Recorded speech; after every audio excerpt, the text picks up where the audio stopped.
This is the agenda for day 2, and as you remember yesterday we were talking about about editable poly object. We finished talking about vertex subobject mode, and today we will start with continuing talking about editable poly object, specifically about other subobject modes such as edge, border, polygon, and element.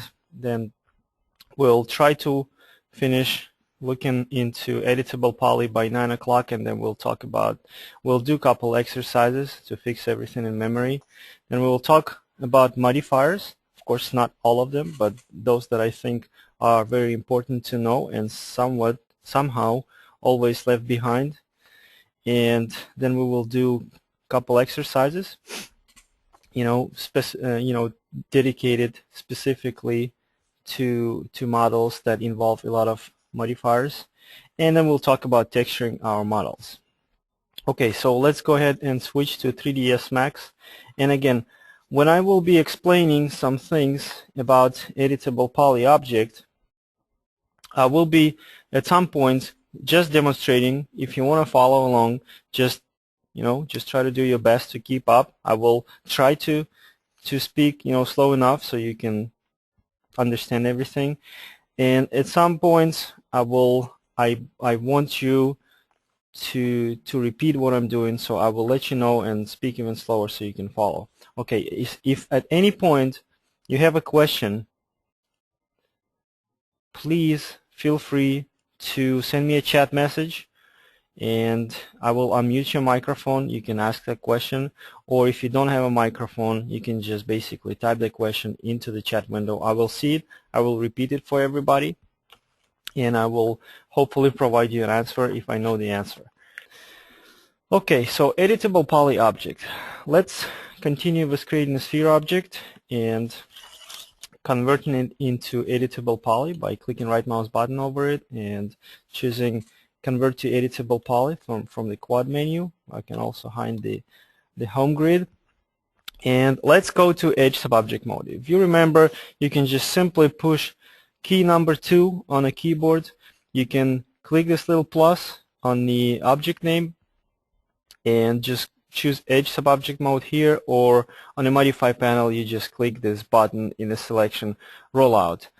And just like all other subobject modes, there is a selection rollout. So edges. Now when you have edge, well, let's switch to vertex subobject mode temporarily. You remember vertex subobject mode has these 2 buttons, shrink and grow. This is how you can add more vertices to your selection, or reduce number of selected vertices. Same thing in edge subobject mode. You can have single edge or just group of edges. Let me select the group of edges. And you can grow selection by clicking this button, and it will just attach all neighboring edges to the selection. Or you can shrink selection. Same thing as in the vertex subobject mode. Now on the edge subobject mode, there is also 2 more buttons, ring, and loop. What those buttons do, it would be better if I just demonstrated. Let's say I have this single edge, and I can go ahead and select all of these contiguous edges, sort of select one continuous line around the entire object. But instead of doing that manually, I can just simply click this loop button and computer will do my job. So whatever edge you have, or the group of edges like this one and the vertical one, when you click a loop button, it's gonna finish the selection of all these adjacent contiguous edges. So very cool stuff when you need to select a lot of edges, and you use it a lot when you model something. And also, just so you know, there is a little spinner. So let's say I have this edge and I want to move selection right here. You just click these little arrows and it moves selected edge or group of edges. Let's say I have 3 edges and I do something with them, then I want to move this selection. Instead of unselecting these and selecting 3 more edges somewhere else, I can just have selection right here and just use this spinner to move selection along this continuous line. Now there is also another thing. If I have one edge, and let's say I don't want to select entire loop of these edges by clicking this button, I just want to select, let's say, I don't know, 15 edges. And instead of clicking it 15 times, you can do the following. You can have single edge, and you can push Control on the keyboard, and then you can use the spinner to add edges to the selection in one direction or another.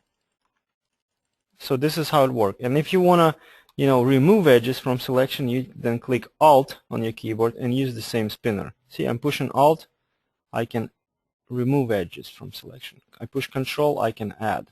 So thing like that. Now the ring command is very similar to that. What it does, it's selecting the edges, but not in this direction. It's selecting parallel edges that attach to the same polygon right here. Look, I click ring, and that's my selection. I can have one edge here, one edge there. I click ring, and all parallel edges are going to get selected. So very easy, very straightforward. Same thing with these spinners. I can move selected edge along the wireframe, or I can push Control and add edges to the selection, or I can push Alt and remove edges from selection. Okay, now let's go to next rollout. Okay, now soft selection there's no difference between soft selection on any of the subobject modes. Technically what it does, it partially selects the subobjects that, depending on what subobject mode you are in. If you're on a vertex subobject mode and you want to move a vertex, you move in a vertex. If you want to also partially select and include other partially selected vertices into this manipulation, you just set this checkbox.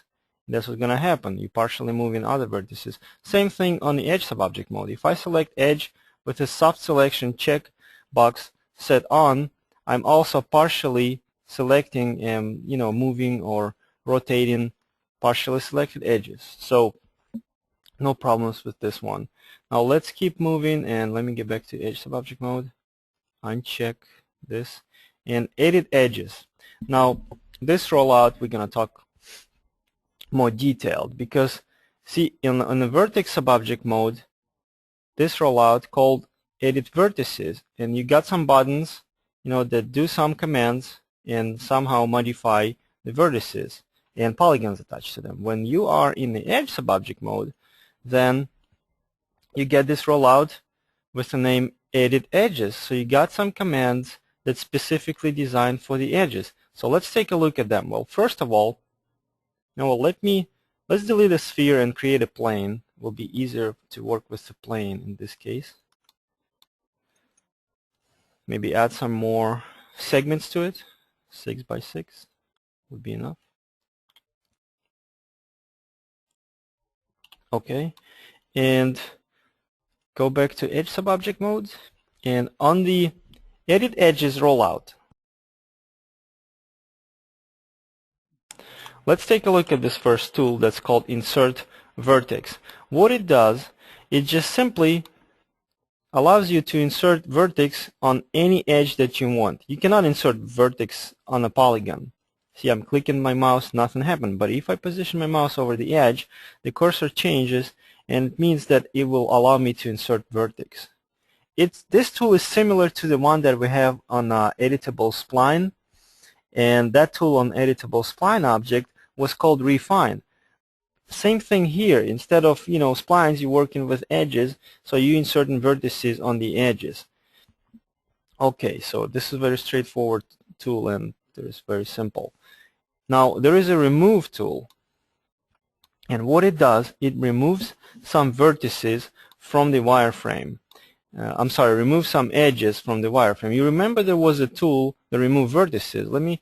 Being in this subobject mode, let me insert a couple vertices here on this edge and go to vertex subobject mode so I can work with vertices. I can select them, and you remember there was a remove tool. So if I click remove, they remove. And also, I don't know if I told you or not, but you can also push backspace for that. If I push backspace, they're removed. It's just sometimes, instead of going into rollout, it's easier to click keyboard. And be sure if you want to remove vertex, don't push delete, push backspace. Okay, let's get back to edge subobject mode and continue working with this remove tool. Let me show you a quick example. Why would you need remove tool in your everyday modeling practice? Because that tool, you use relatively a lot.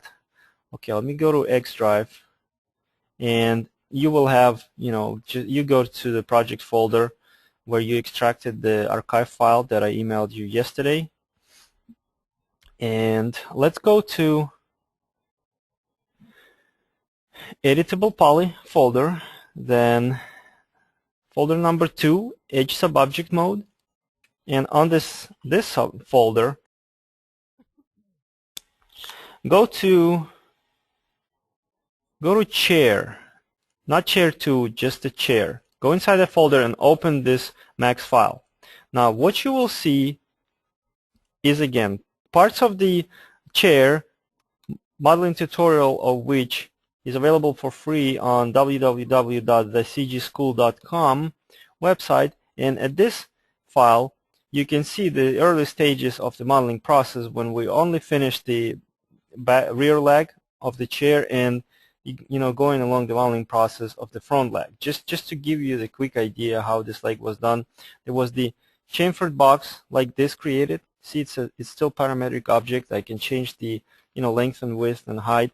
Then there was some segments added along the height. The reason why is because I knew I will be using FFD box modifier to deform this leg this way first, and that way second.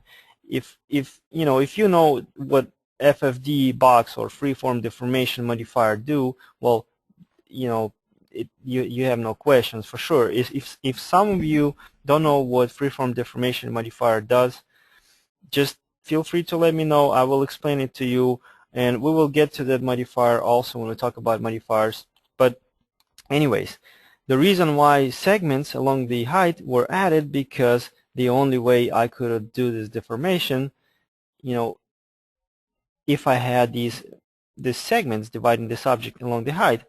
But I didn't know how much of a deformation my modifier will do, so I added segments everywhere. Apparently I don't need these segments dividing this object here on the upper half of the object, but originally I added them everywhere. Now when I finish the front leg, you can see the shape. Let me delete these two objects because they were there just for demonstrational purposes. This object represents the finished front leg of a chair. Now that's fine, that looks nice, but I would also need to optimize it a little bit, because these segments, they don't need to be there, because this part of the front leg of a chair is straight. So how do we remove them? Well, of course, we can select all of these edges, go to Edge Subobject mode, and you remember that loop command. So select like edges like this, then click loop button to finish selection of edges for you. So computer can finish selection of edges for you automatically. Now if I click remove, apparently that will remove my edges. Look, I click remove, and edges are gone. So I optimized geometry almost. This is something I wanted to show you. Now if you go to Vertex Subobject mode, after you click remove and edges are gone, go to Vertex Subobject mode. You see anything wrong? Well, you definitely see that there are vertices that used to be attached to those to those edges. They are still being a part of the wireframe. And why would we need those vertices? Because technically we don't need them, but they eat in computer memory, they waste in the file size, the megabytes on the hard drive, because computer need to save them, and again, technically we don't need them. So there should be a way to also remove the vertices, and there is a way. You can select these vertices and click remove button too in the Vertex Subobject mode. But just so you know, whenever you need to remove some edges to optimize some object, let me do it again. I'm going to click loop, and these edges are selected. And you remember, if I click remove button, being in the edge subobject mode, it will remove edges, but it won't remove vertices. So we'll have to go to vertex subobject mode and click remove button again. Instead of doing that, I can hold Control on my keyboard, and then I click remove button, and that remove edges along with the vertices that are, belonging to those edges. See, if I go to vertex subobject mode, vertices are not there. So it's just, I'm just being able to, optimize this object a little bit quicker. And just in case, if you want to know, remember I just told you that you can push backspace to remove vertex or edge. You can push Control backspace, and it's going to do the same thing. So that's how you remove edges along with the vertices that used to be attached to those edges. Okay, let's keep moving, and I'm going to reset this file, create another plane object, and we're going to look at another tools from the edge subobject mode. So I'm creating a plane, converting into editable poly, then I'm going to edge subobject mode. At this point I just click number 2 on the keyboard. Next tool I want to talk about is a split. It's technically the same thing that split in a vertex, or in vertex there was a break command. If I select vertex and click break, it breaks the connection right here, and now this object is sort of sliced. Same thing on the edge subobject mode. It's just command named a little bit different. I select edge and click split, and what happens is that these polygons, this one right here and this one, they no longer attach to this edge. They have their own edges like this. See, I can select one edge or 3 edges and click split, and I will completely separate like this whole line. You sort of cutting it with a knife. Okay, so that's pretty cool command. Sometimes you might use it if you want to slice your object in half. Just instead of using slice command or anything like that, just select edge, loop, then you just go split, and you're done. You have, 2 different elements. Okay, let's continue. Go back to edge subobject mode and see what other commands we have here. Okay, now I want to talk about extrude, chamfer, and connect commands at the same time. Let me show you again. Extrude here involves this button along with this little settings button. If you remember, whenever you see the little settings button next to another button with the tool name, that means that this is just going to bring you some dialog where you get a little more control over this specific command next to that little button. So let's talk about extrude, chamfer, and connect. First of all, let's take a quick look what extrude does. You have the edge, and I'm going to show you in the viewport. When you do extrude, you just create a little bit extra geometry in your wireframe, like that, like in the form of new edges and polygons. And you can also push this new edge, extruded edge, away from the surface of the model. And normally you would never need to use it with a single edge. Whenever you need to use it, you always use it with like a bunch of edges, with entire edges loop. For example, I select this line of edges, and now I can extrude it like this. So I got a little extra geometry, and I can do something with it. I will show you an example how do we use it, and why would we need to use the extrude command sometimes. But let me, before that, show you what chamfer command does. Chamfer command does, it does what chamfer command what chamfer command do in other objects. Like you remember on editable spline object, chamfer command, it just sort of chops off the corner. Same thing here on the editable poly. If I have these edges selected, when I use chamfer command, see what happened? It just basically sort of chops off this corner. Except if you bring up the settings dialog, you can specify the chamfer amount, and you also specify number of segments. When you increase number of segments to more than 1, see, it's trying to round this chamfered edge like this. So if it's only one segment, it's gonna look like that, look flat. If you increase number of segments, it's smoothing it out. Pretty cool stuff. And connect command, what connect command does, it basically need usually two or more edges, and like opposite edges. If I select this edge right here and this edge right there, and I click connect, see they get connected with additional edge. Or you can bring up the settings window and specify how many segments you want to these two old edges to be connected with. In this case, I specified 4 segments, and you also got these two commands, pinch and slide. What pinch does, well, it's just sort of pinching these edges. You can just newly created edges, you can tell that you want them to be a little bit closer to each other, or you want them to be, more spread over this along the length of the old edges. Or slide, it just basically slides all these new edges along. Better to show on one. See, I have one edge. If it's 0, it's going to be in the middle. It's going to connect one edge with another using their middle points, and I can slide it like that. So if I have a group of edges, like 4 edges, if I click connect command, it's going to do the connect to all 4 edges, just like this. And I can do even some weird selection, like this, this, and these guys. So if I try connect them, it's going to be connected like that.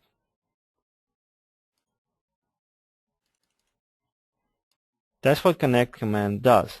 Now let me show you how all 3, why and how you would use them when you create your 3D models. Let's go to project folder. Let's go to Editable Poly. Let's go to folder number 2, Edge Subobject Mode. Then let's go to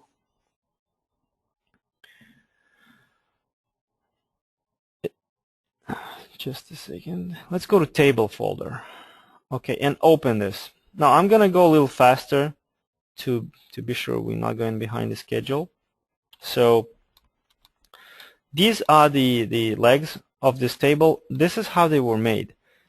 Well, I'm not going to explain how this bottom part was made. Just right now we're concentrating on this post and these little sort of decorative rings around it. This is how it was made. You can create a simple cylinder like this, with just one height segment, and then you can convert it into editable poly. And then what I did, I'm just gonna do the one to give you an idea. I go to Edge Subobject Mode, select all of these edges so that I can bring up the connect dialog, and I can tell it that I want to connect it right here, and then I just slide these edges just up to the position where I want them to be. I click OK. Now what I do next, let me isolate this object so we can see it better, and go back to Edge Subobject Mode. Now what I can do with this, I can use Extrude command, and I always try to use it with the settings window. I always reset these to 0, 0, and then I start extruding my edge just like this. So when I extruded my edge, click OK, and then I can use chamfer command. I can go 2 ways. I can click it like this, chamfer a little bit. I can click apply, chamfer a little bit less, and just basically do something like that. That will give me, a little more horizontal edges here, and it will look smooth. But instead of that, I can just go chamfer and set number of segments that I need. Something like this. That's how I can make that element real quick. And of course, you can apply smooth modifier to fix this. Smoothing, that will look just fine. Okay, so that's how you do that. Let's open another quick example. Let's go to project folder, go 1 level up, and go to bed folder, and open this file, the max file there,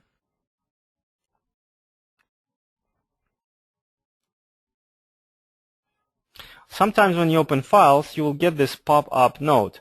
Well, basically, I tried to put it for myself, but just so you're not surprised, I sometimes include pop-up notes in a max file, so I remember why did I save this file here. It just reminds me of what did I want to show you, and it's just basically just a message. It tells you, well, my time on my computer sometimes messed up, so don't worry about that. It just tells the name of creator of the file and the note right here. So I left a note for myself, and you can refer to it too, that this file is about editable poly, edge subobject mode, and we're going to twist the column, do the edge connecting extruded chamfer. This is a very interesting demonstration. I'm going to do it real quick to, because we're limited on time. I'm going to show you how this column was created. So I'm going to detach it, and I'm going to isolate it. And you can do twisted objects a couple ways. You can actually do it multiple ways. And I actually even have a tutorial how to do twisted objects better way. Again, you can find that tutorial for free if you go to 3dots.com website, and there should be a link how you can get free tutorials. There is a tutorial about twisted objects, but let me show you. First of all, let's say you can twist object like this couple ways. I can do the rectangle, or I can do the star with 4 points, and then I just do the radius.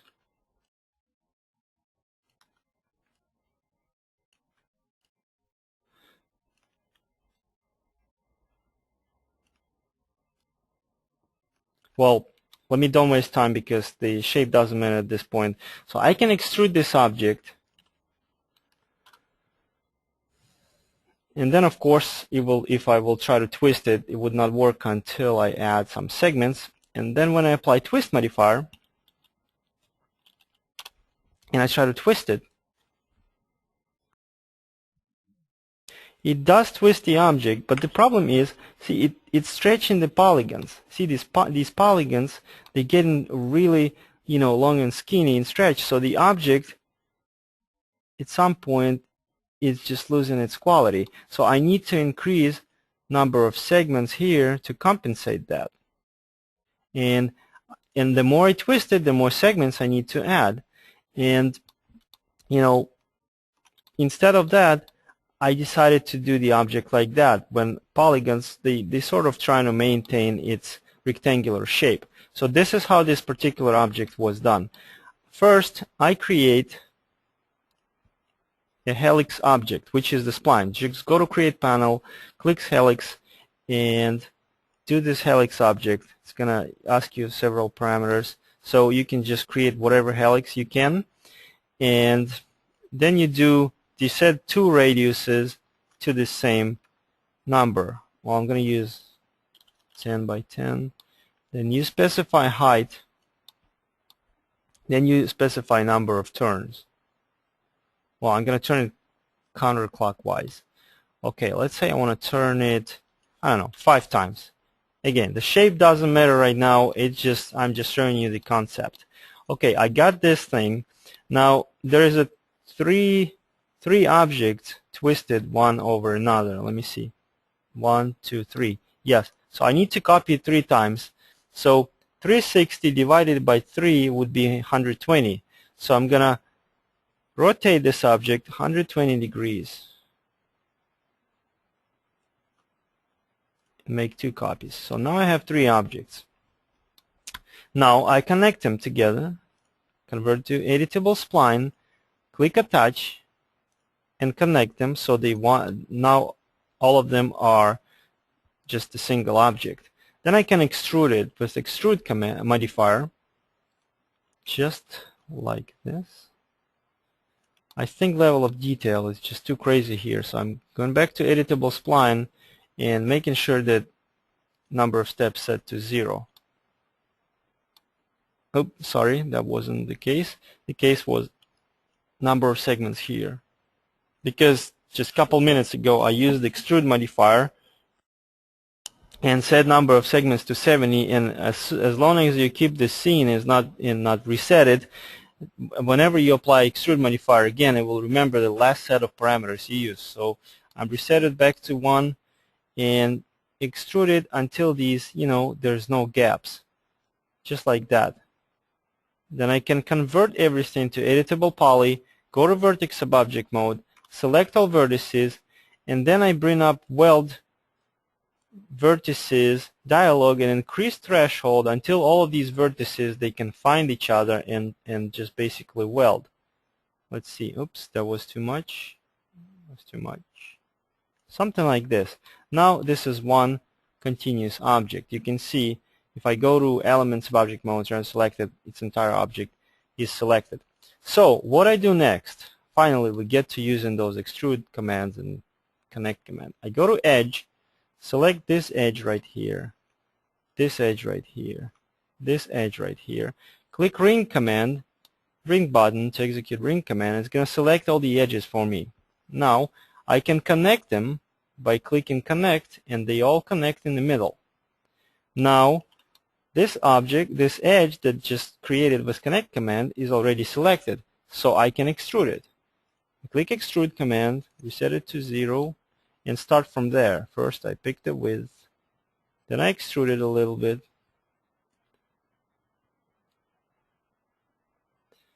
and I go very high with this value because I don't want this geometry right here. I want these edges to meet at this point. So I just go crazy high with extrusion base. It's not going to be, it's not going to do anything until physically there's no chance these edges can move more.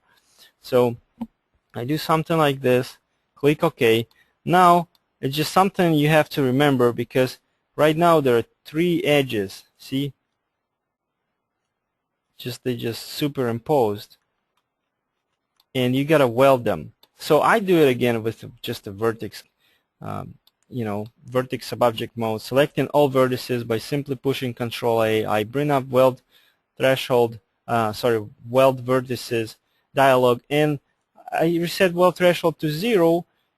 Maybe give it a little bit of value. It's just so small, it's not even changing 0 to anything. And I just read these numbers. I see originally there was 2,451 vertex, and now there is 1,000. Well, basically it's around 1,200 vertices. So I know some vertices got welded. That's what I need. I click OK, and now I know there's no anymore, superimposed imposed edges. So see, there's just one edge right here. So now I can work with all that to do the following. I just select just a couple edges here, here, click loop to, refresh that selection of edges, and then I use chamfer command to do the nice smooth fillet. Something like this. Of course, I need to increase number of segments to make it look smoother.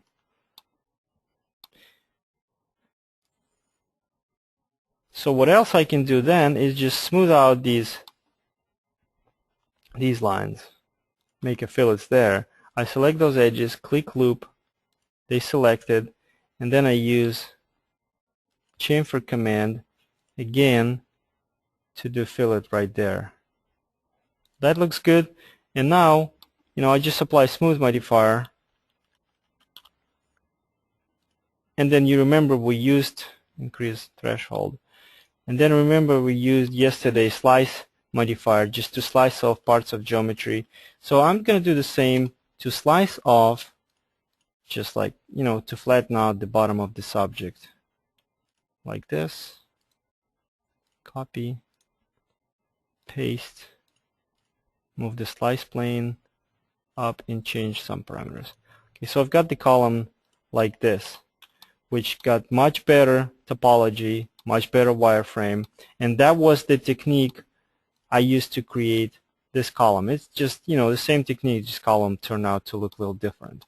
So you use these commands on the edge subobject mode, this extrude, chamfer, and connect command. You use them a lot to add some additional edges to the structure of the object, and to extrude them, and to chamfer to add, filleted edges to the object.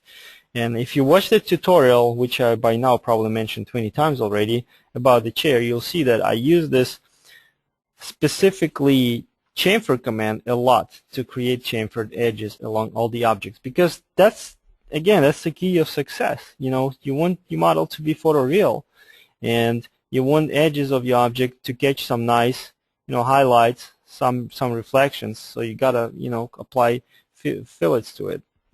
Okay, let's keep moving, and let me reset this scene, create another object that I can turn into editable poly real quick.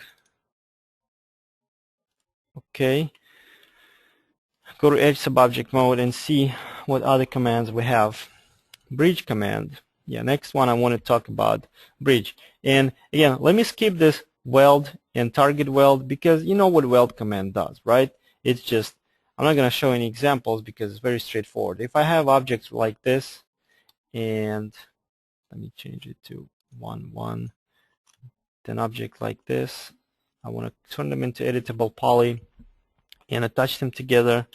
Then I want to put these two edges very close to each other, right? They visually almost at the same place, but it's still two different edges. The polygons here, they're not connected through this edge. But if I want to weld them, of course I can select all these vertices and weld them, or if I'm in the Edge Subobject mode, I can select these edges and do the same. I can do the weld command, and let me see if they welded. Yes, and the edges would weld. And you also have this weld threshold command, the same thing, you just specify the distance at which edges look for each other. So very straightforward. Or target weld, let me do the quick split like this. You have edges with some distance, and you do the target weld. You pick the original edge and then the target edge, and they got welded. Let's see, somebody send a message. Okay, well, Donald has a comment that yesterday I made a line thicker and visible in the viewport. I'm not sure why would I need to do this. Apparently, yes. If you work with the splines, sometimes, let's say I just form some shape, and of course, if I work with the spline, sometimes I can make it look a little thicker for my, just to have better, visual appearance in the viewport, so I can read it better.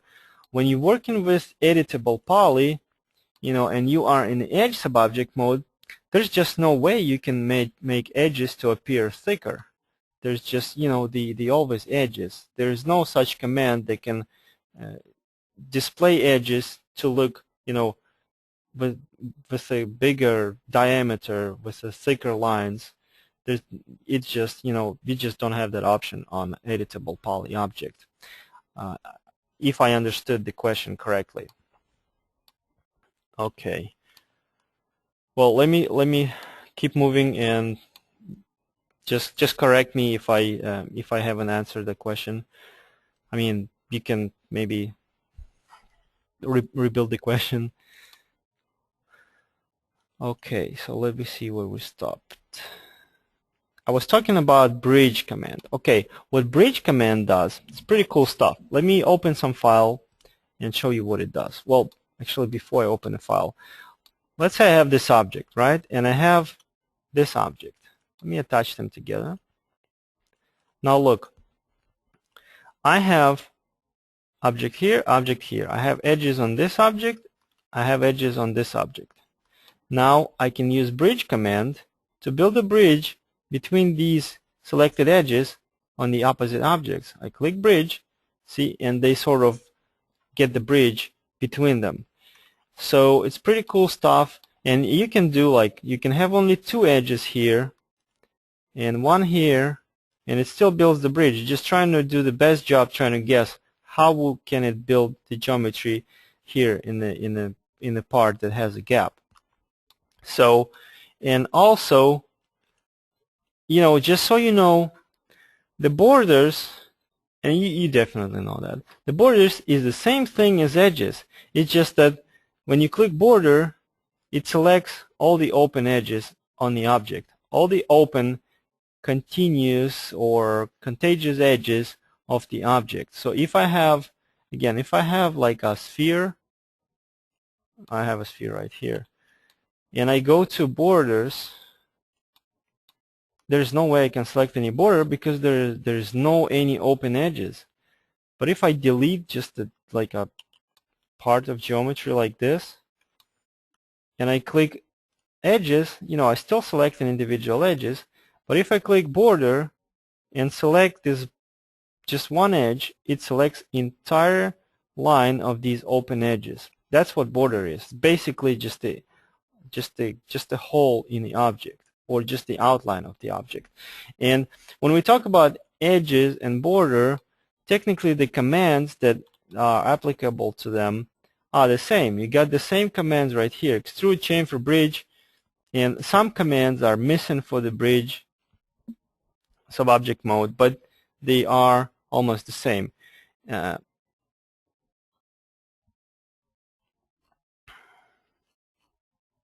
Sorry, I think I'm just trying to remember. I think I just said some commands are the same for the bridge.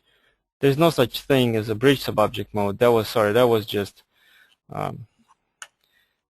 my mistake. What I was trying to say is that some commands are just absent on the border subobject mode.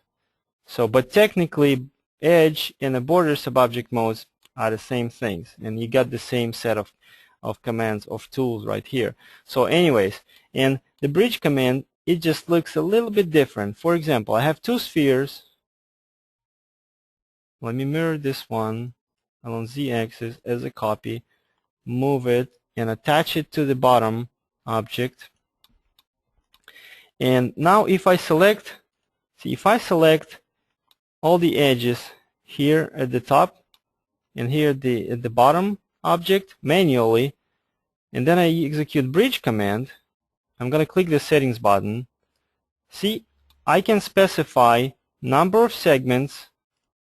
When you need to use bridge command, you would do it on the border subobject mode. The reason why is because just look at this set of parameters here.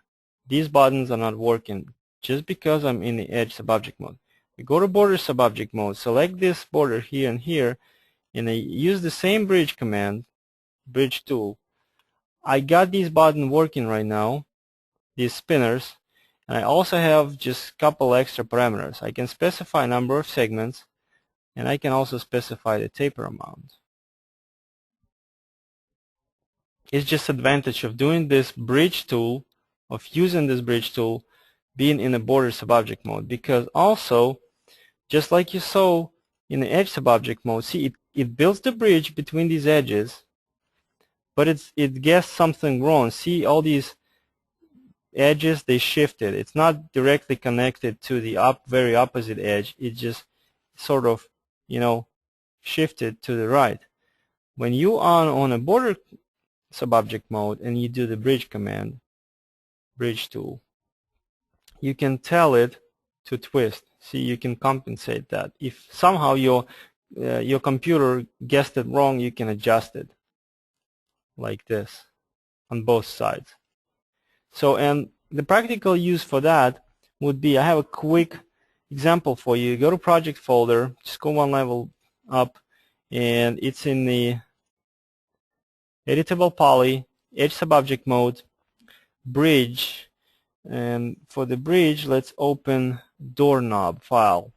I got two objects already prepared in this file. I accidentally started 3ds Max.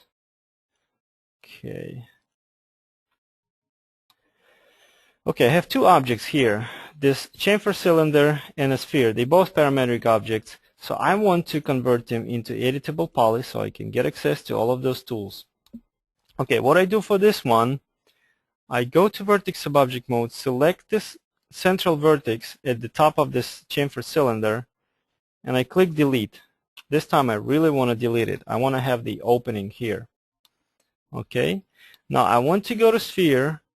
I want to go to vertex subobject mode and delete this many vertices. See, I delete the big part of the sphere. Now both of the objects have the opening.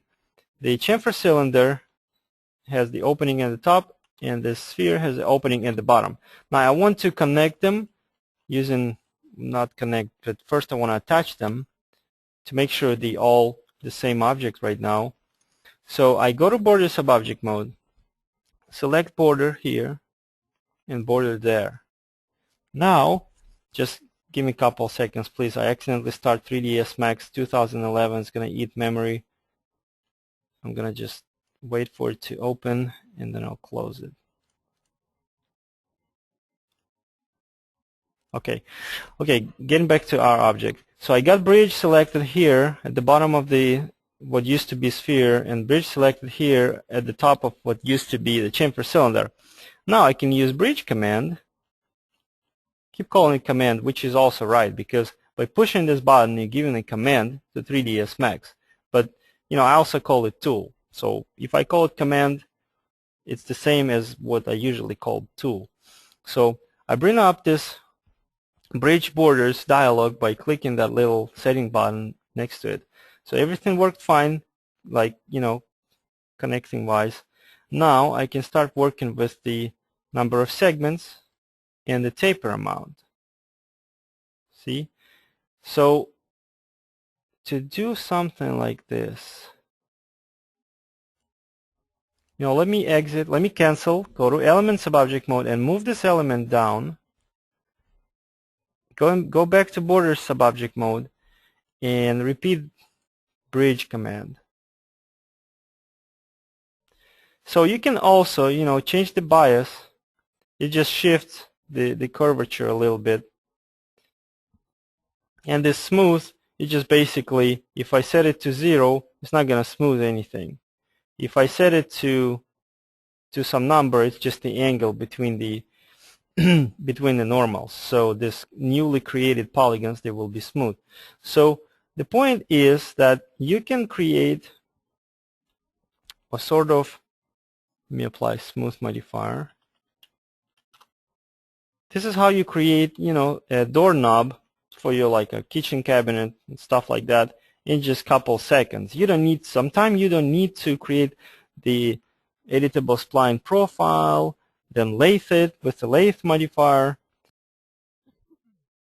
I know I can just create chamfer cylinder, sphere, just delete a couple of vertices here and there, then use the bridge command to connect two borders on these objects. And in just a matter of 30 seconds, you can create the doorknob like that. That was just one example. Or another quick, cool example, this light fixture. Go one level up, and let me see. The folder would be light fixture, not light fixture 2, just light fixture.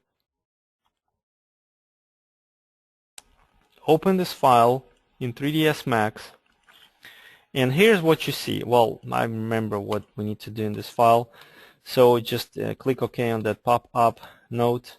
This is a little light fixture, and let me apply gray material so you're not distracted by these other materials applied to it. So it appears as a gray sort of plastic. You see this is the sort of pendant light, and it has some elements, and particularly it's got these curved like a support structures. And let's say your customer, your client, or your designer give you a call and say, and your client or designer tells you, you know what, we need to revise the look of this element a little bit. We need to get rid of this appendix right here. We need to remove this thing. We need to delete it. So this is how we can do it real quick. Instead of remaking this object or redrawing the spline, we can do this. First of all, what I want to do, I want to use, and I'm going to vertex subobject mode, and I'm going to use, that was a create command, you remember, and what that command does, you can just select two vertices,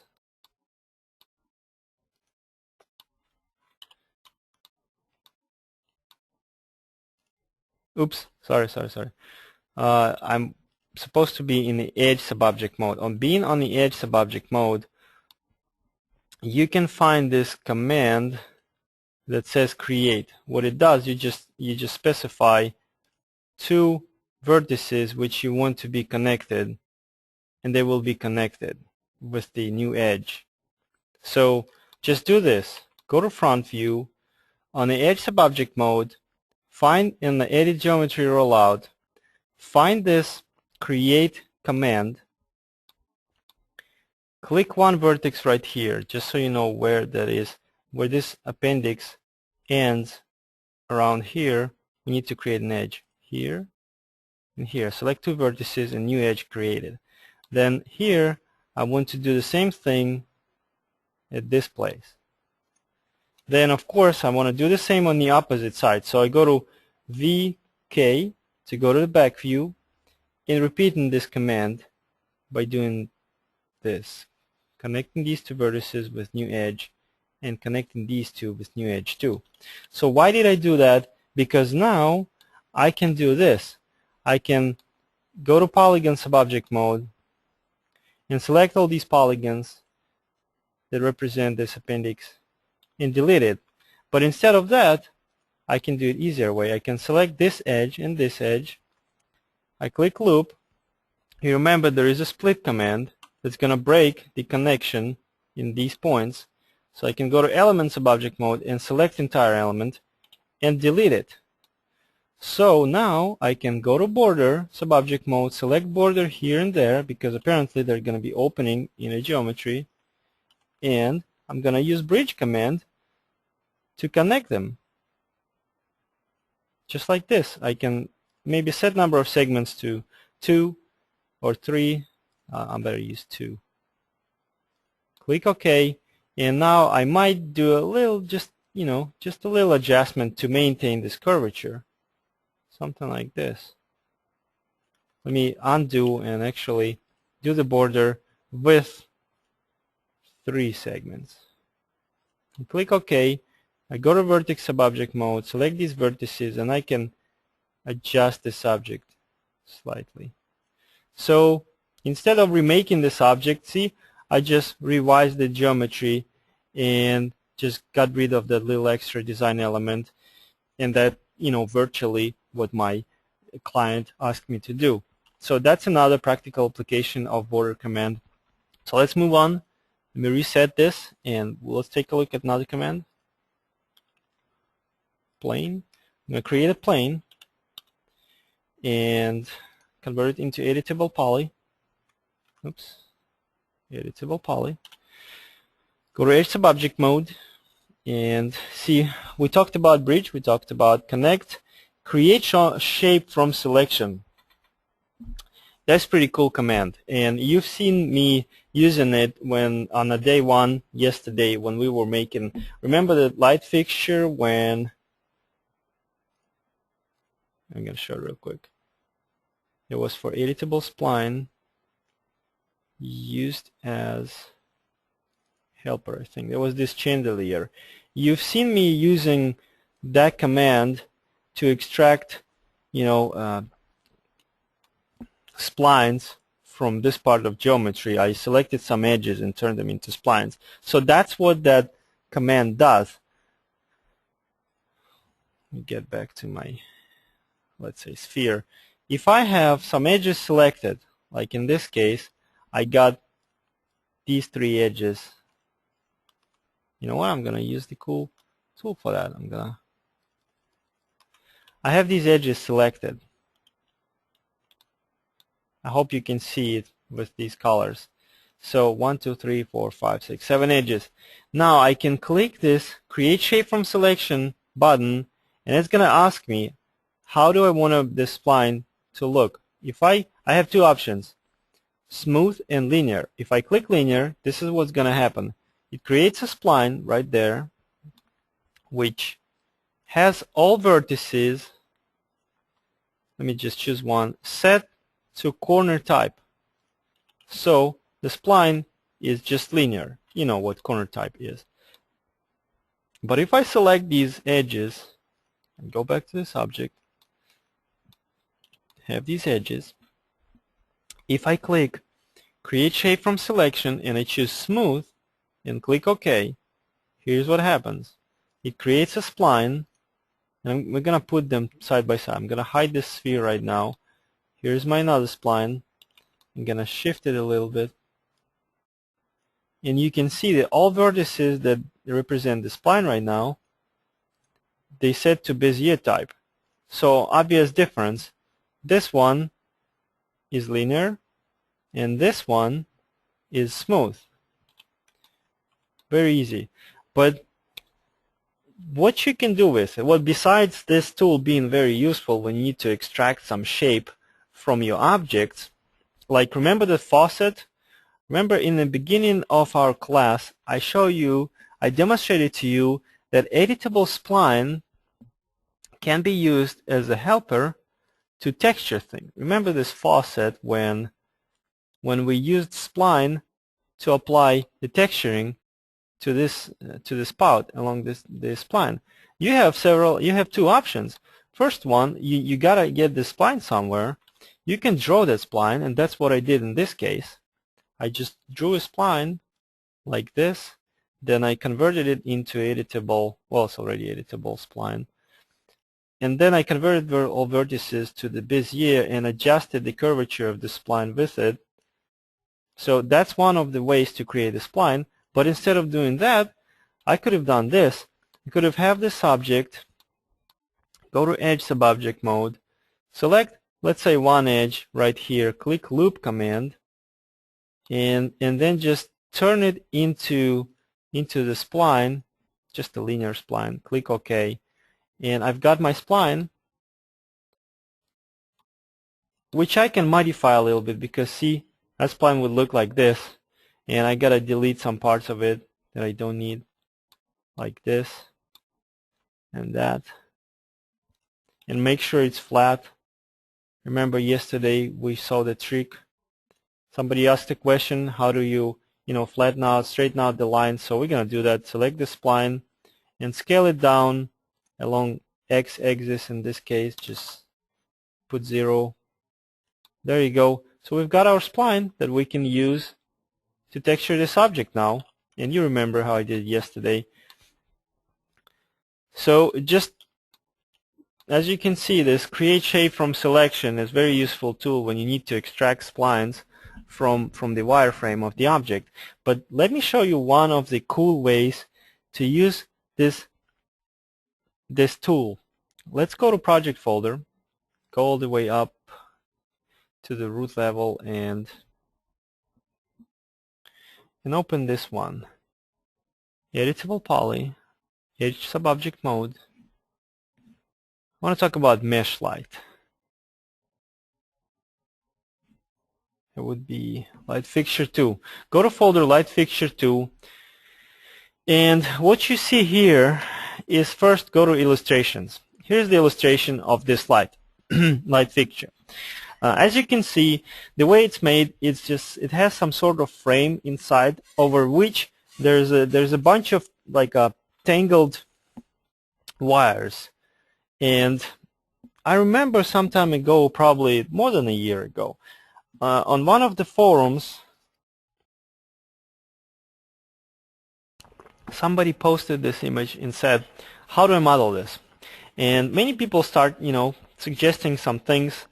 There was a lot of suggestions, and all of them were good, and they will eventually get you to model this object. And some people suggested, why don't you use a displace with the water level, so you can take the picture in a Photoshop, just draw a bunch of tangled lines, and then you create a displace map, and you apply it to this object.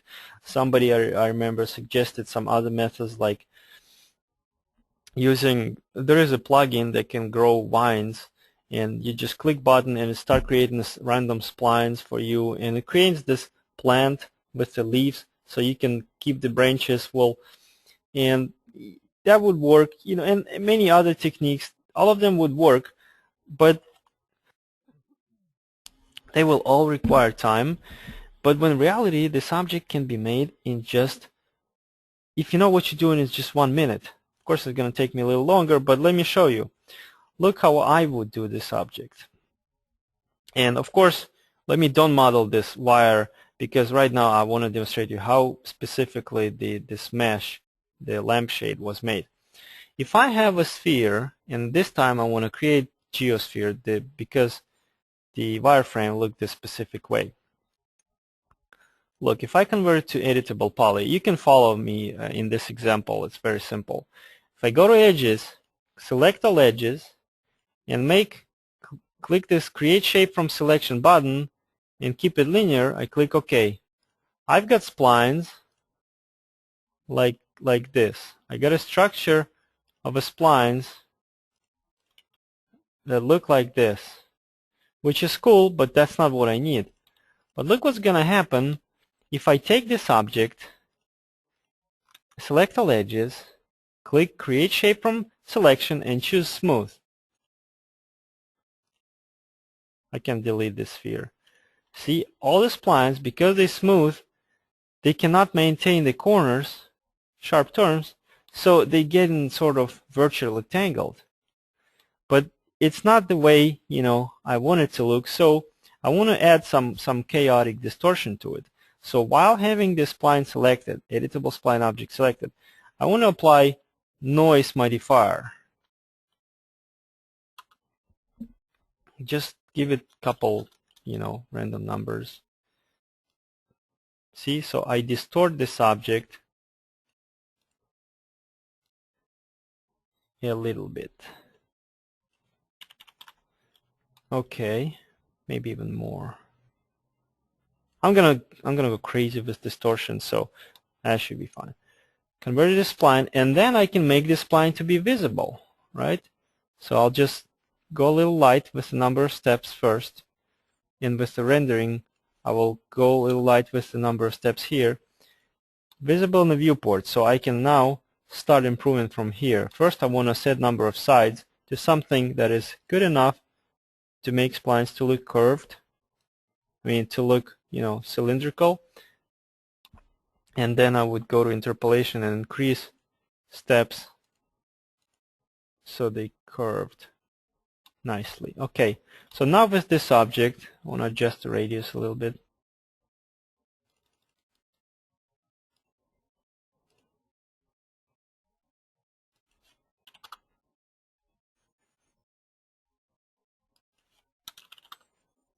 Okay, now what I can do, I can just simply go to rotation mode, push shift on the keyboard, rotate this object to some random angle, release mouse button, and it's going to ask me if I want to make a copy. Yes, I do want to make a copy. And maybe do it even one more time if I want. That probably would be too much. Delete. So I select this object and maybe apply noise modifier again to improve the distortion a little bit more. So as you can see, in just very short time, you've got this look of the wire that is tangled, just like this, and there shouldn't be any question how the frame can be created inside, because all you can do is just make a circle inside. Go to top view, sorry, and make it renderable, make the diameter larger, maybe a little more segments here. Here's my frame.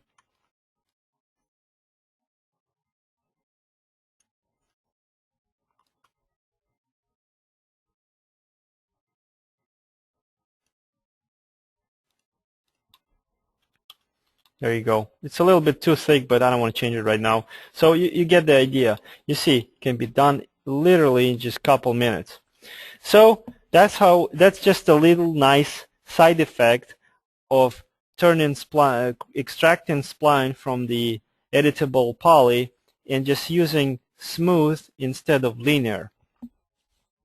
So I hope that was nice little presentation. Let's keep moving. Okay, I'm going to reset the scene, and let's see what other tools we haven't overviewed yet. Go to Edge, Subobject mode, and we stopped at Create Shape from Selection.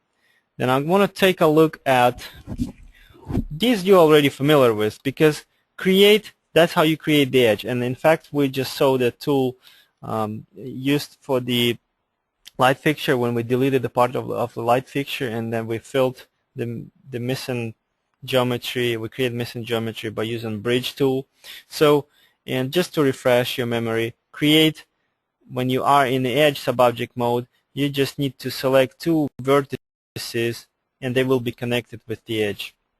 Collapse is just the same thing as on the vertex subobject mode. You select edges and then you click collapse and they all just gonna snap into one. And technically what happens is you collapse in all vertices that are attached to these edges. So it's the same thing as if I was in the vertex subobject mode and selected all these vertices and clicked, collapse command. Same thing on the edge subobject mode. If I select these edges and something like that and click collapse, same thing is going to happen. Maybe I need to select a little bit more edges. So you get the idea. Now attach, same thing as always. You have several objects like the plane and couple spheres. Then you want to select your plane, and regardless of what subobject mode you are in, you always get this attach button, so you can just attach your objects into the structure of this editable poly. Detach, same thing. You have your edges. When you click detach, you will detach all the polygons that are attached to these edges. See, I got these. Click detach, click OK, and I got a separate object built with the polygons that used to be attached to the selected edges. So let me undo, go back to edge subobject mode. What else? Slice plane, the quick slice, and cut command we overviewed yesterday. Slice in plane, just like a virtual knife, and quick slice, same thing. Cut, you just directly on the wireframe, just add edges by just clicking whenever you want. Now, there are a couple more buttons we can take a look at. They were not available, I think, on a vertex subobject mode. No, they were available, but okay, well, let's take a look at them.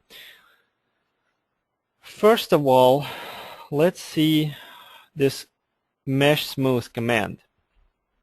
What it does is just tessellate an object specific way.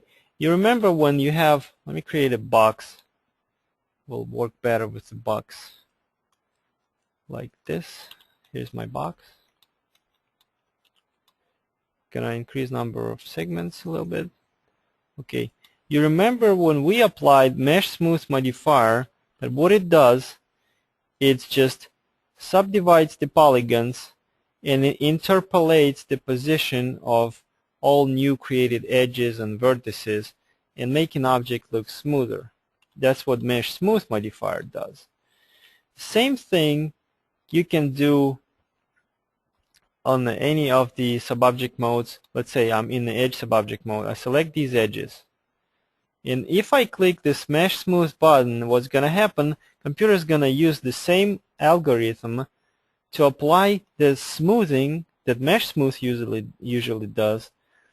do to only these selected edges and technically to the polygons that are attached to these edges. Look, if I click mesh smooth, I'm smoothing only partial model. So if I had only, let me do this, let me create same box but with more segments. If I apply mesh smooth to this object, again, it's going to smooth the entire object. It's going to increase, tessellate the geometry everywhere. But if I, in a vertex or edge subobject mode or any other subobject mode, I select these specific edges only, and I click mesh smooth button, it's only smoothing this specifically selected geometry. Or if I, select it here, click mesh smooth, and I can click it multiple times, it's only, subdividing geometry in that selected area. Okay, so now tessellate, what tessellate does, it's not smoothing anything. It's not altering the position of newly created vertices and edges, not interpolating it. It simply breaks down all the polygons attached to the whatever you have selected like this, just making your wireframe denser. And you have two options. When you bring up the dialog for the parameters, clicking this little settings button next to the tessellate button, you have option how you want to tessellate it. On the type of edges, it's tessellated like that, connecting the middles of the edges, or faces. It creates these triangles. So, sometimes maybe you will decide that you want to tessellate this object like this. And this, like, why would you need to tessellate your object? It's just sometimes, like for my demonstrations right now, I create a plane, and let's say I decided, I think I need a little more level of detail in this wireframe. So I can just simply go to Edge, select everything, and click Tessellate button, and that will create, more dense wireframe. Okay, let's keep moving and see. Maybe we left a couple other tools. Make planar. This is, again, these tools work at any subobject mode. Let's say I'm working with this editable poly object, and I'm moving some vertices around, and eventually I get shape like this. I don't know, or maybe by accident I was moving some vertices here and accidentally have a couple more vertices selected. So I ended up with object like this. Let me clean the smoothing groups. Now I'm not happy with it. I want this object to remain to be flat. And for that I can only simply click just make planar, and there are 3 more buttons along X, Y, or Z axis. If I click Z, and it's using object's local coordinate system. If I click Z, what happens? It flattens out the object along Z axis. See? Object is flat. If I pushed X, it would flatten out like this. Or if I push Y, it would be flattened out like that. Make planar is just making the best guess how you want to make it planar. So sometimes, you might need it, because if you have this box, and let's say just by some accident, let's say I wanted to move this vertex up a little bit, and accidentally I also had this one selected. So I'm thinking that I'm moving only this one, and I moved it, and then I keep working, and a couple hours later I was like, where does this one come from? Oh, this is not something I want.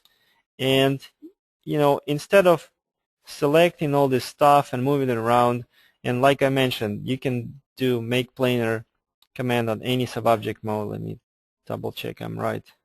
Yes, I can just just select whatever part I want to make flat, and that would be Z axis, and it will make it flat. So useful tool sometimes to fix some problems. Okay, let's hold on a second.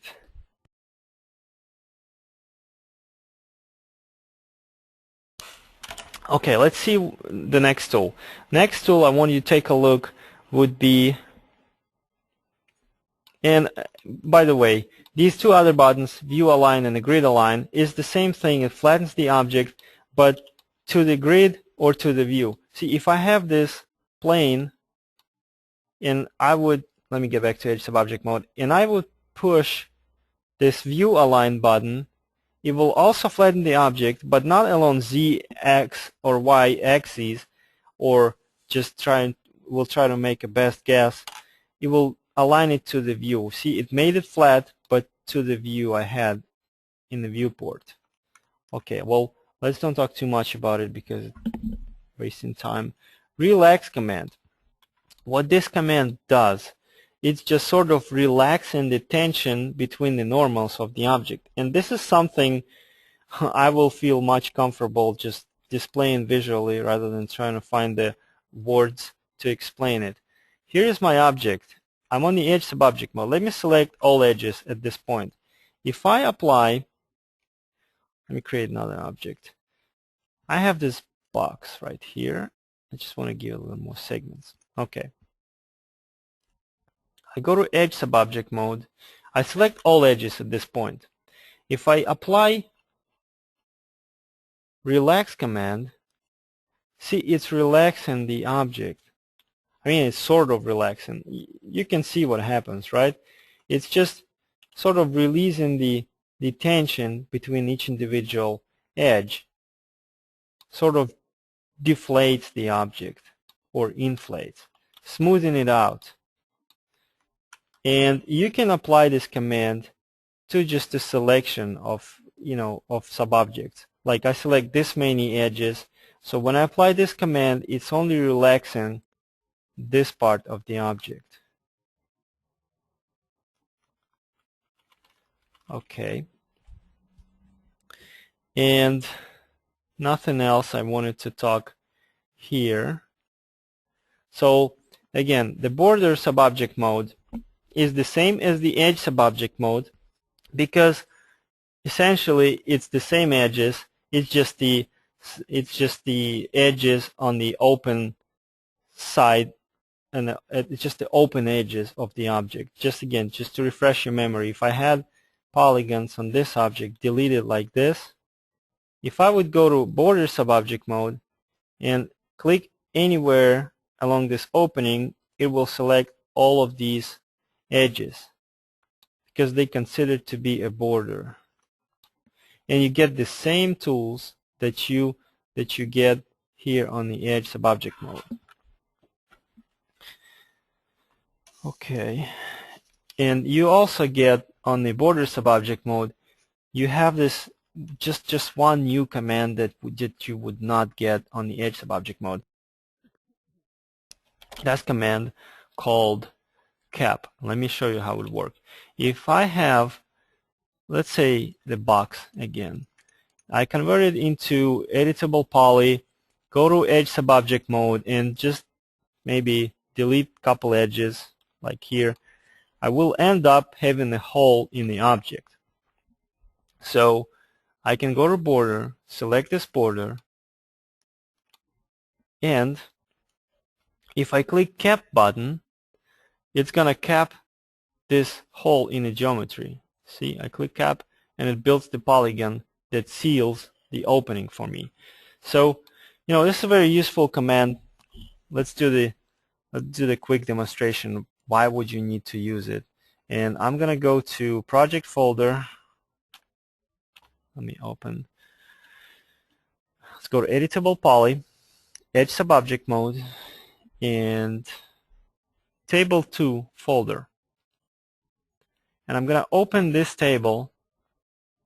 And again, let's like a real life situation. What happens, let's say your customer calls you and say, hey, this is a really nice model, but designer made a couple changes.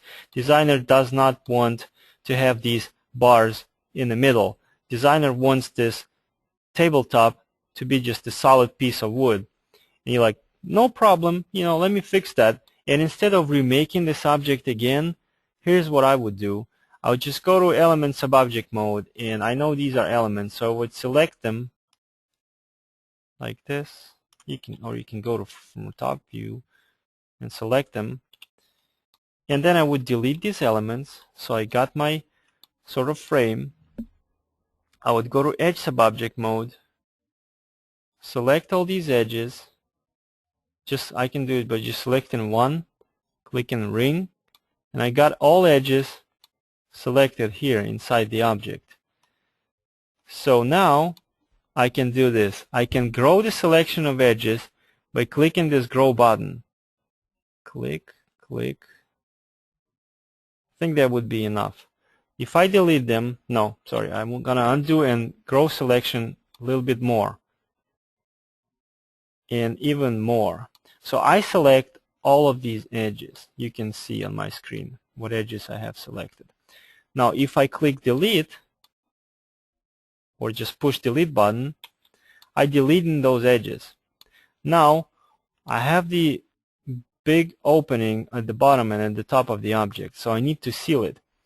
Quickest way, one of the quickest way, if I'm in this subobject mode, I just go to border subobject mode, select this border at the top, and click cap button, and do the same thing at the bottom. Select this open selection of edges and click cap. It caps the open geometry, and see, it also rebuilds the UVWs. The texturing is correct. Technically, the same thing you can do with cap modifier. You just apply cap holes modifier and it's gonna cap the holes for you, but it's not doing very good job with the texturing. But when you are in the border subobject mode, you select this border and you click cap. See, it's doing a good job with the texturing. Okay, well, I think that concludes our talk about edge subobject mode, and we're doing okay with time. And the only subobject mode we need to talk about is polygon. There are a couple more tools. Of course, here on the edit geometry rollout of the polygon subobject mode, you get the same set of tools, of basic tools like make planar, view align, a slicing plane, quick slice. All of those tools are the same that you have, on any subobject mode. But for the polygons, there are a couple more, and we'll take a look at them. If you don't mind, let's take a quick 5-minute break. It's 9:25. Let's continue at 9:30, and I'll see you at 9:30.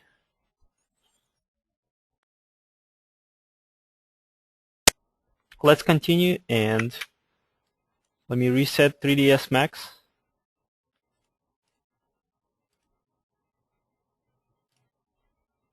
And now we're going to talk about polygon subobject mode of editable poly object. So let me create a sphere, maybe with a less number of segments, convert it into editable poly. And the tools that I want to talk about, let's see which. Well, first of all, of course, there's same thing, same selection set of settings. Like if you have a polygon, if you can grow selection of polygons this time, or you can shrink selection of polygons. Very useful tool. Now soft selection, same thing. You can partially select some other polygons and it's displayed by different colors. So when I try to move this polygon, I will also partially move, or if I want rotate or scale, whatever I want, I'll partially do this to the partially selected polygons. Now extrude command, well, okay, let's start with insert vertex because it's the first one. Well, normally you would not need this command because what it does, maybe, again, I don't see the reason why you would need it, but just in case if you do, insert vertex inserts the vertex on the polygon. See? You just basically, let me create the polygon object, plane object next to this one. And change its color, something brighter. Okay, if I'm in the polygon subobject mode and I click insert vertex, I can insert vertex where on any place of this mesh object, of this mesh of the wireframe. So I just click here and point, vertex is created on this polygon, and of course this vertex cannot exist in the middle of the polygon not being connected to the wireframe by the edges, so it creates the edges by which it connects this vertex that I created to some other vertices. So thing like that. So whenever I place the vertex, it just rebuild the entire wireframe in that place. So I don't know, maybe you would need this tool once in a while, but by far I never needed to use it. Okay, let me delete this one and let's get back to our sphere, go to polygon subobject mode, select a bunch of polygons, and talk about extrude tool. Well, the name speaks for itself. Extrude, everybody familiar with it. Basically what it does, it extrudes the polygon or group of selected polygons. If I have polygons here and here, it will extrude all of these selected groups of polygons. You can extrude it in a viewport by just manually dragging the mouse, or you can click this little button next to it to bring up extrude polygons, and here you have a choice. How would you want to extrude them? Choice number one is a group. So what happens is just an extrude entire group of polygons, just like this.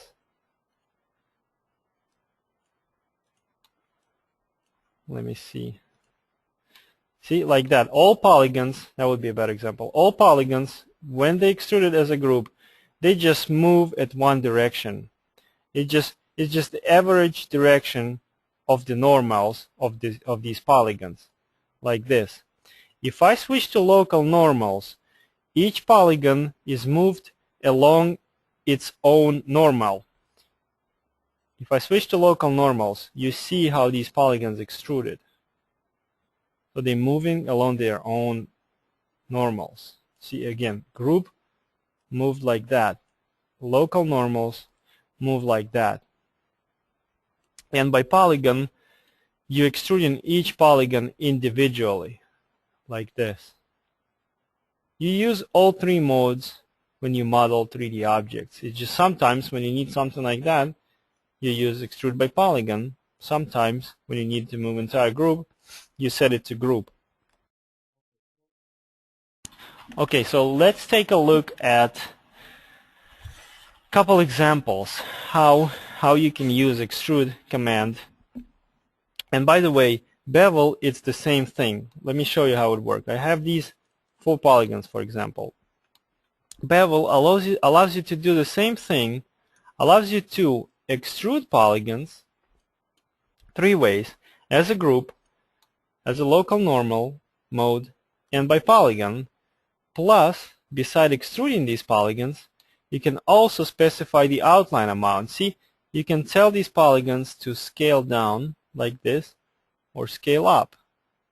So you bevel in them. If I had just one polygon and do the bevel, I can make it to look like that. And that's the tool, by the way, you remember I used when I create that light fixture that looked like a star, that I was trying to demonstrate how it can be made in just 5 minutes. So I used bevel command to create those sort of spikes. I extruded them using this height parameter, and then I used that outline parameter to make sort of pyramid.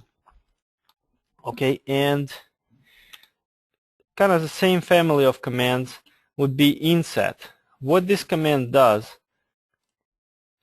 I better demonstrate. It insets the polygon in this fashion. It just scales it down and creates the new polygons and new edges, and connect this new polygon that you inserted to the old wireframe. So, very simple. Basically just inset polygon, just like that. Or you can click settings button and do, if I have like 4 polygons, if I do inset, it would work like this. But if I choose by polygon, it will inset each of these polygons individually. So now let's take a look at the quick couple examples. So let's go to the project folder, polygon just so you can better navigate. Go to root of the project and go to Editable Poly folder. Then you go to Polygon Subobject Mode subfolder. Then let's open Skateboard and open this max file.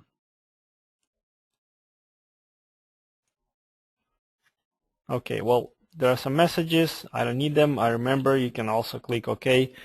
Alright, let me assign just the general material to it, standard material, so it will be gray.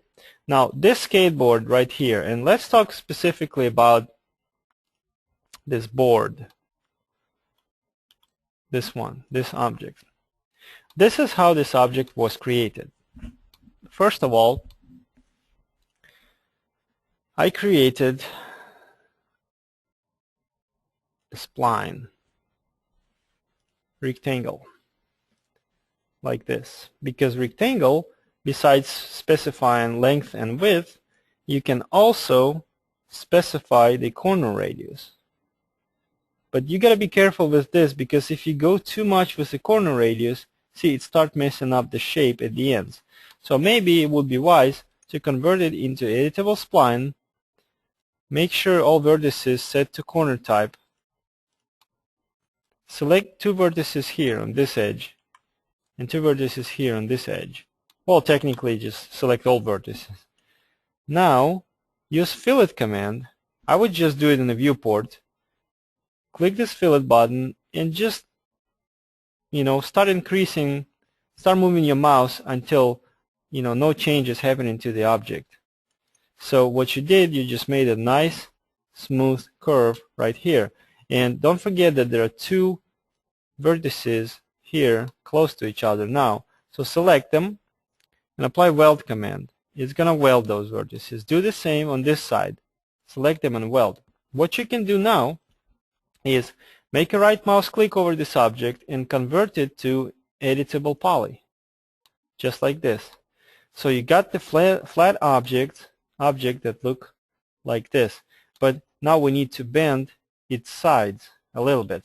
This is how I would do it. I would go to Edge Subobject mode, select these two edges, and I would use Connect command, but instead of pushing this button, I will bring up this dialog, Connect Edges, and I want to tell it that I want to have two segments, but I want to have these two segments here and here. So I would use pinch command, pinch parameters slider, to slide these two edges like this. Then I would click OK so that I can, let me isolate this object so there is no any other objects in the view. Then I would select these vertices on the right side. I would go to front view, and then what I can do, I can rotate these vertices a little bit like this. Not too much, maybe 22 degrees. Then what I can do, I can go to move, select and move mode, tell it that I'm going to constrain movement of these vertices to the y-axis. I'm going to use the snaps. I'm going to hold and shift the snaps button and switch it to 2.5. And I'm going to grab this bottom vertex. Let me see why it's not constrained to y-axis. Yes, because this option is not on. If you have the same problem, because right now if y-axis highlighted in yellow color means whenever I move anything, it should be constrained by, the movement of it should be constrained to y-axis. Apparently it's not happening in my case, because if you make a right mouse click over snaps toggle and go to options tab, for that there should be a checkbox next to use axis constraint. So now it works. Okay, so I want to snap this to this vertex so they line up again.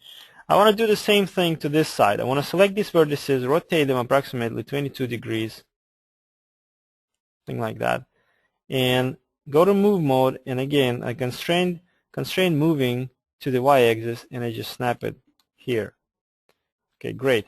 What I want to do now, I want to make a nice and smooth transition from this side to this large flat surface.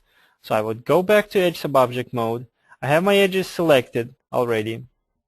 So all I need to do is just use the chamfer command. I'm going to click the settings button and just tell it that I want to chamfer this much and I want to have this many segments for it. So it creates nice and smooth transition. See the object? Let me try to rotate it. Nice. But the problem is that it's flat. Normally this object will have some thickness because it's made from, I don't know, I don't know how to use skateboard. Actually, I don't know what that thing made of. Probably some plastic or maybe some plywood. Well, anyways, it would have thickness anyways. So for that I can apply shell modifier, and that's the purpose of shell modifier. It gives thickness to the flat objects like this. Okay. But now the problem is that it's sort of like I said many years ago, 5-6 years ago, when there wasn't much with the demands to the quality of the model wasn't as great as now. That model would be fine. I could have stopped at this point. But now I would seriously recommend you to do the nice filleted edges. So this is how I would do it. I would convert this object into editable poly. Then I would go to Edge Subobject mode. So I can select just single edge here on the side, because then I can click ring button, execute ring command, and I will select all of the edges along the edge of the skateboard.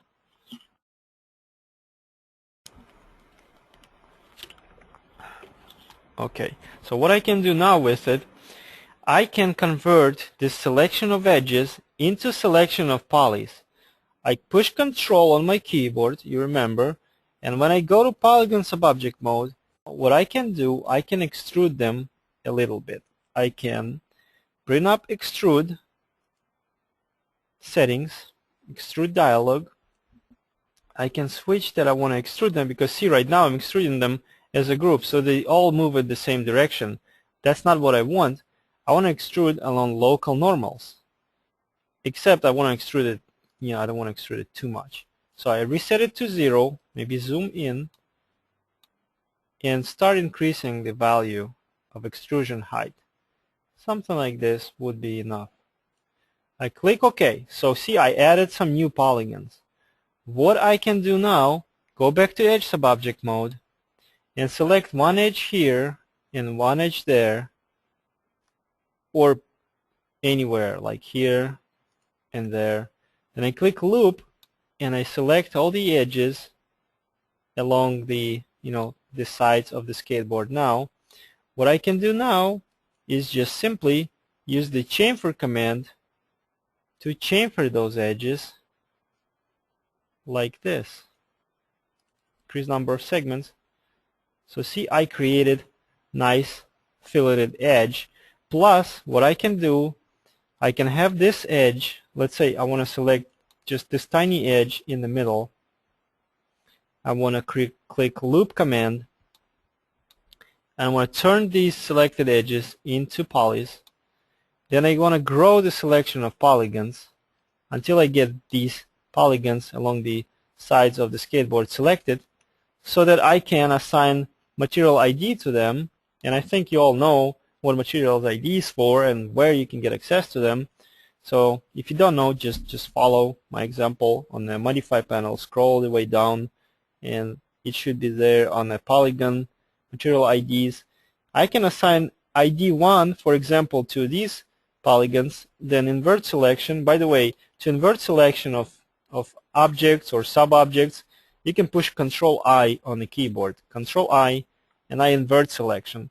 And I can set ID 2 for these polygons, so that when I have a multi-sub-object material with just 2 sub-materials, and one of them, just for, I don't know, for some reason, would have a red color and material ID would have a green color.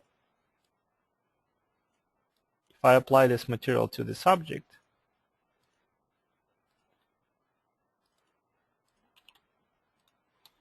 that's what happened, because these polygons, they have different IDs and different materials applied to them. And by the way, I forgot to apply smooth modifier. Don't forget to do that. Apply smooth modifier, set auto smooth, and that will properly assign the smoothing groups. So that's how that skateboard was made. I made a spline, I turned it into editable poly, I selected some edges, I turned them into polygons, and extruded, then I went back to edge subobject mode, then chamfered some edges, and after material is applied, that object looks nice. So same thing with many other objects, like this one. Again, like I said, I don't know exact structure of the skateboard, but I guess there's some sort of piston underneath it. So just to demonstrate something real quick in just a couple minutes, like this particular element, I don't need too many details to it, because there's no way you're gonna, in a rendering project, you're gonna render it real close like that. I'm talking about interior renders. It's just a little accessory, and I don't need to pay attention to all the details, but it just resembles some sort of piston, some sort of supportive structure. And this element was done as a simple cylinder. I'm just going to work right here. As a simple cylinder like this. Then I can just 1, 2, 3. do 3 height segments, maybe like 3. Convert to editable poly. I'm just going to demonstrate real quick. Okay, so I select these edges so that then these edges, move them down, and these edges. Use couple commands to add some edges to the geometry, and then I just used polygon subobject mode to select polygons here, here, and extrude them in this fashion. Maybe unselect these polygons and scale these down a little bit. Extruded these. I just manipulated with subobjects to make it look like a piston. It's not looking nice right now, but because I'm trying to do it real quick. And then to add these little elements on the sides, I used the extrude tool too. I just selected polygons. Let me see.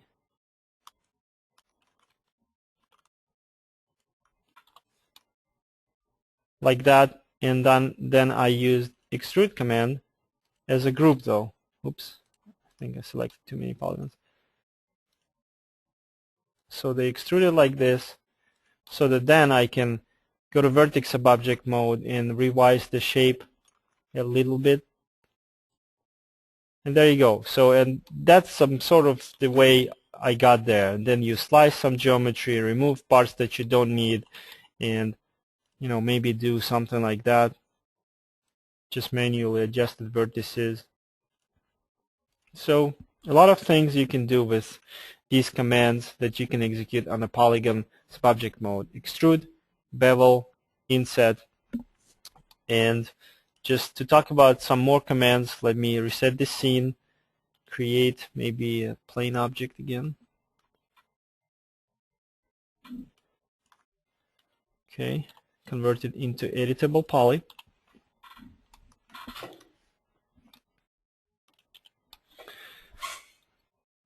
Now let's go to polygon subobject mode and see what else we really use a lot. Now, hinge from edge, I'm just going to give you the idea what that command is. If you ever need it, you can use it. Like, what it does, if I click this button, well, first you need to have a polygon selected, like this polygon right here. What this command does, when you click it, you need to choose the edge along which, well, hold on a second. I better use the settings button. That would be easy to explain. If I click the settings button, I get this hinge polygon from edge dialog where I can pick the hinge, and the hinge can be any edge like this one, and you pick any edge, and actually any edge has its own number, so it's going to show right here. So I pick the edge. Now I can choose the angle and number of segments, and that polygon sort of using this edge as a hinge like this. If I would pick this edge right here, it would be like this. If I pick this edge, it would hinge around it like this. So I know you already see example how you can make some sort of like a hook on the wall to hang the, I don't know, the towel in the bathroom or something like that. Just nice tool. And another tool is, where is it?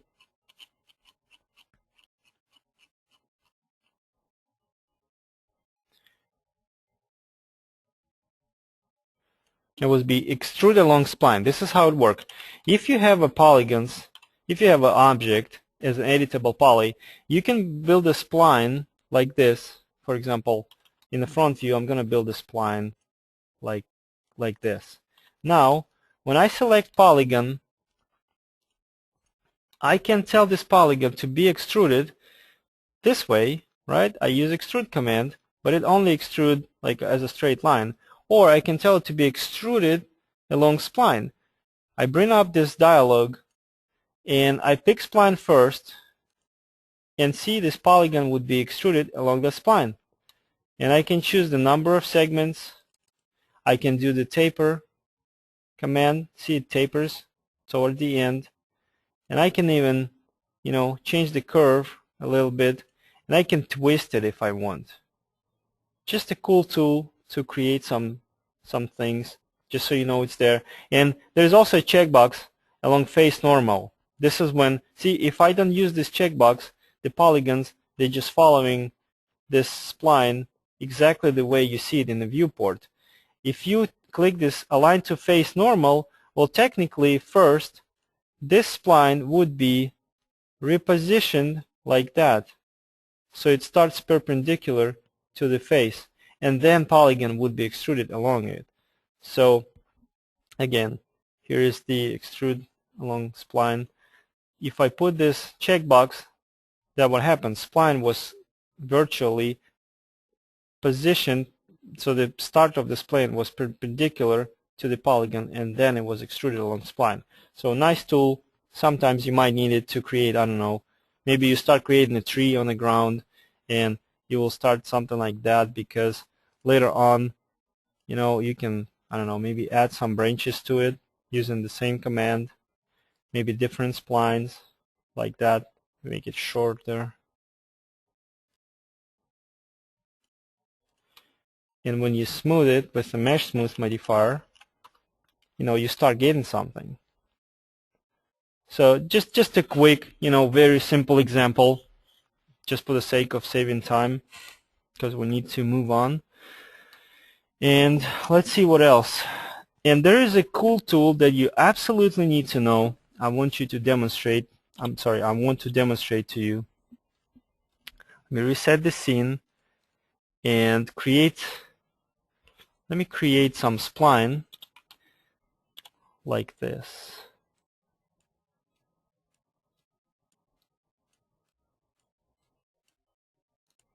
Spline like this. Now I want to convert it into editable poly and do the inset command. So apparently this is one large polygon, and I can select it. Let me change the color of this object first. So I can go to polygon subobject mode, select this polygon, and use inset command. Like, let me undo, revise this shape a little bit.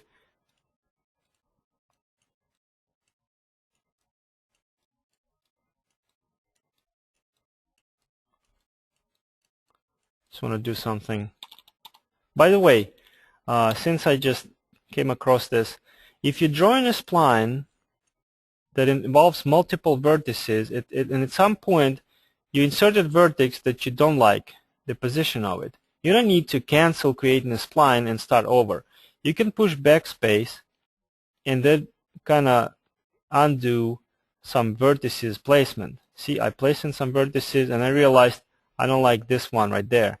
So I go backspace and I then just revise my shape. Okay, anyways, I got this shape converted into editable poly. Now I can select this polygon and inset. The problem is that when I inset this polygon,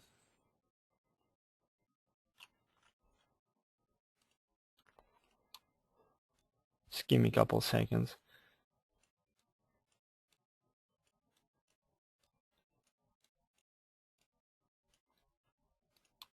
Okay, when I inset it, I'm trying to get some error in the geometry so that I can show you how to fix it. And of course, when you need to show something to somebody, everything is working just fine. When you do it at home or at work, you're always able to get this error message or this error in geometry. And I don't know why it's not supposed to look nice. Okay, just give me 30 seconds. I'll try to do it again.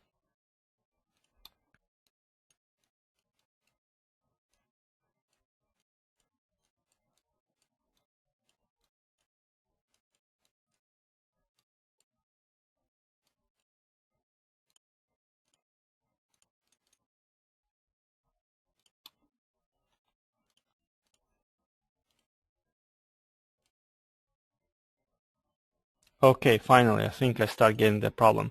Okay, look, we've got this weird shape, and I try to inset it for whatever reason. Let's say I just need it for my project. So when I inset this shape this much, click OK, the wireframe looks nice. I don't see any problems with the wireframe. See, if I trace it, there is no any overlapping vertices, no anything like that. But if I go to the shaded view, and let's say I select this polygon, see a little problem right here?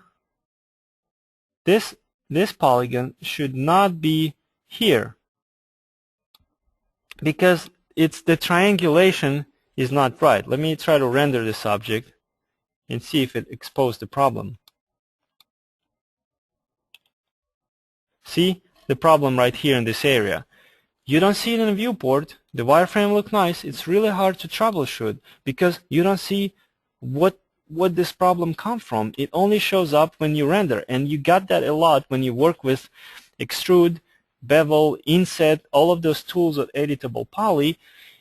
You know, eventually you'll get this type of problem in any project, in any object. And just so you know, the reason why this happens is because if I right mouse click over this object and go to object properties and tell it to uncheck this checkbox, edges only, I will see the true structure of this object, because you know we see this polygon as a polygon. We only see large surface created by vertices connected with edges, but in reality for computer to be able to visualize it to you, like behind the scenes, it breaks it down into triangles and then renders it. So this is the triangular structure of this object. So whatever you see as a dashed line is the segments of this object that you don't see and you don't need to see, but the computer know are there. And the problem is that originally, let's say this vertex, and I'll try to use pen because maybe highlighter. Originally, the vertex right here, this vertex, and the vertex right there, they were connected with invisible edge, and that was fine. But when I applied inset command, now this vertex right here, let me clear the screen. This vertex right here and this vertex right there are still connected with the same line, but the problem is that this line is going across the polygon that is here. So as a result, you have overlapping polygons, and you need to fix that. So the quickest way to fix that, let me go to object properties and remove those edges so they will be invisible. So, and that's what exactly you see right here in this area, because the faces that are there overlapping, computer messes up all other faces in this area. Because you know, when computer have two coplanar objects, let's say you have a one plane object and another plane object over it, you know, computer doesn't know which exactly object you want to see, and it's trying to guess, okay, for this pixel let me show this object, and for this pixel let me show that one. And that's why you see these black triangles, because computer doesn't know which of those overlapping faces you want to see. So anyways, what you do, you select all polygons that belong to this object, or the polygon that has this problem. It's just easier to select all polygons. And then you click this. Let me just, for demonstration purposes, select this one. See, that's what polygon look like. See this face that overlap other face. This face and this face, they overlapping with this one. And I'm going to select this one and click retriangulate. And what happens is computer rebuilds all the triangles and fixes that problem for you. This is very important because that's the problem you'll get a lot, and you need to know a way how to fix it. And just so you have even more idea what happens, Let me bring back this view when you see all the triangles, and look, this is the structure of triangles. When I push retriangulate, here's what happens. Watch to the structure as I click the button. See, the triangles, they look different now. Again, undo. When I click retriangulate, the triangular structure are changed. Okay, so that's how problem got fixed. And if you work with 3ds Max 2010 or 2011, there's also a cool tool about that, because I just told you 5 minutes ago that this type of problem you don't see in the viewport, and when you look at the wireframe, let me remove these edges. Oops. And wireframe is fine. The only time when you see it is when you render, and even at render you don't see it always, because like from a top view, well, you remember there was a moment when this problem didn't even show up at the render time. There is a utility that Autodesk included in 3ds Max that can help you to find those problems. This is how you get that utility here. You go to View menu, then you go to X View, and you choose Overlap in Faces. And that's a little utility that is going to analyze the object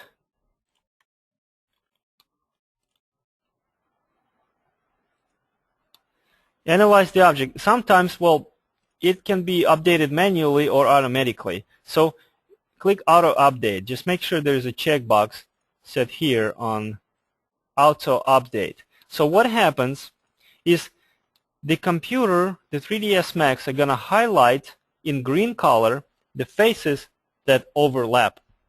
See, right now, remember my polygon, my object has a blue color, but now some faces painted in a green, and you can see, the faces that painted a green has a problem. They overlap, and computer is helping you to see the place where they overlap. So it'll show you exactly the place where the problem is. If I select all polygons now and click retriangulate, and this utility is still working, it doesn't show me any faces, filled with a green color. Means there's no problems.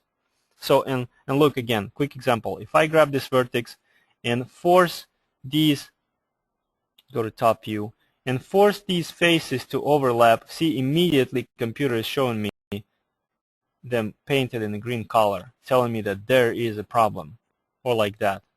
See? That's pretty cool utility, and sometime just give it a try. There's a lot of other helpful modes. It can show you open edges, multiple edges at the same place, and it just helps you to find the problem with your geometry. So just take a look at it. Just be careful when your object has 10,000 or more polygons. This utility is going to be very slow, and it's going to automatically uncheck this auto update option. So you will get this little button, click to update. So you will have to manually click it to recalculate, to make computer, to analyze your geometry all over again. So let me uncheck this and exit from XView utility. Okay, that's a very important thing, and that's gonna conclude our conversation about editable poly object and polygon subobject mode. But before that, just a quick example of this retriangulate option used in a real-life situation to fix the problems. Go to project folder, go to editable poly folder, then go to polygon subobject mode subfolder, then go to chair folder. Open this model in 3ds Max, and what you will see, again, my favorite tutorial about furniture modeling, this object right here, it's a finished chair. You would not see any errors in the geometry here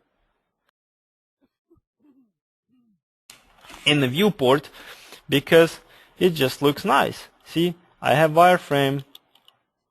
If I look at the wireframe, it looks nice. Everything is nice and clean. But when I render this object, the problem showed up. Oops. You can see problems here and here. Remember yesterday we did a little tutorial, little practical exercise when we finished talking about editable spline objects.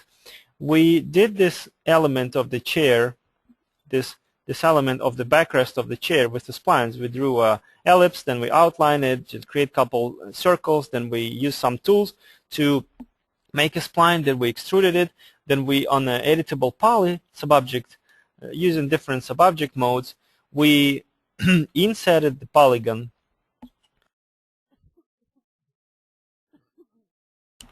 and then we added the filleted edges to it. And that's when this problem came from. Okay, and that's where problem came from because we inserted polygon. We thought everything is fine, but in reality there was some overlap in faces, and it's really hard to find them. So, you can just, and that's why, remember when I told you about workflow, how you create models, and that's why you want to have the preview stage when you have your scene, just a simple scene file. When you merge your furniture with the materials or with just a gray material, you do the render, because your render will always just help you to spot those problems, because see, the very obvious at the render time. So, or you can use this XView utility if you have extra time and you want to analyze your geometry using that thing. See, I clicked update and some faces paint in the green color, so I know there are some problems. So I don't want to even see where those problems are, because I know I can fix them. Go into polygon subobject mode, selecting all polygons that belong to this object, clicking retriangulate. It's not going to do any unexpected job unless you have really serious errors in the geometry, and it will always improve the triangulation. So I click it, I know problem is fixed. If I try to render, problem is gone. So that's very useful thing, and it's not something that I would say, you know what, I would recommend sometimes do it, sometimes don't do it. I would recommend you to do this retriangulation all the time. And in fact, when I finish this chair, I would always love to attach everything together, go to editable, polys, polygon subobject mode, select all polygons, and click retriangulate. And I know everywhere on this object, if there was any problem, it will be fixed. So that concludes our talk about editable poly object.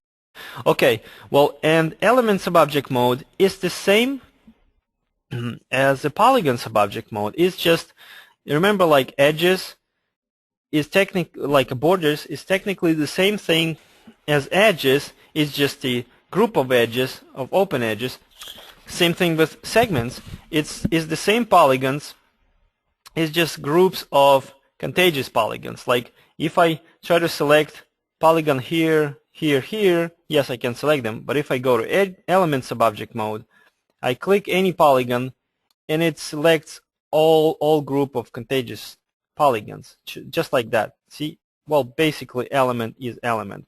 And most of the tools that are available for polygon subobject mode are available for element subobject mode. So, except of course maybe extrude and bevel, because you cannot extrude or bevel element. Like, how would you extrude or bevel this entire element? So, but just so you know, element is technically the same as polygon. It's just a group of polygons. When you work with elements, basically you normally just want to detach something or move and adjust, or maybe resize a little bit. Like I can select this element and scale it up, and by doing so I can scale this front leg of a chair, or maybe this one, the footrest, I can change its scale along X and Z axis to make it larger.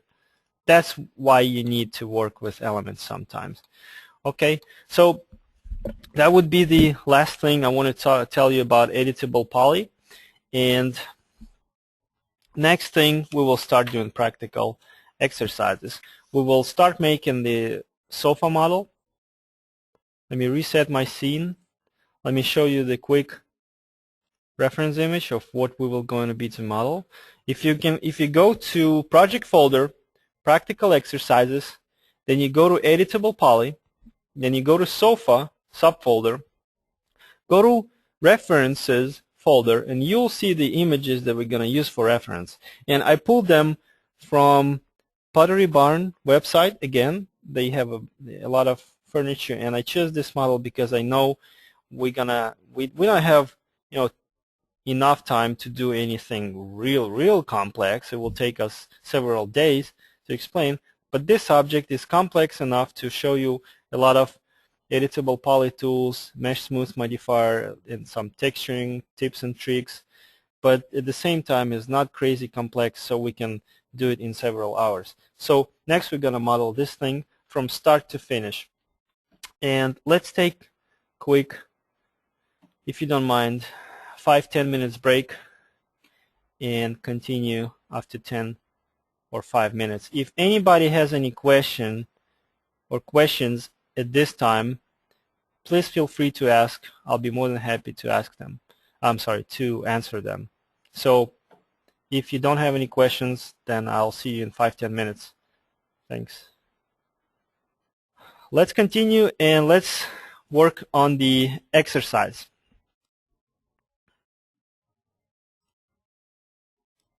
First, take a look at the reference images. Now, this is the sofa. I already said it. This is the sofa that we're going to model. And unfortunately, those are the only reference images that we have. And unfortunately, and at the same time, fortunately, because it will help us to exercise, our imagination. We will try to improvise. We will have to guess what the back of the sofa look like. We don't have any sizes of it. We don't have any other specification other than what we see on our screen. So, it gives us some flexibility. We can have some freedom trying to improvise and just maybe redesign some elements. So let's go ahead and get started. So what we usually start with, we need to look at this object and think, how would we model it? In which order we will model the elements of this sofa?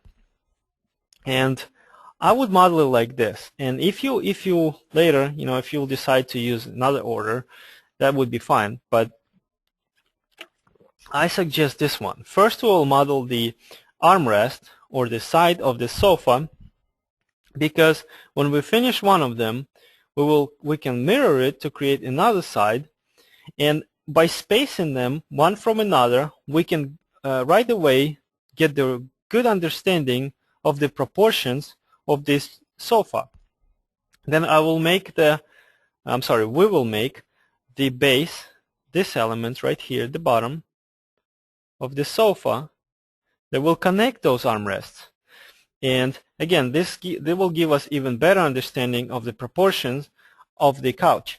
Then we will make the seat of this object, this seat cushion, and we will make the back of it. And apparently the back is much bigger than what we see on this picture, but we will try to guess what the rest of it look like. And then we will finish it by making the legs and these little not decorative, but the sort of sliders or little adjustable feet, I guess. We'll model those things, and then we will add decorative piping, this little rolled fabric, and stitched around the object. And see a bunch of little wrinkles on the object. Normally, when you exterior render, it's not very high res, I wouldn't worry about it. But in this case, I just want to show you how we can add them with the texture, because these wrinkles are not very, dramatically noticeable. And if we try to make it with geometry, we'll spend, I don't know, maybe an hour if we know what we're doing. But we will make those wrinkles specifically with the texture, with the bump texture. So I'll show you how to do it. And of course, I'll show you how to texture entire sofa, because we will do it from start to finish. So that's going to be our plan. Somebody send me a couple messages. Let me check them real quick, and we will switch to Max. Okay, great. Okay, so now, because we don't have any reference image that we can bring into 3ds Max, we're just gonna eyeball it and look at this image. Or if you have a dual screen, that would be the agenda, and image would be right here. If you don't have a dual screen workstation, and so you cannot bring this image to one screen and use 3ds Max on the other screen, just maybe print it out if you have a printer, or if you don't have a printer, don't worry about it. Just open image, look at it, memorize what this element look like, switch to 3ds Max, and start working there. That's what I'm gonna do. Okay. And by the way, we're gonna use some files. If just try to follow me. I'll try to go relatively slow so you'll be able to keep up.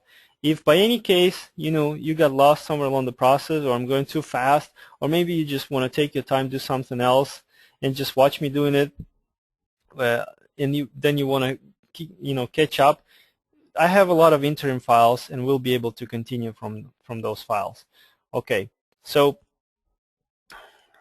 anyways, back to 3ds Max. I want to go to front view, and I want to create a box. So I'm starting to make a left armrest. I'm creating a box object, something like this, any free size, something just rectangular like that, with height. So box object like this, maybe a little bit wider. Okay, now what I want to do with this box object, I want to convert it into editable poly. I'm going to go to edge subobject mode, and I'm going to select two edges right here. Well, actually not two more, but I'm using Windows selection. See, I'm selecting two edges on the front view, but in reality I selected also edges on the back. So, or you can just select just one edge, click ring command, and it will select all of those parallel edges. Okay. Now, I'm going to use a connect command to connect these edges with two segments. I'm going to use a pinch command to sort of spread those edges a little bit closer to the sides of this box, like this. I'm going to click OK. Now what I want to do, I want to select these edges. I'm just going to use Windows selection in this case. I'm going to use connect command and connect them just once. Reset everything else to 0. So I got one edge there in the middle. Click OK, and edge is there. And then I'm just going to move this edge. By the way, you see me sometimes hiding the coordinates gizmo and sometimes showing it back. This is how you can do it. You can do it by pushing X on the keyboard. Just push X button on the keyboard, you'll see what I'm talking about. When you push X, they disappear. So I can see like this particular edge a little bit better. If I push X, they come back. So I'm going to move this edge up until probably this point. Okay, and now I'm going to select these edges and just push connect command, just the button, and it will connect them again. I'm going to move it down this time this much, a little bit more, like this. Okay, now what I want to do, I'm just trying to improvise. I'm thinking on the fly, so I'm going to select them again, and I'm going to connect them again twice with two segments, and slide these segments up a little bit, something like this. Click OK. Alright, so now what I want to do, I want to go to Vertex Subobject mode, zoom in closer to the top of this object, and select these vertices and move them along X axis until they snap to this corner vertex. And notice I need to switch to 2.5, and you need to do the same. Switch to 2.5 snaps and make sure this button is toggled. The switch is toggled. Then again, I'm going to snap these vertices to this corner vertex. I'm going to select these vertices right here, vertices. I'm going to constrain them to y-axis and move them up Okay, so now the problem is that those vertices right there, they all not welded right at this point. So I need to select all of them and I need to weld them.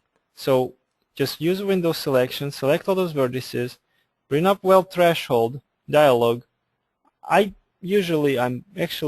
of the time I reset it to 0 and increase it just a little bit. Okay, so I see numbers are changed. It was 48 vertices, but now it's 44, means when I click OK, all of that is welded.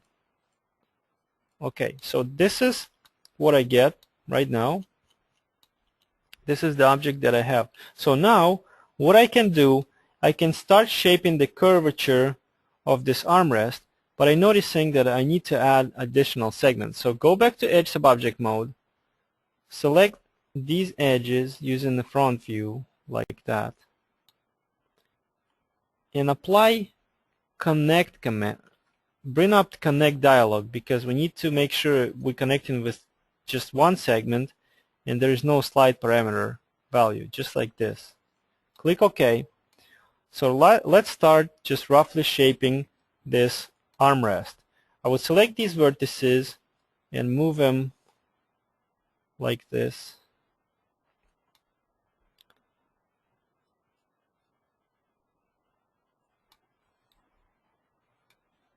Okay.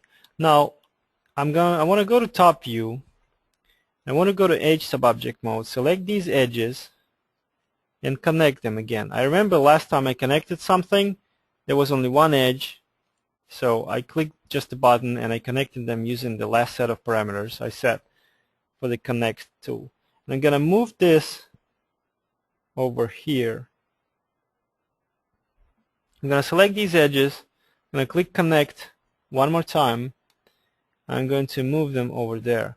Now it's a time to do the first quick test to see how this object would look like after we apply Mesh Smooth. So you can go two ways. You can apply Mesh Smooth modifier, which is very powerful, very complex modifier. I mean, simple and complex at the same time. Simple because we need from this modifier only this iteration parameter, which controls how much you subdivide this object in basically level of detail, and this isoline display on off, because when it's on, all you see is the old edges, but when you uncheck it, you see the real wireframe of the object after it's been subdivided. So that's what Mesh Smooth does, and a lot of other things we're not going to look into them, and pretty much that's the only things we need from it. Change iterations or make sure we see the wireframe. And Turbo Smooth modifier does exactly the same thing. It just stripped off all other parameters, and it's missing some parameters. So I would recommend apply Turbo Smooth. Turbo Smooth, 2 iteration. We already see the wireframe. So this is what our object looks like right now, but it's too rigid. We need to be softer. So we keep working with it. Now, maybe before we start making it softer, because if we look at the reference images, it's right here, you can see that the backrest is getting curved right there. It curves right there to be connected to the back of the chair.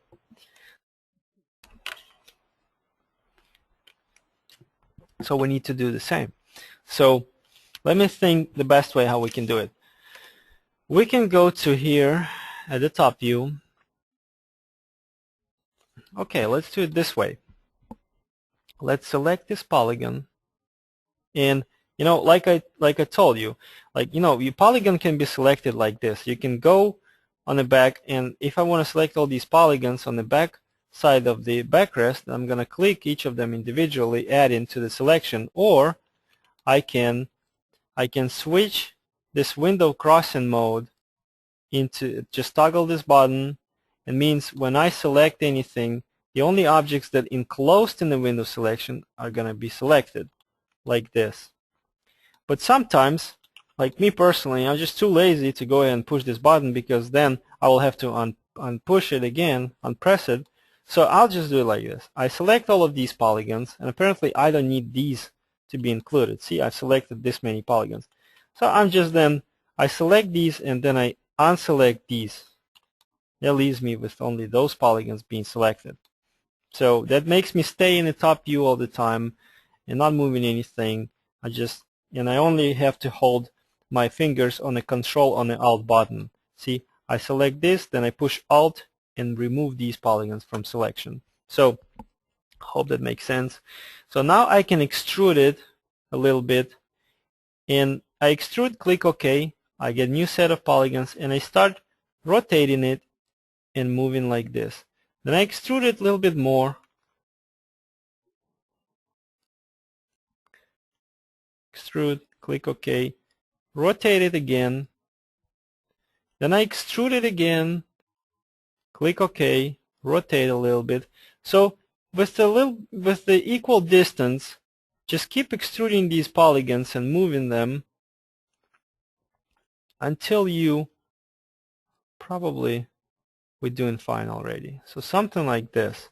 Now apparently this curve has too large radius. In reality, this curve is much more rapid. So now I need to go to Vertex Subobject mode or Edge Subobject mode and readjust all of these edges a little bit. So now select this edge, click loop, so I get entire edges loop selected, and then I just push it a little bit closer. Select this one, loop, push it closer. This one, loop, push it closer. This one, loop, same thing. Well, that's the problem. Just be aware of that, because these polygons, when I click loop, these are not selected because they're not contagious, because this edge continues right here, and then at this vertex it splits to two more edges. So computer doesn't know which way you want to continue the selection. It just stops it. So just be careful with that. I might want to click this one, click loop, and then this one and loop, so I got the right edges selected. Or instead of that, I can, of course I need to go to polygons, and these polygons already remain selected, and I move these polygons here. Something like this looks good, and maybe then zoom in closer here. I'm trying to go slow enough so you can keep up. Please let me know if I'm going too slow right now. But I hope it's not too fast and not too slow at the same time, so we can stay on schedule and you can follow this exercise. Okay, now let's take a quick preview. If I apply Turbo Smooth modifier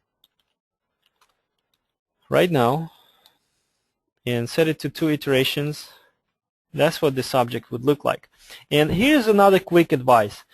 If you don't want to apply Turbo Smooth modifier, back and forth all the time, of course you can enable and disable it. Plus, I sometimes do this thing.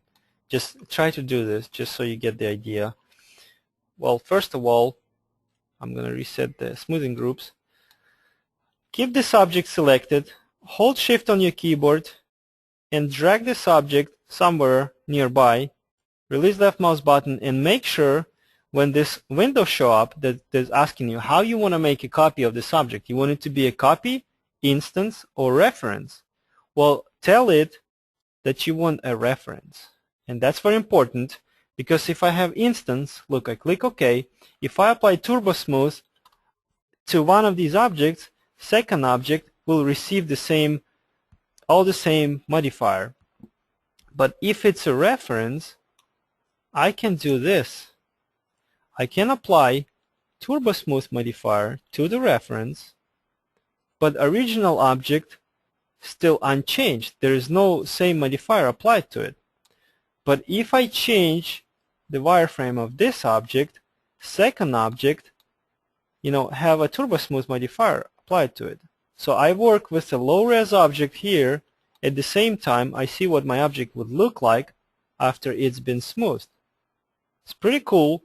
If this object was too heavy on the polygons, It would go too slow. The refresh rate of my screen would be very low, and I will have to delete this object. But right now, when I have a chance, it's kind of nice option to see your object, what it looks like when it's smooth.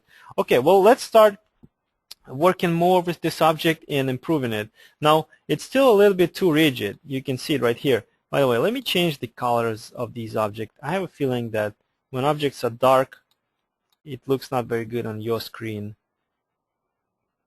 That should be better.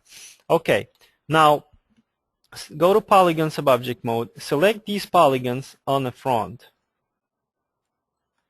and move them along y-axis. See, when I'm moving them, I'm making this object look softer because it's affecting the way the smoothing algorithm applied, because the angle from this front surface of the armrest flowing into the top surface of the armrest is like 90 degrees. It's very sharp. But when I move these guys right here, now it's much softer, and the smooth geometry is going to look softer too. Oops, I think I involved extra polygon, and that's not what I want, so just be careful of that. So I'm going to remove it from a selection and make sure I'm moving only vertices, polygons that I want. Okay, same thing I want to do here on the back. Just select them and move them a little bit. I'm doing it in a perspective view, just grabbing it by the X and Y axes and moving it a little bit. Now, I want to look at this polygon here and select this one, and this one. Move them to a little bit. Then I want to select this one, this one, these three, and these three. And move them too. So see, this object, the smoothed one, already look a little bit softer, which already look remotely and closer to this. I mean, still not very close, but much better. Start looking like this armrest.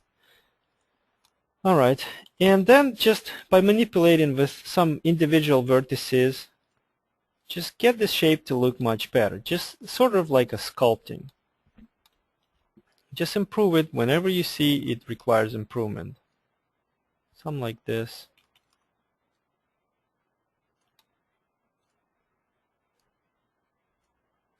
No, to make it look softer. Okay, that should be good. Let me maybe just improve.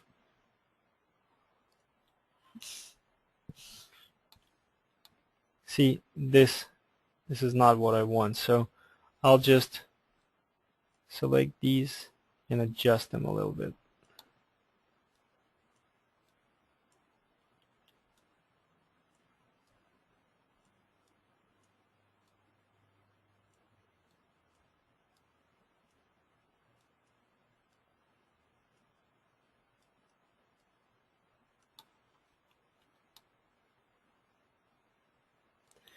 Alright, something like this looks good. Now, don't collapse this object. Let me delete this one. Keep this one and apply Turbo Smooth on it. I'm going to keep this object like this for now.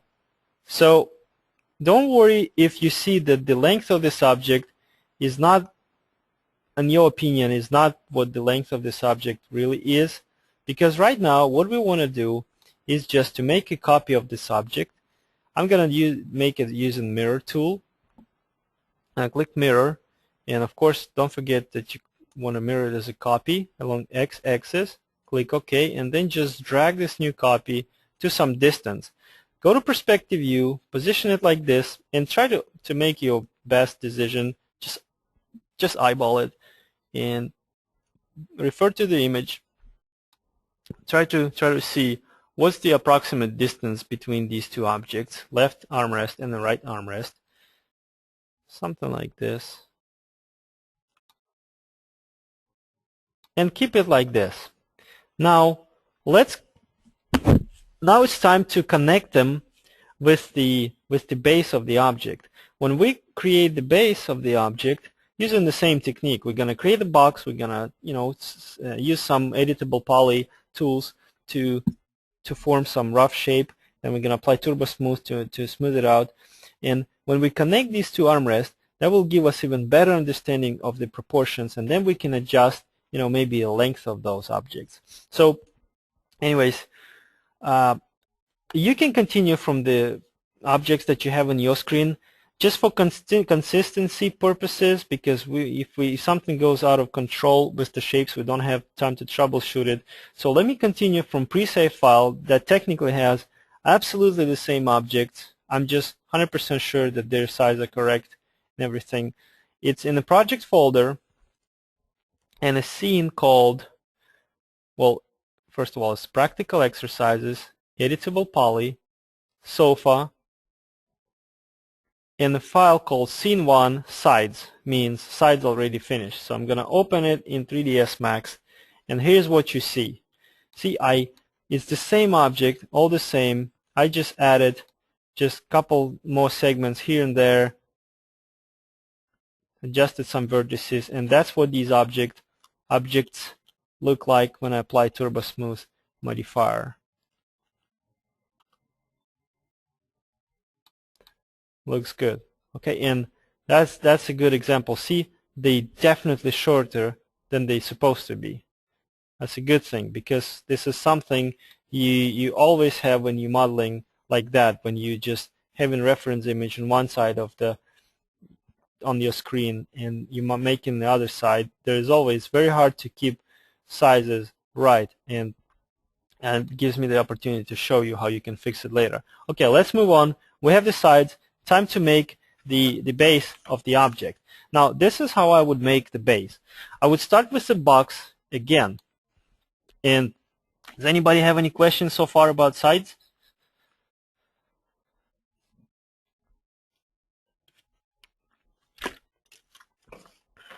Okay, I see no questions. All right, let's keep moving.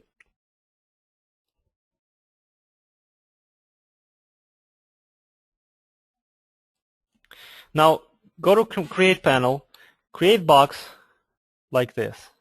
Just start anywhere here, end up right there, and don't forget to give it some height. So, and then you can go to Perspective View and adjust the size of the box even better. So, I'm gonna go like this, adjust the height a little bit, move it right there. That should be enough.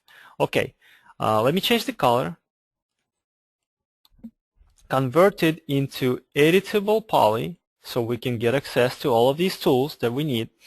And let's start again adding some edges. That's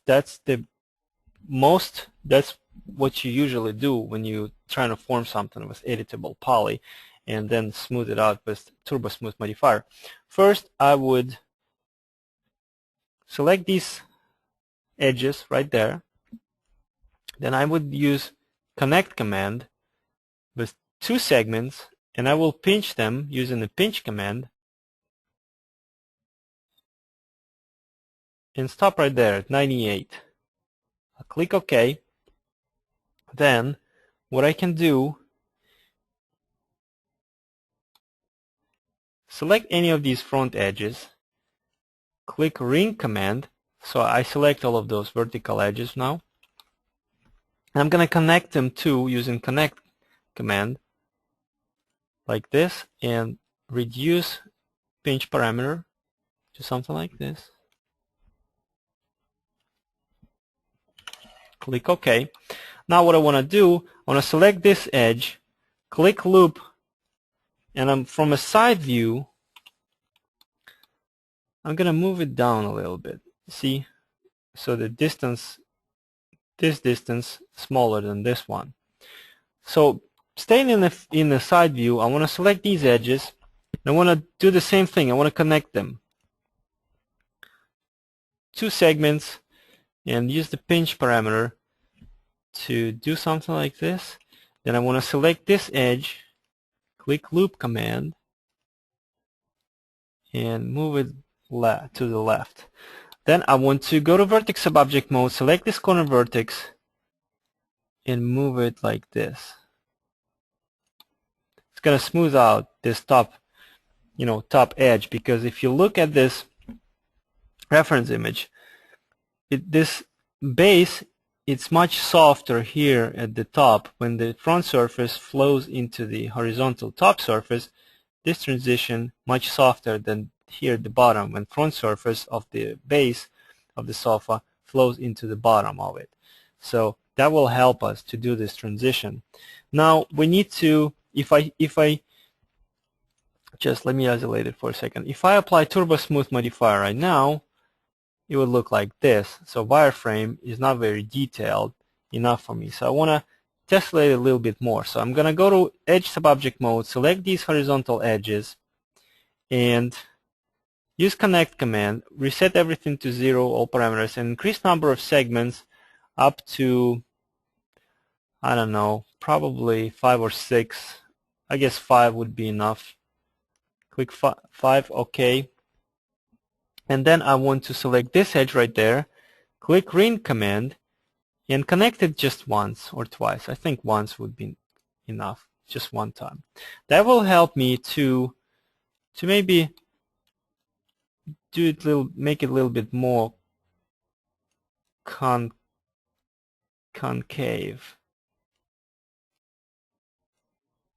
Something like this, and maybe even grab this vertex and move it back a little bit. Okay. So now let me see what this object looks like after it's smoothed. Turbo Smooth modifier goes on. Looks great. Looks like a good start, and if we want to adjust it more, we're not collapsing it, we can adjust it later. So okay, let me also apply Turbo Smooth to both of these objects, and this is the moment when you can do a couple more adjustments to this base just to make sure it's positioned in a proper place. That looks good enough, and if something is not right, we're not collapsed object, we can always adjust them later. So right now we're trying to build some basic form, basic shape of this sofa to understand its overall dimensions and the proportions, and then we can continue from there and adjust some minor things. So that's what you should get to right now. And let me continue from pre-save file, which again has the same objects that I see on my screen right now. Sides plus base, that's what file name is, and you'll see the same thing. 2 sides are finished, almost finished, and the base is there too with Mesh Smooth applied to it. And like I said, you can apply Mesh Smooth, just change iterations to 2, and I would recommend uncheck this isoline display so you can see what wireframe look like, because with this checkbox checked on, you see original edges of the object, and it sort of doesn't give you enough idea to understand the wireframe. When you do the character modeler, when you make like a human face or a human body, that's a good feature, but not for the furniture. Uncheck it, or simply apply Turbo Smooth instead with 2 iterations. Okay, let's keep moving. Time to create a seat. Now, seat will be created using the same technique, just slightly different. We use box. Again, look at the image. What can help you to judge the size of the box that you're creating is this. Let me use my favorite tool. I don't know why, but today it has a gray color. Oh, I can change the color. All right, I'm going to use a red one. Okay, look. The distance, the height of this object, of the armrest, is represented by this line. Now the height of the base is represented by this line. You can see that approximately the height of the base is the 1/3 of the height of the sides of the sofa, and that will help you, because when you make this box, just make sure the height of it is 1/3 of the height of the side. Same thing about seat. Approximately the height of the seat is 1/3 of the overall height of the side of the sofa, of the armrest. So use the information to create the box. See, when you start here, just make this box not this big, not this big. Make it approximately 1/3 big. Okay, move it.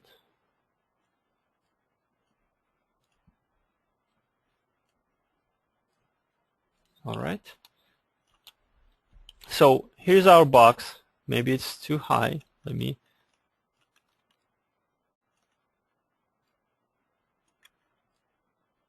That should be good. Convert to editable poly. And let's see what we can do. First of all, I want to tessellate it right away. I want to select these edges right there and connect them. Let me think.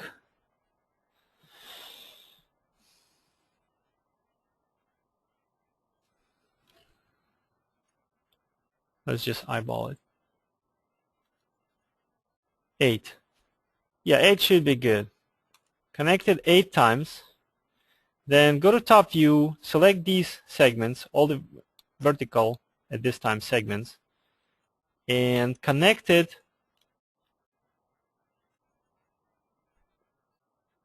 3 times. Let me look at the perspective view.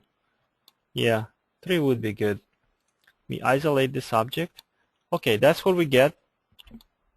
So if I apply Turbo Smooth modifier to this object, by the way, let me use that technique that I show you.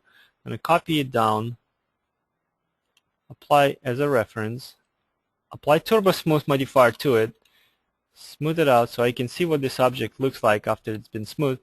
At the same time, I can work with the wireframe. See, I move this up and the object changes.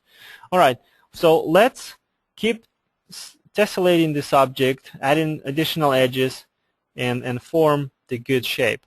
So I'm going to select this polygon, I'm going a little faster, click ring command, use connect tool, connect it just once, because I don't need to connect it more than that, just once, click OK.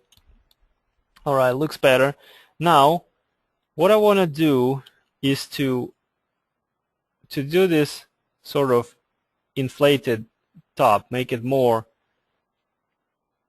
I don't know which one called convex, which one called concave. I know is one of them when it goes, sort of bends outwards. One of them when it bends inwards. So I guess it's going to be convex, this shape. So when it bends out, correct me if I'm wrong. So anyways, yeah, looks like somebody sent me a message. Okay. So convex, is this convex? Okay, great. Thanks, Donald.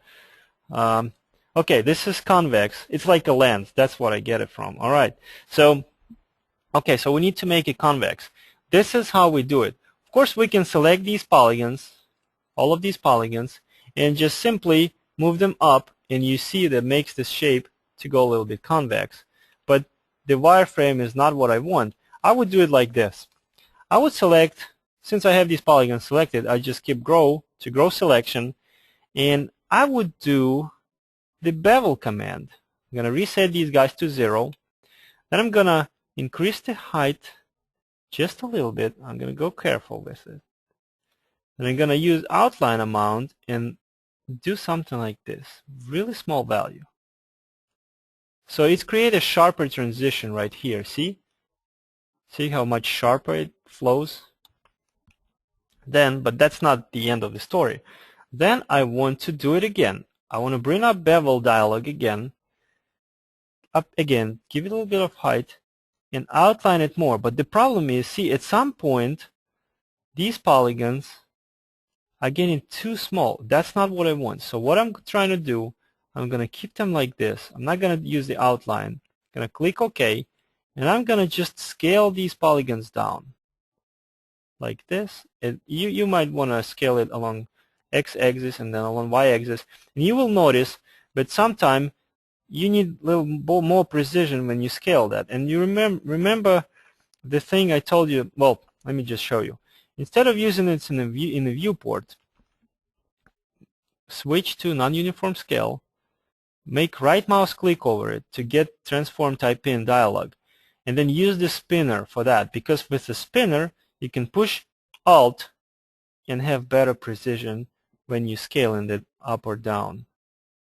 Just don't go too fast with it. Let me undo. push Alt and then do that. Okay, then I can scale it along Y-axis, something like this.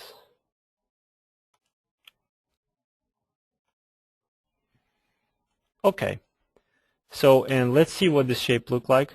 Okay, well, I like this transition right there on the side, but top still need to be a little more inflated. So I'll now from this moment I can do it manually. I just select these polygons, and why am I doing it this way? If I can just shrink the selection, I don't know why these not selected, and then just go like this.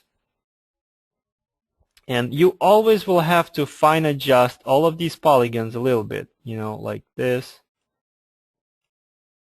And this is something definitely after 5-6 models you'll get a good grip off, and you'll be very fast with it. Okay, so I start liking the top. Maybe I want to select edge, select these edges, and make it more rounded, just like this. Because see, this one is very inflated, very convex. Hope I named it right. Okay. All right. Maybe a couple vertices here. And again, use sort of sculpting.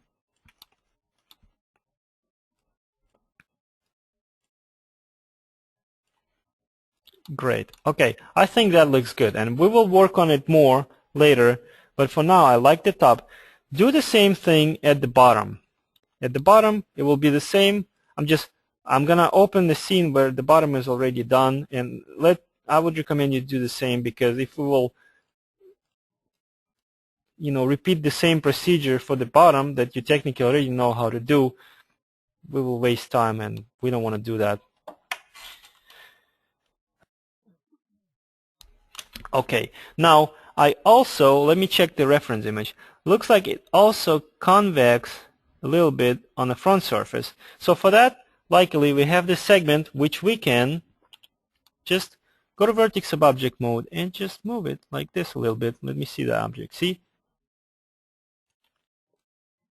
That would be great. On the back, it doesn't matter. The reason why, because we don't see the back of the seat cushion on our model. So I mean, we can do it a little bit, just just to make it nicer. Okay, now I'm gonna hide this thing or move it to the side temporarily, because what I'm gonna do next is, from a top view, I also want to adjust these vertices on the sides to make this object to be a little more convex on the sides too, just a little bit, just like that. See, right here, and here too. Select them and move a little bit. Okay, now what else I want to do? I want to select these sides and move them here a little bit to round up the corners a little bit, like this and like that.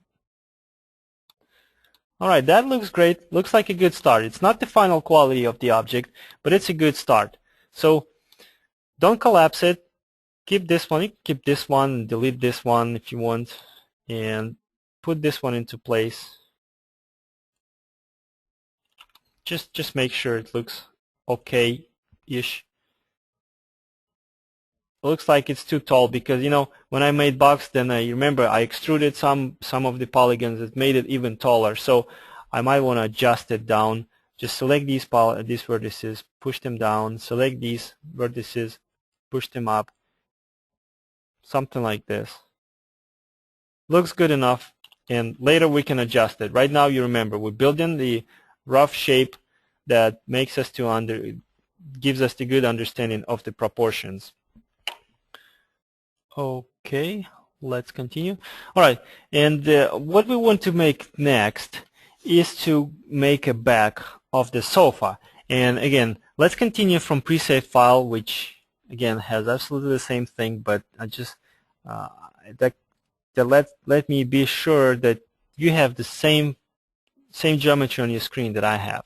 So open the file that's called scene3 sides plus base plus seat. You've got all of those three objects. By the way, when you open the file, I've noticed sometimes in my scenes, I accidentally probably pushed some button. Look, if you all of you know that you can switch between wireframe and the shaded view by pushing F3 on a keyboard, right? Or maybe when you are in a shaded view mode, you can bring up like I'm doing right now. See, I'm in the shaded view mode.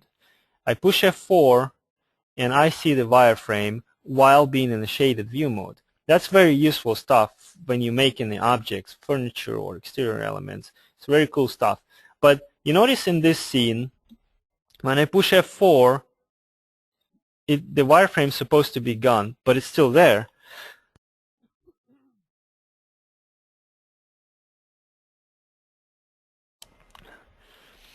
And it only updates when I move the mouse. This is why this viewport is disabled. Look, if you click on, let me see which one, probably this little plus. Yes, you click this little plus, it shows disable viewport, means it's not updating until you move anything on your screen or until you refresh your viewport by hitting tilde on a keyboard. That's the button, if I'm naming it correctly, next to number 1 on a keyboard that refreshes your screen.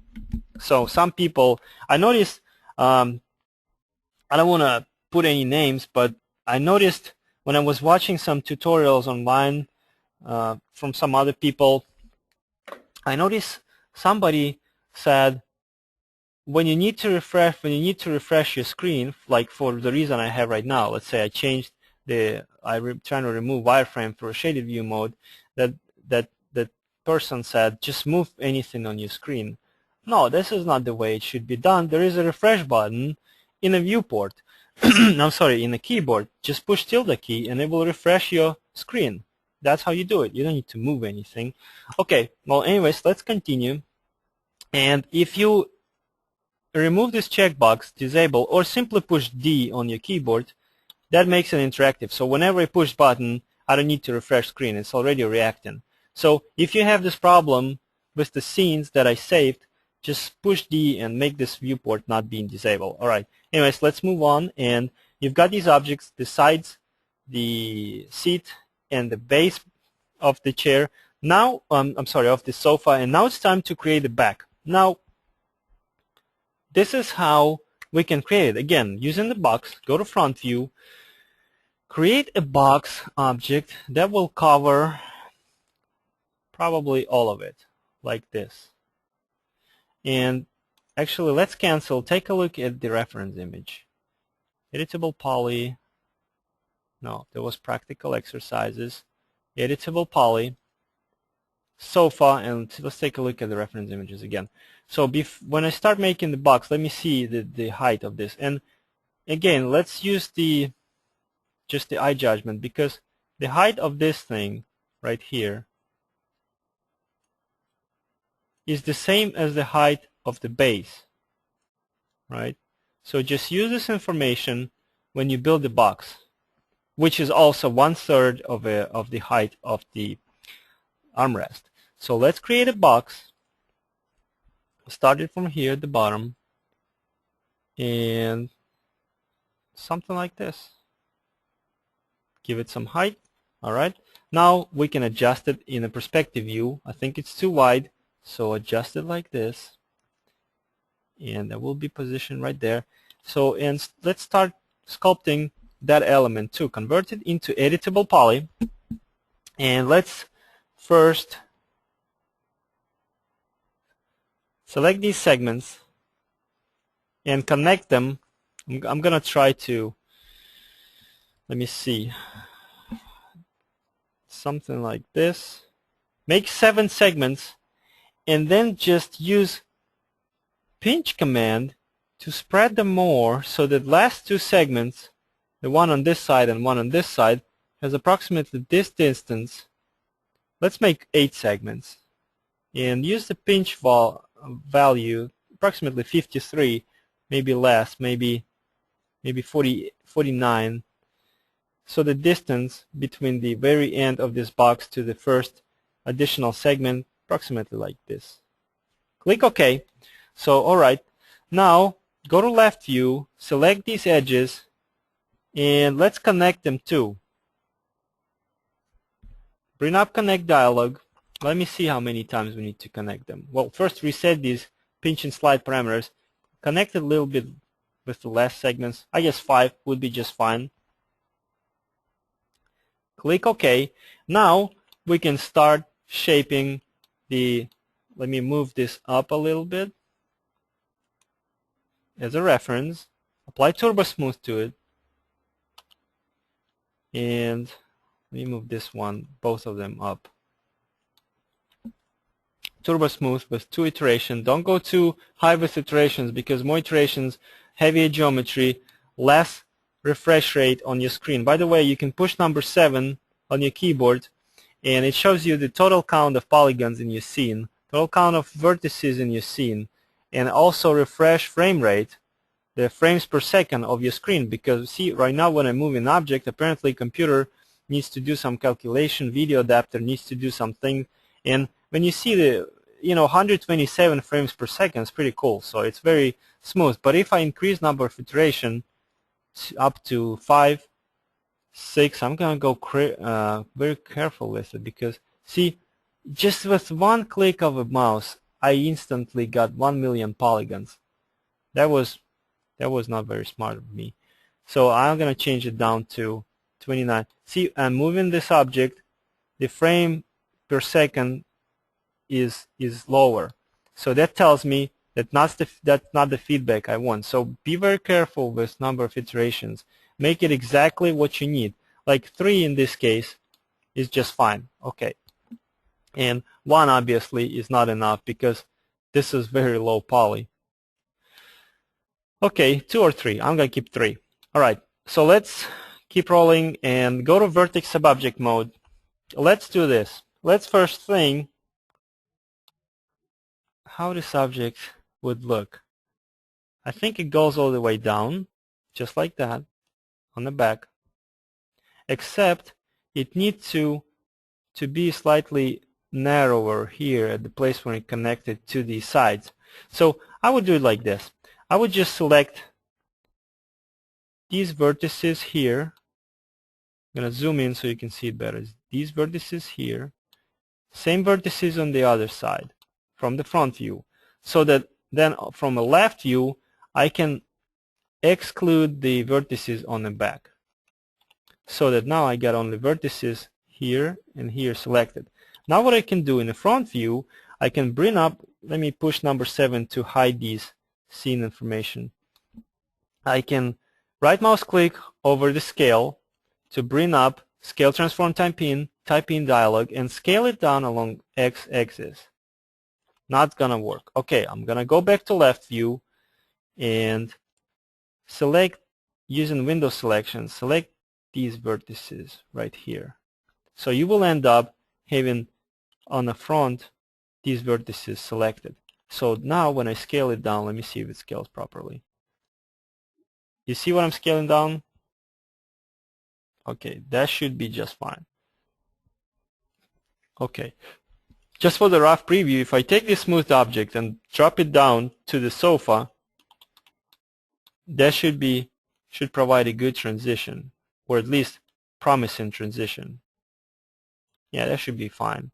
Because what we're gonna do now, apparently if we look at the reference images, it's going a little bit curved back. So I'm gonna go to side view. I'm gonna go to hold on a second, let me move this up and move this. I'm gonna move this to the side. So okay, I'm working with these two objects side by side, and it's a personal preference, but I just cannot work with when my working object is at the left. I like to have it at the right. Okay, so I'm not gonna use any modifiers. I don't want to do it because I can bend it with bend modifier, right? I can go like this. I can bend it, and there's nothing wrong with it. It's just not very effective because if I bend it, I gotta adjust some things. Then I will have to, collapse this object. Then I'll have to recreate my reference copy, reapply Turbo Smooth. No, when I work with editable polys, I'll just do it like this. I'll just manually maybe starting from here, I'll just curve it back just like this. See, you modifying some vertices, curve it back. That should be good enough. See, so the object is curved. Remove this one to the side. If I put it back here, it looks a little bit better. Okay, so that looks about right. Now, when we got all these three elements, one by one, I think I made the back too wide. So let's adjust that. This time I don't need this object anymore. I can use this one. Let me remove Turbo Smooth. And what I want to do, just grab these side vertices and move them here and these here to make this object a little bit not too wide. Turbo Smooth. So let me see how it works here. Yeah, that looks much better, and that looks like a good connection of the back to the armrests of the sofa. I'm sorry if I sometimes refer to this object as a chair. It's probably because I already forgot my original language, which is Ukrainian, but still haven't learned English, so kind of in between. And I just sometimes, I don't know why, call sofas the chairs. So I hope, that not creating any confusion to anyone. Okay, and you see at the bottom, this transition, it's just too soft right there. And the way to fix that, I'm talking about, let me go to side view. Let me move it up. And go to side view. See, this one, it's too rounded. Apparently, it's not like that. So the way to fix it, go to Edge Subobject mode, select these edges, and click Connect, or bring up Connect dialog. Make sure you connected it with just one segment. And you can click OK and then just manually move segment down. Or you can, when you in the Connect dialog, just use the slide parameter to slide it down. And that's going to limit this transition, this curvature, and object is going to look like this. And that's exactly what we need. So now, from this moment, it's time to start fine adjusting everything, because now if you look at the sofa, it's a little bit, proportions are not correct. Maybe length of this object is good, and the relation of a length to the height is good, but the depth of this object is definitely not what we want. So we should start like this. Remove Turbo Smooth from all objects. Then see which objects, and because right and the left sides are the same, they're already attached to the single object. Okay. Now go to left view and start adjusting what I need. For example, I need to make this object the deeper. So I select these vertices of the armrest and I make them wider like this. So because I did that, of course I need to make this base wider. So I'm going to do the same thing, adjust it here, then I go to Vertex Subobject mode, select these back vertices and push them back, make it wider. Same thing with the seat, like this, select vertices, push them back a little bit, making this object wider. And the back, we don't need to make it wider, we can just slide it back and forth. Okay, so later on, let's say I do a quick test, select all objects, apply Turbo Smooth modifier, and looks about right. So from this moment, let me think what else we can do. Just give me 5 seconds.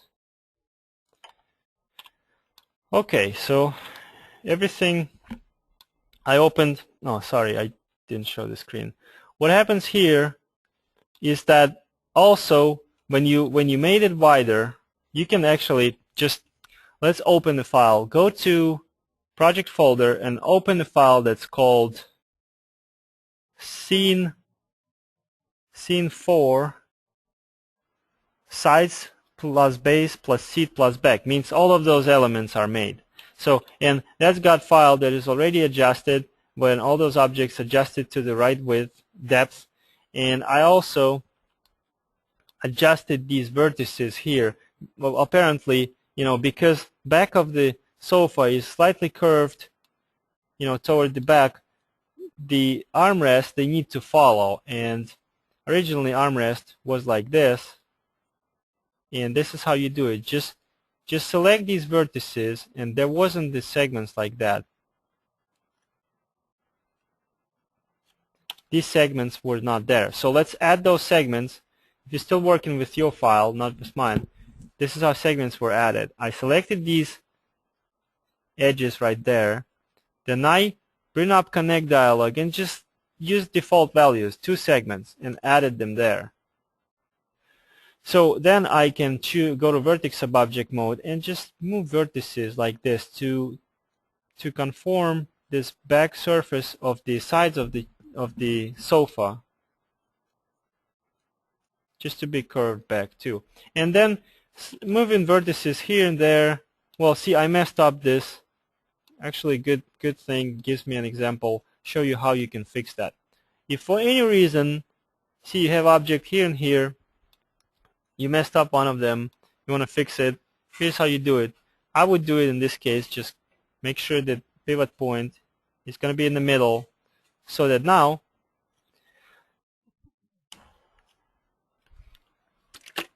I can go to Element Subobject mode, delete this entire element, and you remember pivot point is right here, exactly in the middle.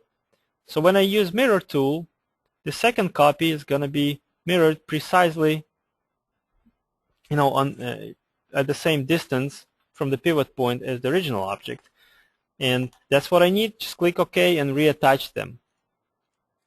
Looks good. So moving vertices just here and there, try to do your best and bring this object to the shape like this. It's going to take you a little bit of time, and then we need to start to fine adjust this thing. And let's continue from another file. Let me see what kind of fine adjustments I did. Okay, now let me get back to that and show to you what else we can do.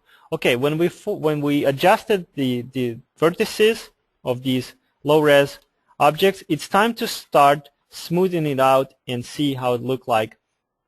And it's time to make a seat to look like this, you know, basically what you see.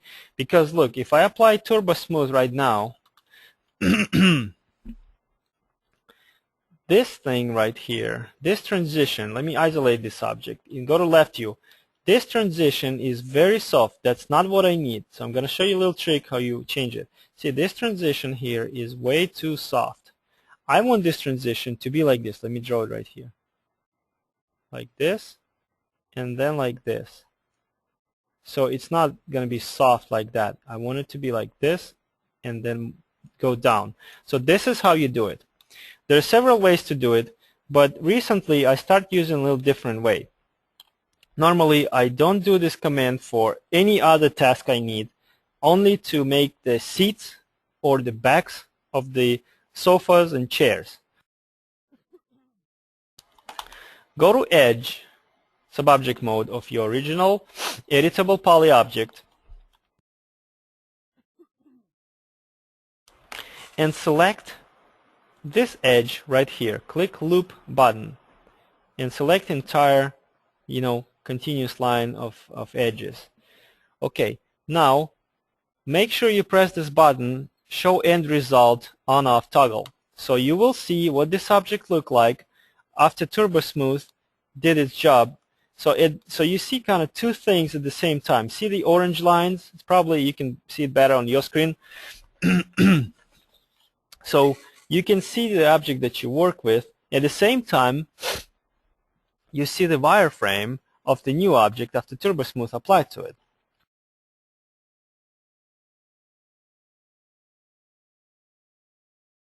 Okay, and this is what we're going to do. On the Modify panel, scroll down, and on Edit Edges Rollout, there are two options. There is a group of parameters, and one of them says weight, one of them says crease. We're going to use the crease parameter. That parameters define how much influence this particularly selected edge or group of edges make to the smoothing of subdivided objects. And smoothing, I'm talking a Turbo Smooth. modifier, or mesh smooth, whatever, one of those two, turbo smooth or mesh smooth. Now look, if I increase crease parameter, see the edge start looking like a crease. Let me exit from edge. You see the sharp line right there at the place where the top of the seat transitions to the front of the seat. Do the same thing here at the bottom. Go to edge, subobject mode, select this edge, click loop, and set crease to 1. And when turbo smooth applied to it, it's going to create a crease in there too. That's what we need, because later we will add this decorative, like a fabric, like a rolled piping, and we need this object to look like this here, because we're going to, let me ask a question. If anybody can tell me in advance, how are we going to make the piping for this object? Just a couple quick thoughts that you might have. Just send me a chat message or something. Who's got the idea how we're going to make decorative piping like this, this, if I'm calling it right, this decorative tube that's stitched to the object? Anybody?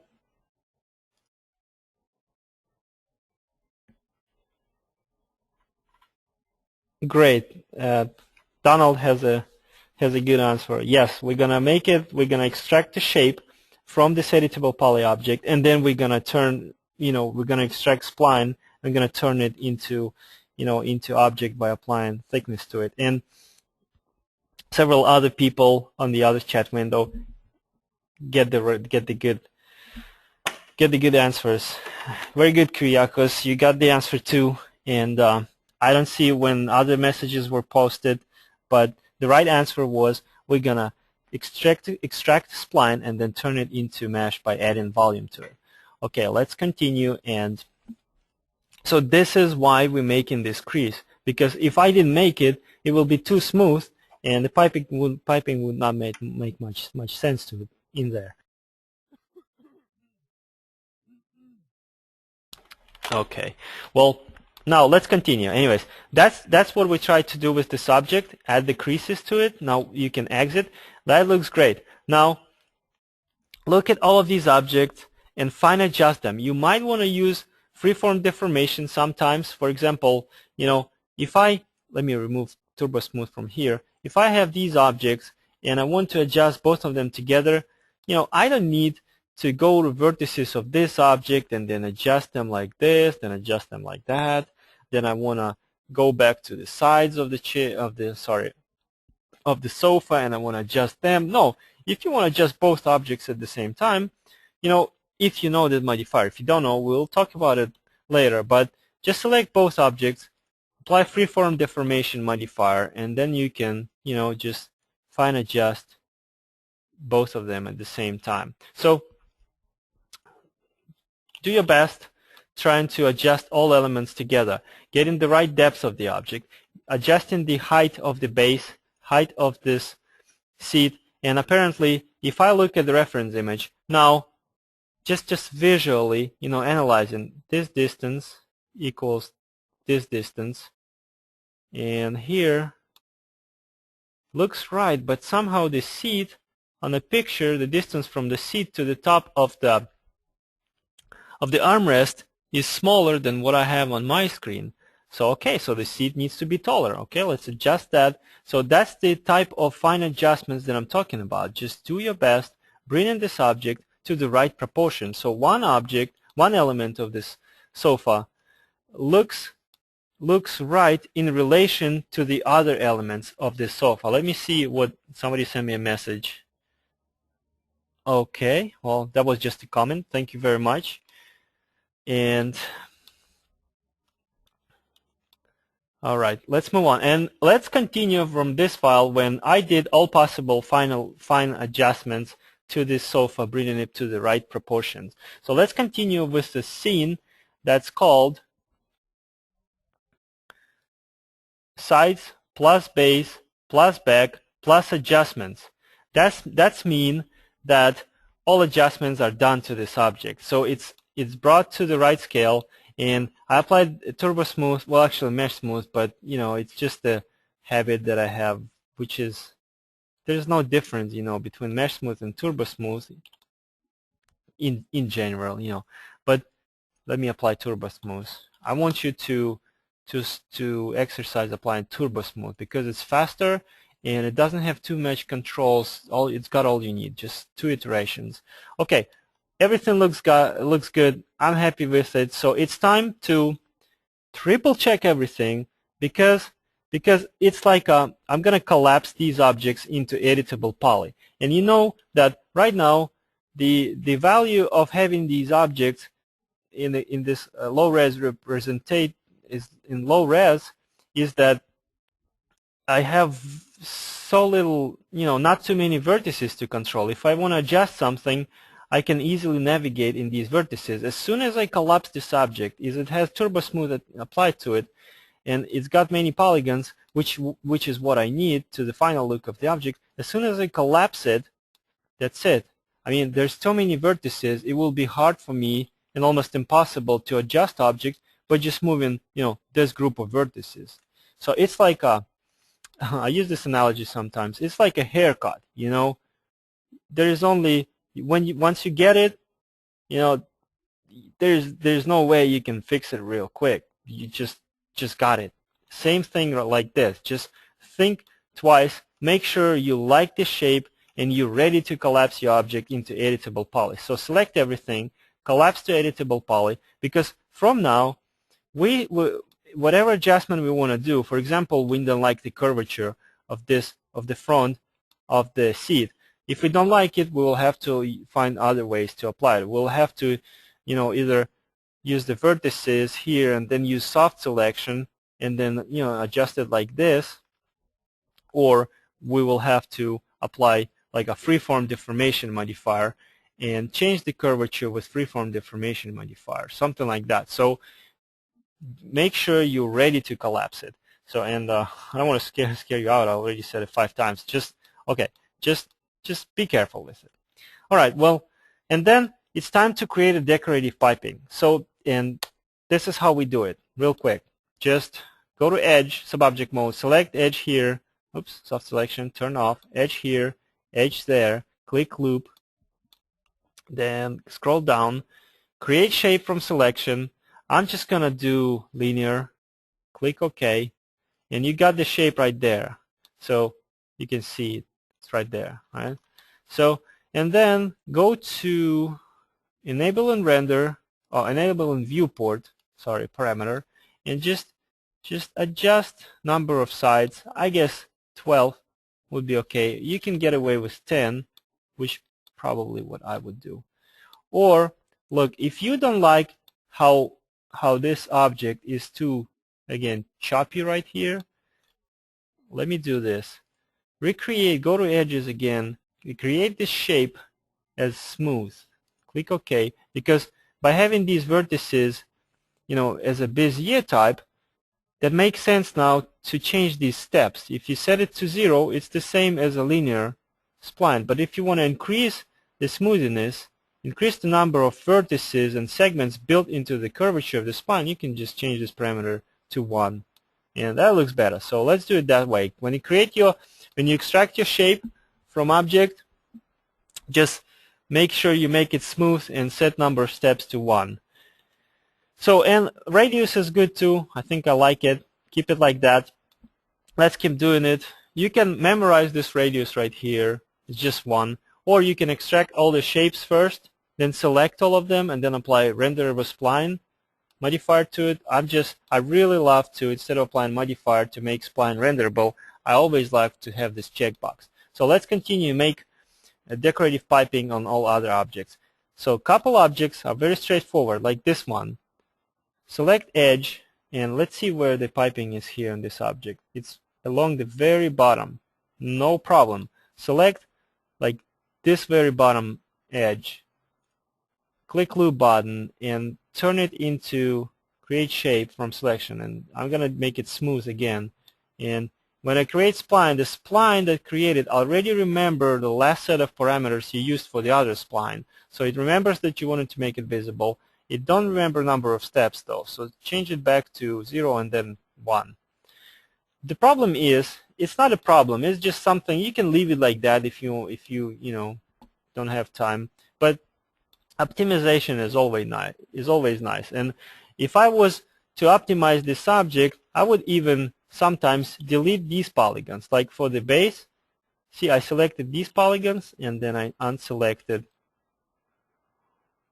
these polygons. See the polygons selected inside?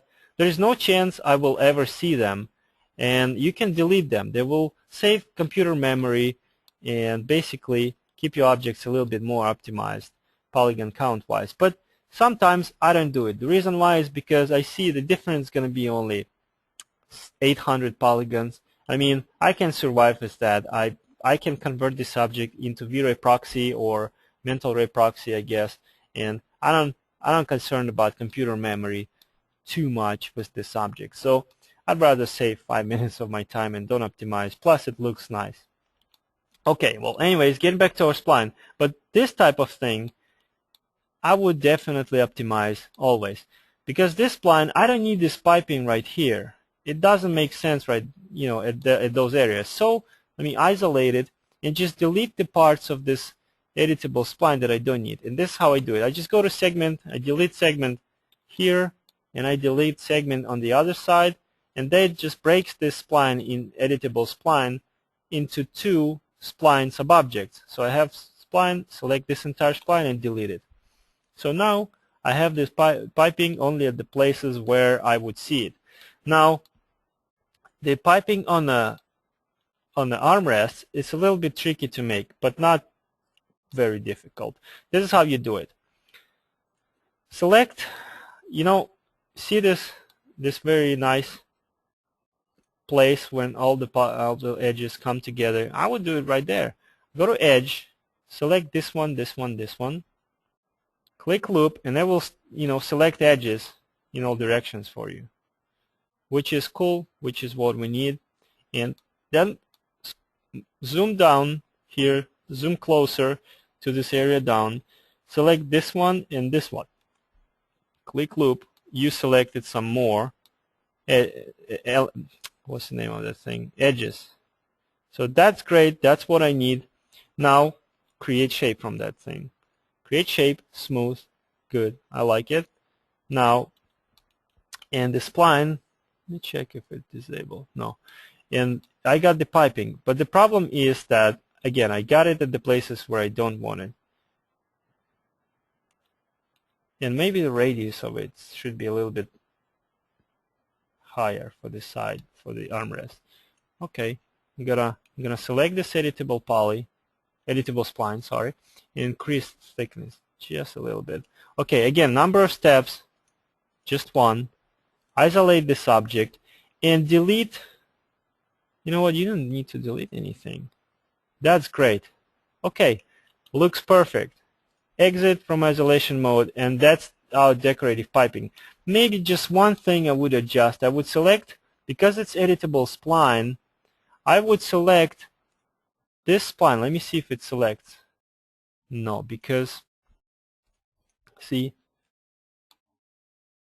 this is a big spline. So I would go to segment subobject mode and maybe select these segments right here and move them up a little bit.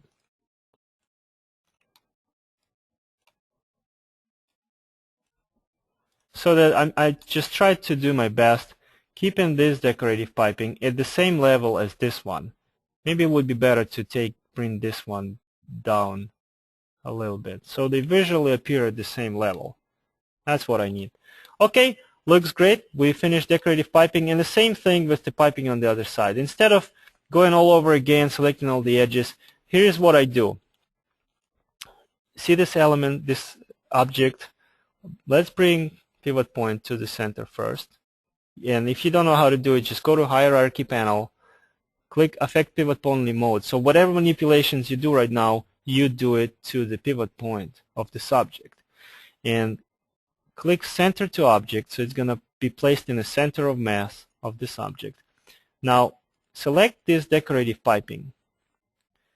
go to Hierarchy panel again and click Affect Pivot Only button. So means you're editing pivot point of this object right now. Now let's align pivot point of this object to the pivot point of this armrest object. Use Align tool. Just click it and pick the target object. And it's going to ask you how you want to align it. Just tell it you want to align X, Y, Z position of pivot point of current object with the pivot point of target object. Click OK.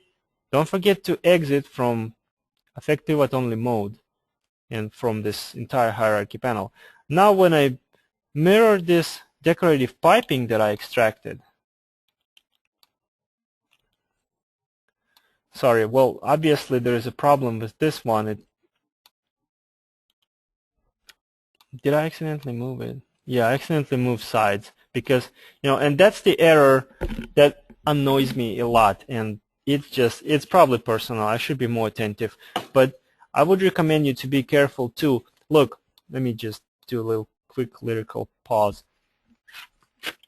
If I have several objects in the scene, like spheres, and these buttons, select, then select and move, rotate and scale. That's very essential tool. That's the basic tools that you need to know. In fact, when I teach beginners, when I teach them 3ds Max, that's the very first thing we talk about when it comes to learning 3D Studio, because you click this button to enter selection mode and select objects. Let me go to wireframe.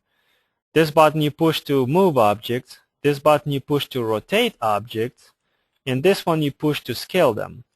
And it's just, you can remember, I told you for the subobject modes you push 1, 2, 3, 4, and you push your left hand on a keyboard the specific way so your fingers involved and you like a playing piano. Same thing for the modification transformation gizmo, F5, F6, F7, F8 buttons. You use left hand to manipulate, to push those buttons like a piano. Same thing with select, move, rotate, and scale tools. You push fingers on a Q, W, E, R buttons on your keyboard. So you put your I forgot what it's called, probably pinky finger on a Q, your ring finger on a W, your middle finger on a E, and your pointing finger on R. So if you push pinky, you enter selection mode. If you push ring finger, you enter move mode. If you push E, you enter rotation mode. If you push R, you enter scale mode. It's like piano. Q, alright, selection mode. So this is just by the way, but the problem I want to show you that sometimes when you are in a select and move mode, you can still select your objects being in a select and move mode. But the problem is if you have shaky hands or accidentally, you moved your mouse too much, and you try to select object only. By accidentally you move your mouse, you can move your object slightly without even noticing. It's like, see, I tried to select this object, and let's say I had a lot of coffee this morning, and my hands are shaking. I was like, I moved it a little bit, and I haven't noticed. That's probably why I moved these things a little bit up. I selected them, having this tool active, without noticing I shifted them up. So I'll just fix it manually at this point. Just be aware of that. And there's nothing wrong with selecting objects, but just be very careful and try to, if you want to select your objects, try to just push Q on the keyboard real quick and enter selection, because it doesn't matter how shaky your hands get, you will never accidentally move or scale your object. So this is just for your information, and if you knew that, that's just fine. Okay, so anyways, let me do this all over real quick. Hierarchy, center, pivot, and I'm going to take this one, the decorative piping, I'm going to affect pivot only, and I'm going to align the pivot of that object to the pivot of the target object and click OK. So now when I use mirror command as a copy, again, this decorative piping copies precisely to the place where it's supposed to be on the other side of the chair. So there we go, we've finished decorative piping. And by the way, what's good about it, because because splines are already come with the UVW coordinates assigned to them. Technically, these objects are already selected. Let me zoom ridiculously close to this. And if I apply just a regular material with the checker map applied to it, wouldn't make much sense right now, but I need to increase styling just to make it visible. Like this and like that. See, well, the point is that I'm trying to demonstrate that this splines already coming with the textures, which is good because we don't have to texture this object. We can, but we can save some time because spline's already textured. Pretty cool. And you can even, if you want to create some fancy texture, let me see. Yeah, it doesn't work. I'm just trying to do some fun. Okay, never mind. Well, anyways, the splines come in textured, and this pretty cool stuff. Okay, so piping is done. All objects are done. All the tweakings are done. What's next? Let's continue from pre-save file, and that file would be same thing that you see right now. Everything is done. Just assign everything together. So let me get back to the previous file. When you have your everything is done, but it's still separate objects, now it's time to connect everything together. Select any object, like a seat or anything else. Use a touch button or this little attach list button that gives you the list of the objects that you can attach to it, and attach everything together to make it to be one editable poly object. So here you can see that's already done. You attach everything together so it's only one object. The reason why we want to do this is because at this moment we take another look at the object and see if we don't like anything, we can adjust it with freeform deformation. And I'm pretty sure all of you know what that modifier does. It just gives you this sort of like a lattice, and you can control the deformation of the object by controlling control points, by moving control points. And if you don't like something, like see in this particular case, see it's a little bit inclined down the armrest.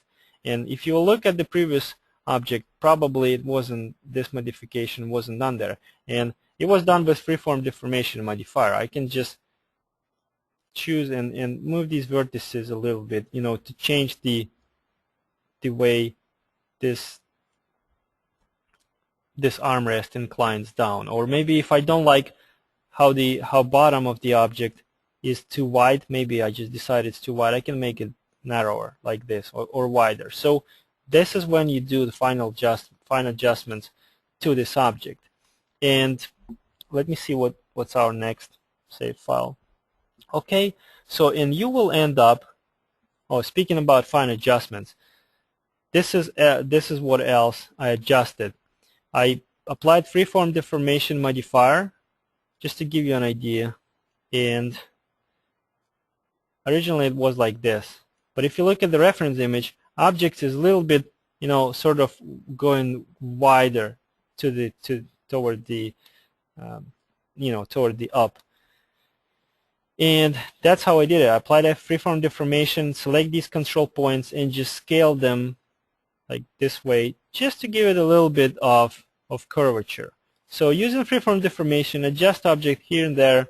It will take you several minutes. Just do your best. Or here's another example. See, the decorative piping sinks into the back right there, and it's fine because the chances are that you'll never see this sofa in your rendering from the top. You'll always see it like that. But if you really want to make it nice, if you're real picky, just select these two elements, piping and a seat, and maybe this piping too.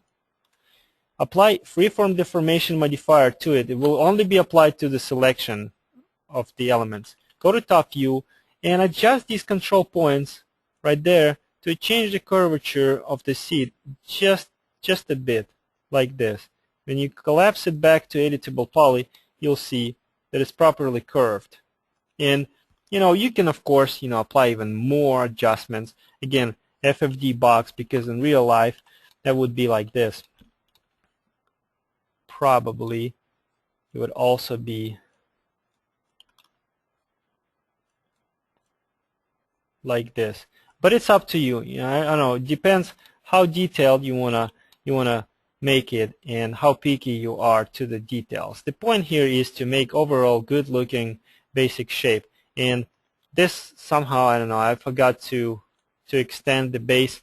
You can again extend it with freeform deformation modifier like I'm doing right now. And this time I want to apply FFD box 2 by 2 by 2, so I can go to control points and select these control points and just extend this object back like this and collapse it. So here's our sofa, and if you want to just compare your result to the one I have, and or maybe just to take a look at it, open the file that's called Scene 7 Geometry Finished. So click open, and you'll see the entire object is finished. And by the way, it's time to get the lunch break. Just give me 5 more minutes. I'll show you how these feet of the and these little additional supportive elements were made, and we'll take a lunch break. So you can see the geometry of entire sofa is finished. And let me demonstrate you real quick how these feet were created. Now, this is how you can do it real quick. I would start. You of course can, like, this already probably made you think that you can make it with chamfer box, and then we'll deform it with some modifiers. That would be, you would not be wrong to think that it can be done this way, but I would not recommend it to do that way, because look, if I create it as a chamfer box, you know, and I'm sorry if I'm sometime explaining why some certain things are not done some certain way, because just I told you I really like to explain not just what and how, I also like to explain why, so you can, when you see a familiar problem, you can easily troubleshoot it. I also sometimes like to explain why some things should not be done some certain way, so you know again why exactly they shouldn't done that way. Here's my chamfer box, and a good thinking, there's nothing wrong with it, would be that you can get this specific shape like you see there by just to apply a taper modifier. There's a taper modifier. If you're not familiar, it's called taper, and what it does, it tapers your object. Let me move object like this so it tapers in the right direction. So when I apply taper modifier, it can taper this object, and you can shift the center of the object into this corner, so it will be tapered this way, just very similar to what the foot of the sofa look like. But the problem is, if you go to front view, if you go to front view, you can see that it messes up these polygons right here. This is just the transition here, it goes nice, but this transition right there is too sharp. No, it should be, see, it was really nice on original object, but after you apply taper, it just squished all those polygons, you know, really tight, and the radius of the edge is really getting smaller over here. This is why decision was made not to use taper modifier.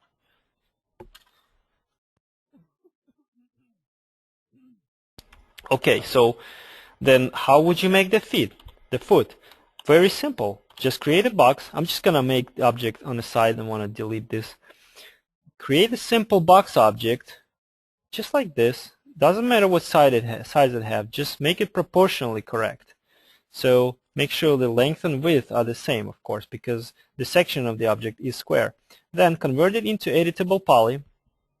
Select this polygon at the bottom, and then do this, or without even selecting polygons, do this. Go to Vertex Subobject mode.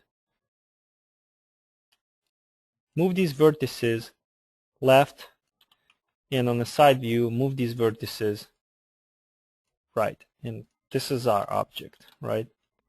Looks good enough. And just to make the section at the bottom square, just move them here in the perspective view. Perfect. The only problem that because it was originally a simple box, you don't have any filleted edges. This is how you make it. Go to Polygon Subobject mode, select this polygon at the bottom, this polygon at the top. Use inset command on the polygon subobject mode to inset these polygons a little bit, not too much, be careful, like this, because if you inset too much, look what's going to happen to the bottom polygon. See, it's going overlapping. Just be careful. Click OK. Now here's what you do. Go to edge subobject mode, select one edge here, click loop to select all edges including these small edges, then click ring and you will select all vertical edges. So then use the chamfer command to chamfer these edges. Just number of segments, 4 or 5 would be fine, and change the radius to whatever you like. Okay, now we need to add chamfered edges. Hold on a second, please. Then you select one edge here and one edge there. Click loop. Okay, sorry about that. Okay, this is how we add chamfered or filleted edges. You probably already figured it out. Just use chamfer command again, and it remembers the last set of parameters you used for the chamfered edge dialog. Just simply click OK, and you're done. All you need to do now is just exit from edge subobject mode and apply smooth modifier, and use auto smooth checkbox, and there you go. This is the foot of the sofa, and all you gotta do now is just scale it down to whatever size it's supposed to be and put it into place. It was scaled down, then of course it was something like this. And then from the bottom view, because for that you go to B, and it's easier to play from the place from the bottom. So it was just placed into place. There you go. And that's pretty much how the front feet were made. And the rear feet, this is something you can do with the modifiers or with freeform deformation objects. This is how it was done. First, the chamfer box was created like this with the filleted edges, and then instead of applying different modifiers, different complex modifier, you can apply freeform deformation modifier and use control points to make the bottom slightly narrower. Don't go too far, because that would be the reason to use it other way, because see, when you go too far you squish in these polygons, and that's something I don't like. I mean, if you're okay with that, you can do it, but if the modification is very small, just make it like this. Alright, and then you can select all of these bottom control points and move it back. So this is how the rear foot of the sofa was made. Of course you will have to scale it down, convert it into editable poly to collapse stack of modifiers, and you just put it into place. You just move it down, go to bottom view, and just move it into place. If it doesn't look right, of course you can always adjust that. Like, see, like height of this object. Now I can scale it up actually. Yeah, that should be good, but let's say you don't like several things, you can adjust it by moving vertices, something like that. So, and lastly, let me show you very last element. It would take literally 30 seconds to show. This one, I think you already know how it was made. Actually, it was made as just a cylinder. Just gonna show here on the side somewhere. It was made as a cylinder with just one height segment, a little bit more sides. Then I just go collapse it to editable poly, select this polygon at the bottom, extrude it a little bit, then select edge, click ring, got these edges. Holding control on the keyboard, I go to polygon subobject mode, convert edges into polygons. Then I used extrude command, and I see it's extruded not very nice, so I need to switch it to local normals. So all the polygons extrude in this fashion. Extrude it a little bit, clicked OK, went to edge subobject mode, select one edge here, one edge there, click loop, and then I used chamfer command to chamfer these things and make them look rounded. And I think you know, it shouldn't create any questions how it was scaled down and placed right there beneath all of the feet of the sofa. So that's how all geometry for the sofa was made, and now you're ready to ship this sofa into the texturing department. And in our case, we are going to be involved in texturing department, so we're going to do all the texturing, and this is something we get to after we talk about modifiers. This concludes this exercise about creating geometry for the sofa. You've seen how you can use editable poly tools. You see how you can use this mesh smooth or turbo smooth modifier, how you can adjust and basically create geometry of the sofa. So after the break, we're going to talk about modifiers, all modifiers that I think you gotta know, and I'm pretty sure some of them just deserve more attention, and then we'll just keep moving with our agenda. Now let me take a look at, before we go to break, let's take a look at a couple questions. Well, Jonathan has a question. Why instead of moving vertices, not to move, why we use freeform deformation instead of moving vertices? I'm really glad you asked the question because there is a specific reason why we don't do this. I'm just going to reset the scene and use simple chamfer box as example. Let's say I have a chamfer box, standard primitives, chamfer box, and I mean it's fine. Look, if you have a simple box, right? Obviously, you don't need any freeform deformation modifiers because there's no chamfer, there's no fillets or anything, and you simply can move vertices. No problem with that. But if you have a chamfer box, now let me create a chamfer box real quick. And increase number of fillet segments, and maybe make fillets a little bit larger for just a better visual presentation. Convert it into editable poly, right? So as you can see, I did it by applying freeform deformation modifier, selecting these things, and moving them to the left, which is fine.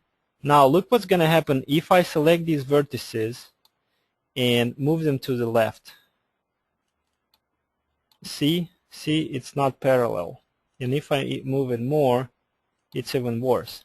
That's not what I want. I mean, it might work in some cases. Like I said, it's a personal preference, but this is something I don't like. I don't like these normals losing the, staying not parallel. So you can, you can do some tricks, of course. You can select vertices, you can scale them down, and then move it to the left. But again, it involves a lot more, movement. Instead of that, I just prefer to apply freeform deformation modifier and just move to control points. So I hope that answers the question. And again, this is just a personal preference. If you want to move vertices on a fillet, on a chamfered box, just be careful not to move it too far so you don't break these lines, going in the same direction, being parallel. Okay? And if anybody else have any questions,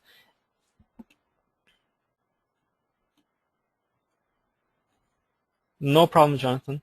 Okay, well, I remember somebody had a question about how you create capitons. Do you want to talk about it now? Just send me a chat message if you do, and I'll spend next 5-6 minutes explaining it to you. Okay, that was Kyriakos. Sorry, I forgot it was you. Okay, well, let me explain to you real quick before I take off to the break how the capitons were made. Let me open this scene right here.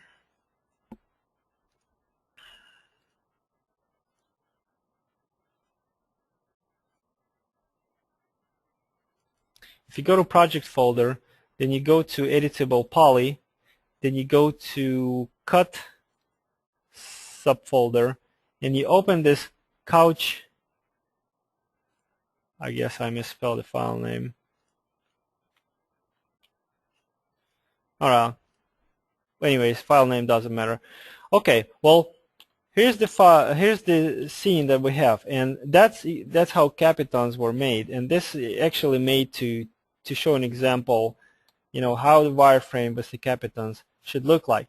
So this is where you start. And again, I'm gonna create something real quick, real, you know, just in generally giving you the idea how it was made, because in things like that, they time consuming. Relatively, they can be done fast, but you know, it still consumes some time, and we don't have that much time. So I'm just gonna give you something, build something that will give you the idea. Okay, here's the editable poly in form of the box, and first of all, I would just add several segments to it, like connect here and connect there, and then this is how I would make the capitons. Well, I need to build this wireframe. I need to manually draw all these lines, like sort of embed them into the wireframe of this object, so that when I apply smooth modifier, like a turbo smooth, they will smooth out properly and the wireframe will look properly. See, when wireframe looks properly, if you want to add wrinkles, like here in this case at the top left capiton, all these little wrinkles were added as the additional edges in the structure of the wireframe, so when they smooth out, you can see them. But if you don't want to spend your time doing that, if your wireframe is correct and all of these lines that come out from this button, they sort of go in a radial fashion, you know, they just like a rays coming from the same center. And this is a good wireframe. The reason why is because if I increase, let's say, number of iteration, I might keep it as 2, but okay, let's keep it as 2. Collapse this object into editable poly, and let's say I want to select this vertex. I want to convert it into polygons by going to polygon subobject mode while holding control. Then I want to grow this selection some more.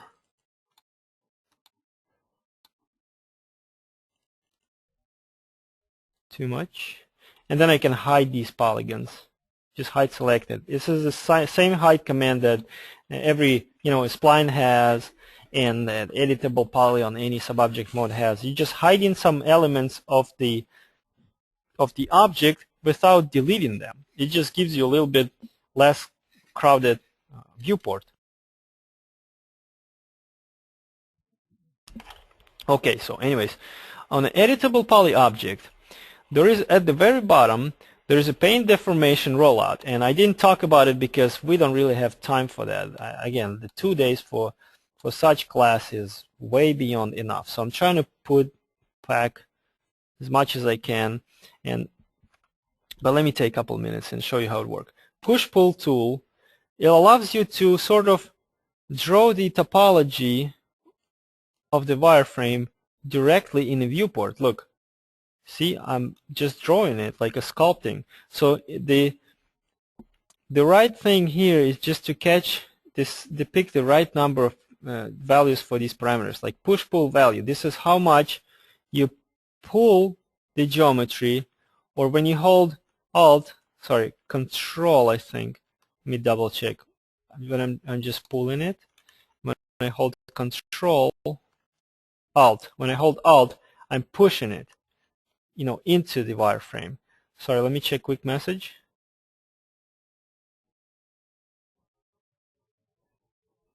Okay, Hayden, no problem. I'll get to your question when I finish with this one. Okay, now push-pull value. Just pick the right value first, so you're not pushing or pulling it too much. I guess something very low in this case. All right, that looks good.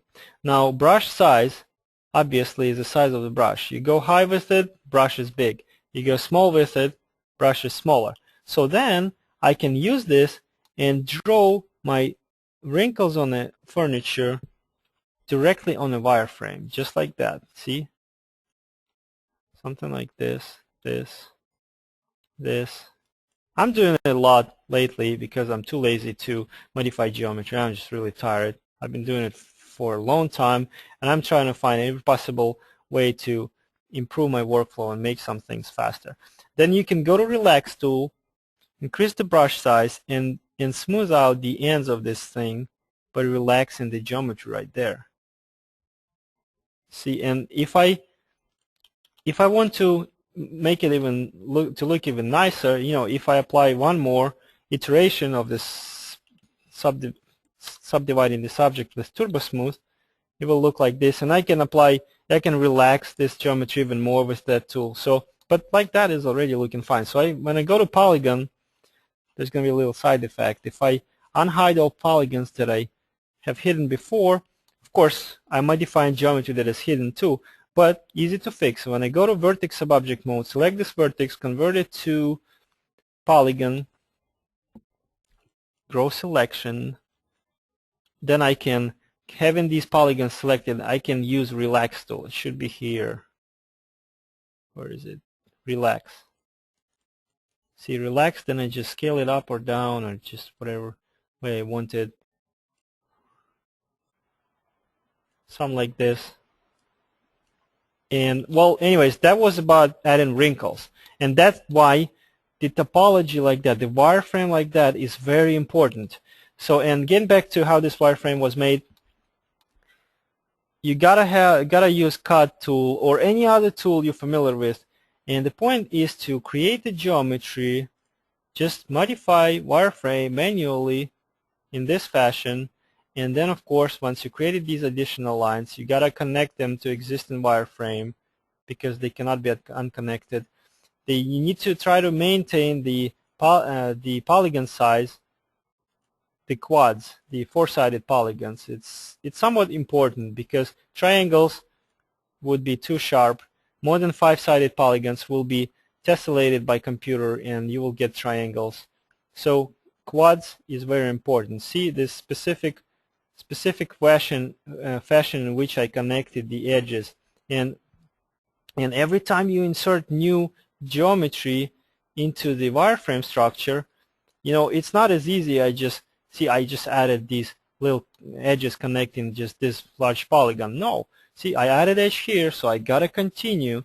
I gotta keep using cut tool and continue cutting my edge all the way around the object to make all polygons, to do my best maintaining the quad side, you know, four-sided polygons. Let me just temporarily delete this thing and work with a flat object. So then when I have this thing, I can do bevel polygon command. I can press it in a little bit and outline it this way. Then I can apply and keep doing this, push it even more like that. So I'm trying to be, in doing so, you're building this dent geometry. So when you have small polygons like that, I would recommend also to tessellate this polygon, because right now it's how much? 8-sided? 1, 2, 3, 4, 5, 6, 7, 8-sided, yes. And I would tessellate it like this. I would go like this, so it will be properly smoothed. See, all polygons are four-sided now. Now you have these polygons selected. What I can do, I can just inset a little bit to have a sharp transition right there and start beveling it in other direction to create a button like this, then like that probably, and like this again. So I'm not sure about the result right now. I hope it will look decent enough. So yeah, the idea is to create a dent like that, and of course you will need some time to adjust that.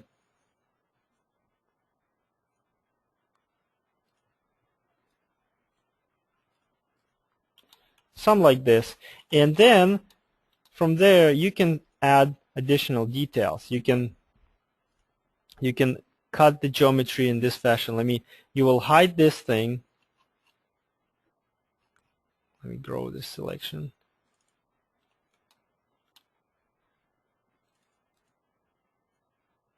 I can hide these polygons to see this part of geometry without any problems. Then I can use cut tool. I'm going to do just one to give you an example. I'm gonna start cutting geometry like right here. For the small polygons like that, the triangle is gonna be fine, just like this. And now I can select these two vertices. For example, if you want your like a little these wrinkles or the folds to be pressed in, you push that way. If you want them to stick out a little bit, you move them this way. And when I smooth out this geometry with Turbo Smooth modifier, it's going to create a little wrinkle right there. See, and again, like I said, this is very raw presentation of this method. Of course, you can add more polygons, right here around to make transition even nicer, then adjust the depth of all these loops even more. And then when I finish to making like a rough wireframe, I will always do this. I will add additional edges.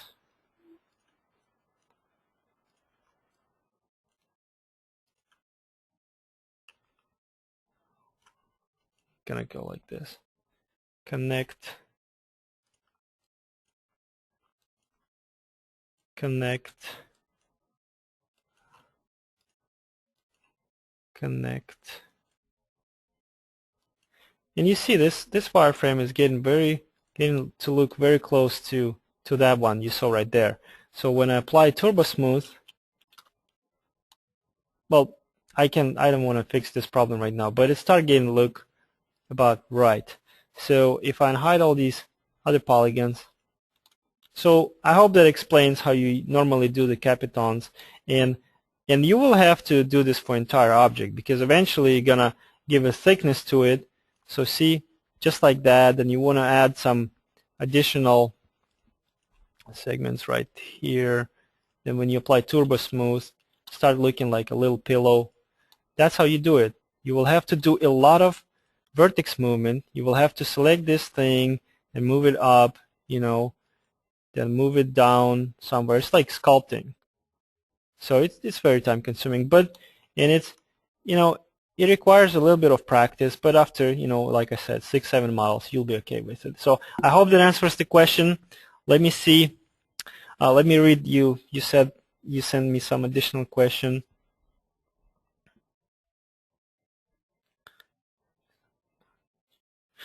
I'm not sure I can understand this sentence, but if you want to create, another hole, then one of the ways would be, if they are the same, you can just like delete this part of geometry, select this one, and just copy it here, and just weld some vertices. Of course, the way I'm doing it right now is it's gonna give me some errors in the geometry, but I don't want to spend too much time doing that. Like that.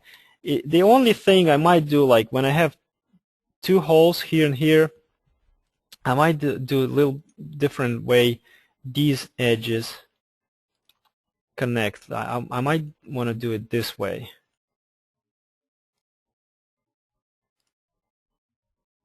Something like this. And I don't know. I'm just trying, just thinking on the fly.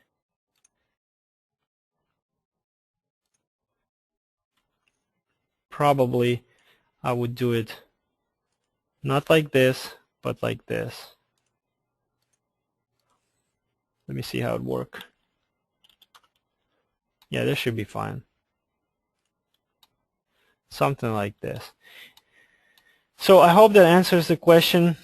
Okay, we continue after lunch break, and we finished modeling of the geometry part of the sofa.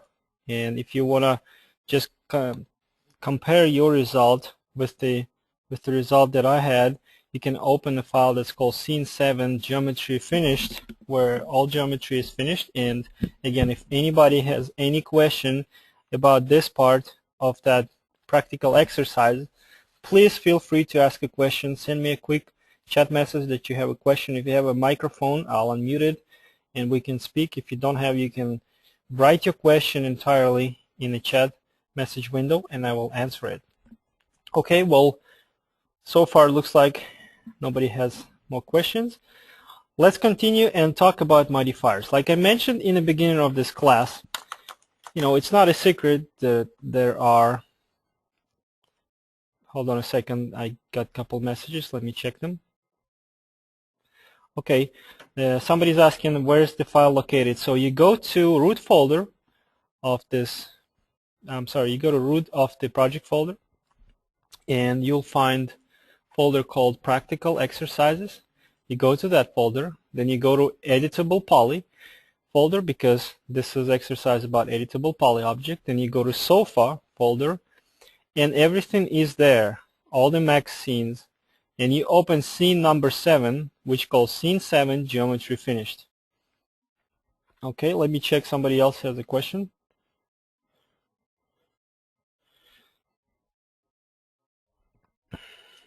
Shane has a question.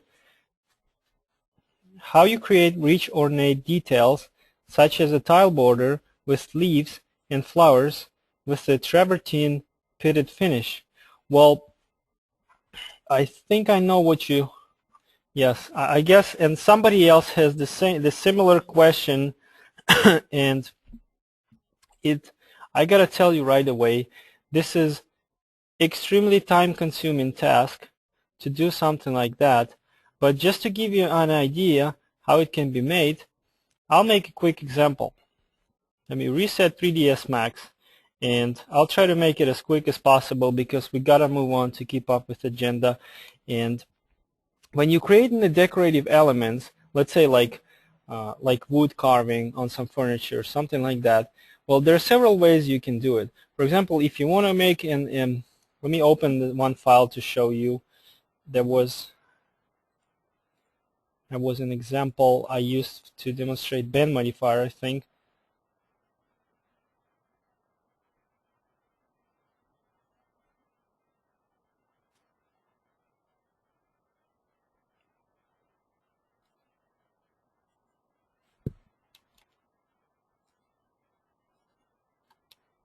Can't find it, but anyways, if you have a piece of furniture and you want to create the decorative element separately from it, then just place it on the surface of it. Then the way, the fastest way, not the most quality delivering way, but it's definitely fast to create decorative elements if you can just refer to them visually on the second screen on the printout, or just position them on the background in your 3ds Max.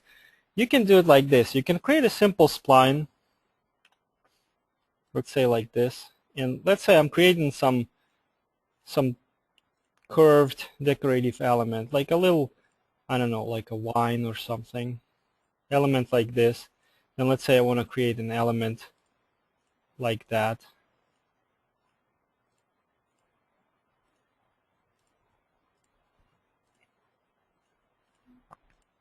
Then you can select these two splines, attach them together, convert it into editable poly so they look like a flat element.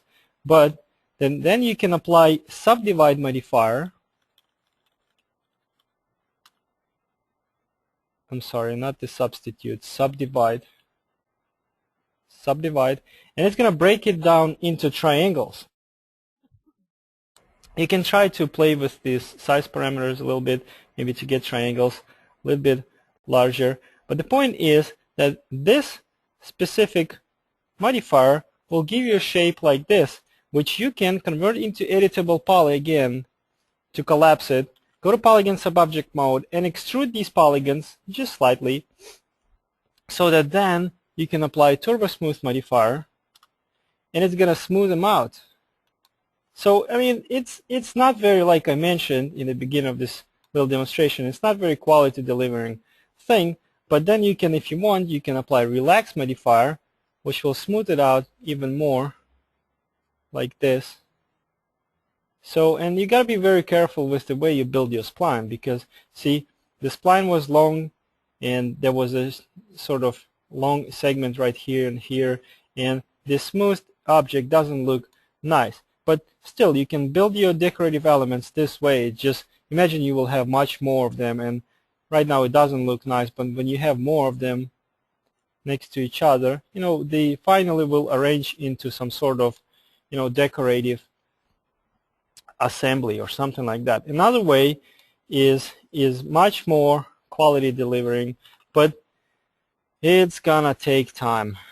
I gotta tell you, it's very time consuming. You just start with the regular plane object with 1 by 1 segment, or more, 2 by 2, 3 by 3, just whichever you'll think in any particular case, and then you convert it into editable poly, and you just start moving some vertices and edges. You just grab an edge, copy it, then you rearrange a couple vertices. Let's say you want your spline, you want continue this object from here.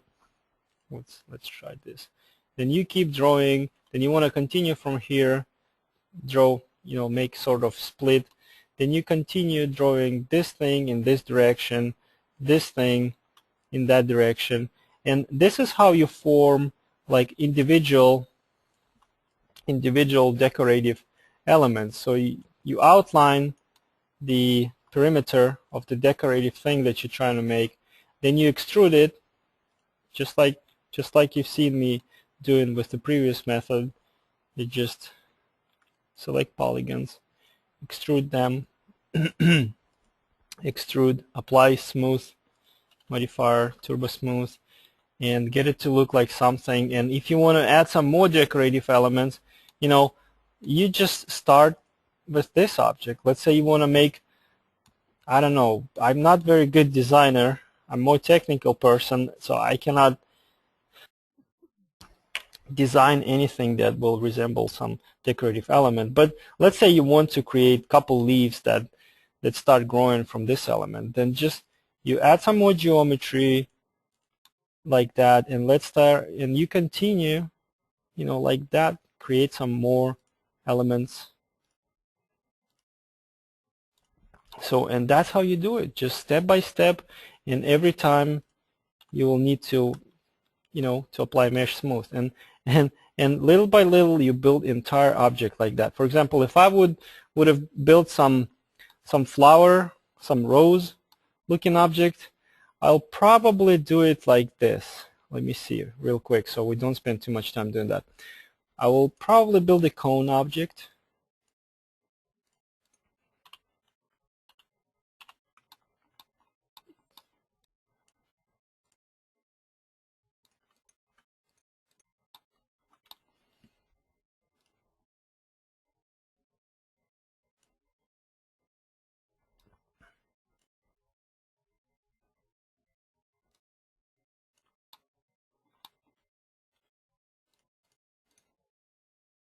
And then you can just take individual polygons, like here on the lower row of polygons.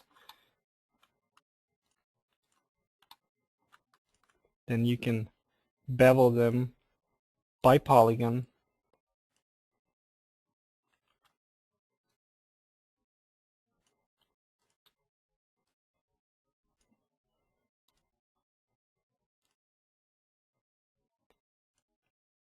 And in this fashion, you just start forming sort of individual decorative elements. So see, when I apply Turbo Smooth, it starts looking like something. Not very detailed, but still, it can give you an idea. So see, if I do the same operation to this row of polygons, I'll get, let me just do it real quick.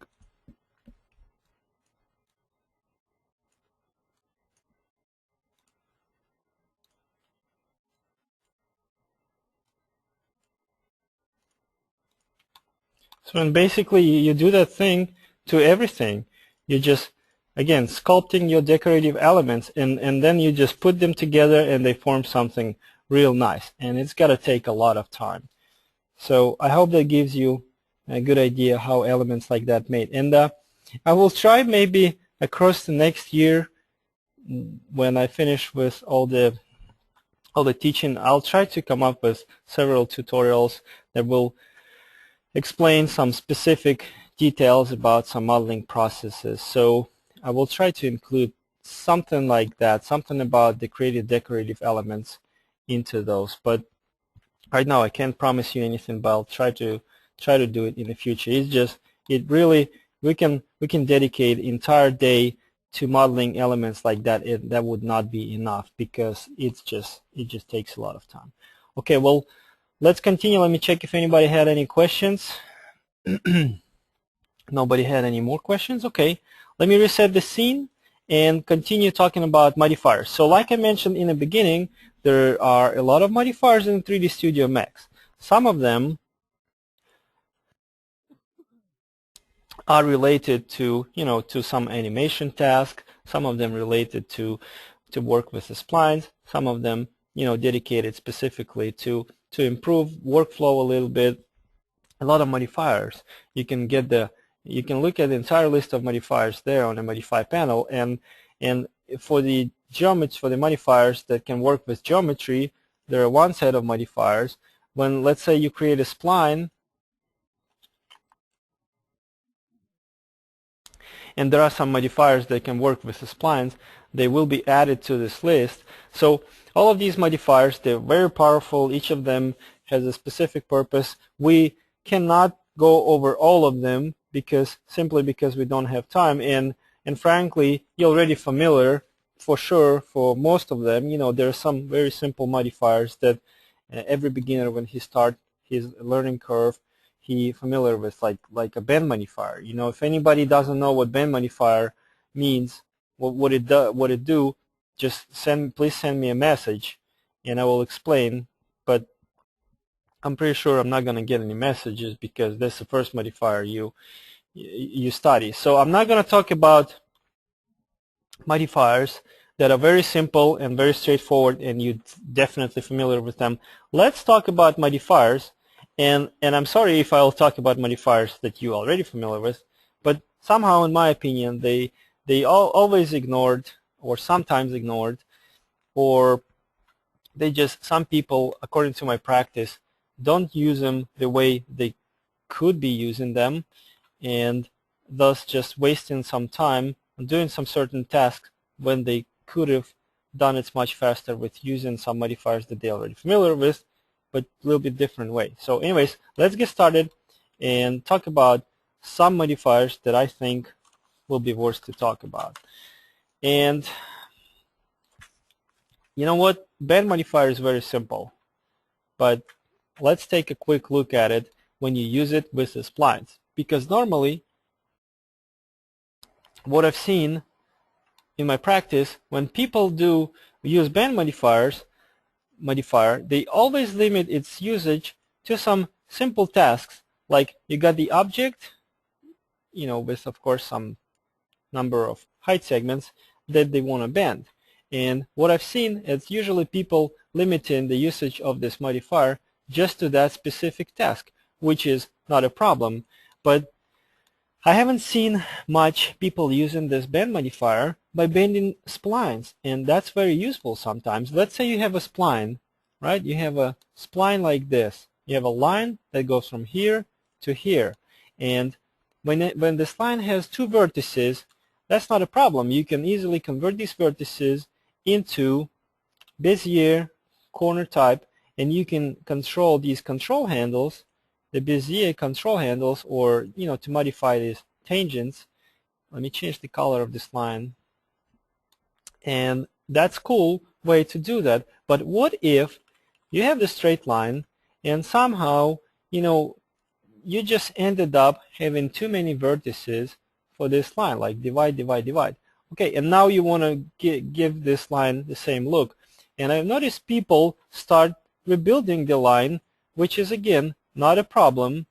There's nothing wrong with it, but why would you rebuild the line if you can just adjust this one? I mean, it's a little bit different way, but you can apply bend modifier to these splines too. See, I'm trying to bend it. It's a little bit tricky to find the best set of parameters to bend this line. There you go.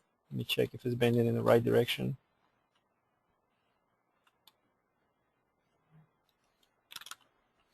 That would be a proper way.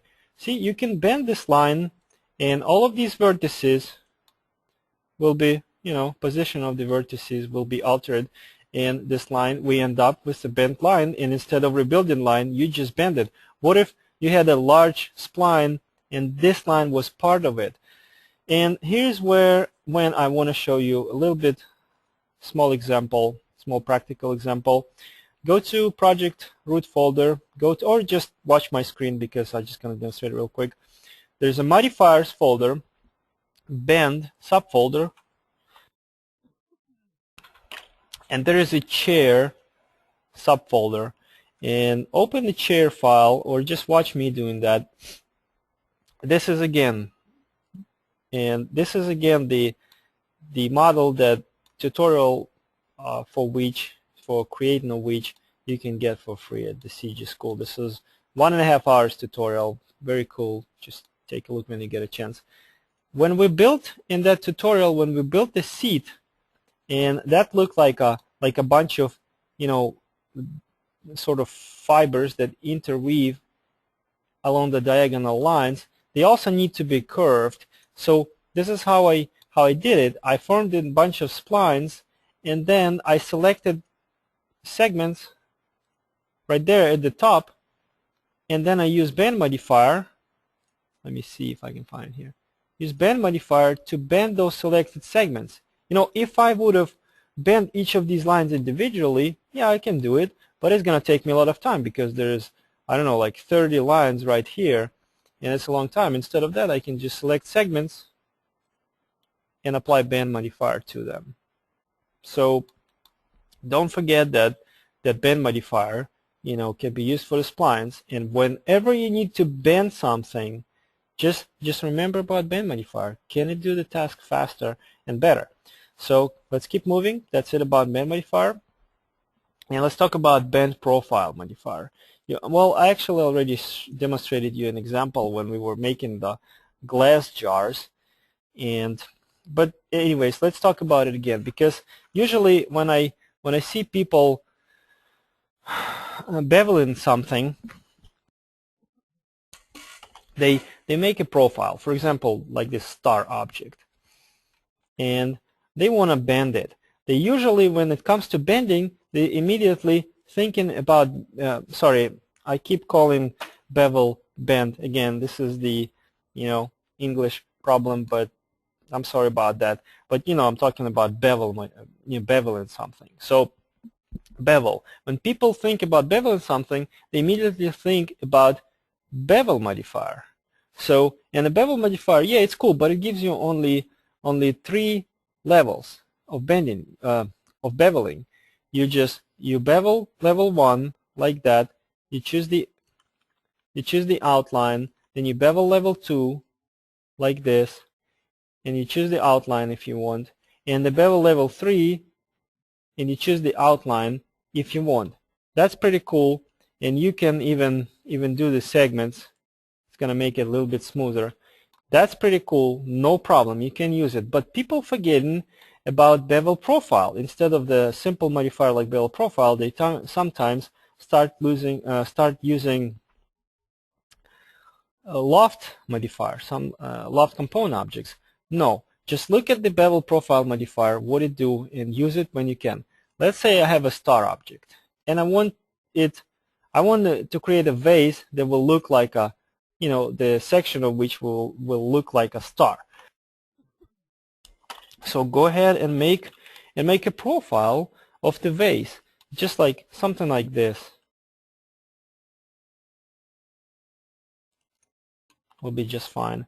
And you take this object and you apply bevel profile modifier, bevel profile, and then you can pick the profile, and that thing will be beveled along the profile. And it's all interactive. If you want to change the shape along which you bevel it, the profile, you can do it right here, and it's all, let me change the Bezier corner, and it's all interactive. See, I'm changing right here, and I bevel in my object right, you know, instantly. It's all interactive. And if I want to change the profile, let me see if that will be interactive too. I have this object, I go to star, and I change some parameters, maybe number of points. Yeah, it's all interactive. See, the fillet radius, I can change it. And it's a very smart thing too. See, if I'm beveling, if I will make a fillet radius right here, let's do it without radius. If I move this gizmo, bevel, which is a profile gizmo, very close here, then at this place, there's enough distance so these lines, they don't start intersecting each other. But very soon, if I keep moving this profile very close, these lines will start intersecting. But bevel profile, see, it's very smart. It's welding the vertices that's got to be welded. You're just cleaning out geometry a little bit for you. So that's what bevel profile does. When you need to have a shape bevel along some specific profile, just don't forget about bevel profile modifier. Don't start trying to, you know, loft things and do something like that if you can use the bevel profile modifier. And let's take a look at couple quick examples. You don't need to follow them, but let me just show it to you. If we go to modifiers folder, go to bevel profile, there's several examples. You can try to open them. For some of them, I should left a note that will tell you what exactly I wanted to do there. Okay, this one doesn't have a note, but you can, with the bevel profile, just so you get the idea how you can use it, you can do kitchen cabinets. Look, this is the kitchen cabinet, for example, the outline, and this is the profile. Nice profile. Look, I'm going to take this kitchen cabinet, I'm going to apply bevel profile modifier, pick this profile, there's my kitchen cabinet. And if I want to change it, like I want to make a drawer, no problem, because it's a rectangle, it's a parametric object, I just change its parameters. There's my drawer. Quick and easy. You know, I've noticed some people using editable poly object to create stuff like that, and they just start inserting bevel in objects. No, bevel profile is made for that. Another quick example. Let's hold on a second, let me check something. Okay, another quick example. Let's take a look at this file, glass bottle. That should be, I think I deleted it. Sorry, I guess I substituted it with some other file. Okay, let's take a look at the bevel pro. Yeah, no, sorry, I was in the wrong folder. Glass bottle. Well, it's pretty straightforward. You already seen me doing that. Yeah, I got this shape and I bevel it along the profile, and here's my glass bottle. You know, something like that. Quick and easy. Another example. I want to open this sink folder and take a look at this sink. Another quick example of doing something faster and easier. Here is the sink. Here's the object that we're trying to make. Thing like that, with the just regular sort of built-in sink with the hole in the middle. And it was made like this. It was made from editable polys, just the same technique that we used for the sofa creation. Same thing. Start with the box, delete what you don't need, add some segments, you know, revise their position, add some polygons, stuff like that. Then I applied shell modifier to give it this thickness, and then mesh smooth helped to you know, smooth it out by tessellating or subdividing geometry and smoothing it out. So, but again, just so you see, the shape like that was created, and you could have done it much quicker way if you just draw this profile, then you take this and bevel it along the profile to get shape like that. Then of course, you know, it will involve shifting this profile a little bit. If you know, see, when I move it to the left, the bevel profile is doing a good job welding these things. Hope you see that. But that's not what I want. So keep it like this, as big as this. Collapse to editable poly. So it will maintain all of these fillets, not welded, and then just rearrange vertices, just like this, to get it to the right sides.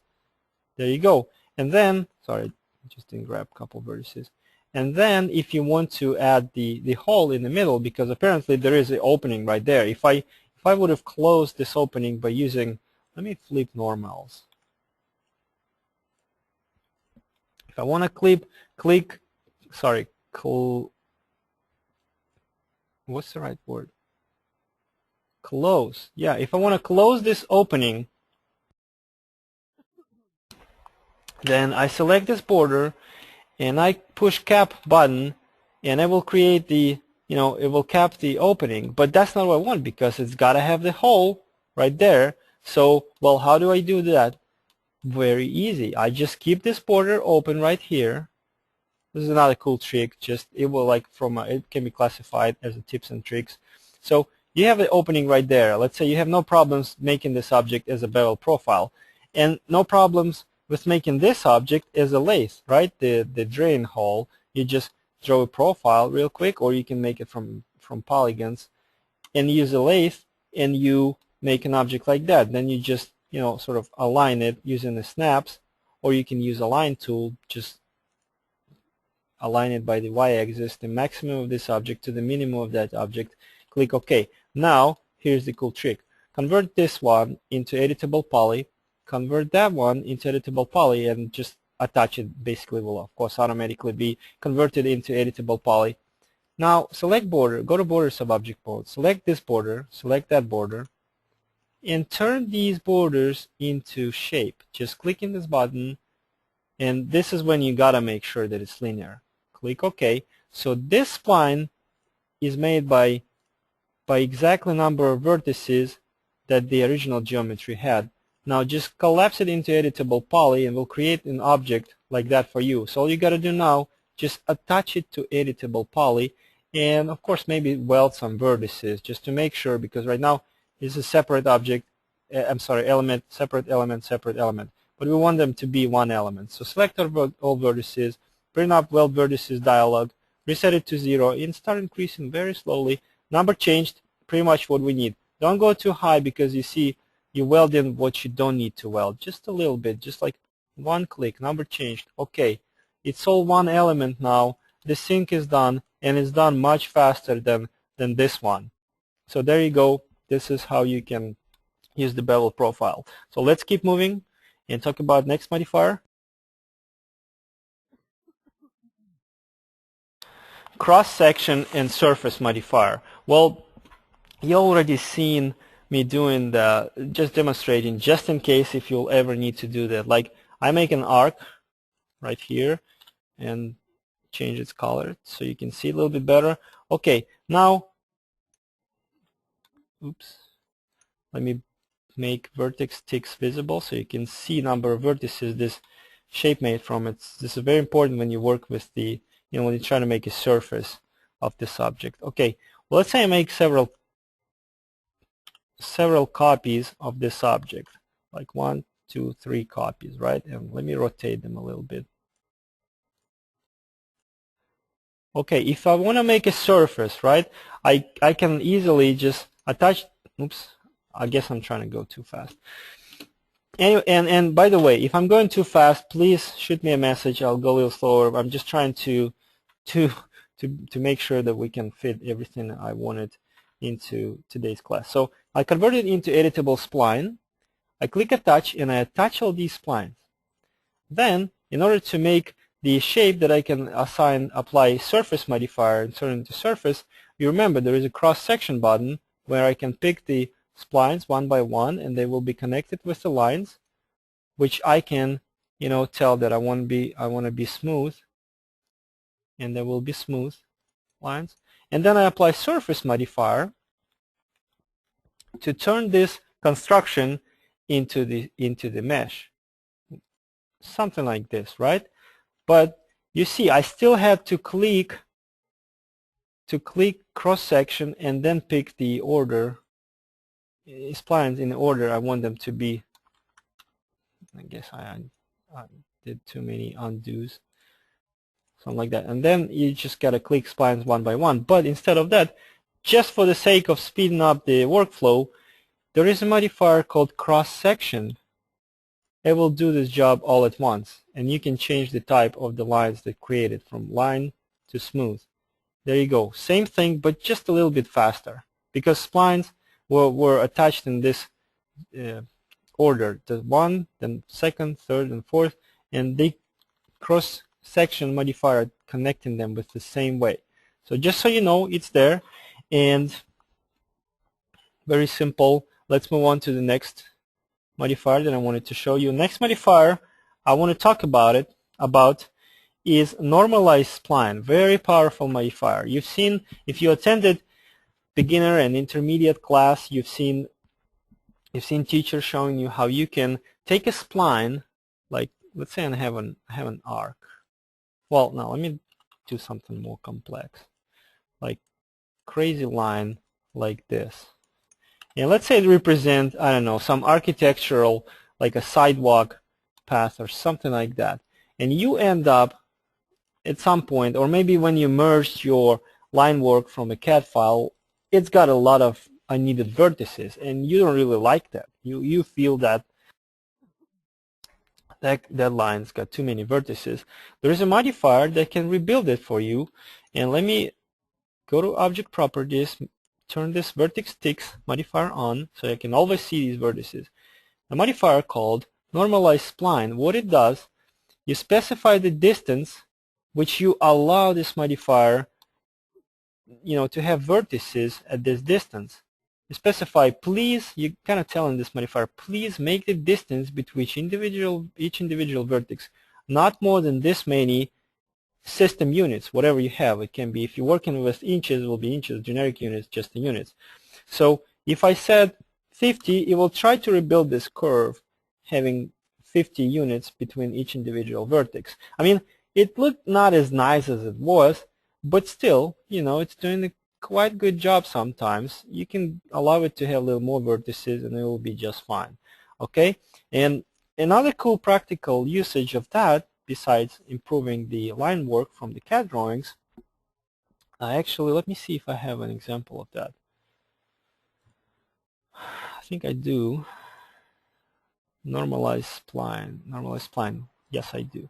So I remember I was working on one of the projects for Dubai, and we were working on a bridge, and I was sitting next to the designer, and he was telling me, let's try this cable pattern on a bridge. Let's try that cable pattern on a bridge. And when you try to make cables for whatever object, for bridges, for I don't know, like a tennis racket or stuff like that, not cables but strings, of course it will be wise to draw splines, turn them into geometry, and that's how you do it, because it's just a straight lines.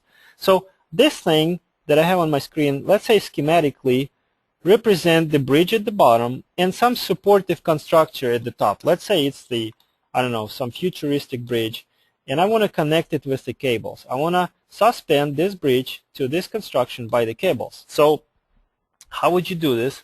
Very easy. You will, of course, take this object, select edge, and you will turn it into spline, right? You turn it into spline. Not a problem. I'm going to move it down a little bit so we can see it, all right? There is my spline, the green line. Hope you see it. This object, not a problem too. I select edges here, turn them into splines, and again, of course, normally I would keep it there, but now because I'm demonstrating so you can see it, I will move it up so it's noticeable. And I'm going to take this thing, this side. Well, let's do just one side, okay? So viewport is not going to be crowded with splines. Okay, now I'm going to hide these two constructions. So the goal here is to connect this spline with this one with number of cables.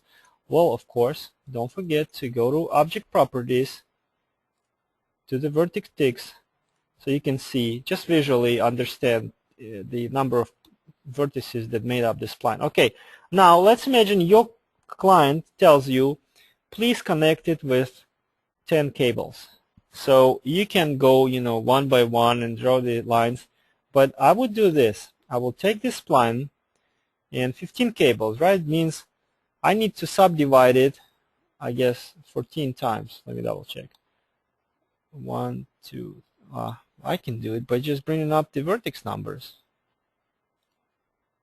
16. Too much. Okay, I guess I gotta subdivide it 13 times. Okay, 15 cables, 15 points, 15 cables. Now this thing has a way too many vertices, than much more than 15. Let me see. It's got 50. Okay, how do I fix that? Well, very easy. I apply normalize spline modifier. Well, of course, I'm not able to see vertices number while I'm normalizing the spline, but I can just see when I push this button with, sorry, just a second. When I bring up show vertices number, I can see them. There's 16 vertices, but when I go back to normalize spline modifier, well, yeah, I still can see it. I thought you can't. Well, you live, you learn. Okay, you can see the number of vertices, and look, by increasing the distance that I allow between vertices, you know, I of course reduce the number of vertices. By lowering this length segment, I increase the number of vertices. So I keep increasing this value until I see the number of vertices is 15. Just make sure it's 15, but the distance, you know, between the last two vertices is not too short. Just lower it until it turns to 16, and then just bring it back. Well, when 16 disappears, something like that. It's a little bit tricky, but you'll get used to it. And by the way, it really made me concerned. Why I thought that you cannot see vertices number previously. Let me start 3ds Max 2009 real quick and see, is it something that's been improved in the Max 2010, or is it just me? Okay, well, 3ds Max 2009 is starting. Let's continue here. So I got these two splines, which I can connect one to another, and then I'm just gonna use cross-section modifier. There you go. Here are my cables. Instead of manually connecting them, I got them automatically made for me. And if my designer somehow tells me, you know what, let's do the cross pattern. I want this cable to be connected to this vertex, this one to this one, and so on. Well, I just can select the spline, of course, click this button, and I can reverse spline, and there you go. My cables just connected in this fashion. Okay, Max 2009 started. Let's do this test real quick. Let's double check. I got the line with this many lines, and I go to show vertices number. Okay, I see the number of vertices. When I apply normalize spline modifier to it,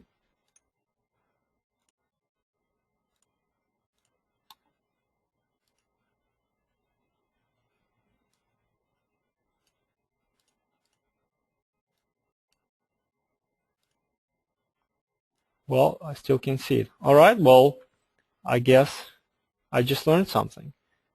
I always thought that by having normalized spline modifier, when you go back down to the line object, you would not be able to see numbers. But anyways, it works good. So you got the idea how this, you know, the normalized spline modifier can help you. You just have a spline, and if you need a specific number of vertices making that spline, just use that modifier. Okay, let's keep moving and take a look at another modifier. Another modifier I wanted you to take a look would be a renderable spline, but I guess I forgot that we'll talk about this modifier at the very beginning of the class. But again, to refresh your memory, what that modifier does, it takes your spline or just group of any splines that you can possibly imagine, and you can select the entire group. You can apply this renderable spline modifier, and it will make it visible. Make it visible, but it still will treat it as a spline. Or if you try to make a right mouse click over it, convert it into editable poly, it will turn into geometry. So pretty cool. We're already familiar with that. Let's keep moving. Please give me 30 seconds.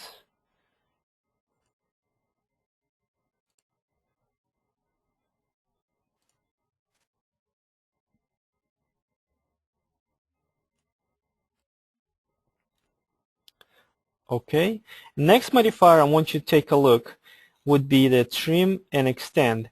And I want to take a look at it not because I want you to learn it, but just so you see it. Sorry, somebody sent me a question. What's the difference between enabling the render option and the... Okay, and enable in viewport. Yeah, okay, sorry, Jonathan. Okay, Jonathan is asking, what's the difference between, I guess I'll show it, between these two options, renderable spline, and there is an option,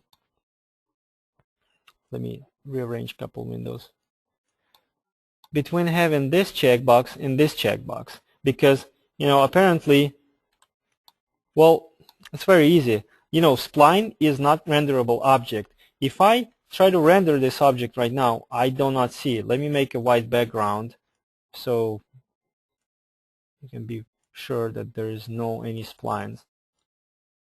See, there is no splines because spline is not renderable object. If I click this checkbox, my spline still appears as a spline in a viewport, but when I click render, it's going to use these parameters. See, this spline is visible right now. Can render it again. See, it's visible, but in the viewport, it's still a single line. When I click this thing, I see my spline in the viewport as a mesh, but when I render it, I don't see it. So it's just you specify whether you want the spline to be treated as geometry only in viewport or only in render or both. I normally, if I'm ever set checkbox to see my spline is in a geometric appearance, I know that I'm doing it because I want to turn it into mesh. So I usually just switch this checkbox, enable in viewport. That's enough for me because all I gotta do is just convert to poly and I got mesh from the spline. Well, I hope that answers the question. Let's keep moving. And another modifier, like I said, I wanted to talk about was trim extend. So let's say I have this line and I have like these lines. Oops.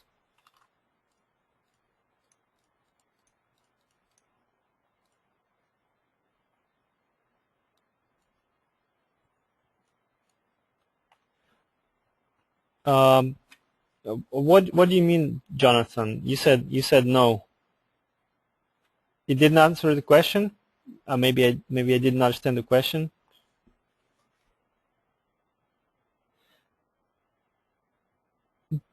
Okay, sorry, I didn't understand the question. So you're asking, well, yeah, I mentioned that several times. I mean, you would not need, well, let me tell you this. Let's say I got to do a quick example. You will be the one, I mean, as a modeler, who decide how you want to make your spline visible. I tell you myself, enabling splines directly here instead of using modifier. When I have a spline, if I want to make it visible, I don't apply renderable spline modifier. I always go to to modify panel and enable it here. It's just sort of habit. I mean, it's not. I'm not saying it's always right, but just to give you the idea when the decision needs to be made to apply a modifier or directly do it here. Let's say you have 10 splines. I'm gonna do 10 splines, like or less, doesn't matter. 1, 2, 3, 4, 5, 6, 7, 8, 9, 10 splines, right? And for some reason, I do not want to connect them into one object. So if I want all of these splines to be renderable, I gotta, well, let me convert them into editable spline. I have to select this one, go ahead and set this checkbox for this one. Then I have to go this one, set this checkbox for this one. It's gonna take me a long time. Well, instead of that, I can just select all of these objects and apply renderable spline modifier to them and affect all of the splines at once with this modifier. See? Pretty cool. Plus, another thing, let's say I have a circle. Oh yeah, okay, sorry. Yeah, it's the same. Never mind. So the difference is if you have so many objects and you don't want to attach them together but still be able to make each of them to be renderable, you can do it with modifier. That will be much faster. If you have just a single object, I wouldn't bother to apply a modifier. I'll just go into rendering rollout of editable spline object and set it right there. Okay, well, I have that answered the question right now. If it doesn't, let me know. We'll keep trying to find a solution. Okay, well, you said it's okay, so I guess it answered the question. All right, let's keep moving. Anyways, again, third time, I'll try to get to the trim extend modifier. And let's say I have this line, and I have several more lines like this, and I want to attach them together. Spline, touch.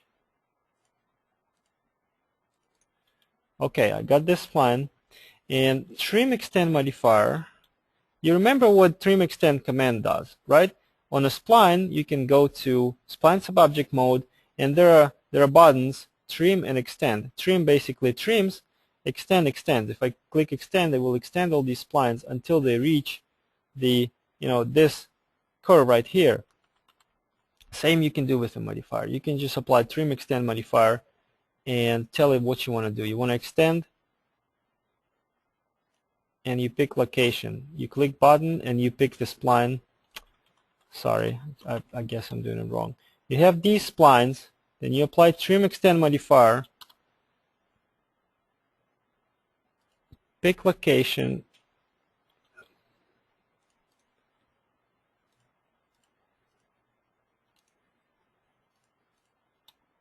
I don't understand why it's not working. Used to be working.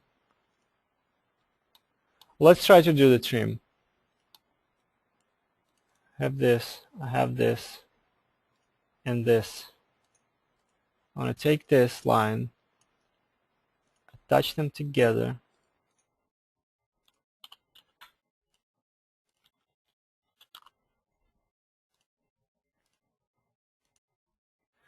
Okay, that's what happened.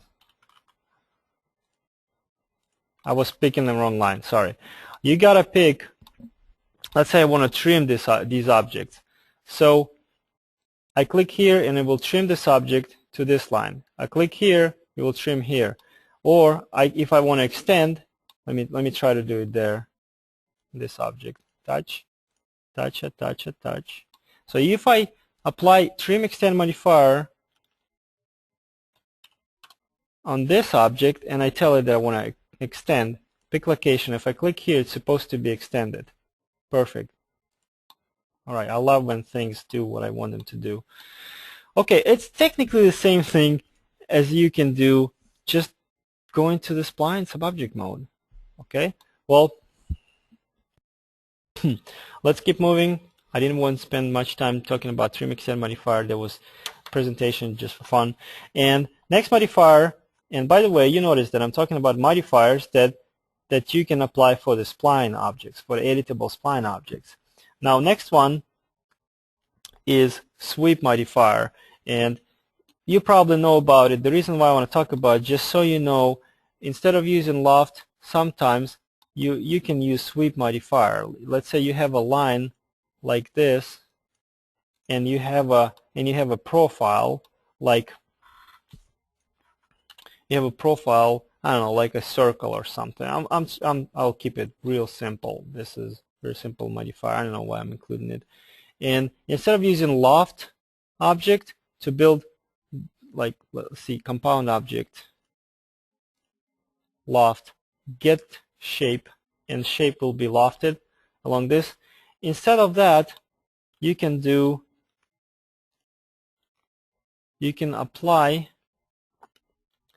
select the path. Sorry, my computer is about to crash, probably. Okay, it didn't. It just froze for a couple seconds. Okay, I'm gonna apply sweep modifier to this object. It's right here, and sweep modifier just allows you to build this sort of lofted object. You can use built-in sections like a bar, channel, and cylinder, and it's all parametric for each of them. Like a T, you can select the length, you can select the width, you can select the thickness, and stuff like that. or you can just specify the shape that you want to use. You tell it that you want to use custom selection, section, and you click pick and you pick the section that you want to use, and that will do the same thing. So just so you know, there's also a sweep modifier in there, and don't forget about that.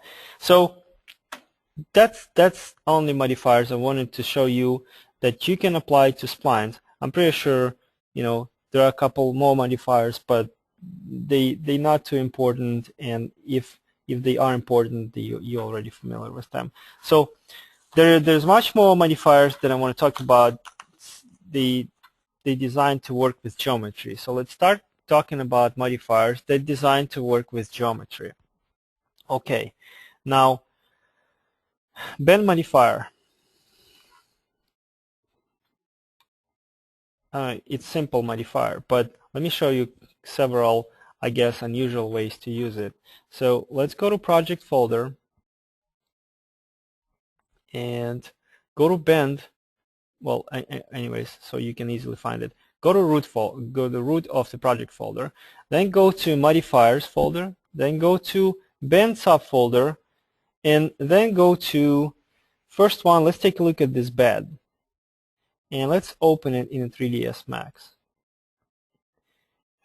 And by the way, I don't remember who asked the question about decorative elements. See these decorative elements on a bed? They were created with the technique I was mentioning. Just take one editable poly object, turn from plane, and then you grab one edge of it and you start dragging it, scaling up and down. Then you select polygons, extrude polygons, and apply mesh smooth, so you end up with the object like this. And then you just stick this object to the flat object. That's how these decorative things were made. If you want, you can, these models, they are, I don't know what's the proper word to call them, but these models were made by my company, and I can make a decision what to do with them. So they will be all royalty free. If you want to use them for your commercial projects, any model from this from this selection of models that we're using for this class, feel free, no problem. Even if you want to have there are some objects that I didn't include textures. If you want to have textures for those objects, just send me an email. I will email you textures so you can use them. So probably this bed is one of them. Yeah, no, I even did include the textures for you.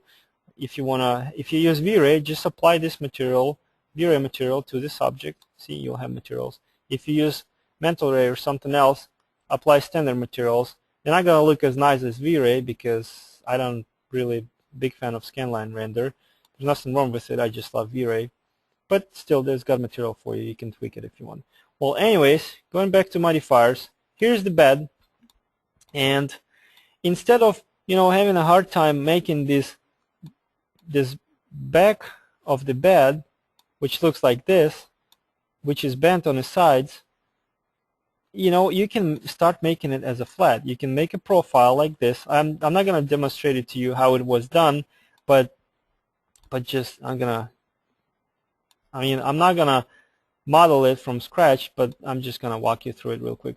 There was one big rectangle like that made, then several more rectangles like this, then they were modified into this editable spline object using a lot of Boolean tools of editable spline object, some other tools that you can use to weld, apply fillets to the corners. This shape was made. Then this shape was extruded, with a lot of segments, so it's well subdivided object like this. Then using the soft selection modifier, another good way for the practical, to use soft selection modifier, because instead of using freeform deformation, like, yes, I can apply freeform deformation modifier here and then try to change the curvature of this object, and it looks okay, but soft selection modifier would do much better job. I'll try to show it real quick, not entirely, but just so you get the idea. Select like that, and then you can just build whatever shape you want. See, almost done. Okay, so it was turned into this, and you notice how I make only one half, because I take this half and I use bend modifier to bend just the end. You know, with the bend modifier, if I don't use this limit effect checkbox, it's going to bend entire object. If I want to limit the influence of the bend modifier, I got to set this limit effect checkbox, and this number of settings. These settings, they just basically just bend in this object only after the center until this point. So if I move center, I bend more. If I move it here, I bend this. So anyways, with the right set of parameters, you can analyze this scene later, how I did that. I am only bending just the side of this object, just a little piece of this object. Then after I bend it, I can collapse it and attach to the second, just to copy it to create the second half. And then on Editable poly Subobject mode, I selected these segments and used chamfer command to create this nice smooth fillet. So that's how I end up with a shape like that, which was later on just simply placed right here in the proper place where it's supposed to be, and some other elements were added to it. And don't mind if it's a little bit off scale. When I was making the scene before this class, I didn't pay a lot of attention to its size because, you know, I'm trying to make it real quick. So that should give you the idea, you know, about flexibility of bend modifier, and when you use it, you're not necessarily just bending entire object. Okay, another quick example about bend modifier is this model. Go one level up and then go to table folder. Open this model in that folder, and I'm not going to model anything, but just real quick, you can see right away that the legs of this object were created as an editable spline. Then they were extruded and they were bent with the bend modifier. You know, very straightforward way to use bend modifier. Another example, I go one level up, and let's say I want to open this vase. Another quick you know, demonstration of how you can use bend modifier is that, look at this.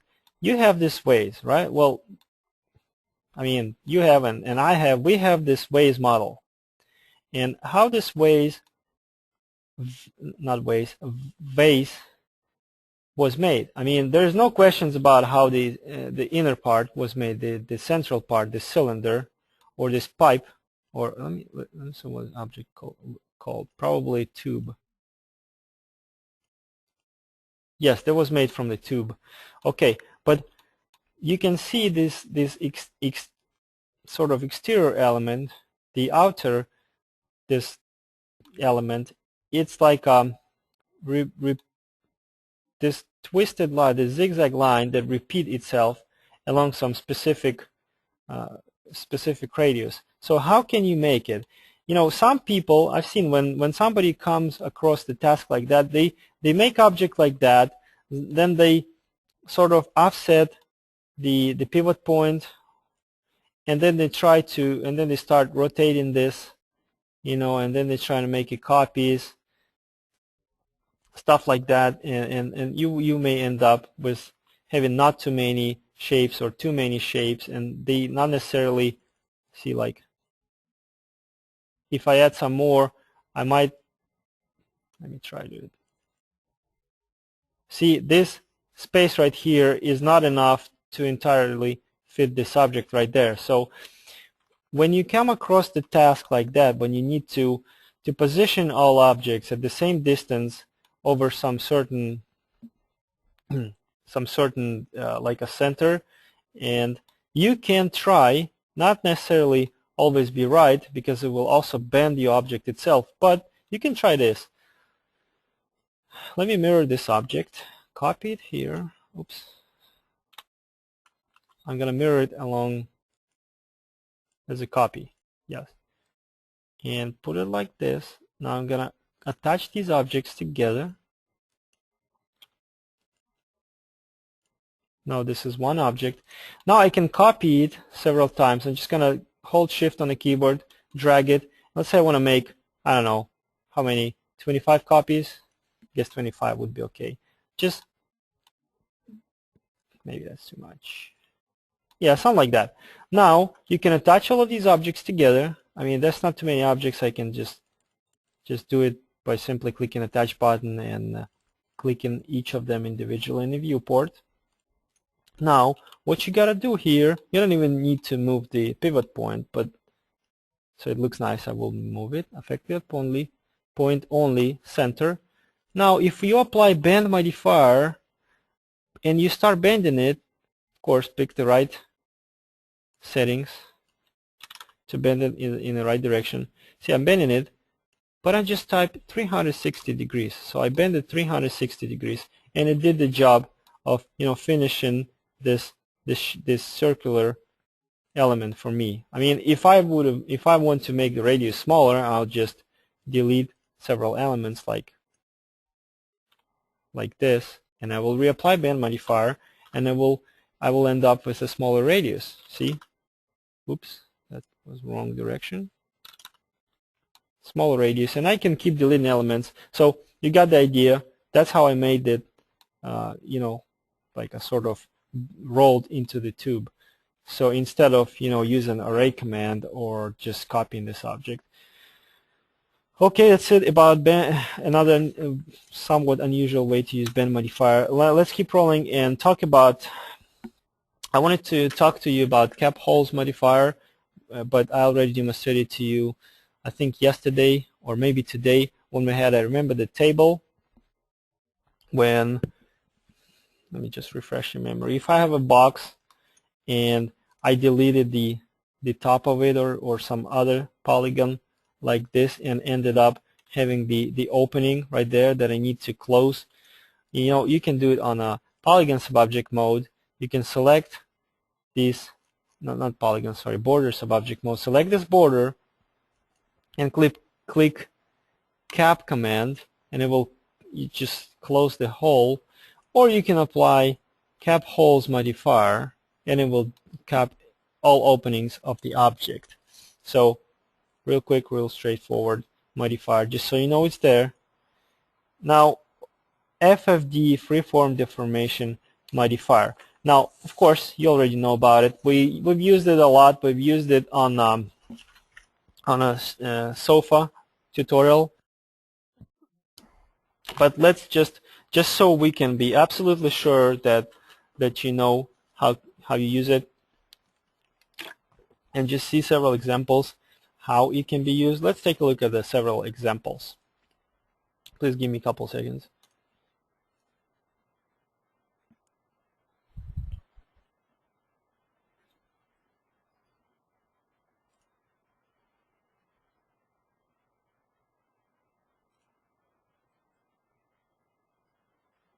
Okay, I just wanted to make sure we doing good with time.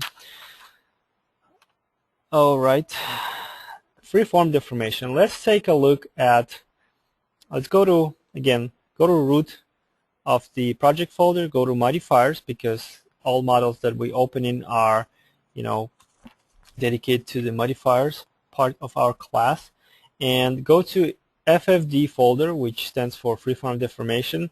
Let's start with this chair model. Go to chair folder and open this chair right here. So you use freeform deformation modifier a lot in the 3D models creation when you, like in the sofa tutorial. Remember, we start building this in the object without paying a lot of attention, well, without paying some attention, but without caring too much about going off scale, going a little bit off proportions, you know, having some object a little bit, you know, shorter at one side and a little bit longer at another side. Our goal usually when we make model, just make something that doesn't look ugly and still resembles the object that we're making, because when you collapse everything together, you always have a chance to readjust a couple things. Look, this is a chair, right? And apparently there are some chairs that has a seat very low and a very tall backs, but normally chairs of this design, you know, would not have the back so tall and the seat so low. So that was sort of error in the model, and when model collapsed and you noticing this error, you got to find a way to fix it. And you know, if you start scaling up and down, it wouldn't make any sense because you scale entire object, but you can use help of freeform deformation modifier because, for example, well, you can use FFD box and specify the number of control points, or you can use FFD box with a preset number of control points. I usually start with freeform deformation 4 by 4 by 4, apply it to this object, and I just do something like that. I just grab this control point, and I of course go real careful with it, and I just drag it up, and what it does, it's stretching the bottom of the object, you know, up. At the same time, it's not touching this area of the object, so I get a chance, you know, to adjust a little bit the proportions of this chair. So I want to make this little smaller, so I grab these control points and move them down. I want to move this up, and see, looks like my chair has been fixed, and now the length of the back and the length of the and the height of the seat, no, not the height, like a distance from the floor to the seat, are correct. So looks much better now. Okay, that's how you normally, one of the ways you really need to use FFD modifier in your modeling projects. Another one I want you to take a look is bench modifier. This one, let's say we have this bench. I mean, you make this bench for the client, and client comes back to you and say, you know what, well, it looks real nice. Can you please make it a little more softer, a little more like stuffed with some soft material, just more, you know, sort of inflated? And you can say, sure, no problem, and you don't need to remodel it because adjustment like that can be done with just applying freeform deformation modifier. I would use just, let's try box, because I would try to change number of control points. Maybe I would add, you know what, let's apply freeform deformation 3 by 3 by 3. I got these control points. Now you can just do this. Select this, move it a little bit, select this one, move it a little bit, go to side view, do the same thing, and maybe even here. See, and you created object, you know, like look a little bit more softer.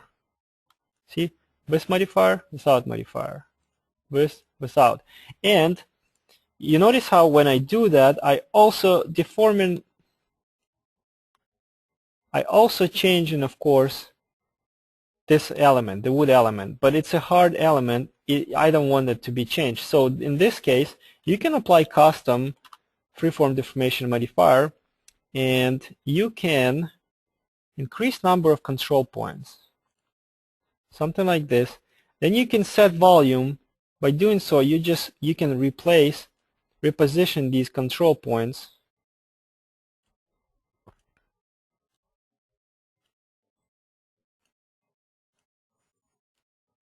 And now when I got back to control points, subobject mode, when I try to move these things, oops, sorry, let me change something else. You can go like this. Then when you're trying to move these control points, it's not affecting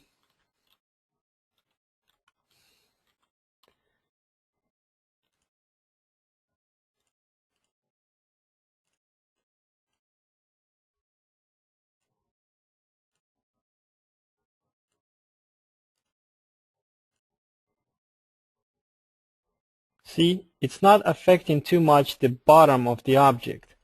So it's just, this is how you can limit the influence of freeform deformation modifier. You can just rebuild the volume, all of these control points, and you know, when I put like these two very close together, I mean,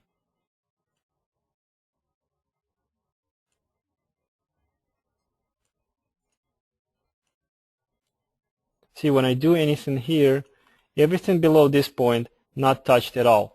I mean, this is not very easy, but it's much easier than rebuilding your entire object. And anyways, if I had to do it, I would just be totally fine with freeform deformation 3 by 3 by 3, and I would not care about this wood element being a little bit, you know, wider here. Anyways, after all, I can always convert it into editable poly just select these vertices and adjust them a little bit, just a little bit, if anybody ever will be concerned about it. Okay, let's keep moving, and there probably a couple more.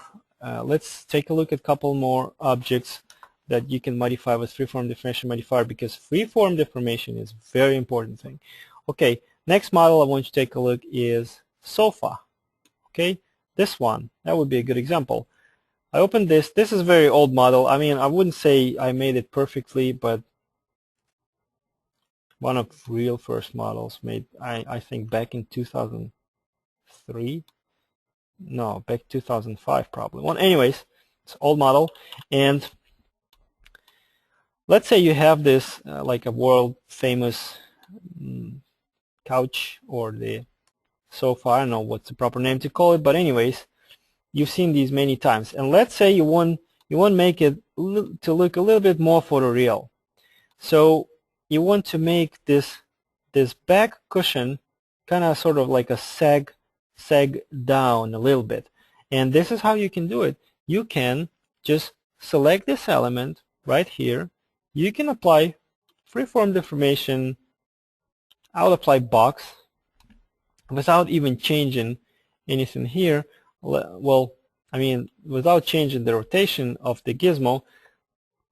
Let's increase number of height. In this case, no, it would be probably, yeah, width to 5 and maybe height to 6. It will give me just a little bit more control points.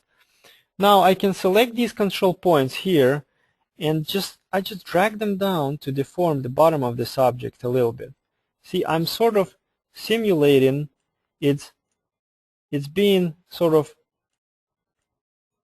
I don't know, like pulled down by the forces of the gravity. It will give it a little bit more realism. You know, if you can add a little bit more realism on a large scale, I mean, on a local scale, this is not very important modification. Your model will survive with that. But, you know, little thing here, little thing there, you know, will improve the overall, you know, quality of your model, will make it appear to be more realistic. Because, like, when you create interior rendering, yeah, it looked nice, but it would look much nicer if you populate it with a lot of accessories, because normally in our homes we have a lot of accessories, and it will just create a good impression to the person who see the render that you show to. Same with model. You know, model look nice, but if you add tiny little element here, tiny little element, extra element there, you know, overall impression of the model will be much better. So again, see, without modifier, I mean with modifier, without. Looks nice anyways, but looks nicer this way, because it simulates that object is sort of, you know, pulled down by the forces of the gravity. So let's take a look at another example using freeform deformation modifier, and it would be the last one. I don't want to spend too much time doing that, but still want to show you some more models. Open this chair model, and I don't even have to mention it. What is this model? So how was freeform deformation used here? Well, you can use freeform deformation again, like you've seen, to some elements of the model. If we look at the reference image of that object, and let me see if I can find it. Well, let me don't spend time finding it. And here's the, you know, I think I gotta do that. Okay, let me go to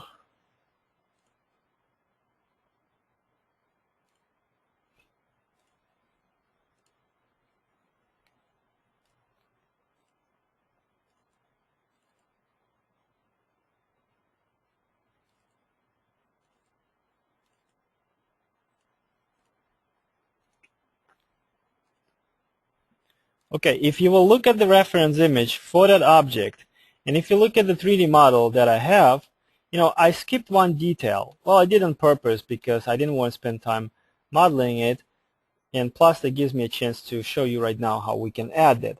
See, the surface of this front leg of the chair is flat at the top, and of course the surface at the bottom is flat too. If you look at the reference image, you see that this is slightly curved.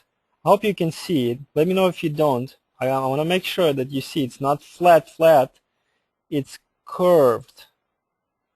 And same thing here at the top. It's not flat, like super flat. It's flat-ish, but it's a little bit curved. See? And you know, it's fine if you skip this detail. Nobody's gonna say, oh, you know what, why is it not curved? Well, but if you really want to add this detail, this is how I would do it. I would detach this element just for the sake of working a little faster. Okay, I'm gonna isolate it. Then you can go to Edge Subobject mode, select this edge, just do the ring selection, and I would connect it, add in 2 additional edges, maybe 3. You know, we don't care about polygon count right now, it's just a demonstration. 3 additional edges. And I would go here and do the same thing here. Ring, connect, 3 more edges. Then I can go to Vertex Subobject mode, select these vertices at the top, or you know, if you want, you can use and you can select polygons here at the top, like that. But you know, let's do vertices. Then to this selection of vertices, I want to apply freeform deformation modifier 4x4x4 preset, nothing special. And then I can just select all control points and then unselect these control points at the corners, and I just pull it up a little bit. See? Then I just select these central control points and pull them up a little bit too. And there you go. I added a little bit of curvature. Same thing at the bottom. I'm going to collapse it. I'm going to select these vertices here, apply freeform deformation modifier to them 4x4x4. Then I'm just going to do it from a front view like this. Then I'm going to go to left view and compensate it at the left view.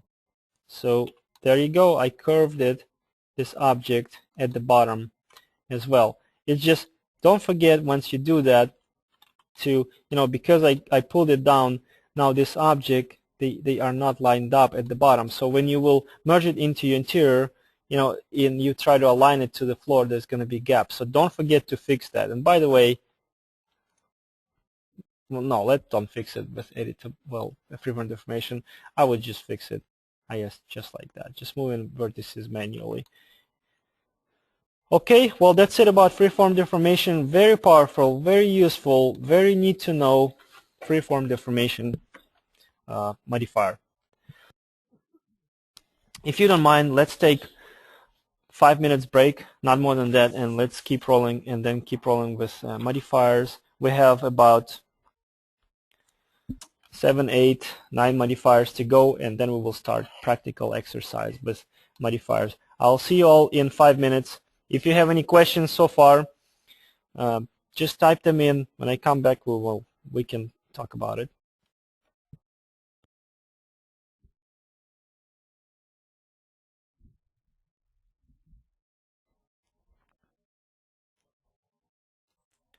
Again, just for the record, we're looking at the lattice modifier, and I'm going to reset my scene.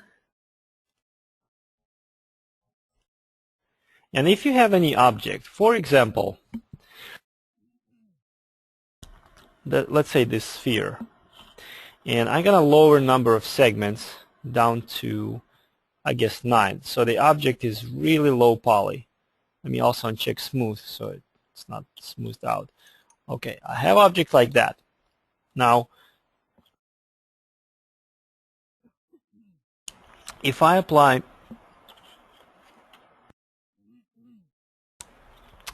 lattice modifier to it, it's there. What it does, it just takes the wireframe of the object, you know, any mesh object made from the edges, vertices, and the polygons, or the properly called faces. It's just polygons is just a polygonal sort of face. You know, it's just have a multiple sides. Face basically has triangles, but anyways, it has edges, vertices, and polygons. When you apply lattice modifier, it takes edges and turns them into the struts, and it takes vertices of the object and take them into the joints. And you can connect whether you want to see the joints only or the struts only. It's very useful when you want to create some sort of like architectural construction, you know, or like, I don't know, some other structure, and you can control anything you want. You can control the radius of these things, you can control number of segments, you can control number of sides so they look, you know, round because they're supposed to be round. And same thing for the joints. If you want to see the joints only, that's how I did. Remember that little Olivia Star light that looked like a this thing with the spikes, like a pyramid-looking spikes? That I was trying to demonstrate how quickly it can be made. That's how I did little spheres at the end of those pyramid-looking elements. I just applied this material, this modifier to the object, and I said joints only. So, and I can change the algorithm how those spheres created, and if I increase number of segments, they you know, assume more spherical appearance. Stuff like that. Pretty cool, pretty useful thing sometimes, especially when you do some architectural projects and you got to do some, you know, some sort of constructions. And let's take a look at a couple examples how you can use it. Let's go to project folder, and you go to modifiers subfolder, then you go to lattice subfolder, then you go to chair folder. Okay, I don't even remember how I use lattice modifier in there. All right. Okay. Well, here is the chair, and apparently it's made from really thick, like a metal wire mesh, formed into this, I don't know, this sort of seat, and it's very high tech design furniture, and you can spend an hour doing that, or you can spend several minutes doing that. So let me better show you how you can do this wire element in several minutes. And again, I'm not going to care about size and anything. The point is I want to show you the idea. This is how I would do this element, because I've done it a long time ago, and I don't remember how exactly I did it. Okay, well, let's try to improvise. I will create a plane like this, and then I will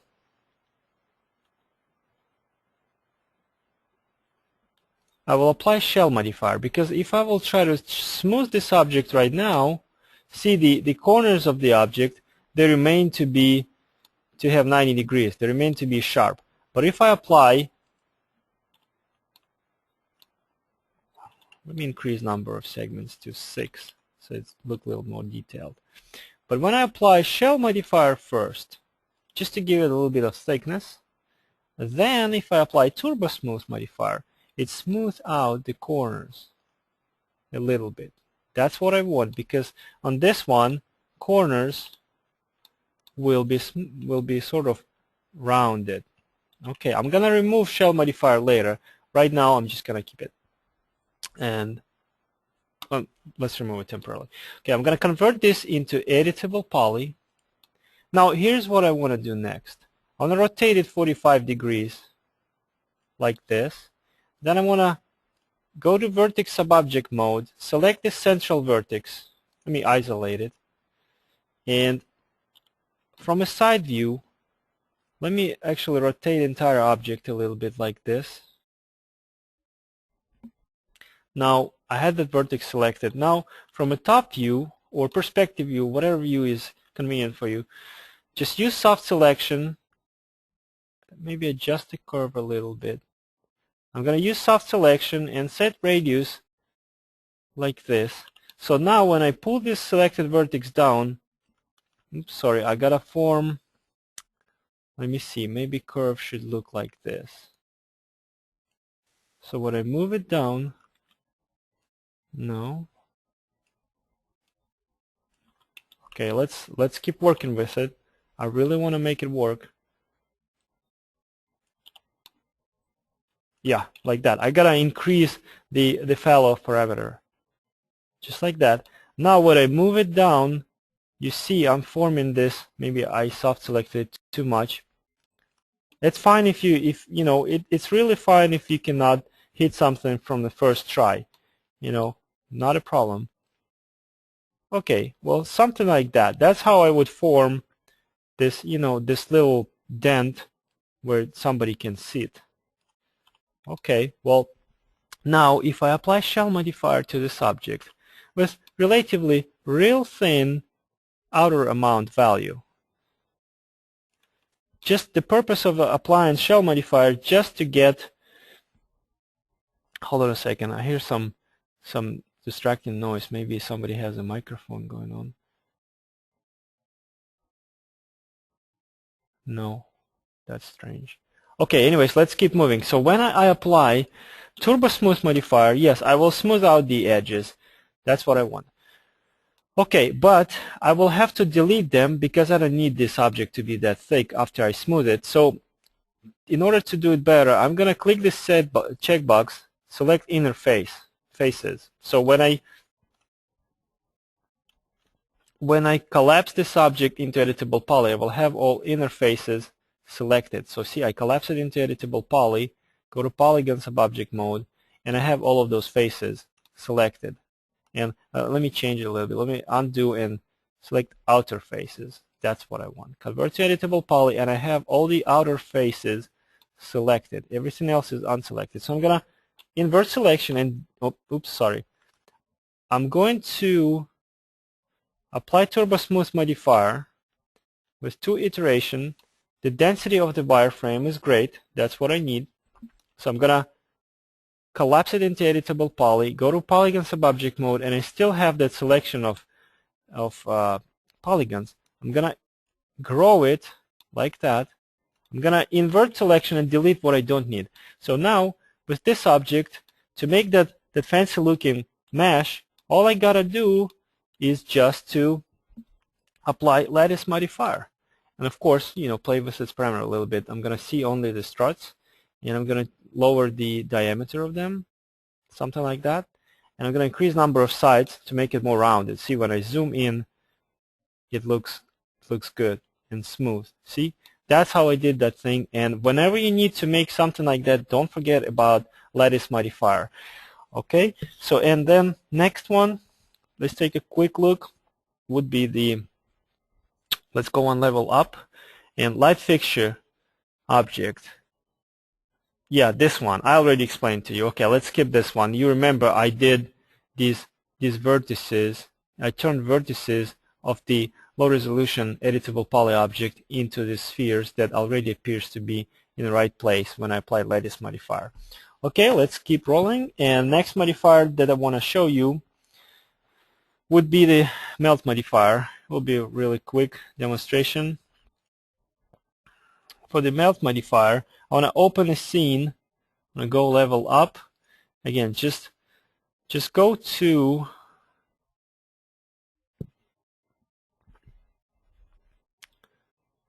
the root of the project folder. You go to modifiers. You go to melt folder. Then there's only one subfolder, sofa. You can open this file, and while keeping this sofa open, let's create a small, like a box here, or maybe a sphere. You know what? Let me create a sphere. That would be faster.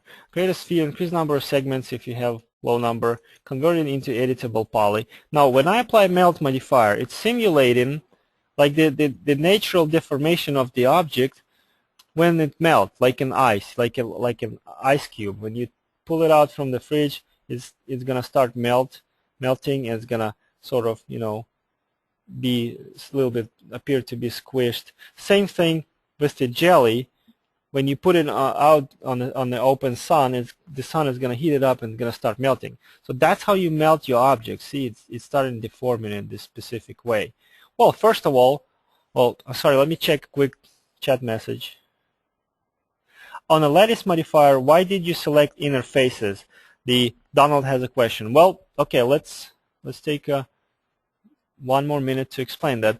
The reason why, again, is because I just create another object, so for better explanation. If I have a plane like this, right, without smoothing it or anything, if I turn this plane into lattice, well, I will have this structure right here, and it looks good.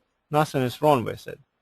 When I apply shell modifier, look, if I apply shell and give it a little bit of thickness, like this,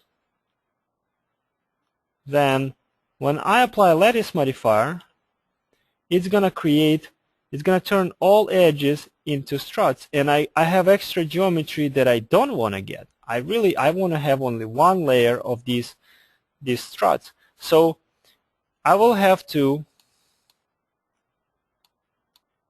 what I will have to do is to convert this object into editable poly, then find a way to delete the geometry that I don't need. I can do it like this. Select this edge, ring, delete, then I can select this element and delete it, and you know, I got this element back. When I apply lattice, I'll get the right, you know, like a mesh.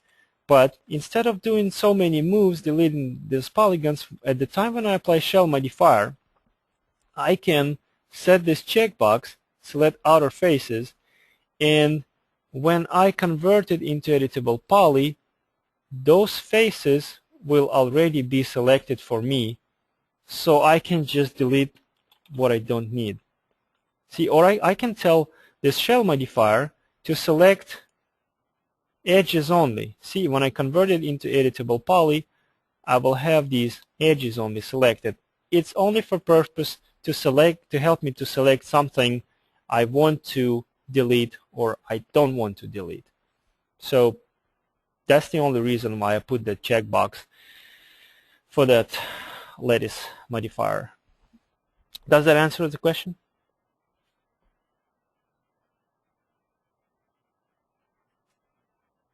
Well, I hope it did answer the question, and if it didn't, we can talk about it more, but I'm sure it did answer the question. Okay. Let's keep moving. So melt modifier, it's simulating the natural melting that, you know, occurs in a real life, and you can simulate the way the ice melt or the glass, jelly, plastic. It just deforms this object this fancy way. Well, normally you don't use it too much, this modifier. Just, I mean, obviously if you're making the like a soda a can, not can, like a glass with a soda or tea and ice in it, and you want to simulate that it start melting a little bit, maybe you want to do a little bit of melt modifier to apply to the ice cubes models. But just to give you a little suggestion, sometimes, let's say you have an object and you have a pillow, right? And it's going to take you a lot of time to make the pillow like this. You know, you've seen that anything that related to building objects with editable poly and then applying in mesh smooth, it involves a lot of time into it. And obviously, when I create one pillow, I would not want to spend more time creating another one. I would just mirror this one and I'll be done. Let me check a quick message. Somebody sent me a message.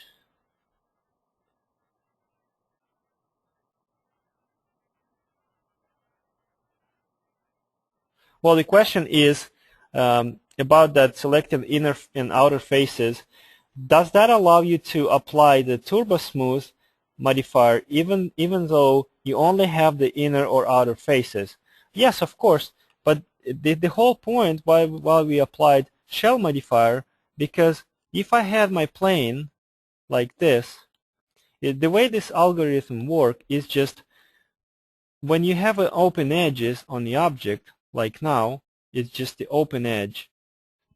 When you apply turbo smooth, let me come to editable poly, or mesh smooth, doesn't matter. Let me do mesh smooth. See, it subdivides the geometry. However, it doesn't smooth the corners. The corners remain like that. So if I want corners to be slightly rounded with turbo smooth modifier, this object needs to be like this. It needs to have some sort of transitional moment like that. Now when I apply turbo smooth, see, it smoothes out the corner. And that was the purpose of applying the shell modifier, just because I wanted to give it a little bit of thickness, like shell, see, shell, just a little bit, just for the sake of being able to get smoothed corners. See, when I apply Turbo Smooth right now, it's going to be smoothed out. But I don't need all the geometry at the bottom. I could have do just that. I could have keep this geometry. Let's say I want to go to Edge Subobject mode, select this edge, loop, and use Slice command, Split command, to split my object right there.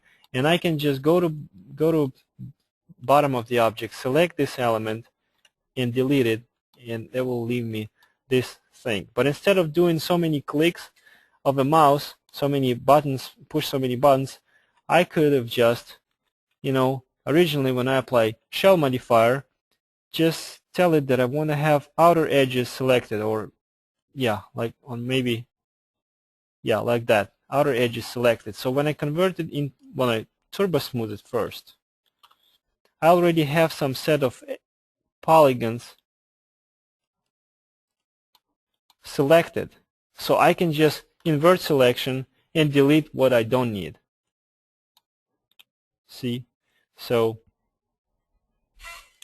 I hope that answers the question now.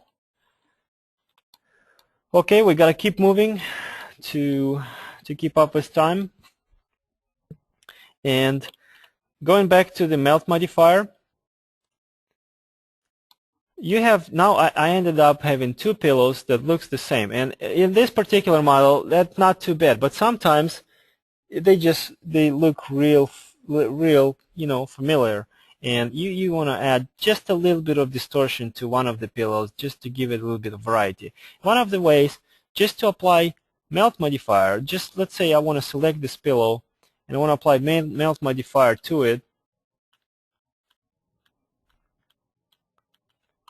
and just give it a little bit of distortion like that, because naturally, again, the gravity forces, they affect in this pillow, and it will just be deformed like that. So just a little bit of deformation. So that's probably the only way I would recommend use melt modifier. But so you don't forget that it's there. If you need to melt something, do some fancy deformation to it, use it. Okay, I've got another question. Did you use, John has a question, did you use melt on the pillows on the bed shown earlier? I'm not sure what model we're talking about. Are you talking about the one when where I bent the sides of the bed? Yes, okay. Let me open that model real quick and see, because that model made probably more than 2 years ago, I don't remember. That was bed modifier, and that was bed. Okay, I'm gonna open it. You know what? To be honest, I don't remember. Probably yes, and probably no. But I mean, if you want to use it, why not? Just select it. Well, this pillow is made from 2 elements. Just select it, and then apply melt modifier, and then just melt it a little bit, just to give it some. Don't go too much, because see, it sink the pillow into the mattress. It's something we don't want. You can melt it more, but then you will have to, move it, collapse it back, and select these elements and move it up again. So just slightly, just touch it a little bit, and that's it. Melt, like I mentioned. Remember, I said little detail here, a little detail there, and all the small details that you add to the model, all together, they will create better impression of a photoreal model. So, and I think to provide exact answer, if I used melt modifier on this model, I think no, I didn't use melt modifier a couple years ago, that's for sure. I only tried to use melt modifier back then to melt ice cubes or a jelly on a food renders. So the answer would be no, not really. But you can if you want. Okay, let's keep moving. And what were we talking about? The next modifier I want to talk to you about is a morpher. Well, that's a pretty cool modifier. You normally would not need it, but just so you know, and morpher modifier, what it does, just so you get the idea. Let's say I have a sphere, right? And morpher modifier is very picky to the number of vertices that you have. Let's say I have this sphere and I want to go to poly, subobject mode, and no, let's say I want to melt it. That would be great thing. I want to melt this object like this. Then I want to make a copy of the sphere. Then I want to apply noise to it, noise modifier. Where is my noise modifier? Okay, just some random numbers here just to distort it like this. And then I have the same sphere right here, which gonna be, let's say I want to do it like, make it like this, and then I want to bend it.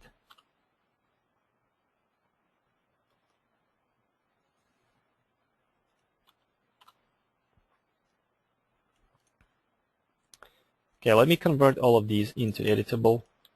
Hold on, let me grab this one because I'm gonna need it.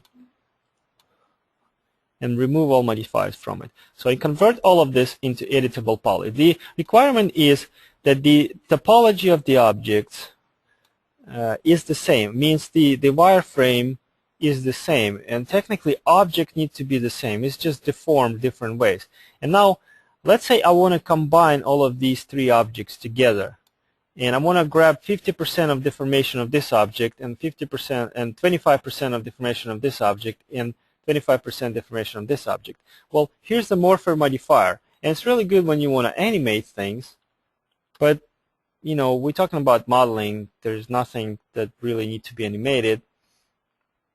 So I'm going to do this. For this slot, I want to pick this first object. For the second one, I highlight it, I click pick object, and I pick second object. And its name appear here. I click third slot, and I want to click pick object and pick this one. Now, what I can do, just watch this. I'm going to move this object a little bit. Now I can tell it that I want this object to assume 100% of the first deformation of the first object, right? Or I can tell it to assume 100% of the deformation of the second object. See, and you can animate it if you want. Or I can tell it assume 100% of deformation of the third object. Or I can tell it take this much, 50% of deformation of the first object, 25 of deformation of the second object, and 25 of deformation of the third object. See, and I combined deformation of all of those objects into this one, and you can do whatever you want with it. See, like that, like that. So, you know, I don't really see why would you need to combine three deformations. I mean, you can, but this is how you should consider using morpher modifier sometimes if you ever come across to the task like that. Let me show you an example, this interactive example with this model. Let's go to project folder, and let's go to modifiers folder again.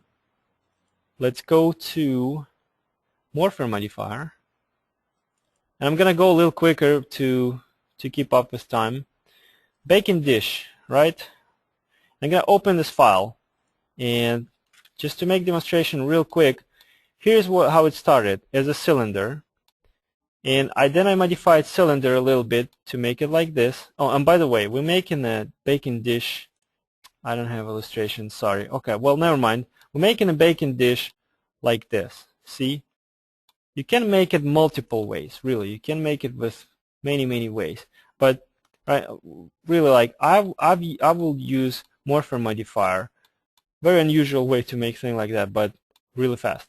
Cylinder modified into this, then converted into editable poly. You know, some polygons were deleted, some edges were added, some polygons were inserted. So we end up with the model like this, which then I can give thickness with a shell modifier. See? And I can smooth into this shape, like this.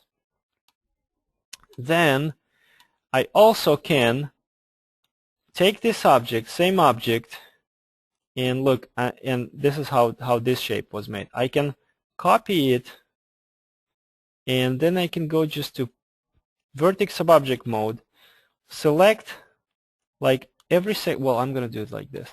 Select this edge, and every next, not next, well, I guess it's called, sorry for my English, every other edge here. But you get the idea from my screen. Select every other edge here. And by the way, another thing, this is why I seriously recommended you, when you lathe something or do any other objects, keep number of segments even.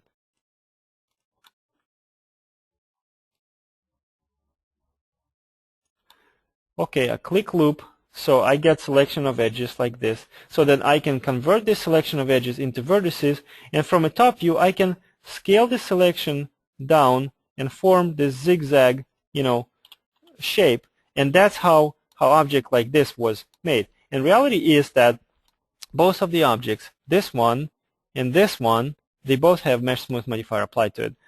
They have the same number of vertices. It's basically the same object. They just deformed this little different way. This has no deformation. This has a little bit of deformation. So I have two objects right here. I put them one on top of another. Now I'm going to use soft selection. See, if I had morpher modifier applied to it, and I can tell this object, assume 100% of this object. See, it will completely turn into this object. But based on the look of this one, I want this object to look like this one at the bottom half, and like that flat one, the smooth one, at the top. So here's when soft selection, helpful. There is a polyselect modifier. I mean, I didn't include it into our conversation about modifiers, but okay, let's mention that. There is a polyselect modifier which, for example, if I have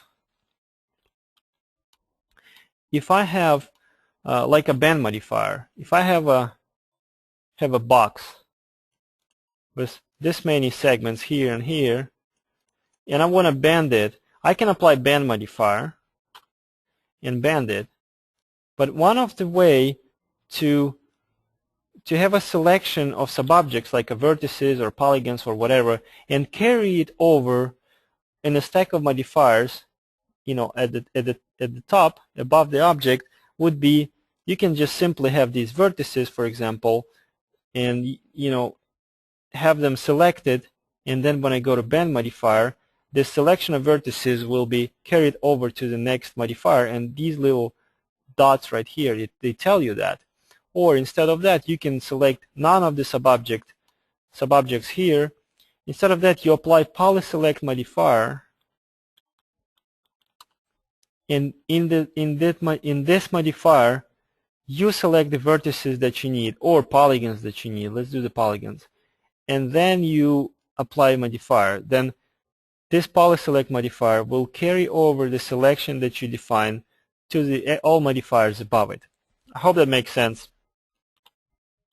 Let me open my scene again and get back to the morpher. So I had object like this, which had polyselect modifier, and I selected these vertices at the bottom, and I used soft selection. It's got soft selection allowed too, to soft select more vertices toward the upper part of this baking dish, and then I applied morpher modifier. So whatever I do with morpher modifier will be only affecting selected vertices and partially selected vertices. So as a result, I got an object like this. I mean, I got an object like that, which shouldn't create any questions. I can collapse to editable poly and select these borders and use cap command to cap those openings, or simply apply cap holes modifier. And I ended up with the object like that has these zigzag bottom, and it's smooth toward the top, and morpher modifier helped me with that. Like I said, there are many other ways to do this. I could have formed it a little bit, you know, I could select on the vertices along the bottom and make them zigzag, but they will, you know, take me a little bit more time. I would feel much comfortable with a morpher modifier and soft selection. So just to demonstrate you that sometimes you can use morpher modifier.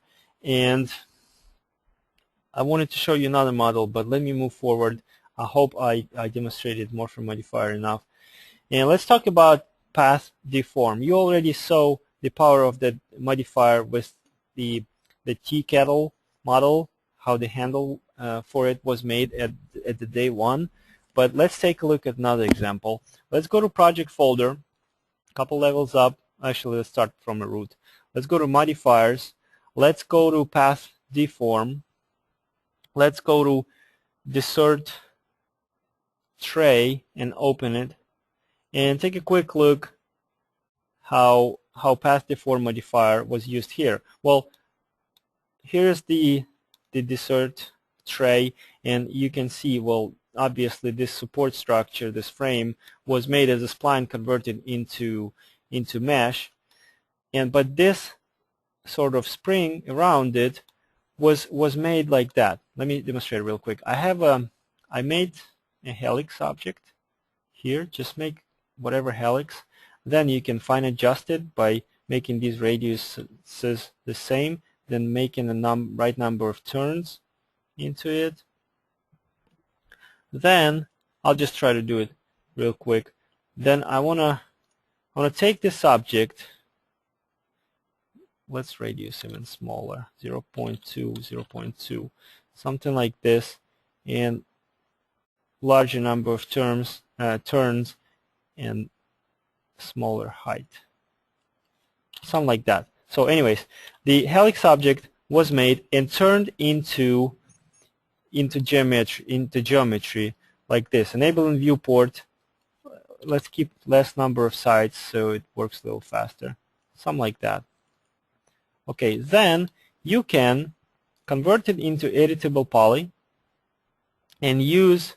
Let me also convert this one into geometry like this. Then you take this object and apply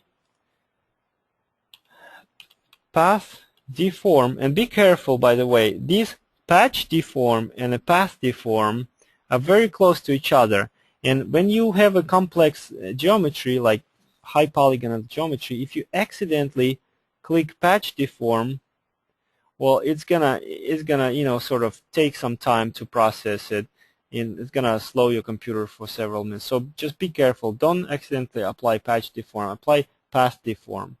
So you apply path deform, and again, I already mentioned it previously.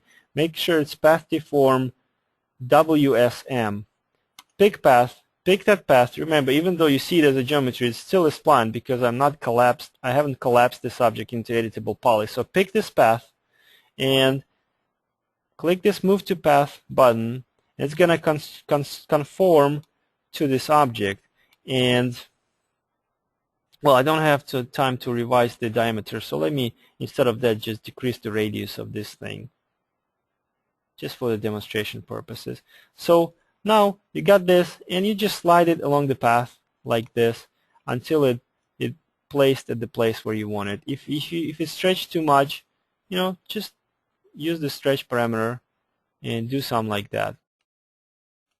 So sorry, I made a mistake when I was making this object, you know, original the spring object. I didn't change the second radius parameter, but that's not what this demonstration is about. The point is how do you use path deform modifier to conform something to the spline. Okay, so that's how it works, and whenever you need anything to follow any specific path, don't forget about this modifier. Okay, well, let me see if I have another one. Well, you remember about, I had another demonstration, but I don't have time to go over it. But let me just give you an idea. You can do it yourself after this class. I got a lot of files, and probably there is a note in this scene. There is no note, but it's got a lot of objects for you. Try to make, just as an exercise. See, there is a faucet. for English tub, and it's a little bit high poly, but that's, you know, that's what I would love to see from an object like that, because it's got a lot of geometry that require details. So, and there is a hose that connects this shower head with, you know, with the actual faucet. So I got the path, and I modified this path with, I got this so I can apply normalized spline modifier, and then I got a hose like this. The geometry of this hose, see, it's authentically the spiral, because if you look at this geometry, the existing one, it's not spiral. It looks like a little segment. So if you render object like that from far away, nobody's going to notice that. But let's say if you ever ended up rendering your scene like that from this view angle, some people might notice that the hose is not spiral. In reality, it's made as a spiral. So I was trying to demonstrate to you the way this hose was made. So finally, we ended up having the hose like this, really authentically spiral. And then you can conform this hose to this spline so it can follow this specific path and you know, look like a real hose placed right there. So if you want, just you can practice with it a little bit, but unfortunately we don't have time right now to do that. It was this exercise is gonna take 15 minutes, and we don't have that much time.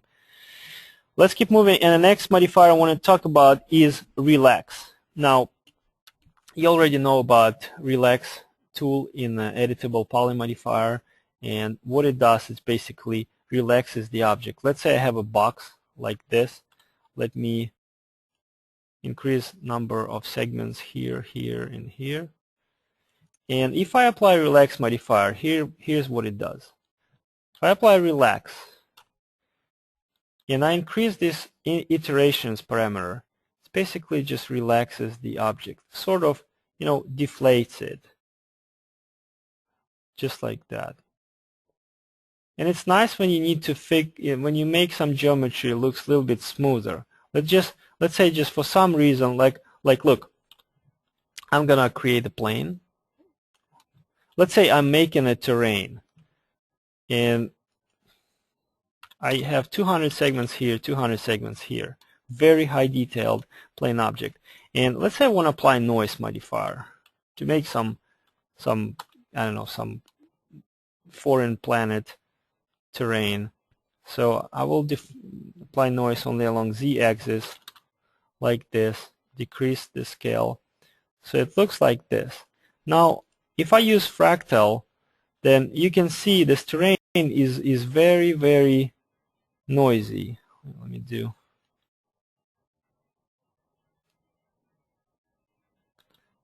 something like this, right?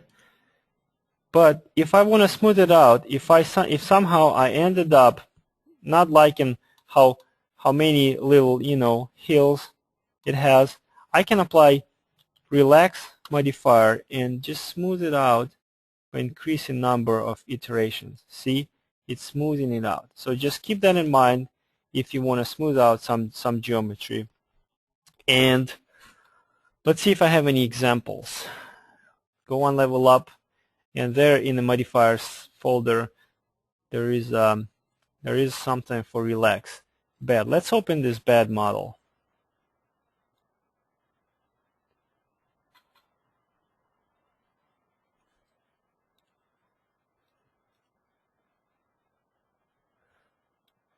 Okay, all right, well, that would be a good example. If somehow ever I ended up having this pillow a little bit on a too rigid side, you see the pillow looks a little bit boxy. I mean, it's fine. It depends on what kind of stuffing that pillow has. Maybe it's got like a like a foam inside instead of feathers or something else. And I want to relax this object. So what I would do, I would just, well, let me delete these things so we don't care about them, these little capitons. So here's my pillow. Oops. I can detach it, and I can assign relax modifier to sort of smooth it out. See, the pillow still resembles its shape, but it looks much smoother right now and much softer. And usually when I work on my interior projects or just the furniture modeling projects, most of the time I use relax modifier for the pillows when I want to make them look smoother. Like this one, see, like this geometry along the edge. I don't know, let's say somehow I decided to make it a little bit smoother. So I will select this object. I can detach it if I want, and I can apply relax modifier to it. Relax and relax it a little bit to make it look softer. See? Looks pretty cool. Okay, now let's move on. We have several more modifiers left, and the next one I want to talk to you about is the slice. And by the way, remember I was demonstrating tools that you get available for editable poly object, and I was showing you the slice plane and a quick slice, and I was mentioning onion lights. And I got this. I just realized that I had this actual model right here. Slice. Onion lights. And let me open the scene. And I demonstrated to you yesterday that you can go into, let's say, polygon subobject mode. It doesn't matter what mode. In the root of the editable poly object, the quick slice is always available. So you can set the split checkbox and just slice this object like that, and it detaches the element along that slicing line. So you can delete this and have your onion light right there. But instead of that, just so you know, there is a slice modifier which does this. Let me apply slice modifier, and you know what, I think I already demonstrated to you. Yes, we were doing this red wall element, and I show you how you can slice off parts of geometry. Okay, let me just do it real quick. You got this slicing plane by which you define the line along which you want to slice your geometry. So I can do this and this. Tell it that I want to slice everything off on the right side of this object, which would be probably remove bottom. Oops, not remove top. And you can see it interactively. That's what's good about it. You know, instead of slicing it with the quick slice tool of editable poly and then deleting the element, and only then you will see what your object look like, you can interactively see object already having some of it sliced off. Just like that. You know, if you don't like that, you just change the position of a slice plane. If you want to slice other side, you just say this. If you don't want to slice anything, you just want to improve your geometry by creating an additional line of edges, you just tell it that you want to refine mesh. It's not going to slice anything off. It's just going to insert additional edges along the slicing line. And split mesh, of course, doing the same thing, but you'll have to go to element subobject mode and delete it. Usually when you use slice modifier, you always want to slice something off of some object. So here's my onion lights, and you remember I applied shell modifier to give it some thickness. All right, and let's keep moving and talk about spherify modifier. This is pretty cool modifier, and I want to take 5 minutes to talk about what it does. It just basically takes any object and takes all vertices of this object, like a box with a lot of segments. It takes, when you apply spherify modifier to the object,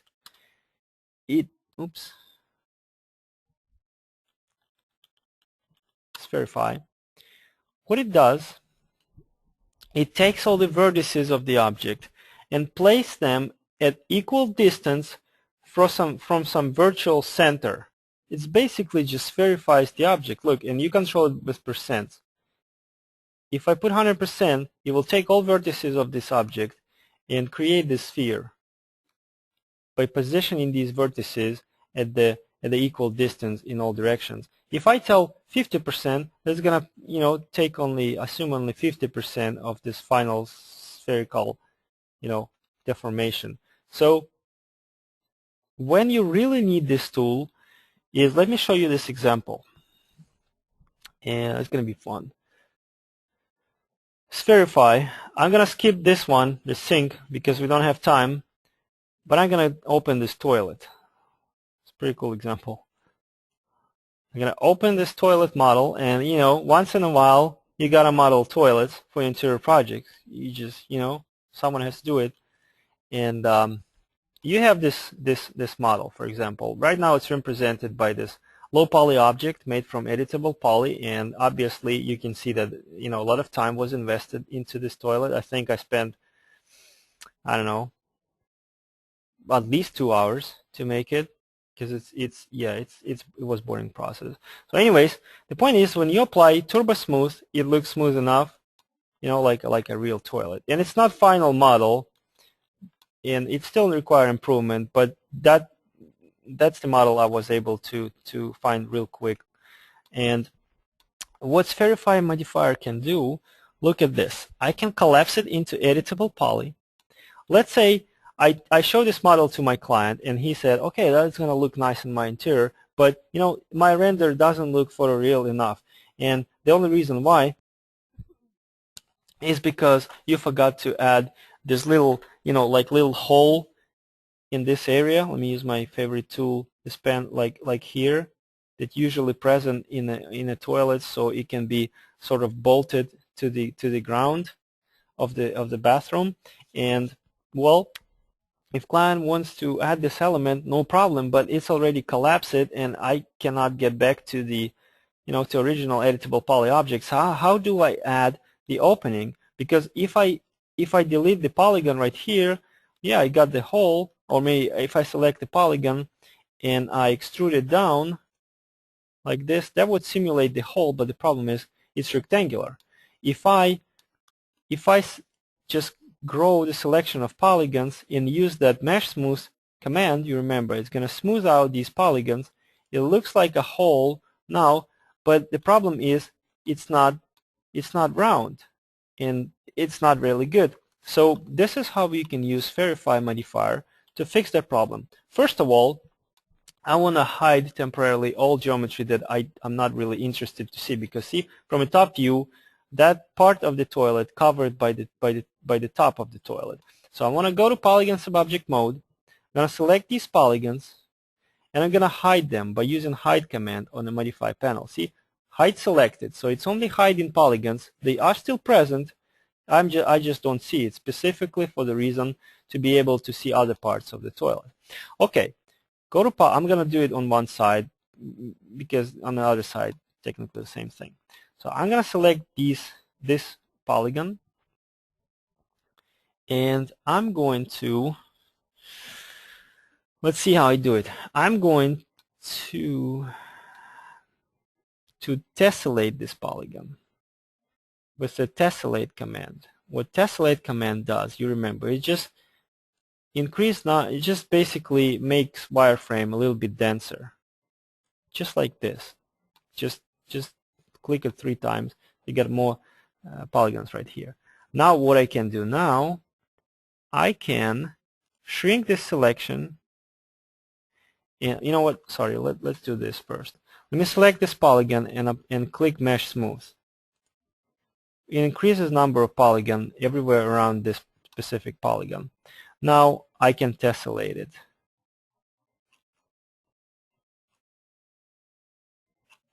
I just click mesh smooth one more time. The point here is to increase the density of the wireframe in that point, because that does not change the overall look at the toilet. But I got the denser wireframe in that place.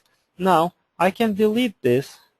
I can select this border, and I can apply Verify modifier. It's just going to be applied to the flat object. Instead of positioning all vertices on in every direction and make it spherical, it's just going to make it like a flat circle. Just look at it. Smooth. Oops, I applied one modifier. Verify, and it makes a circle. That's exactly what I need. So I can collapse it into editable poly, and I can make I can select this border, I can move it down along z-axis while holding shift to do something like that. I can apply cap modifier right there. So I don't even want to drag it all the way down, because in any render it's going to appear as a dark hole. So there you go. That's how you do the circular, the round holes in the object. And with a little bit creativity, if you want to make this geometry even better, you can do this. You can scale it down, then you can do this, then you can even grab these edges and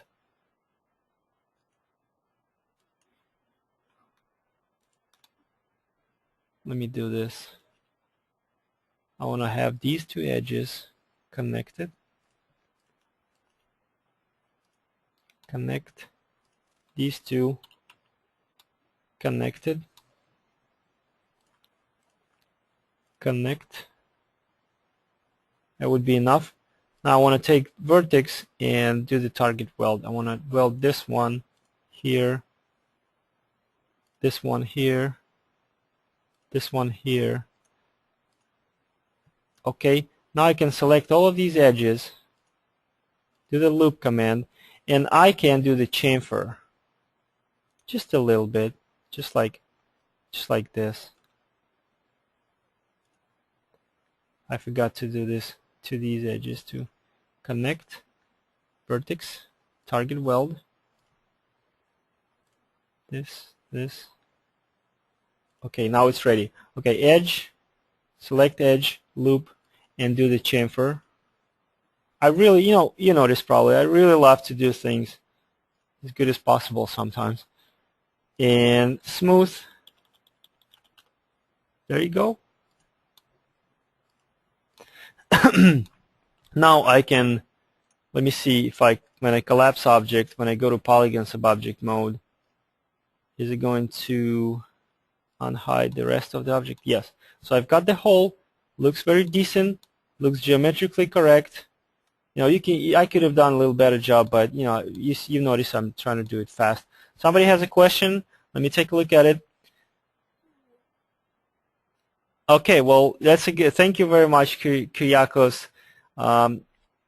The comment here was that I use it. I'm sorry. Let me read it through. Okay, well, first of all, I'm sorry. That was a question originally. Why we don't do that hole? Why we don't do that hole at the toilet with a pro boolean and a cylinder? Well, and one of the reasons why we don't do that hole with the pro boolean and the cylinder, because I just know, just take my word for it. Sometimes this thing works just fine. And a second reason, probably most important, because I know that I love to make, like I mentioned, today's, I really feel obligated to put filleted edges whenever I can, because when I render this object, I wanted to catch some nice highlights around this edge. Doesn't matter how small object is, it just makes me feel better. So I knew I wanted to apply filleted edges, and I needed to have the wireframe look this way around this area. Let's do this on the other side. If I create a cylinder,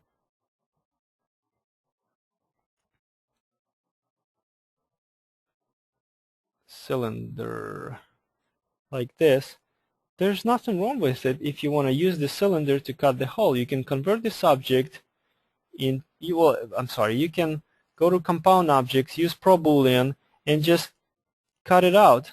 There's nothing wrong with it. I'm not saying that it's a wrong method to do it. I mean, if you want to do it, if anybody else want to do it, please do it, no problem. I mean, the wireframe here is not going to look, it will be really hard now to chamfer this edge, because look, see, that's the problem.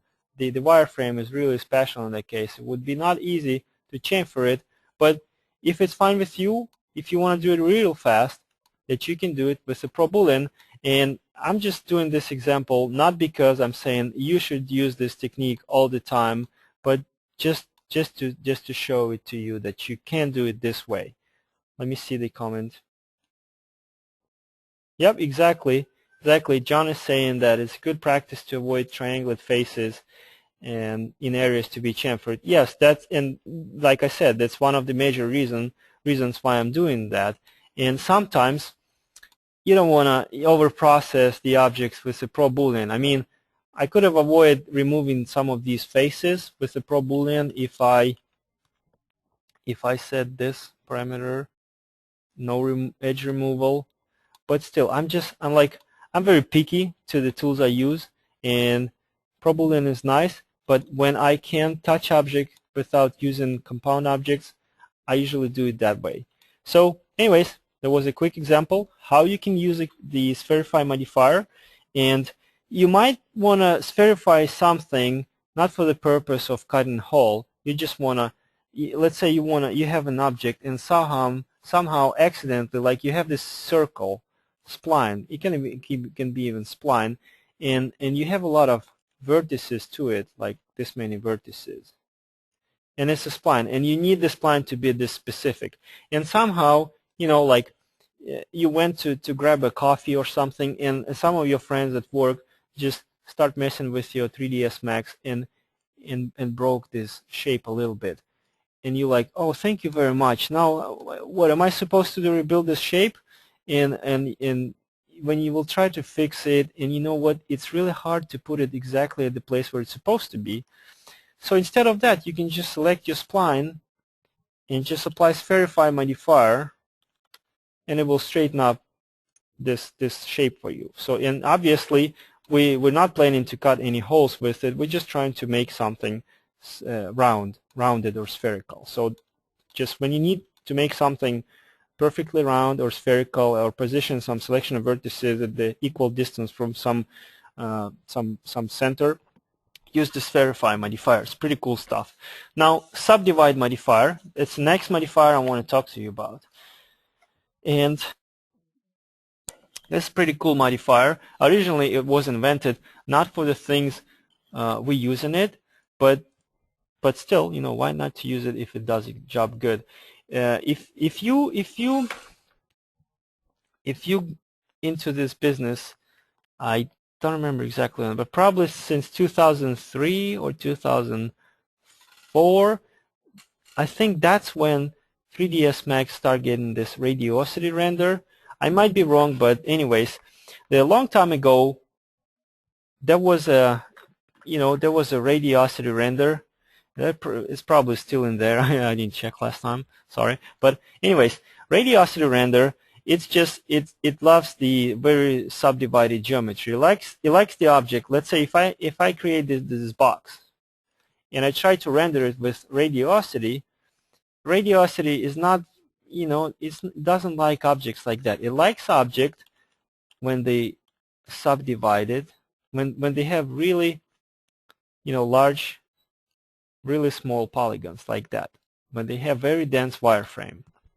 And sometimes you just don't have a chance to create something and tell it, oh, I want this wireframe to be this dense.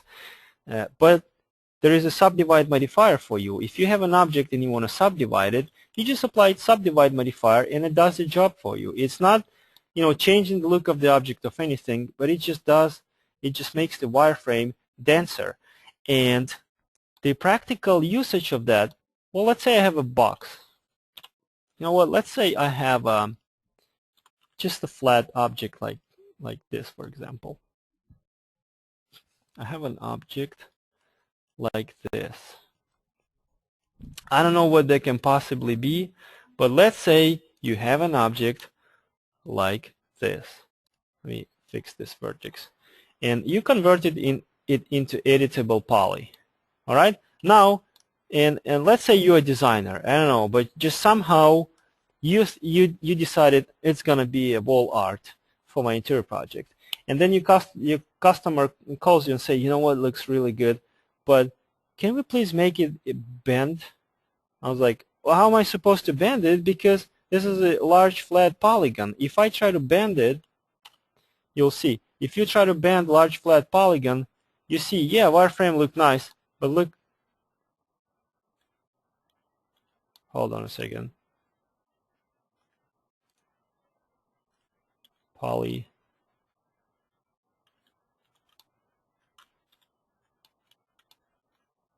Okay, not the best example. Let me open something I'm pretty sure not gonna look nice.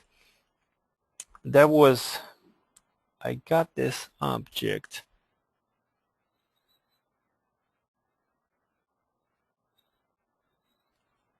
go to subdivide folder of modifiers folder and open this chair element. Yeah, that would be a good example. I accidentally double clicked it, and so okay, let me open it in Max 2010. See this object? Let me show you some problem. If I convert it into editable poly and try to bend this object, wireframe is going to look nice because bend just placing the vertices this specific way so the object appears to be bent. Now the problem would be that, let me apply better material to it.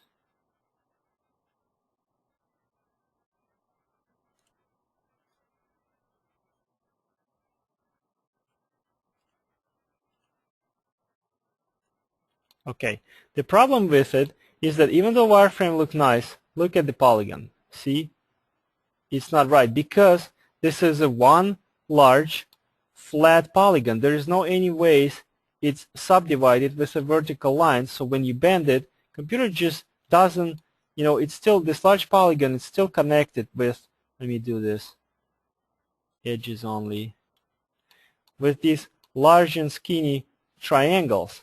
And apparently they cannot be bent because you cannot build bent triangle. It's a solid geometric shape. And you need to find a way to subdivide this object before you bend it. So that's when subdivide modifier comes very helpful. Let me close Max 2011 that I accidentally opened. Okay, so you apply subdivide modifier to this, and it breaks this object down into triangles, and it helps you to prepare this object to be bent. Because now, let me make it even smaller, because now if you apply bend modifier, you can bend this object with no problems because the polygons are very small, the faces are very small. See, polygons look nice, everything is cool. So whenever you need to subdivide your object to be built from a smaller polygons or faces, try to use this thing, and that does a good job. I mean, it doesn't look too attractive because it's triangles, but you know, who cares? If result looks good, you know, it messes up your smoothing groups like here. You see, you got these artifacts right here. But if you reapply smooth modifier, you'll fix the problem.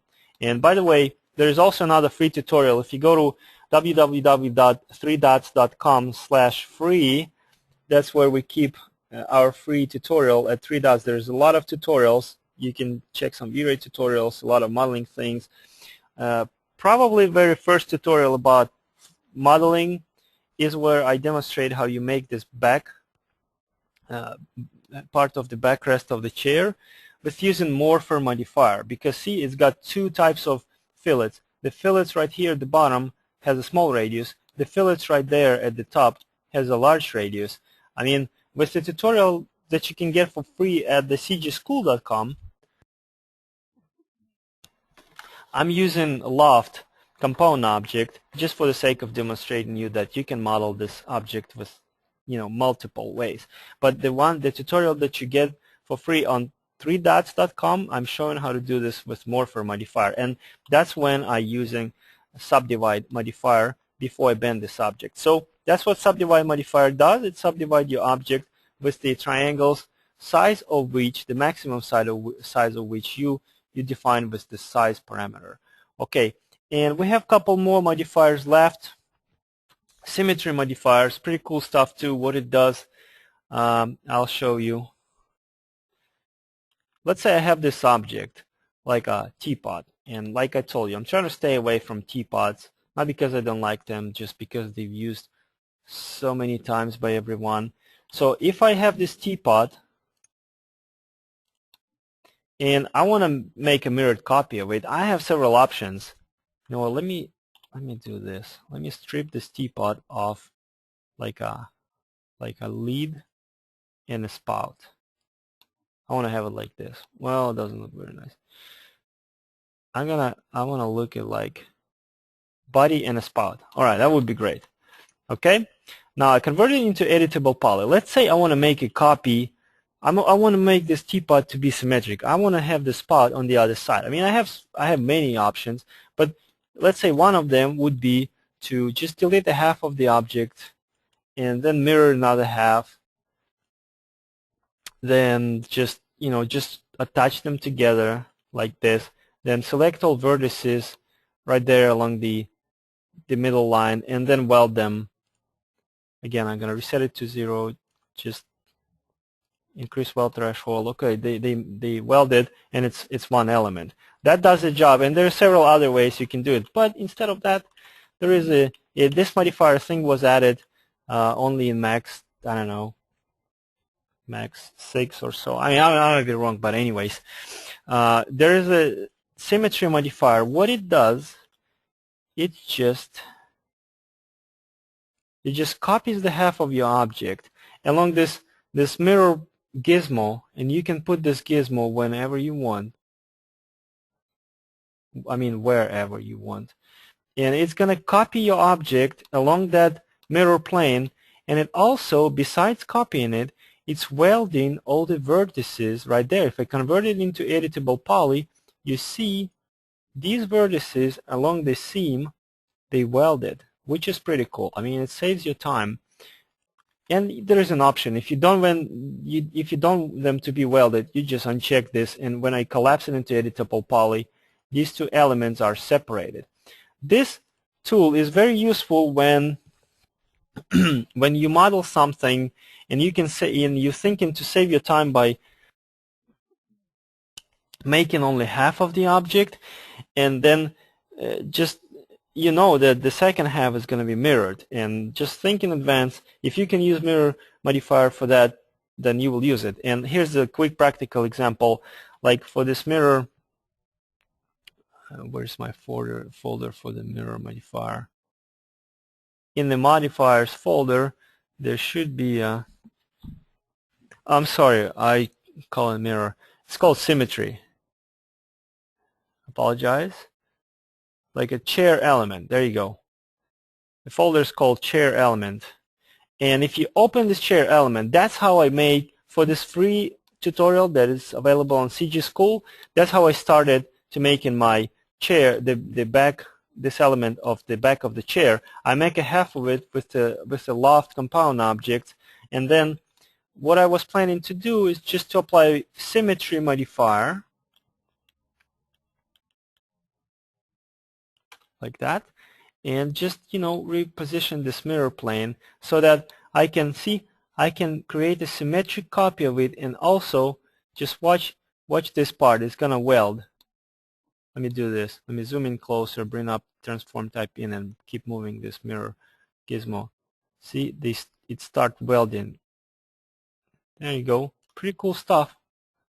And all I need to do now is just collapse it into editable poly, and then later on I just apply cap holes modifier and seal the openings of this object. So whenever you have an object that can be created by just modeling a half of it and then just mirroring it, just consider mirror modifier.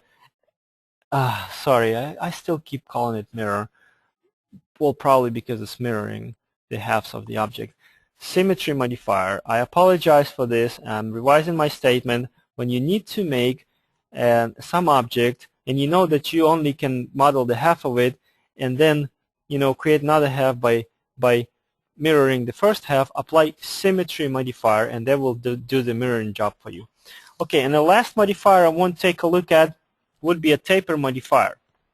Probably some of you know it because it's one of those modifiers that on an intermediate or beginner classes instructors introduce to you. But some people somehow ignoring it, and that would be this. Like if I have a box, and let me add some segments to it. What taper modifier do, it just tapers the object like this, but don't forget that this modifier also can make it curved. Like remember that, let me see, that was examples I was showing about. If you go to root of this class, root folder of the files, and go to standard and extended primitives, there was one object, this chair, that's how you can make the feet of the subject. You don't need to create cylinder, then apply freeform deformation, or you don't need to create a spline and do the lathe. All you can do is just create like a cylinder in that case, and then taper it, but just do this curve parameter to make it curved. And just 1 second, let me see, maybe I have a couple examples. If we go to modifiers folder, then taper subfolder, and let's open this chair and see. Yeah, and when you're making some elements of the models, you can use that too. Like this chair, that's what it actually looks like. So instead of having a hard time making these elements, you can just, if it's easier for you, you can just make chair like that, then select like this part of the chair, like these vertices I already have selected, and apply taper modifier to this selection of vertices, and see if I taper it, it does the job, but it doesn't look quite nice. So you gotta move the center down in this case, and then you can taper it like this and adjust the curve. And the only thing I also need to adjust, see, I'm tapering this object. Let me hide this chair, this first one. If I look at from the left, you see that right now I'm tapering this object in all directions. See, I also tapering here, from the side view too. This is something I don't need. So you also might want to adjust these parameters right here. See, I want it to be tapered only here in the front view, but not on the left view. So just keep in mind these other parameters, like effect will be applied only along x-axis. So that's good, and just adjust this. So that's how I got the chair to look like that. I mean, probably too dramatically tapered, something like that. Okay, so don't forget about that. When you need to curve something this specific way, there's a taper modifier for you. And let's see, maybe I can take a look at this next example. Light fixture. Oh yeah, or this side, what's it called, bedside lamp. Instead of making a lathe object with this many segments or stuff like that, just consider this. Consider creating just a regular cylinder like that with how many? 1, 2, 3, 4, 8 segments. With 8 segments and some more height segments like that. And then you can just simply apply, let me remove smooth temporarily. And then you can just simply apply taper modifier and just taper it like that.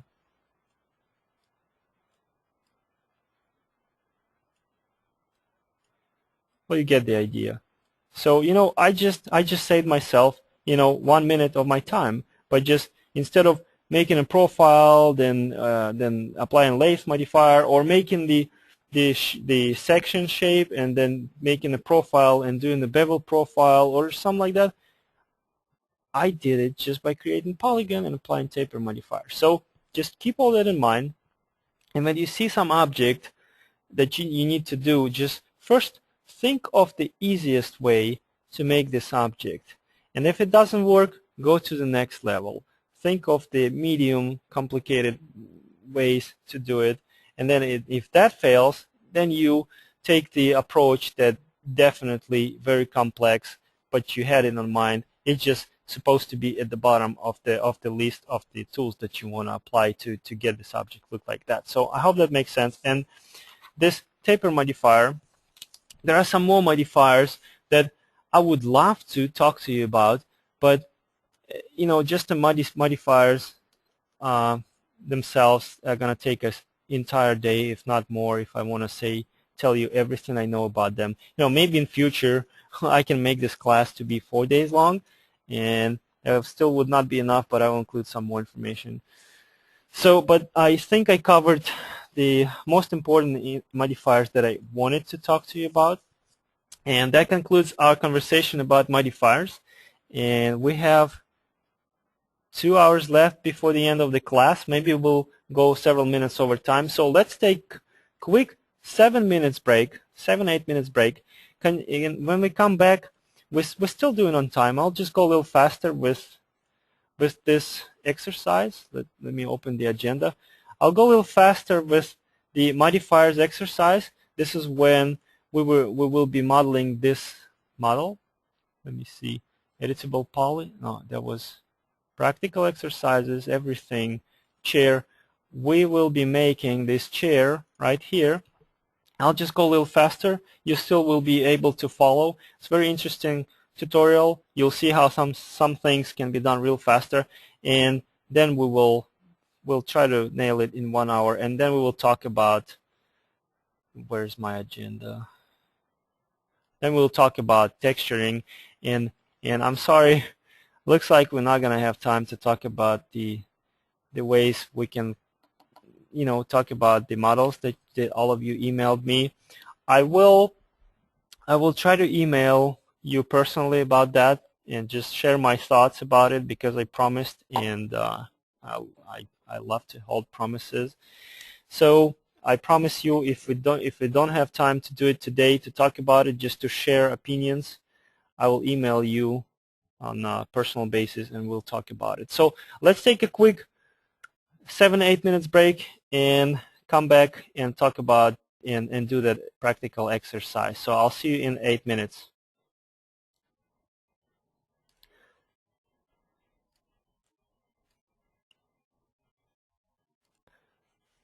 Okay, let's do one practical exercise and make an object where we will use a little bit of everything. A little bit of splines, a little bit of editable poly, a little bit of modifiers, and then we will switch to texturing. So we're doing good on time. And open 3ds Max and go to, in the project folder, go to practical exercises subfolder, then go to folder that's called everything, and there is a just single folder called chair. Now in that folder, what you can see is a bunch of folders and a bunch of Max files. Go to reference images folder, and that's going to be the chair that we're going to be making. Not the first one in the folder, but this one that's called image 58L. It looks like this. And just, you know, just the reason why we have these other chairs that are not the same chair, but they're from the same, like a same of design family, and it's a bar chair, but still it can give us even more information about what that chair that we're making looks like. Like here we see the chair on a white background. Yeah, we have no idea what it looks like, but where we can get information about what it looks like from behind, and we can use this chair. And I'm pretty sure the one that we're going to make has the same elements on the back. It's just the form of the legs of the chair. It's going to be a little bit different, and it's going to be missing these elements at the bottom, these reinforcement elements at the bottom. So let's go ahead and, you know, flip between windows and sometimes just refer to it and get back to 3ds Max. So again, for this chair, we got to start somewhere. We have to decide in which order we're going to make the elements of this chair. And I suggest we do this in the following order. First, we will model the seat of the frame, because that element right away will help us to get the right size, you know, relative size, the right proportions, and we can start making everything else based on that what's it called, seat.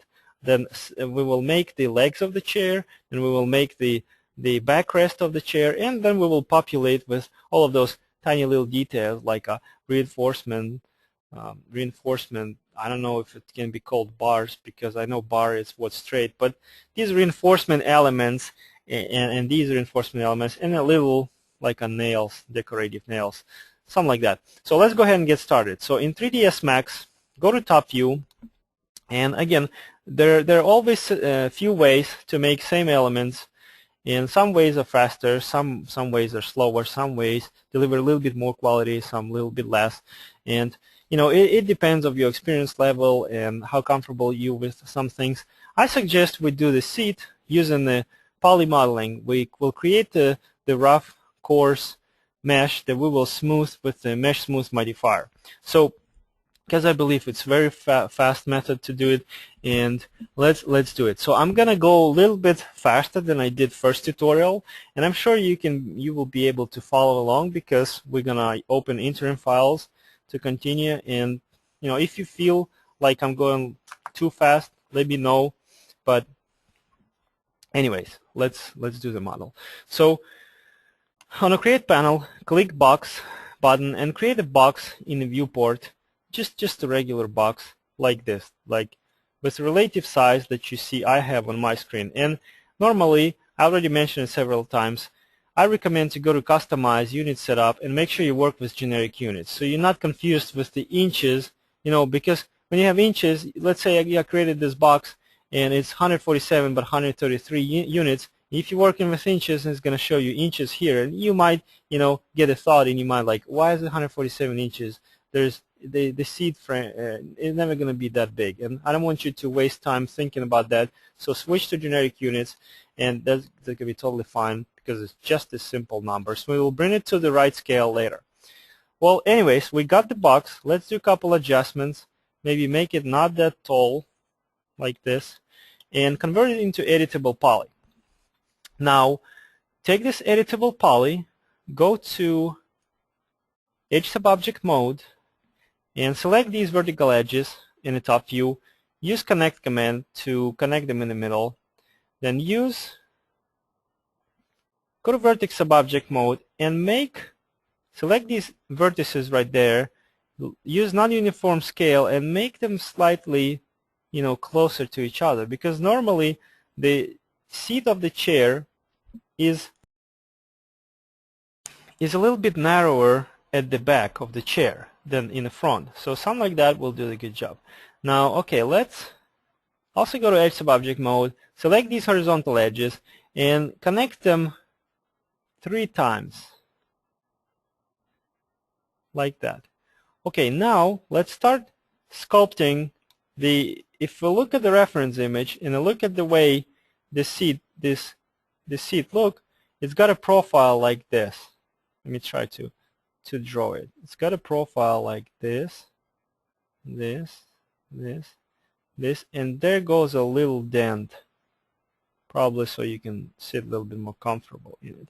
So profile like that. So we need to sculpt this profile right here for this object. So go to Polygon, Subobject mode, and you know what?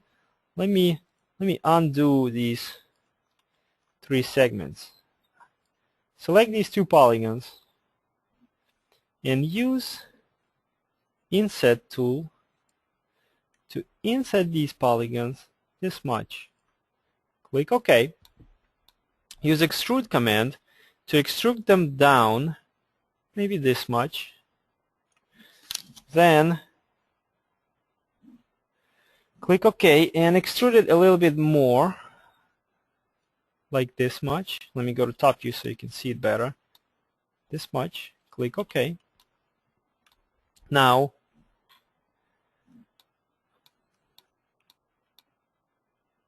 inset it this much.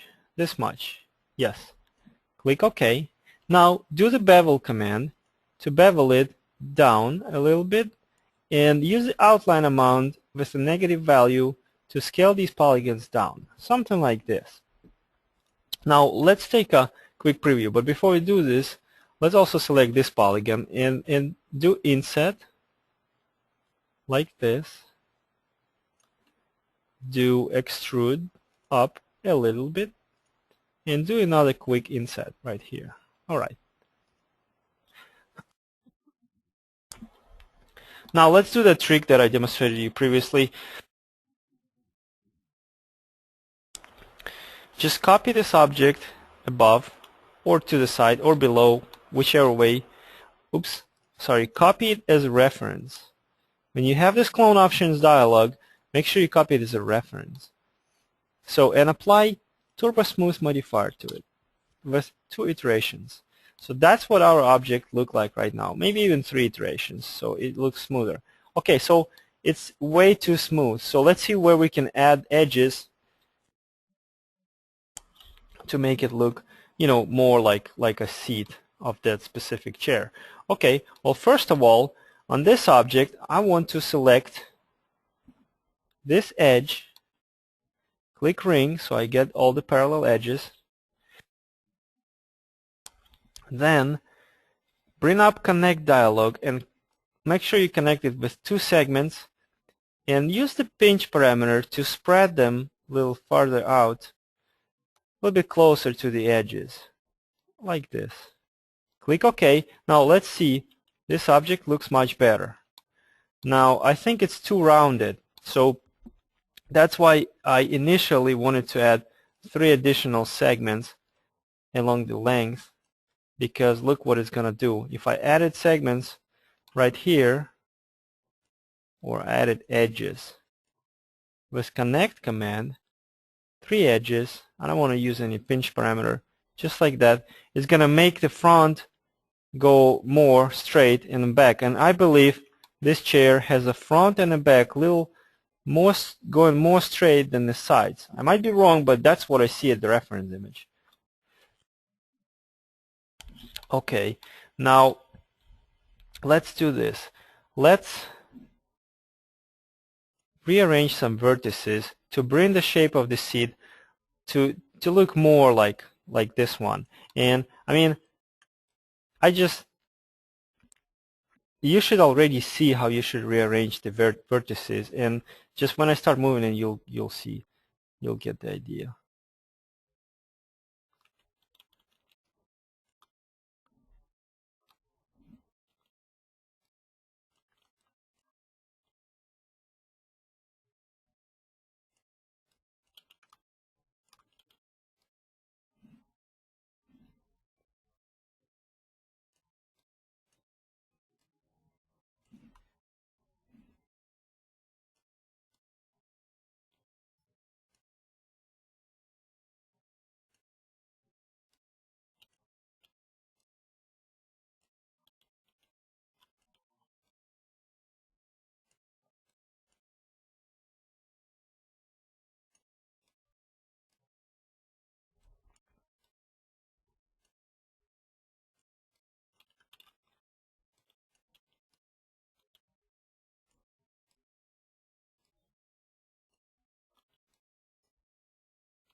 So that's what I believe this seat should look like. Maybe not too bend here on the back.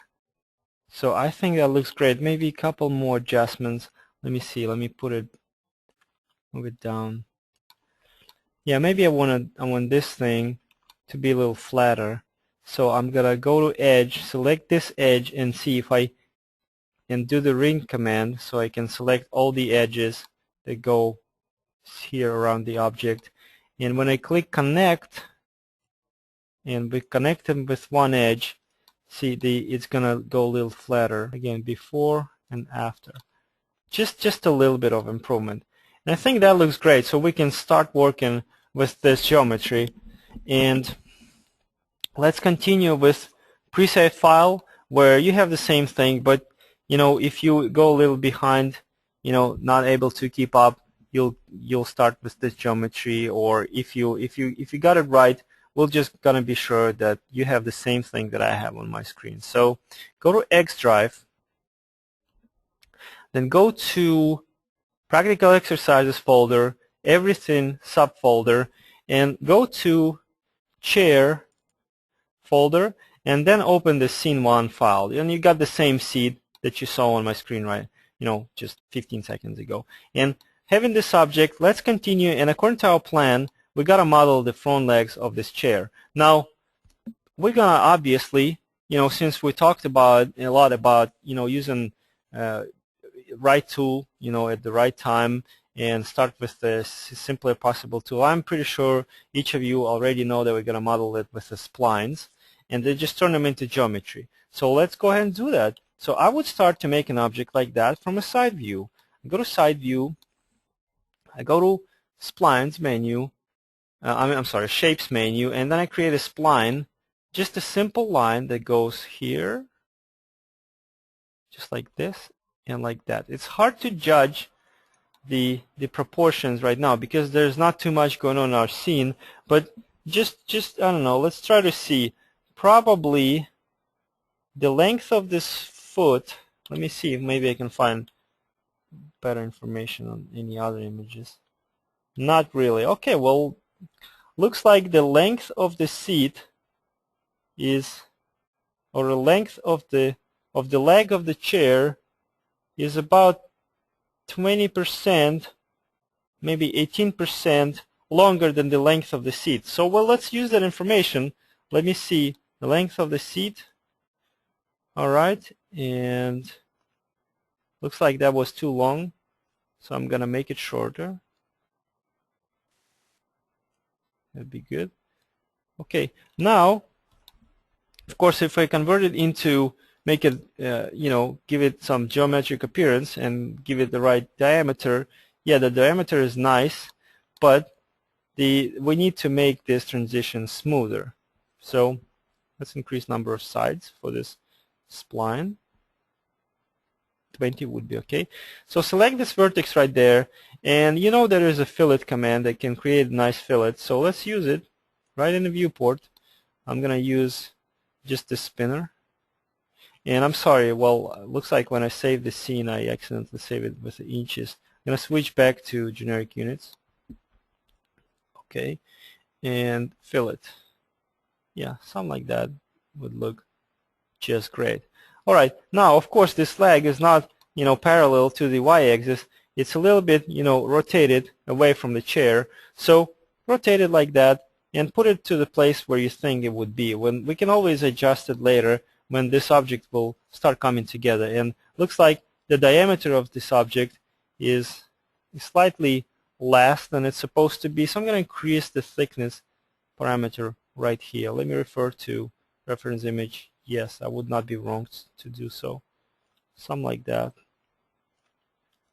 would be good. Okay, now what I will do right away, I would convert this object into editable poly, and now look, this is going to be our ground. If we keep this object like that, it's not going to be nice. See, if I position on the ground, see, it's going to touch ground like that, which is not good. Of course, you can sink it down into the ground a little more, but again, that's not the way I would, you know, I would do it myself, and I would not recommend you ever do that too. Plus, we need to create nice fillets. So here's what we're going to do. We're going to use slice modifier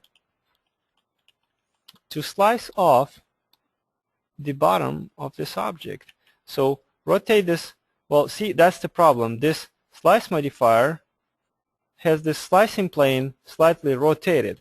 So let's just don't spend time trying to straighten it up or do anything else. Let's use other tool. Here's my box, and let's use this box as a guide. I'm going to put this box right here. So I'm going to select this object and go to polygon subobject mode, or I can stay just right on the root level of the editable poly object. I'm going to use a quick slice tool, and I'm going to use this snaps. Just toggle this switch, and I'm going to use this box as a helper, so I can start right here and slice along this line. See, so I'm sorry, before I do, I just undid what I do. Put this checkbox, split, because when we slice this geometry, we want it to be separated from the rest of the object. So select that part that was below and delete it. Now we don't need this box anymore, delete it too. So when you look here at the bottom of the object, it's got opening. So let's go to border subobject mode, use cap tool to,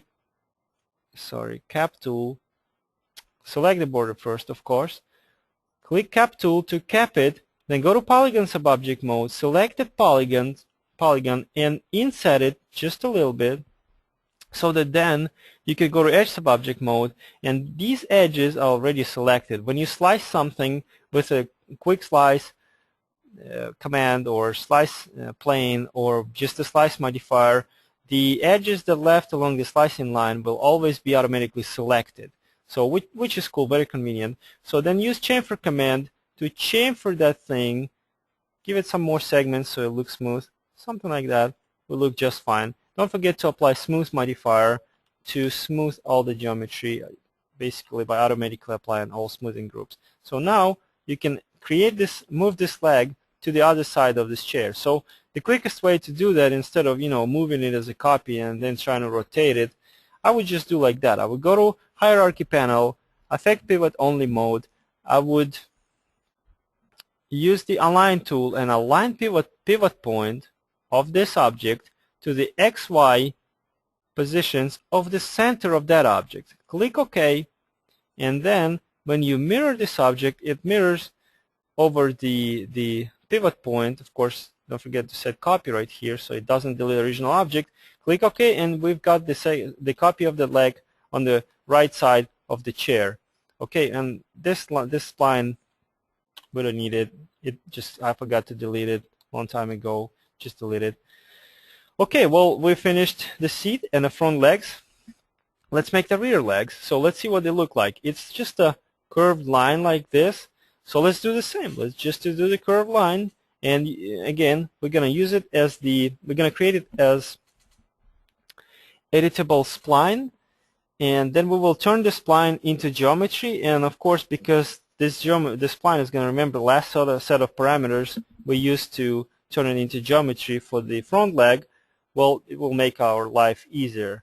So go to side view and create a line, and let's see the reference image and try to guess what's the length of this rear leg. Looks like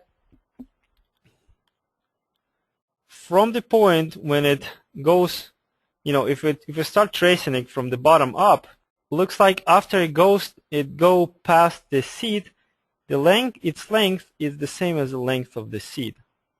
Okay, no problem. Let's start right here, and let's stop right there, so that now we can go to Vertex Subobject mode. Make sure these vertices set to Bezier corner type, and I don't see my okay, well, it looks like I didn't do something right. Bezier corner. Okay, so now I can adjust the curvature of that thing. Something like this would be okay.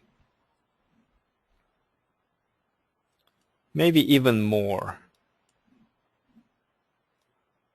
And don't worry if you didn't get the right curvature, because remember, we can always readjust it later. We can use FFD modifier. We know a lot more other modifiers, so we will fix it later after we collapse everything. So, and if I set this checkbox, and I don't know why, but remember I just mentioned that when we turn this object, this spline, into geometry, this spline, when we create it, supposed to remember the parameters we used here. Okay, so what I was trying to say is that this line is supposed to remember this checkbox set right there and the number of sides, but I don't know why I remember. I'm probably getting tired. And well, anyways, we can fix that with no problems. So set number of sides to 20 or so. How many? Does anybody remember how many sides we used here? I don't remember, but let's just eyeball it. Let's increase thickness a little bit. Yeah, sounds about right, like 20. Okay, and number of segments of steps is not right. Excuse me. Okay, let's fix it.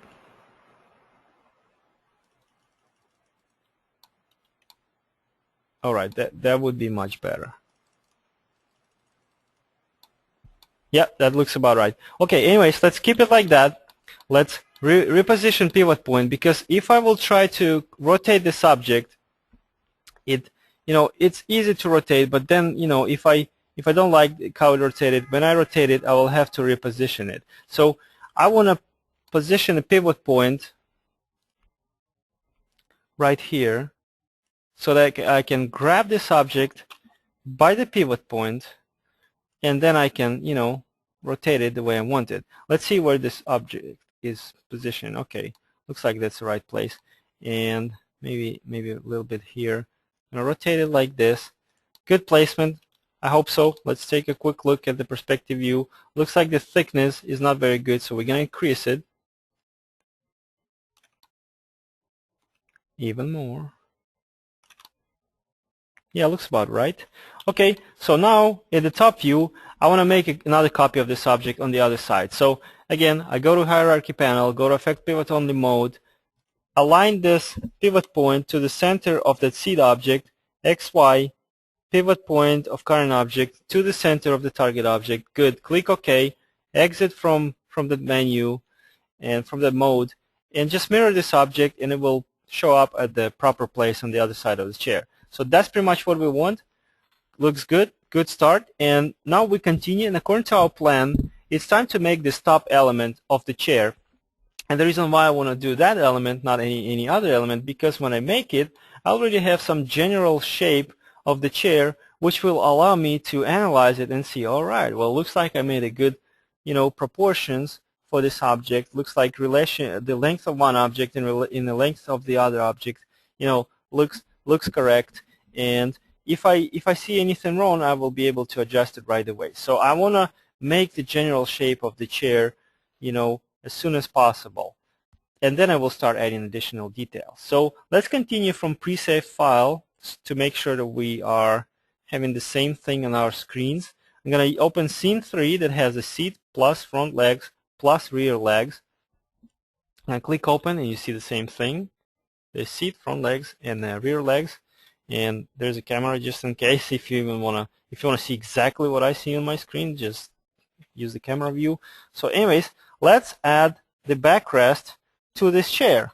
And this is how I would do it. Instead of using, well, let me see. I think, yeah, I made the back of this chair with the same method. I would create the plain editable poly object. I would start with the box, then add some details to it, and so that when I apply Turbo Smooth, it would look nice and smooth. And this is how I get the basic shape of the back of the chair. Here's the reference image again, and I will bend it with a bend modifier. All right, well, let's do that. Create a box in the front view. It's better to start in the front view here in this case, and create a box like this. Let's check its size. All right, you got a box like that. Convert it into editable poly, and then we start adding some details to it. Okay, well, first what I want to add would be the edges right here, 2 edges, and I want to select all these edges, and I want to connect them again, but increase number of segments, because I want to make sure when I subdivide this object and smooth it out with Turbo Smooth modifier, I will have the wireframe dense enough for the bend object. I want a good level of detail here along the length, because if I use less edges, like if I use just one edge, connect, let's say I use just 1 or 2, it will make object look nice when it's flat, but when I try to bend it, it's gonna look not very nice. See, it's faceted right there. It's a little too choppy. That's not what I want. So that's the reason why I wanted to add some more segments along the length. So let me get back to that and connect. Something like that would be just fine. Okay, click OK. Now we need to make it to be rounded here on the side. So I would do it by just going to Vertex Subobject mode and selecting these vertices. I can go like this. I can go one by one, move it like this, move this one like that, do the same on the other side. But here's the quicker way. You select these vertices here, these vertices there, this one here, this one there. Basically, you select all corner vertices. Now I'm going to use Scale tool to scale these vertices, selection of vertices, down like that. You see they going closer toward each other, and then like that. That's pretty much what I wanted. And if I apply Turbo Smooth to take a look what it would, what it looks like after it's smooth, that's what I need. Now it looks like from a top view this is too curved, so we need to avoid that. And if I look at the reference image, the fillet radius here at the back smaller than here in the front. So I'm going to do it like, I'm going to select this edge right there, click ring command, then I can connect this just with one edge, and using the pinch command parameter, using slide parameter, I'm going to slide it there toward the back of the chair. Now what else I want to do is I want to select all of these polygons in the front of the chair just to help to turbo smooth to do its job a little bit. I'm going to grow selection, so this way I selected all polygons there on the front of the chair, and insert them probably this much. Yeah, that should be enough. Okay, and let's preview this object. Okay, when I smooth it out, it looks right. It looks good, no problems. I like it. Okay, now let's see what this object, probably it's too long, so I'm going to make it shorter. I'm going to select all of these vertices, and I'm going to scale them down, so object is going to be a little bit shorter. Okay, looks good when smooth. Now it's time to put this object into place. This is how I would do it. Of course, first of all, well, again, I seriously don't think that if I bend it right now, this is not how this object bended. I think it's not to be I guess the uniformly would be a proper way, or maybe not doesn't look like an arch. It needs to be, where's my favorite tool? It needs to be more like, see, like this, more bent toward the ends and less bent toward the middle. So I'm not going to do this using soft selection. I'll do it with FFD box modifier. So alright, well, let me remove turbo smooth modifier, put this object here, use bend modifier to bend it, not too much, maybe like this much. Let me analyze its curvature. It's pretty curved, like this. Put it right here, and then let me rotate it like this.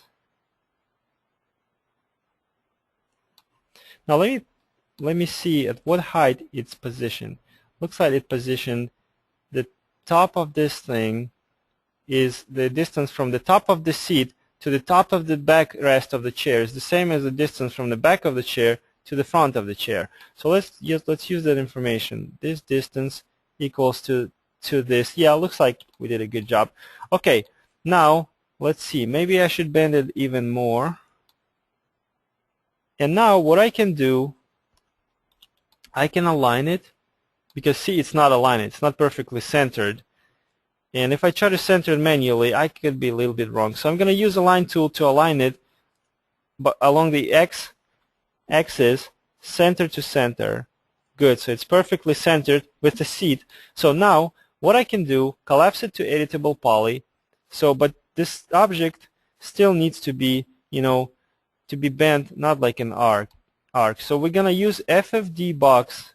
Actually, you know what? Let's not use any FFD boxes. The level of detail of this object is low enough so I can move these vertices individually. Just make sure that on the top view, you're not moving it along y-axis with the view, reference coordinate system.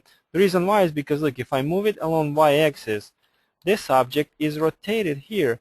So I'm moving it not very nice. So you gotta switch it to parent. Means you're gonna use coordinate system of the parent. So when I move it, it's always parallel to the object's coordinate system. So switch it to that, and now in the top view, that's the z-axis. So move it like that. So you make the curvature of this bent element not too, noticeable here in the middle of this object. That looks about right. So apply turbo smooth modifier. Looks great in my opinion, and it's time to continue. Maybe we can move it. If you want to move it not along y-axis, but along its local coordinate system. Switch this one to local. See, and then you can move it like this. Stick it a little bit closer. And now, if you will look at the reference image, and specifically, yeah, this one would be enough. You can see that it's sort of skewed up. And I don't know if I'm using the right word, so I better show it to you what I mean. Let me switch it back to the, well, let me keep the coordinate system local. And if I apply skew modifier, and if I didn't show it to you, it would be a great opportunity to show you another great modifier. Skew, I hope I'm pronouncing it correct. Anybody please correct me if I'm pronouncing it incorrectly. So center of the modifier I want to place right here. Then I want to use the skew amount. Well, first I need to find the right set of parameters, the skew axis. X, no. Direction 90, no. Y, no. 0, no. Z, 90. Yeah, that looks like a right set of parameters. So okay, so see, I guess I'm skewing it up a little bit, just like this. So I think it will look close to this shape, just a little bit. So that looks great, and it's time to collapse it to editable poly. If there is not enough, or just keep it like that for a little while. We'll collapse it later. Okay. Well, anyways, if you do everything right, you should be able to see it right away here in the perspective view. And this is fine if you don't get the shape right from the first try. And it looks like that's what I have. I didn't get the shape right because it looks like, first of all, it's too wide and it's not bent enough. So I guess I'll have to undo everything I did and bend it again. So this is totally fine. There's nothing wrong with it. Some things you cannot get right from the first try. You can this time I think I can fix it with the scaling it down and apply an FFD box modifier and just finding the best way I can adjust that. Maybe I can select these two vertices, control points, and adjust its curvature like that. And let's see what I got. Well, that looks much better. That looks like a good back of this chair. Well, now when backrest of the chair is in place, let's see the level of detail. Well, so far it's fine. I will improve it later by applying Turbo Smooth one more time. But now it's time to create. And I forgot to tell you, these, when you create the rear legs of the chair, don't forget to also slice them with the slice modifier and do the thing that you did for the front leg. I just didn't think I need to repeat again because we did something like that for the front legs already. So don't forget to slice it and, you know, cap the opening, insert polygon, then switch to edges mode, and then use the chamfer command to make nice fillets. And don't worry about the top. We'll deal with it later because there's a little special thing we need to do about it. Okay, well, next element of this chair would be these reinforcement elements at the front and the back and on the sides. Well, no questions, it should be done with the splines. So let's go ahead and do it. Go to front view, draw a spline. Actually, let's continue from preset file that's called scene 4 seat plus front legs plus rear legs plus backrest.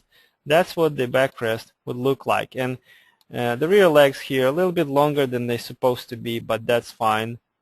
You can move it a little higher or keep it like that. Well, let's continue from here so I can be sure we have the same things on our screen. Okay, now I'm going to create an arc object because I can create a line like this and, you know, change its diameter, then go to vertices, change them to the Bezier corner type, and then I can curve it like that.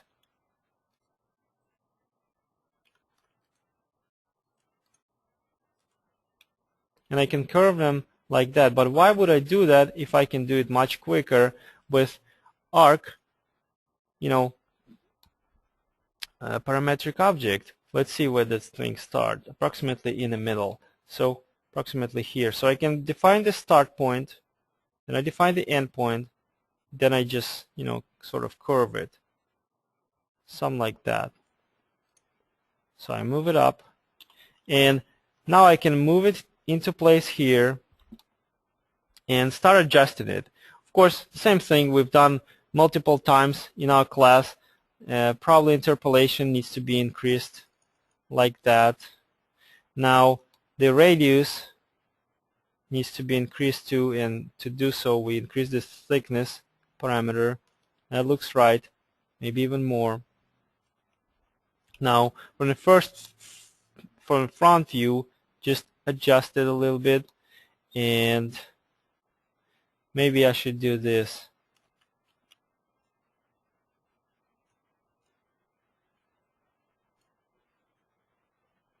Okay, convert it into editable poly, and then just put pivot point.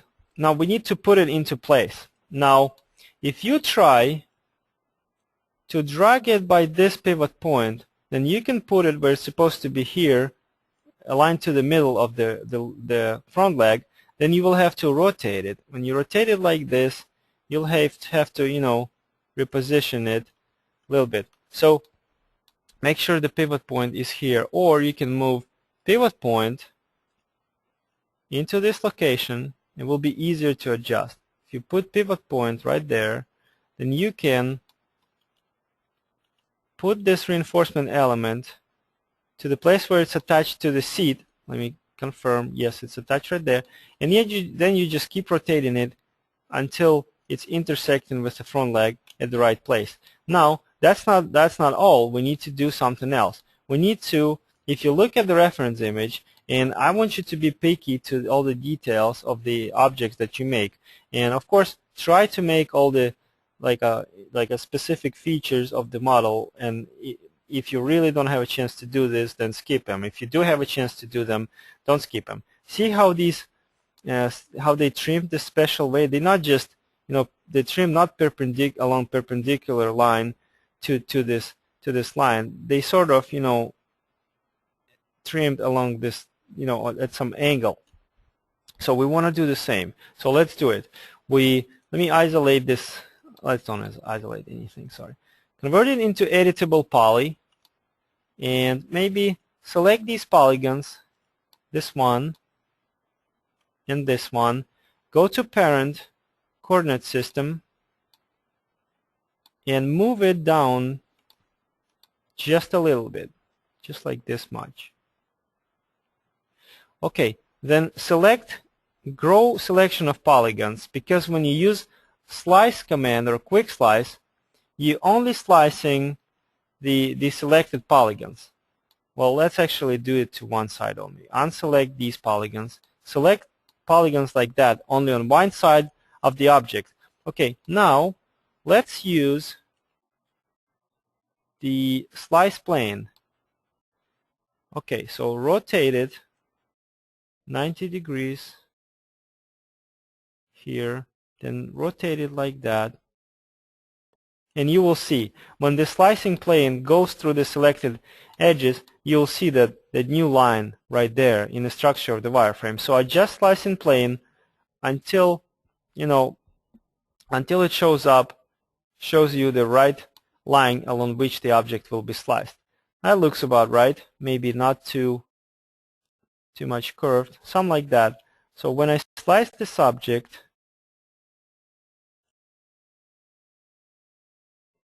like this, and with this checkbox, it's going to slice that geometry right there. So I can go to Elements of Object Mode and delete this element, and then I do the same what I did for the front leg. I just go to Borders of Object Mode, select this Open Borders, click Cap command to cap this opening, go to Polygons of Object Mode, select a large polygon, insert that polygon, and then go back to Edge of Object Mode, and those polygons already selected for me, so I use chamfer command to do the chamfer. So that's great. Okay, click OK. Don't forget to apply smooth modifier right now, or you can apply it when you finish with the same thing, doing the same thing on the other side. If you want to save time and don't repeat the same operations on the other side, just do this. Just use symmetry modifier. Where is it? Symmetry. And it's gonna, create a symmetric copy on the other side and weld everything for you. So convert it into editable poly. There you go. Here's this reinforcement element made. Now all you gotta do is just, of course, align it to the seat to be sure it's perfectly centered. And looks like it's a little bit overscaled, so it's intersecting with the front legs too much. So you can scale it down like this, and probably best idea to bring up the transform type in dialog and scale it down like that. So that should be good. And in the same fashion, just select this element, copy it to the rear side of the chair, then rotate it. You might want to, because the distance between front and the rear legs of the chair is different. See, now they're still intersecting with the rear legs. So you might want to assign FFD 2x2x2 modifier to it, or 4x4x4. It doesn't matter, which one you'll see works better. 4x4x4, and just moving some control points, you might want to make it not to intersect with the rear legs. So in the same fashion, do all other reinforcement elements on the sides of the chair. So let's don't spend time doing the same operation all over again, and open the scene where this is already done. And I would, the scene called scene 5, front, rear legs, the backrest, and reinforcement arches are already finished, and there will be a time to create last elements, these bars on the back of the chair. Not the last elements. There's still a couple more reinforcement bars, but again, you know how they're done, right? I shouldn't explain it. It's just a little different shape, turn into geometry, then the polygons there at the end slice this specific way, and the holes capped, and the beveled fillets added along the edges. So let's make these bars. This is a pretty straightforward process, and there's nothing too difficult about it. I just want you to make sure that how you can properly space them. I want to show you a little trick. Now look at this. You have extended primitives, chamfered box.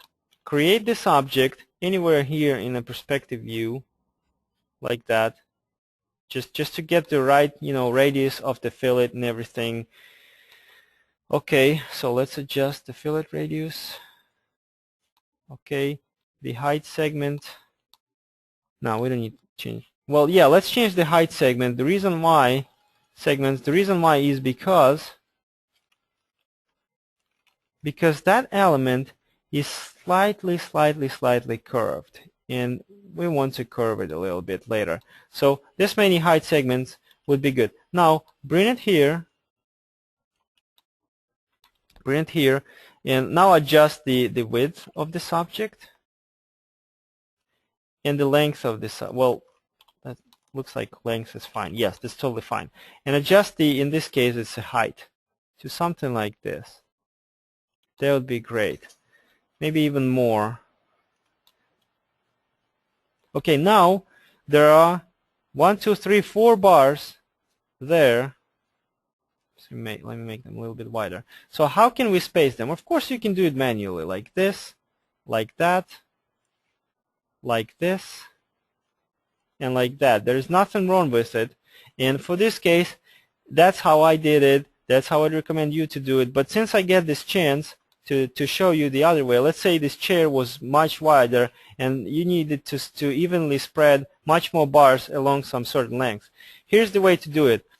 Click right mouse button here on the left side of the main toolbar, bring up this extras little panel, and click this array button. It means you're gonna create an array. It's a large window, so first of all, okay, let me move this a little bit to the right side of my screen so this large window is not blocking the view. Okay, now do this. You're gonna have 4 bars, so set number 4 right here. Now you're gonna click preview, so whatever parameters you change right here, you will always see the real-time preview right there. Now you want to specify the total distance between these, beginning and the end of this array. So click this little sign right there, means you're going to use this side of this panel, and start increasing this X parameter very slowly, and you see you're moving these things. If I set number 6, it will be evenly spaced in 6 bars. If I set number 4 right here, oops, it will space in 4 bars. So this is a pretty cool trick when you need to, along the same length, evenly place some certain number of objects. So click OK, and let me see if it looks right. No, it doesn't look right. The array starts right here.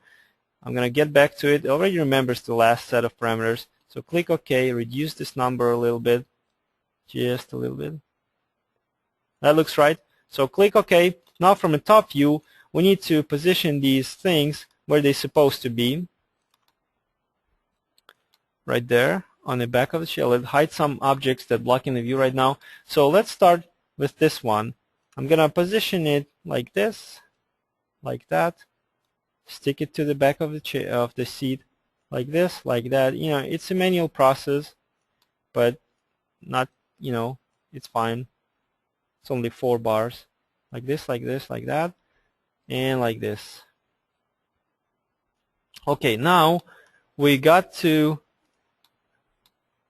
need to extend, because it looks like the length was not right. I just did a little mistake, make them a little shorter than they're supposed to be. Not a problem, easy to fix. All you gotta do is just apply FF box, freeform deformation, 2 by 2 by 2, and just grab these 2 vertices, the same thing as a scale up, and do something like that. Now, what else I can do, using the same freeform deformation modifier, I first, having these top control points selected, I just move it to the back until these 2 bars connected to the place where it's supposed to be connected, collapse it into editable poly. Then I select these 2 bars, apply freeform deformation modifier, and readjust the point when they attach to the top of the backrest a little bit. So see, now they attached properly.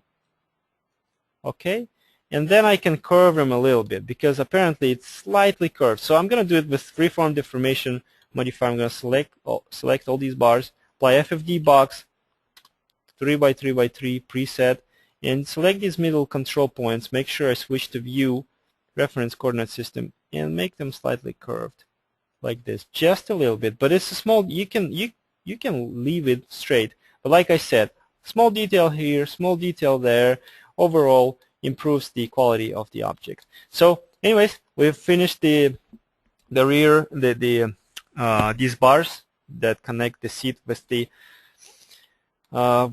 top element of the backrest, and I'm not gonna stop to explain the creation of these reinforcement elements. I already mentioned why, because you definitely already know how to do it. We overviewed it with an example of this front reinforcement element. Now the only thing I want to show to you, look at this here on the back of the object. Let me zoom in.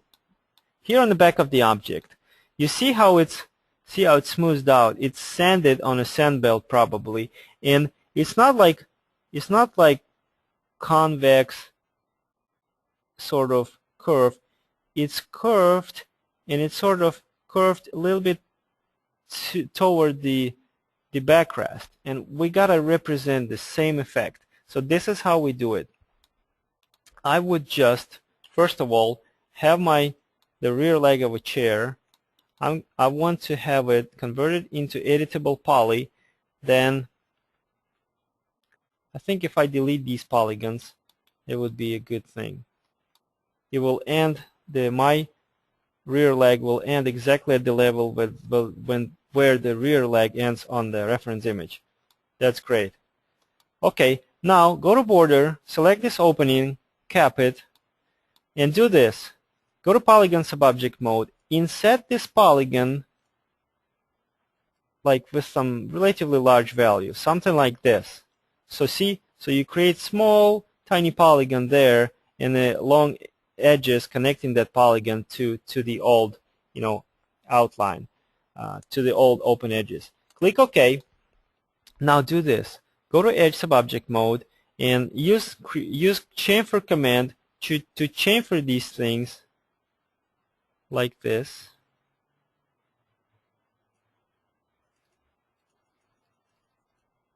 With maybe 10 as a number segments to give it a good level of detail.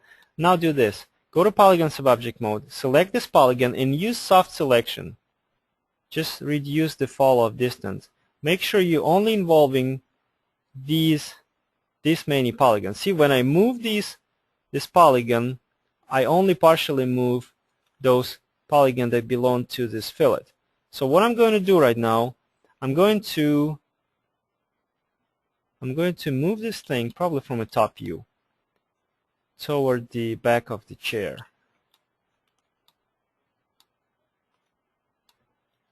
And maybe a little bit up. No, I don't like it. Let me change this curve a little bit. Okay, let's try it again. Move it up and move it here. Increase fall off a little bit.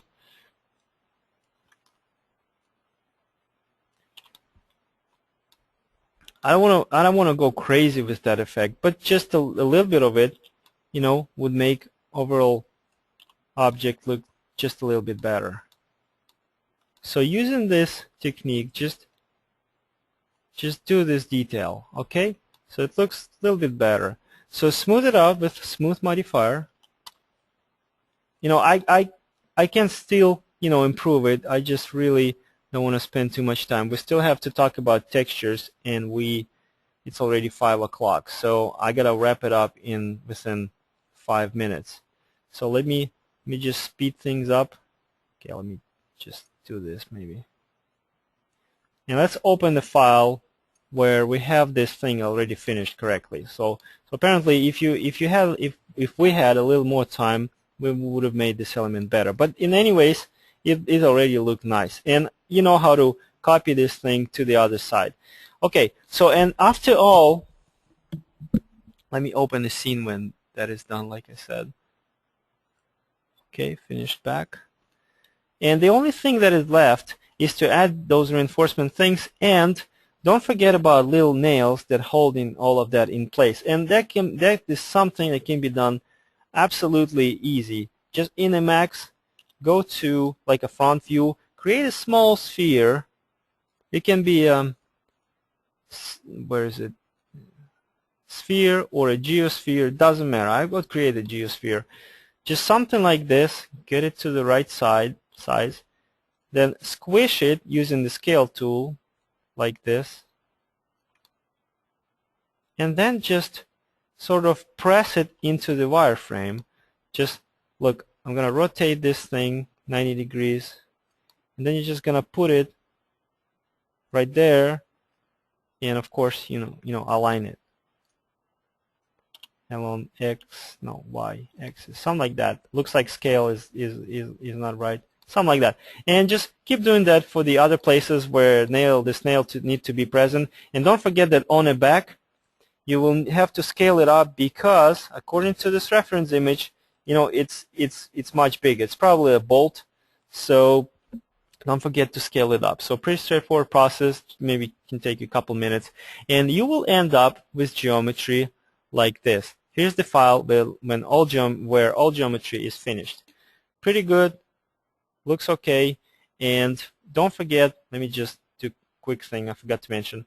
Let's say this object is finished.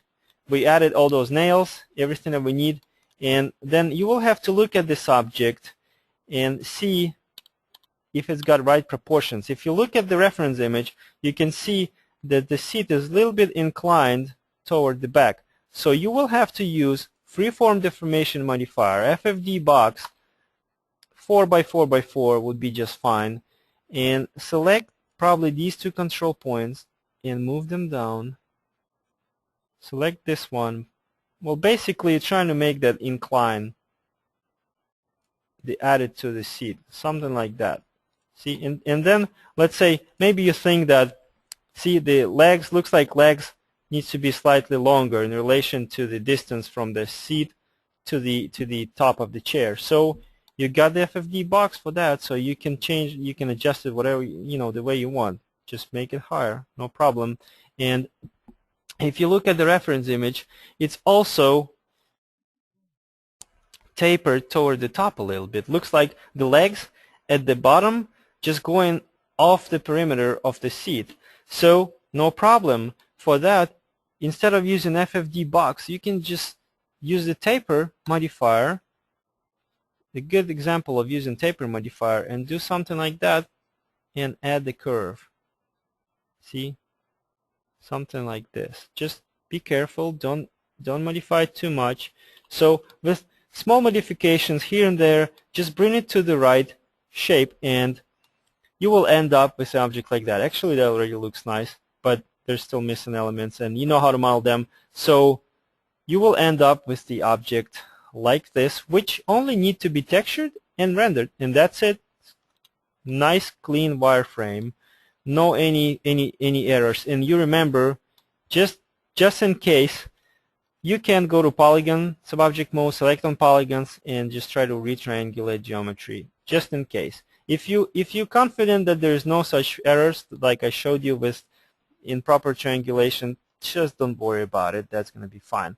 Okay, well, before we start working on the texturing, does anybody have any questions? Feel free to ask right now. Let's dedicate a couple minutes if you have any questions. Then let's take 1 minute break and talk about texturing. We have enough time to talk about it. And actually, let me see. Yeah, that's going to be fine. I have enough time to teach you about texturing. Let's continue and talk about texturing. Again, this is the last line on our agenda, and we can talk about it. So I would first show you how to texture the sofa, because there are some elements can be textured with a simple box mapping, simple plane mapping, and some of them require palette mapping. So let me go to practical exercises. You can also go to the root of the project folder, then go to practical exercises, editable poly, sofa, finished model, no, not the finished model, sorry. And you see a bunch of the scenes right here in the sofa folder. So open the scene number 7, geometry finished. Click open, and we're gonna start texturing some things. So there is also a plan we need to come up about texturing things. So there's some certain order I would love to recommend to texture this thing, because I would usually start with the elements that are very easy to texture and just go increasing the difficulty level of the elements that need to be textured. So the easier thing to texture in this object would be these little plastic thing, sliders or whatever they called, because it doesn't require any, it would not require any texture. I will just apply UVWs just in case. So then I would texture the feet or the legs of the sofa, and then I would start texturing the soft elements. First I would texture the piping, then I will texture the base, then I will texture the seat, then I will texture the sides, and I will texture the back. So for the legs of the chair we're going to use simple box mapping. For the base we're going to use the box mapping as well. For the seat we're going to use plane mapping and the box mapping, which are all fast mapping. But for the sides and for the back we're going to use palette mapping. So let's go ahead and get started with the texturing. So first what I want to do, attach all of these objects that have a similar texturing together. Attach, attach, attach, attach. So now all I have to do is just, and by the way, sorry I didn't mention that, probably, I don't know, probably getting tired already. We need to somehow to see how texture will be spread over the surface of the objects that we're texturing. So you've noticed several times that the good way to check how texture is is laying over the object is to assign any material with checker map placed in a diffuse slot. See, I choose tiling, and looks like this object is slightly textured already. So I'm gonna reset the texturing by assigning unwrap UVW map. I'm gonna mess it up like that. Okay, so when you apply checker map to the object, and you make sure that you set tiling to 3x3 or 5x5, something like that, so you can see how texture placed over the object. This is incorrect in this case, so we will have to fix that. Or I also suggest, instead of checker texture, use bitmap that has like some sort of numbers in it. So let me show you.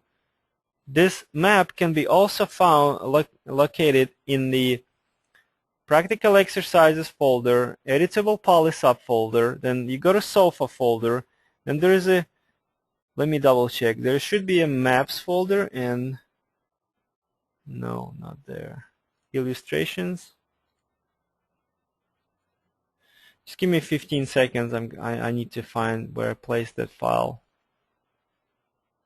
Yeah, it's in the Maps folder, and it's called 4Grid.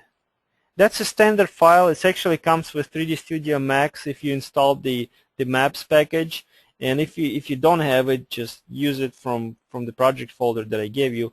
That map looks like this, and it's got some numbers. The reason why this map is good is that it helps you to see how this map is stretched over the object, how it maps, flows from one surface into another, and if it's mirrored, like in this particular case. Numbers tell you that, see, they mirrored, which is not good. See, if I put 5x5, well, you can see it better. It's not very good, because what if you want your texture, let's say you stretch in somebody's photograph over some artwork, and that person holding something in the right hand. But if your texturing is flipped, is mirrored, then when you apply the texture, that someone will be holding some object in the left hand. No, that's not right. Textures should be properly mapped. This is incorrect. One of the reasons why is because 3ds Max, when you have some object and you mirror in that object using the mirror tool, then you attaching those two objects together, somehow 3ds Max flipping the texturing coordinates, it's mirroring texturing coordinates as well, and as a result you will end up having the texturing coordinates flipped on every other element. So first, what you need to do when you finish your geometry, go to Utilities panel and click this Reset X-Form button, and you will get this button right there on the Reset Transform Rollout. Click it, and that will show you the problem. See, it turns black. That means the normals were, I don't know, there was something with the normals. I don't know how to scientifically explain what happened behind the scenes, but if you click Reset X-Form, an object goes black or very dark, that means that normals were flipped and now they just revealed. So you gotta convert this object into editable poly and apply normals modifier. I guess everybody knows what that modifier does. It just flips normals on entire object. Then you collapse it into editable poly again. And for example, if I reapply mapping right now, UVW map modifier, see, numbers are going in the right direction. They're not mirrored anymore. A little bit tricky, but so you know what's up. Okay? So let's continue and do the actual texturing. Now, next element that I would texture would be these legs that made from wood. When I have something made from wood texture, I wouldn't bother too much, unwrapping it and do stuff like that, do the pelt mapping. Most of the time, wood textures, the simple box mapping would be enough. So let me show you how you do it. You just assign them together, apply, of course, this material with this texture to it. Then, see, the texturing is messed up. You don't see good texturing anywhere on those legs. Now you apply UVW map modifier with the box mapping option. So what it does, it applies box mapping to it.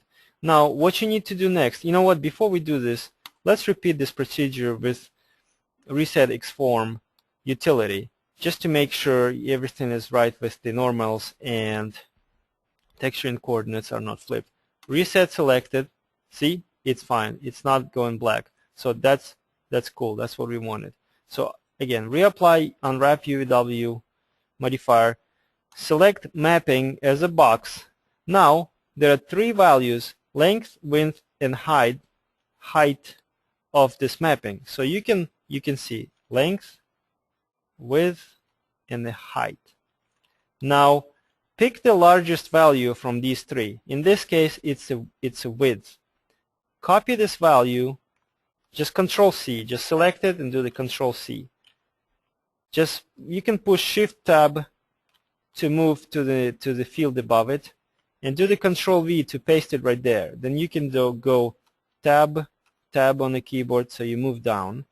Do the Control V to copy this value into this field. So now the map is perfectly cubed. You know, length, width, and height are the same. And make sure you pick the largest value. And that's what we end up having. See, the box mapping is applied, and that's how texture lays over those surfaces. You can even increase tiling if you want, 10 by 10 to see. And if you want, like in this corner, you can expand this subobject modes and go to gizmo subobject mode of this UVW mapping modifier. And let's say this is why it's good to have numbers. See, if I moved gizmo along y-axis, I'm moving the texture that, you know, applied to this object from the left, projected from the left side. See, the numbers tell you that I move. Let me maybe a little brighter this way. See, I'm moving the gizmo along the y-axis, and the numbers are moving. So, and this is why it's good to have numbers. So I can place one number to be cut off here at the side, at the end of the left side of the object. And then I can move gizmo along x-axis until these numbers, you know, aligned. So there was number 22. So apparently next number that goes after 22 would be 32 here in this pattern. See, you can see there was number 22. So the next number to it is 32.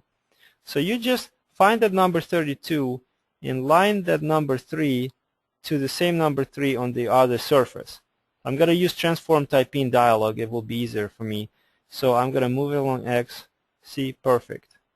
I mean, you will still have this thing not very good aligned on this side, which is fine. I mean, I just did it for fun, just so you get the idea how you can adjust the box UVW mapping. So, and even if it's, you know, it's like this, the number is broken right here and continues on this side, it's fine. It's a wood texture. It's got a lot of parallel wood grain, you know, elements, and you're not gonna see that. So that's how you texture those elements. And these elements at the bottom, I skipped them, but let's get to them. Just apply simple UVW mapping to. Make sure you set it to box and do the same thing. Copy the largest value, copy it, and paste it to the two other, you know, fields, right, like this. Now let's detach the decorative piping. And remember I told you, because it's spline, it's already mapped. So, but I messed up mapping when I applied it. I purposely did that so that I mess up all the mapping so we can remap this object. So let's see the case when decorative piping is not mapped. So detach it like this. Select all of these elements.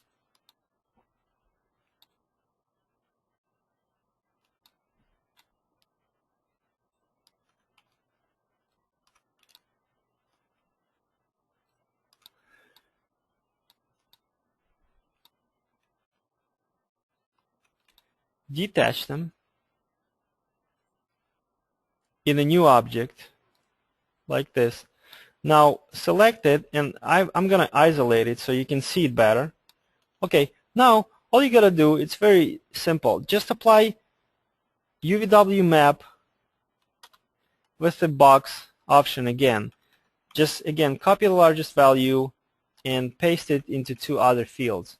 So convert into editable poly. Don't worry about numbers not smoothly flowing from one surface to another, because this texture is going to be so small you will never notice that. And when they do decorative piping in real life, the fabric is so densely rolled, so you cannot even recognize the texture in there. So don't worry about mapping like that. As long as you have some mapping there, you'll be good. And if you when you do the when you do the decorative piping from the splines, just don't mess up mapping like I did, on purpose. Just keep the original mapping those splines have, and you'll be good. So exit from isolation mode. I'm gonna hide objects that I already mapped, so they don't block the view. Now it's time to map this base.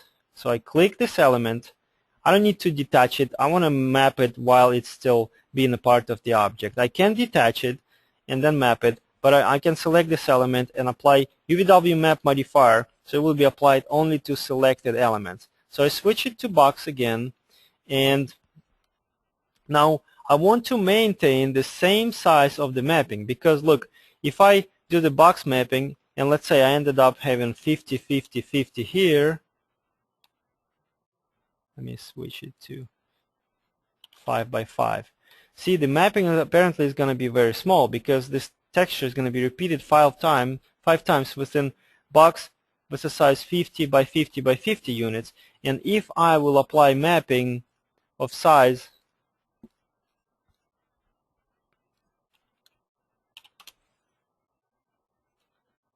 250 by 250 by 250, yes, the mapping is correct on both objects, but the size of the mapping is not correct. So I can apply same texture to entire object, but I will end up, this texture to be too large on one element and too small on another. So you need to maintain the size of the texturing that you apply to entire object. So remember the last value I copied when I textured the decorative piping, use the same number. So apply UVW map with the box mapping option, and there was 3 or 4, 3 or 4, 3 or 4.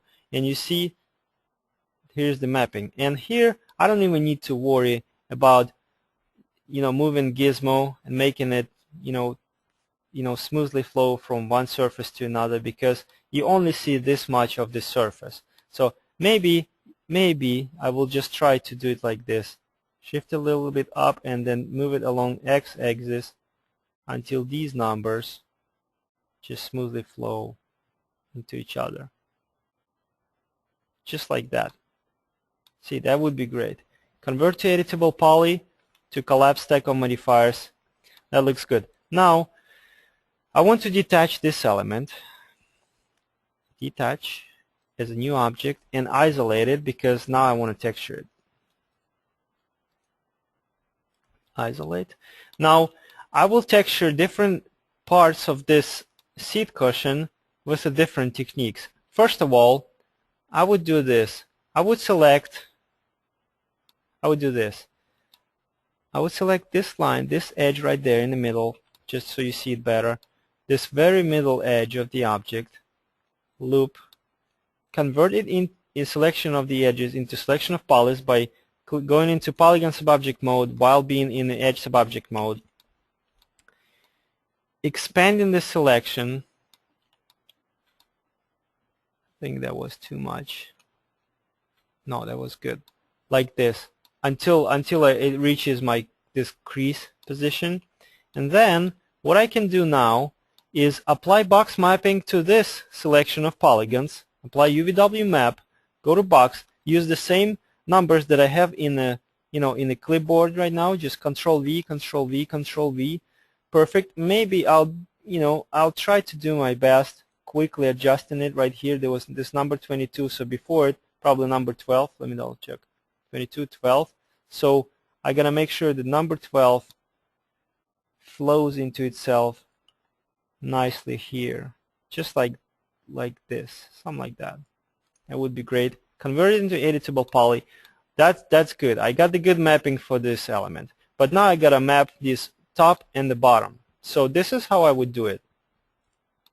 Invert selection, right? So you got these polygons at the top and at the bottom. So now let's remove this selection at the bottom. Just hold Alt and select these polygons at the bottom. So they're going to remove it from selection. Now, having these polygons selected,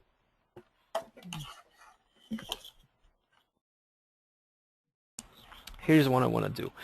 I want to go to UVW map modifier and make sure I keep it planar, but I use the same length and width as I always use it for the mapping of the fabric elements. 3 or 4, 3 or 4. So the size of the map is the same. Now here's what you do. If you look at from the front view, this is perfectly not distorted map, when in reality it should be distorted because this element is not flat. It's a little bit, you know, if I'm right, that was convex. So I need to make texture to stretch a little bit. So this is how I do it. I keep these polygons selected, and I'm not sure if well, I hope it will work. I go to unwrap UVW modifier and apply it. Then I click edit button, means I'm gonna edit UVW coordinates for the selected element. I go edit, and here's what I see on my screen. This is the UVW's editor, and it's showing me the currently selected element. So when I select on this window all vertices, here's what I do. Something real quick and really easy. I go to Tools and click this Relax button. That gives me this window. And again, mapping is something I can keep explaining for at least a day, but you know, we have not too much time, and you know, I would love to explain to you all of these buttons that they are here, but right now I'm just showing you the most important tools. So anyways, selecting these things, go to Tools, click Relax, and simply, you don't need to change any parameters for tasks like that. Click Start Relax, wait a couple seconds, click Stop. And by the way, let me undo and see. See, when I click Start Relax, computer is doing something. It's trying to sort of place all the vertices at equal distance from one from another. So just click Start, wait for a little while. You see something going on there. Click Stop. Don't wait 5 minutes because it will overstretch the texture. Close it, close this, and see what happens. The texture looks a little bit different. If I remove unwrap UVW modifier, you see texture look like this, a little bit stretched over the edges. If I put it back, see the texture appears to be stretched, you know, just right. See? No modifier, yes modifier. So that's what that Relax tool in Edit UVWs did. And repeat the same thing for the bottom. You know, I just invert selection and just shrink it to get the polygons that I need selected, and reapply UVW mapping, unwrap UVW map with the planar map. And the reason why I didn't do both of them at the same time, because look, when I apply plane mapping, here's what happened. Numbers go mirrored because texture projected from the top, from the back of the surface. That's not what I need. I can either click flip here and flip the texture, or I can simply select this gizmo. And by the way, gizmo, this line right here indicates the top of the gizmo, and the green line indicates the right side of the gizmo. Or I can just like a flip this gizmo 90 degrees. You decide which way. I'm sorry, 180 degrees, and that's you decide the way you want to do that. But the point is to apply plane mapping to this element to selected polygons correctly. So convert to editable poly, and just to collapse it, and I exit accidentally from polygon subobject mode. Let me get back to it. Having these polygons selected, I'm going to apply unwrap UVW modifier, Then click Edit button, and now I see UVWs of this object. So I do the same thing. I do Tools, Relax, and if I click Apply, it's going to do 100 iterations and stop. If I click Start Relax, it's going to continue forever. So I click Start and wait. Click Stop. Look at this area right here. It's going to change the texture immediately. See? Now it's properly stretched. Exit, exit, collapse. Not collapse. Let me show you. Before, after. Before, after. I hope that makes sense why we did that. Pretty cool stuff. And again, it's a small. The modeling, the texturing would work without that thing, without relaxing UVWs. But like I said, small detail here, small detail there, improves overall quality of the model. So that's a good mapping. Just convert it into editable poly. It's already converted. So now let me exit from isolation mode. So now several elements. Technically we need only texture 2 elements because rear, left and the right armrests are the same. If I texture one, I'll just copy it again and place it over there. So we only need to texture, let's say, this element and this element. So let's texture this one. Well, that's going to be fun. And that's going to take us about 20 minutes, and that's exactly how much time I have left. So I got to detach this element and click OK. Now I know some people absolutely hate texturing, and I'll be honest, I'm not a big fan of texturing too. The only reason why is because as soon as you finish geometry, you already have technically finished object.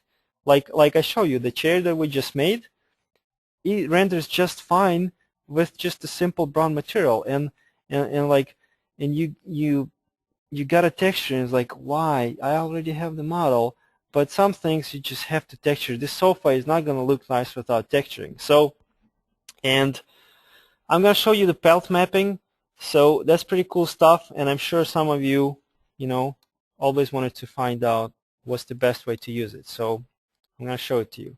So here's the object, and now you've probably seen, sometimes they show it on televisions, on some documentaries or something like that, some educational videos. I don't even know what kind of where I saw it, maybe on some illustrations, but all of us sometime in the past see that when they do the like a leather manufacturing factory, when they have a skin of the animal, they have this flat surface, and they put the skin of the animal to the flat surface, and then they stretch it with some sort of stretcher, so it always remains flatly stretched over some surface, and then they dry it like that, and the map is always staying. Then after it's dried, it's staying flat, so you can do whatever you want with it. You can cut it, make some leather jackets or leather boots, or leather something else, leather suitcase, whatever leather. So in the same technology we're gonna use for this thing. We need to use virtual knife to slice this object some certain way, so that if we virtually stretch it with a stretcher, it will be flat. So that's what pelt mapping does. It does this skin stretching for whatever object you tell it to do. So here's how we stretch it. And just to give you a quick example, let me take 1 minute and show you this. Here's my, let's say, the sphere, right? It's not a very good example. It's not going to look nice, but here's the sphere. I'm going to delete several elements of it, like these polygons at the top, these polygons at the bottom. So now, if I want to stretch this object, first I need to slice it, because I cannot stretch it flat because it's enclosed. It's endlessly continuous. So I can apply. I'm just gonna demonstrate it real quick, and then we'll get to explanation how I did it.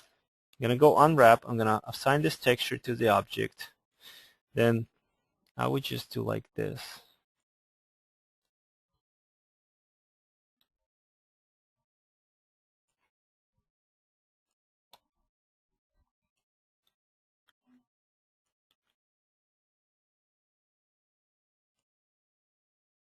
So here is what the stretcher looks like.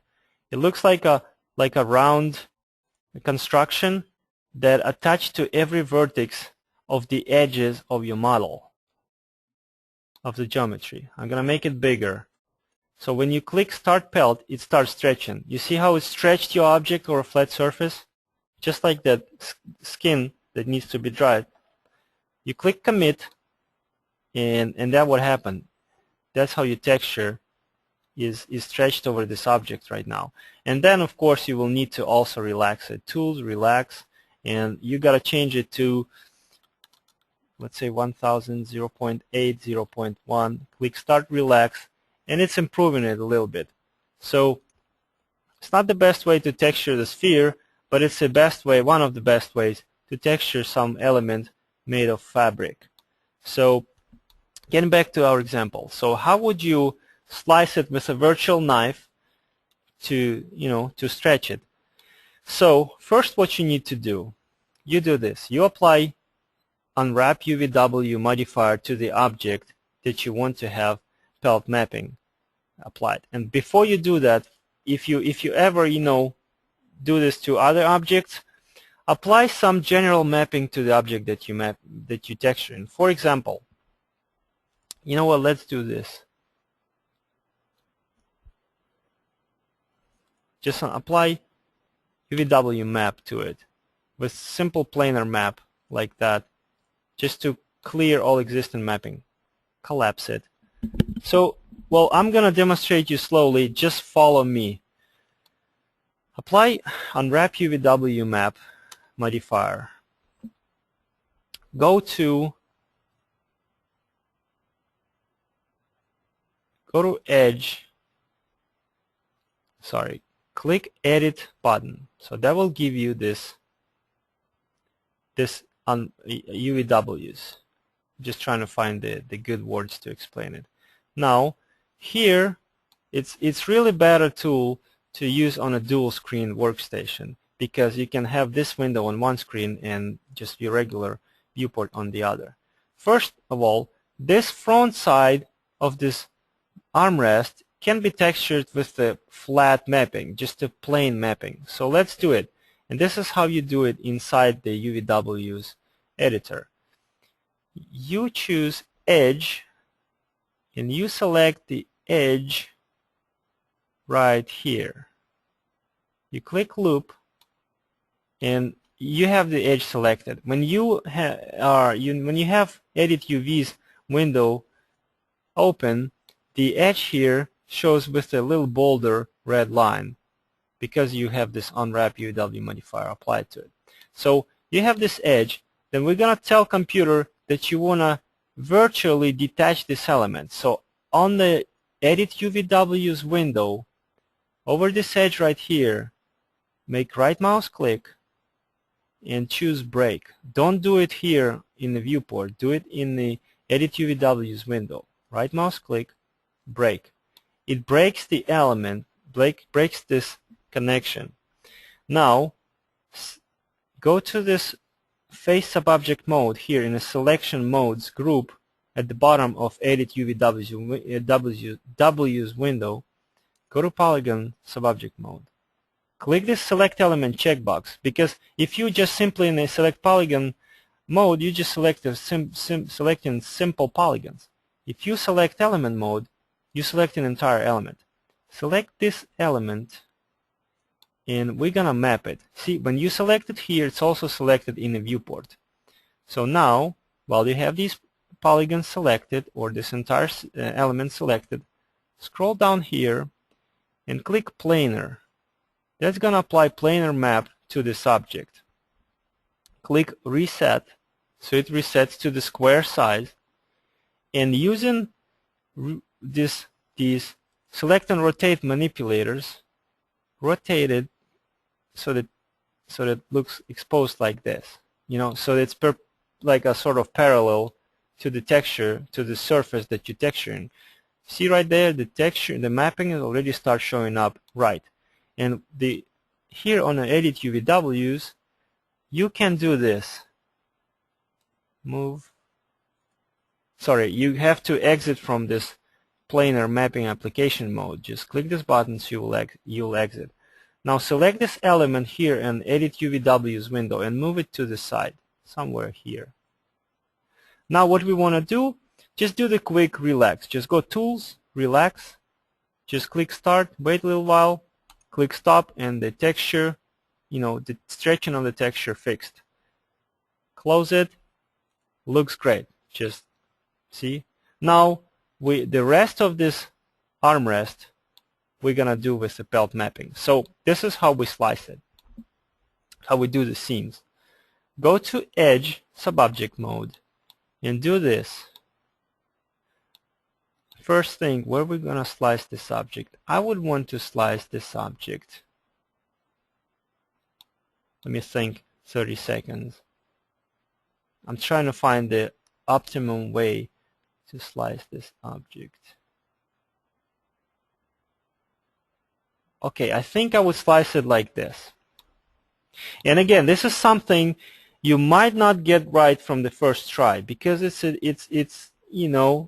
sort of challenging. So you might, when we try right now, might not work from the first try. We might want to undo it and redo it again. But I hope it will work from the first try.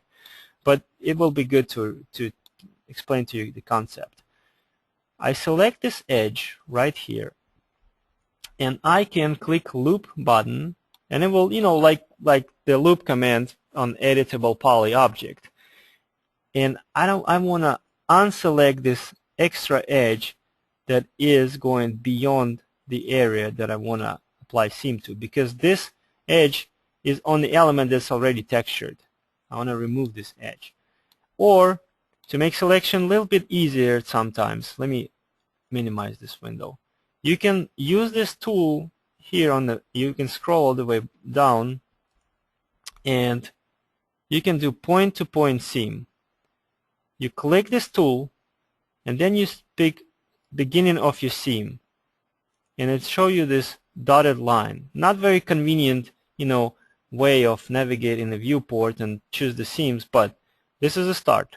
And pick the next line. You see it's got the blue, it made a blue line.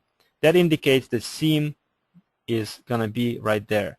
So, and you keep, scrolling and panning your model and continue drawing this blue line that defines the seam along which the subject will be virtually sliced.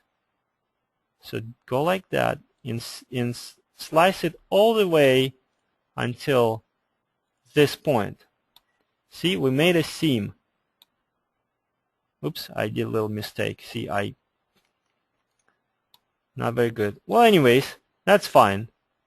Who knows? Maybe seam, need to go this way. Oh, I can undo.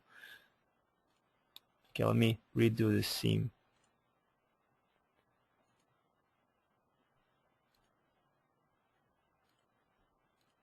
Okay. Now let's create another seam, and let me see where. Point-to-point seam and choosing the starting point and then keep drawing the seam. And when I finished, I can click this button or just simply click your right mouse button to exit from seam defining mode.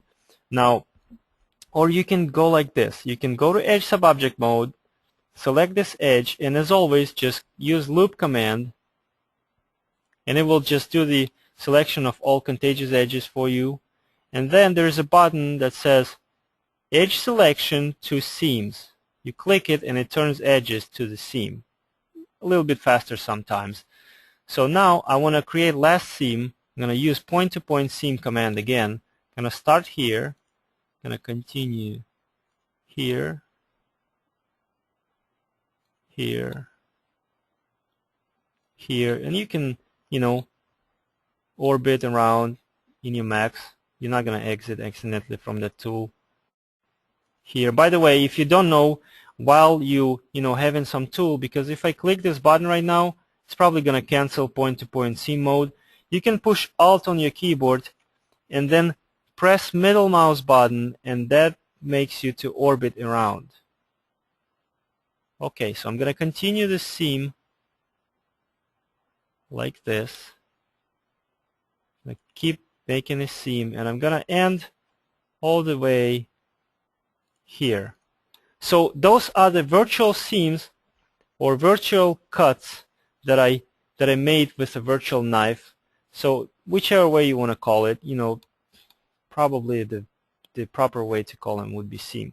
So I define the seams. Now all I need to do, I go to face subobject mode, and I can invert selection right here, because when I click pelt, I need to have a selection of edges. I'm sorry, faces. Or I can bring back this window, and remember when I click, if I didn't have this checkbox, when I click single polygon, I create single polygon, select single polygon. If I have this select element checkbox, I click just one polygon in entire segment. Jesus, I'm messing up the words. Entire element is getting selected. So anyways, whichever way you prefer to select this element. Now, what we do, we click this magic pelt button, actually called pelt, and it gives us this edit UVs window is showing the pelt map like a pelt stretcher right now. And it also, you have this little window. Again, there's so many parameters, we can talk about them for a few hours, but you don't need them. All you need to do right now, just click select stretcher and use this scale tool or whichever tool you prefer from here. I sometimes use a freeform mode and just grab it by the corner and scale it up, then just readjust it. The point is to make stretcher bigger, because we need to give it enough space to stretch our object. Okay, bring it back centered. Now click start pelt, and because this geometry is somewhat complex, it's going to take a little bit of time. So, but it's all interactive. When you click start pelt, just babysit it for a little while, and because you will need to tell it when to stop. See, I click start pelt. See, and it's stretching my object. So wait a little bit more, and stop it right now. See, I am pretty sure that the object is stretched. Click commit. You already can get the idea that how texture lays over the object. But the problem is, see, it's crooked at some places. I mean, it would do the trick, but we need to fix that. First of all, the orientation of the texture is not right, so we need to rotate it. Use rotate tool, or while you're in this freeform mode, just grab it by one of these middle points and rotate it 90 degrees. Let's see if it works. No, it looks like rotated wrong way. So okay, 180 degrees from now. Alright, now you do this relax command one more time. I see I have some questions. Let me finish this and then I will get to the questions, okay, because it's very important. Then I go tools and I go relax. I have this relax tools window. These parameters are gonna impact the way you relax in this wireframe. You can read the help for the Macs just to get the idea. I don't have time to explain how they work right now, but just take my word for it right now. Set iterations to 1000, probably amount to 0.8, and allow it to stretch a little bit, 0.1. And again, this is something I doing for several years now, and I still don't get the best understanding if these parameters gonna work, if they're gonna work good. So I try like that, and I click start relax. So I start relaxing my wireframe by evening out. It's analyzing everything, the angle between normals, the distance between individual vertices, everything you can imagine, and it's trying to sort of normalize your wireframe. So see, and it's gonna take some time. You can if you like coffee, you can go to Starbucks, buy some coffee. You can go play some computer game, watch a little bit TV, and come back in 5-10 minutes. So give it some time to run, and probably yours will run a little faster because right now I'm using not the fastest computer. But see, it's constantly improving the wireframe. So let me stop it. We have only 5 minutes left. Let me stop right now, and you can see how much this texture already improved, how good it stretched over the object. And you know what? That's going to be enough. I'm going to close this window, and you can also give this another try by using this command. You can switch relax by edge angles to the relax by face angles. and roll it for a little while too. It might not work, but it might work. So I'm going to start click relax. See, it's improving it a little bit better. Perfect. That's exactly what I want.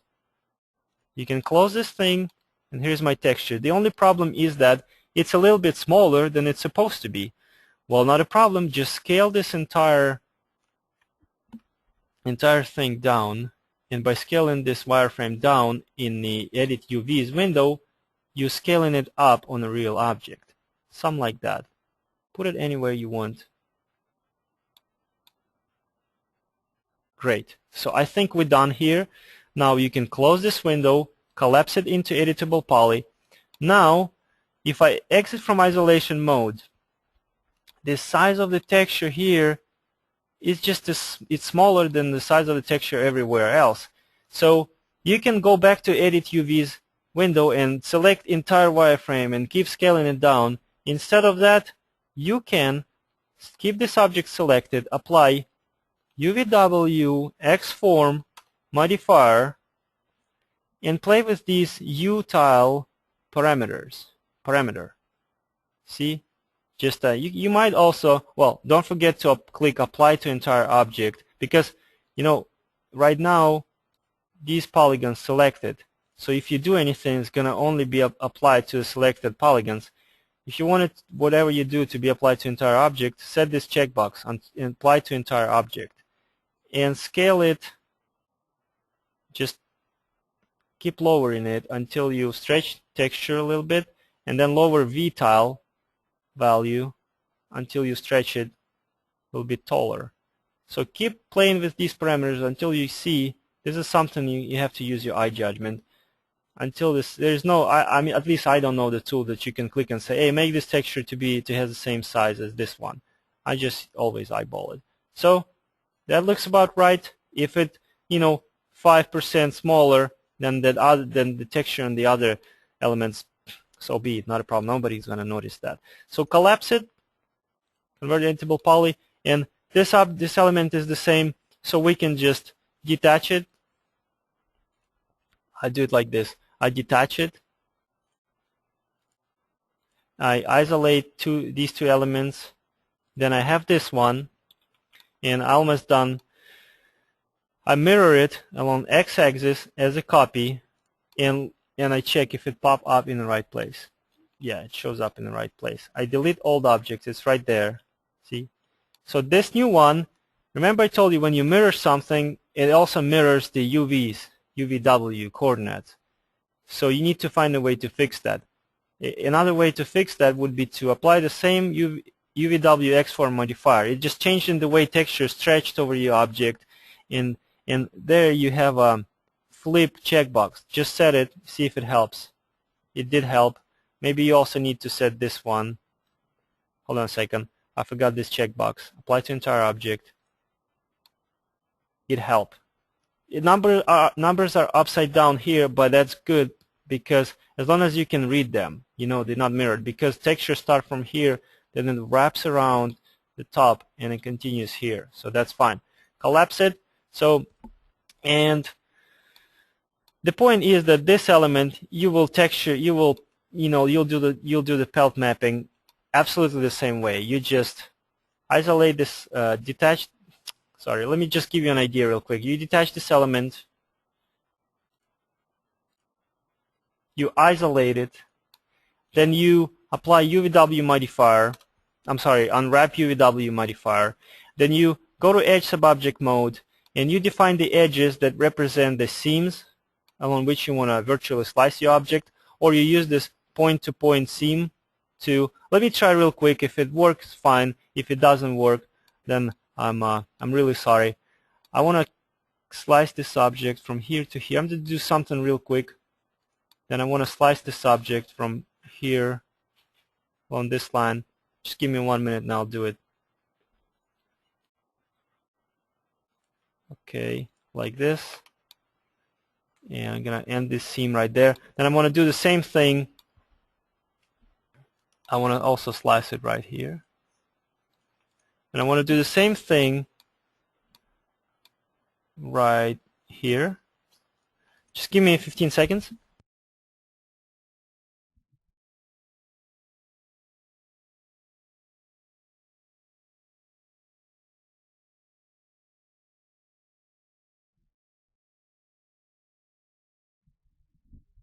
Okay, sorry about that. Let's continue and finish it real quick. Okay, another seam. I will start here to here to here to here and to here. And the last seam I would do, yeah, this small one. I hope I'm right and I'm slicing this object correctly. Hold on a second. There should be another seam. Yeah. I need to break this object along this line from here, sorry, from here to here to here.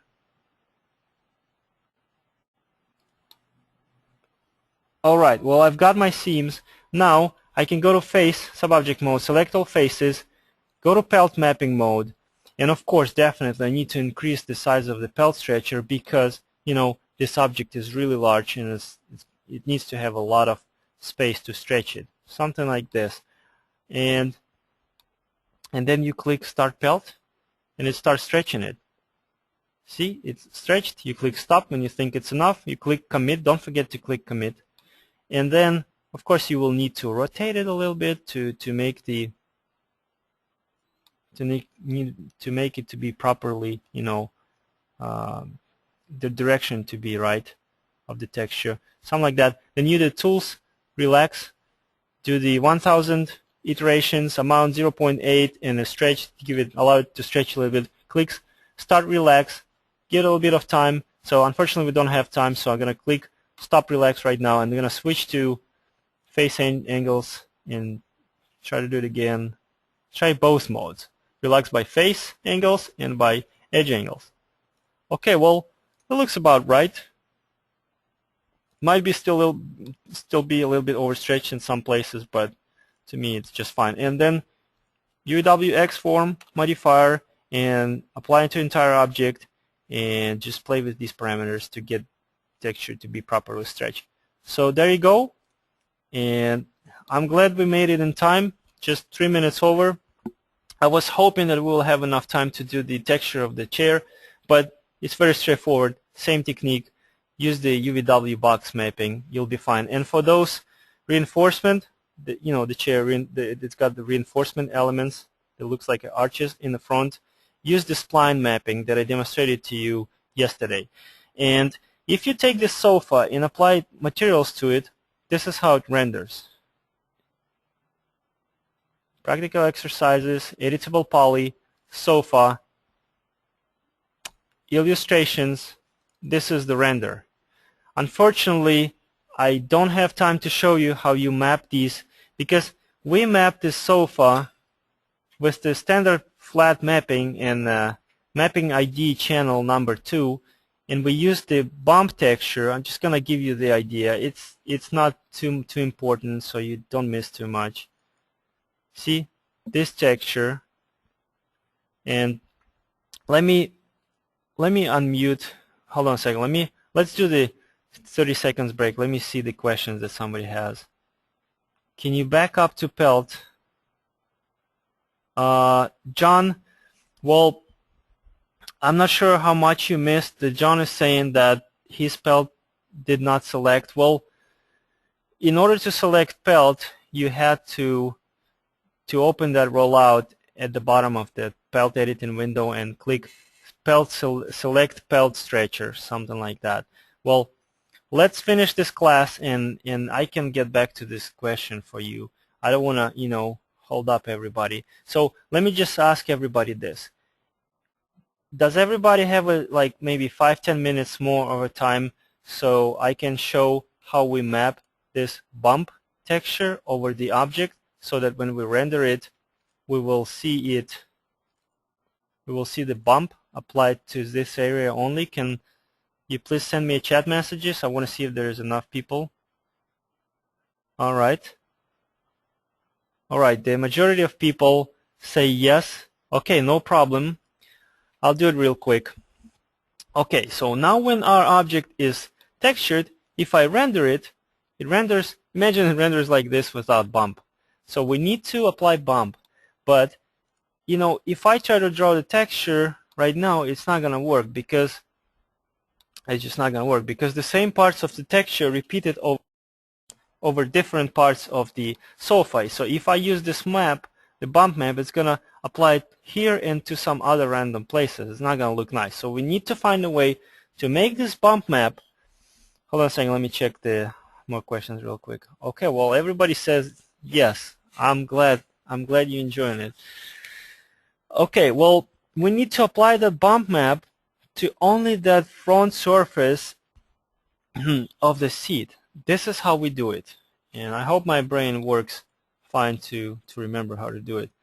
Well, I already have this object. Well, no, I need to collapse everything. Everything that made from a fabric, I want it to be collapsed.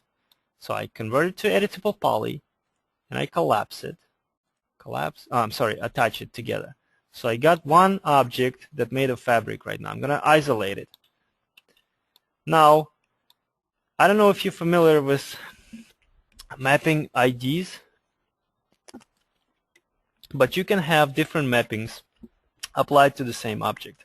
You just separate them by IDs.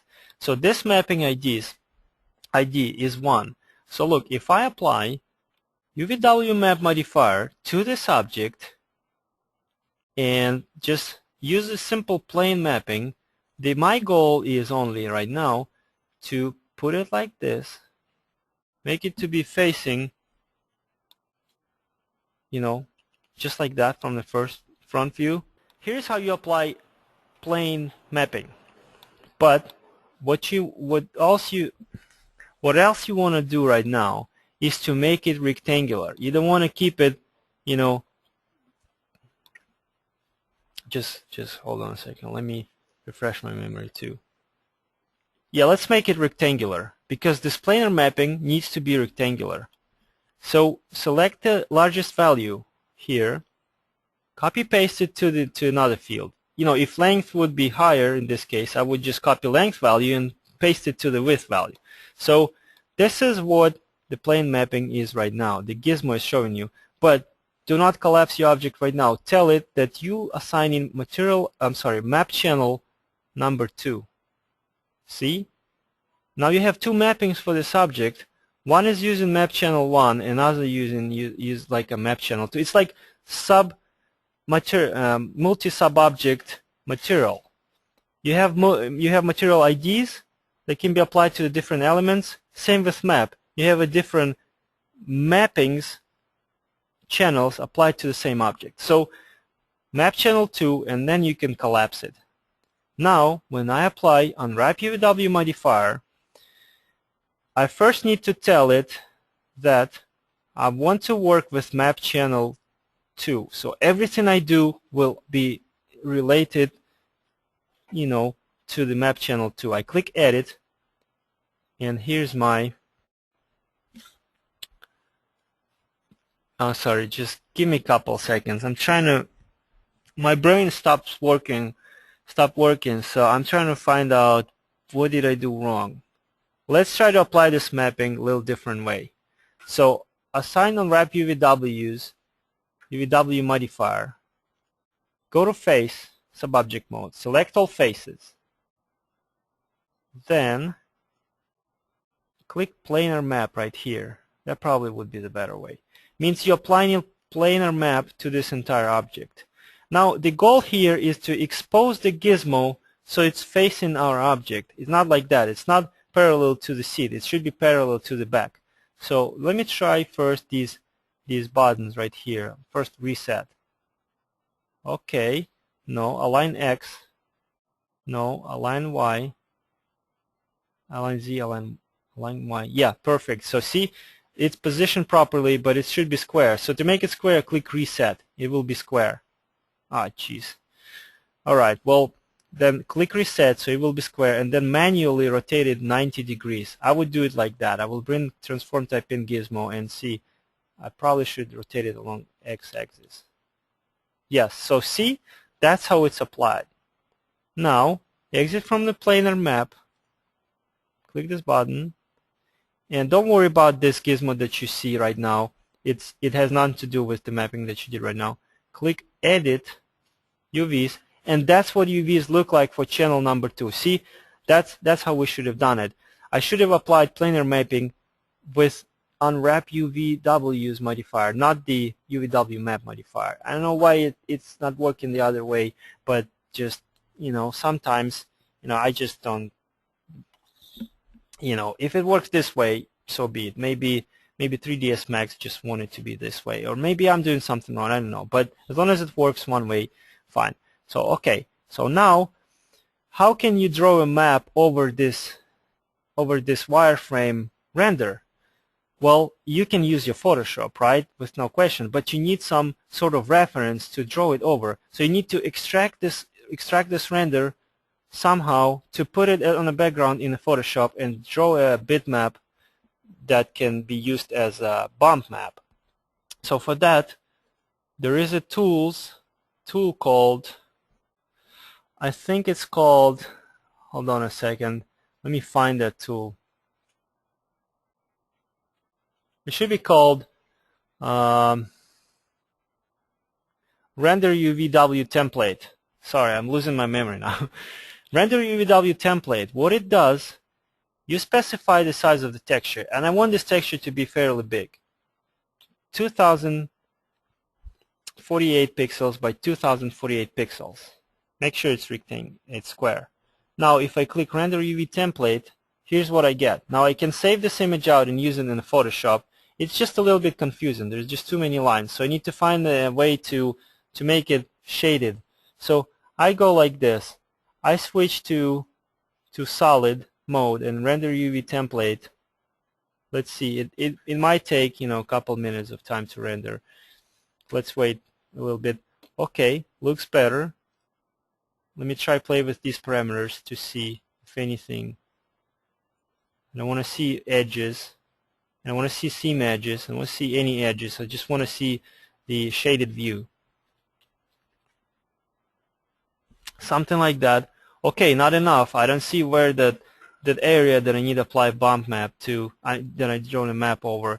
So, okay, I'll keep normal. Yeah, that should work. So I'm going to render UV template again. There you go. Will work just fine. Okay, save this image out. Call it, actually I have this image, UV template, in the project folder. So see, it was like this in my case. So in your case, it looks like this. So save it out, open it in Photoshop, create another layer, and in that layer, let me just do this quick ramp layer. Open one image in first channel, illustrations. No, it was in the maps, I think.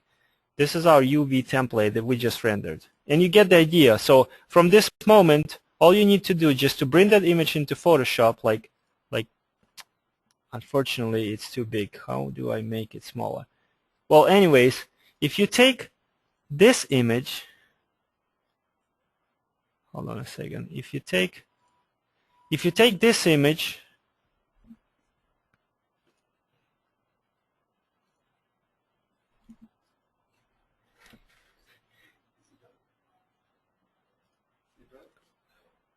if you take this image, bring it into Photoshop, and then if you create a layer, your goal is to, using that image the UV template that you just rendered, your goal is to paint the bump map over it. And then, if in materials, you will apply this bump map, just make sure when you apply that bump map, like for example, I'm just going to use whatever texture, like this one. You tell it to use map channel 2. So you will use your regular diffuse map for the map channel 1, and you use your bump map texture to use the channel 2. So anyways, when you do that, just collapse everything. Now your object has two map channels, channel 1 and channel 2. So one of them will be used as diffuse, one of them will be used as a bump. So let me open the final scene, which called preview. Click open, and just so you see the structure of the material real quick, if I click M button to go to material editor, here's my fabric material. You can see I'm using fabric 2, this bitmap right here, as a diffuse channel. but it's using map channel 1. But I'm using bump map JPEG on the channel 2, and this is my JPEG. So as a result, when I render this object, this is what I get. I have bump only at the place where I draw it. And because I have good mapping, just so you see the idea, and good everything, if I want to change texture, it's just a matter of 2 clicks. There you go. If I want to change texture, I got another texture. So there you go. Now let me take just 1 minute to just, you know, to feel better by knowing that I told you everything I wanted.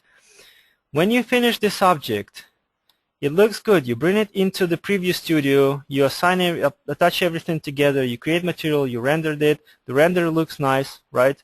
But you want to finish your model before you store it on your hard drive. So what you want to do, you want to delete all objects from the scene that you don't need. Like, I'll do it real quick. Here's my object. I'm going Control-I, deleting all objects. I'm going to top view, and I'm resetting the rotation of this object to 0, 0. So objects is properly rotated. I might adjust it a little bit. Then what I'm doing, I'm renaming it to sofa or 1 or something like that, and I'm going to bring it up to the right scale. And yeah, I don't have any measurements of this object, but I know the distance from the floor to the top of the seat of the sofa normally, if I'm not mistaken, is 21 inch. So I'm going to create a box 21 inch height. And by the way, the scene unit set to centimeters, so I change it to inches.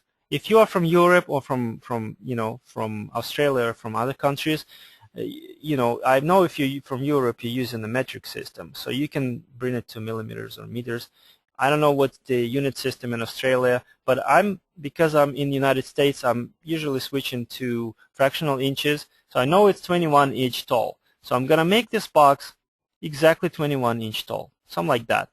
And then I scale this object down or up, doesn't, depending of, is it bigger or smaller than this box. And making sure that the distance from the floor to the top of the seat is the same as the height of this box. So then when I bring it to the right scale, I can go to Utilities and click Reset Selected, so it clears everything. Now I can go to, and it also, if there were some normals inverted, it make object black. So you fix that by applying normal modifier and then collapsing it again. Then you bring in the pivot point. Sorry, there was a problem with the file name. Then I bring in the pivot point first to the center of the object, and then align it to the bottom of the object, pivot point of this object, to the bottom object, or to the bottom of the object itself along z-axis. So see, now I have a pivot point at the very bottom of the object. And then I can bring this object into 0 coordinates. So I can be sure whenever somebody merged this object into the scene, it will pop up in the virtual center, not in virtual, in the origin of the room. So next, what I want to do, make sure that my materials are named properly. I rename it sofa 01, and these are V-Ray materials.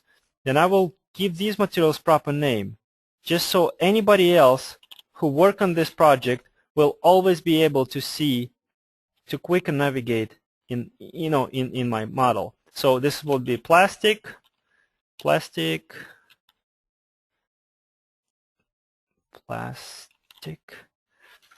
This one was wood, and this one was fabric. Nothing too fancy. Then, to make a long story short, you gotta make sure that you're using the texture with the proper names. Right now I was using just wood and fabric textures because for test renders, but for the final model you want to rename that. So I already have these textures renamed here in the final model folder, so I'm just gonna repick the textures sofa wood, so I know this specific sofa's wood, and another texture was fabric 2, and I already have it renamed. The name was sofa fabric. Click OK, and bump I got correspondingly sofa bump. So I gotta use right file names for the textures. And the last step would be to go to Utilities menu, bring up the bitmap photometric path this tool, and it's going to show up right here. And click this button, Edit Resources. And what you're going to do right now, you need to strip all these textures off the file path. Just click the Strip All Paths button, and you're going to strip all the textures from the file paths. I don't know what I did wrong with the bump. Probably didn't pick the right texture. So Finish Model, Sofa Bump, and again it's going to show up here. So I strip all paths, click OK. There I go. I got nice and clean file names.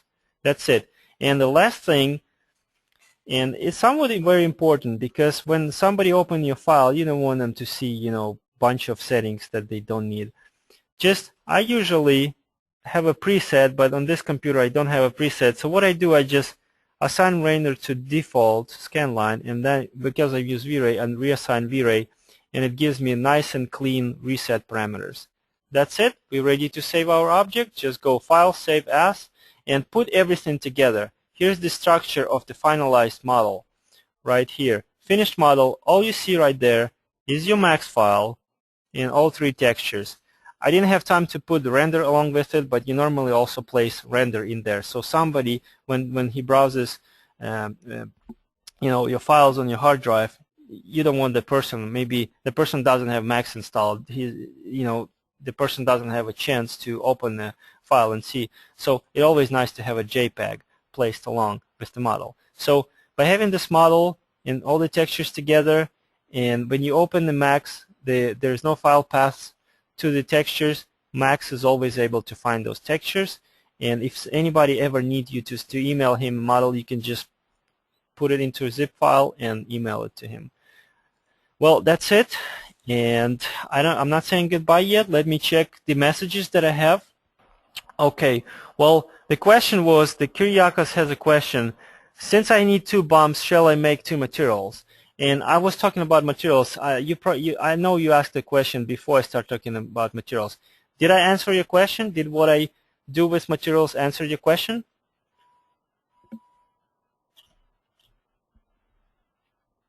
So, okay, well, all right, well, let me ask it real quick. Since I need 2 bumps, no, you don't need 2 bumps. You need 2 maps, but bump only 1.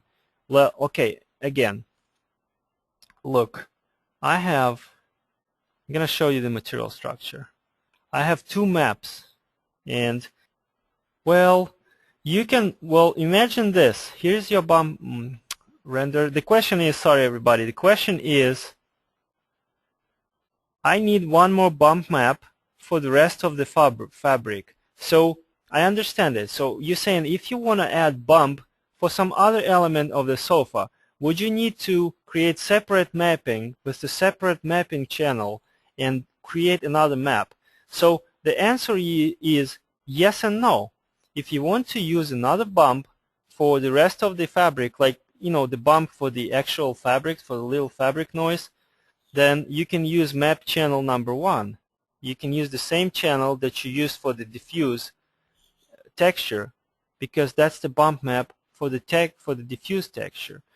And if you want to create, like a folds and wrinkles for the other parts of the sofa, then you can reuse. Okay, well, John is taking off. No problem, John. Thanks for attending this class. And Kyriakos, just to finish answering your question, no, if you want to use bump for the original fabric texture, no, you don't need to assign any other material. Well, sorry about that. I'm just confusing myself. I'm getting tired. Well, you don't need to have 2 materials. You can create complex bump map. Just to give you an idea, this class is not about texturing, but I'll give you an idea, and that's how people do it. You will create complex material map, like composite map. See, if I create composite map like this, I can add some layers to it. I can create another layer, and I will use the other texture, whatever I want to use for bump, like a noise, for example, right? I want to create noise texture like this. Let me see that. I want to create a noise texture, maybe a little larger to see it better. like this, and I want to combine two maps into one. So I'm going to do it as addition or as darken, something like that. And it's gonna, well, there's a lot of blending modes. So I'm gonna combine two textures. See, if you look real closer to this image, you see I'm combined two textures. And for this one, you can, well, you can use map channel 1. And for this one, you can use map channel 2. So you don't need two separate materials. And you cannot use two different bump maps in the two different, because like there's only one bump slot. So you gotta find a way around it by using composite maps. So that's how you do it. So I hope that answers the question. We gotta start wrapping up because it's 6:30. And let me see if who else had the questions.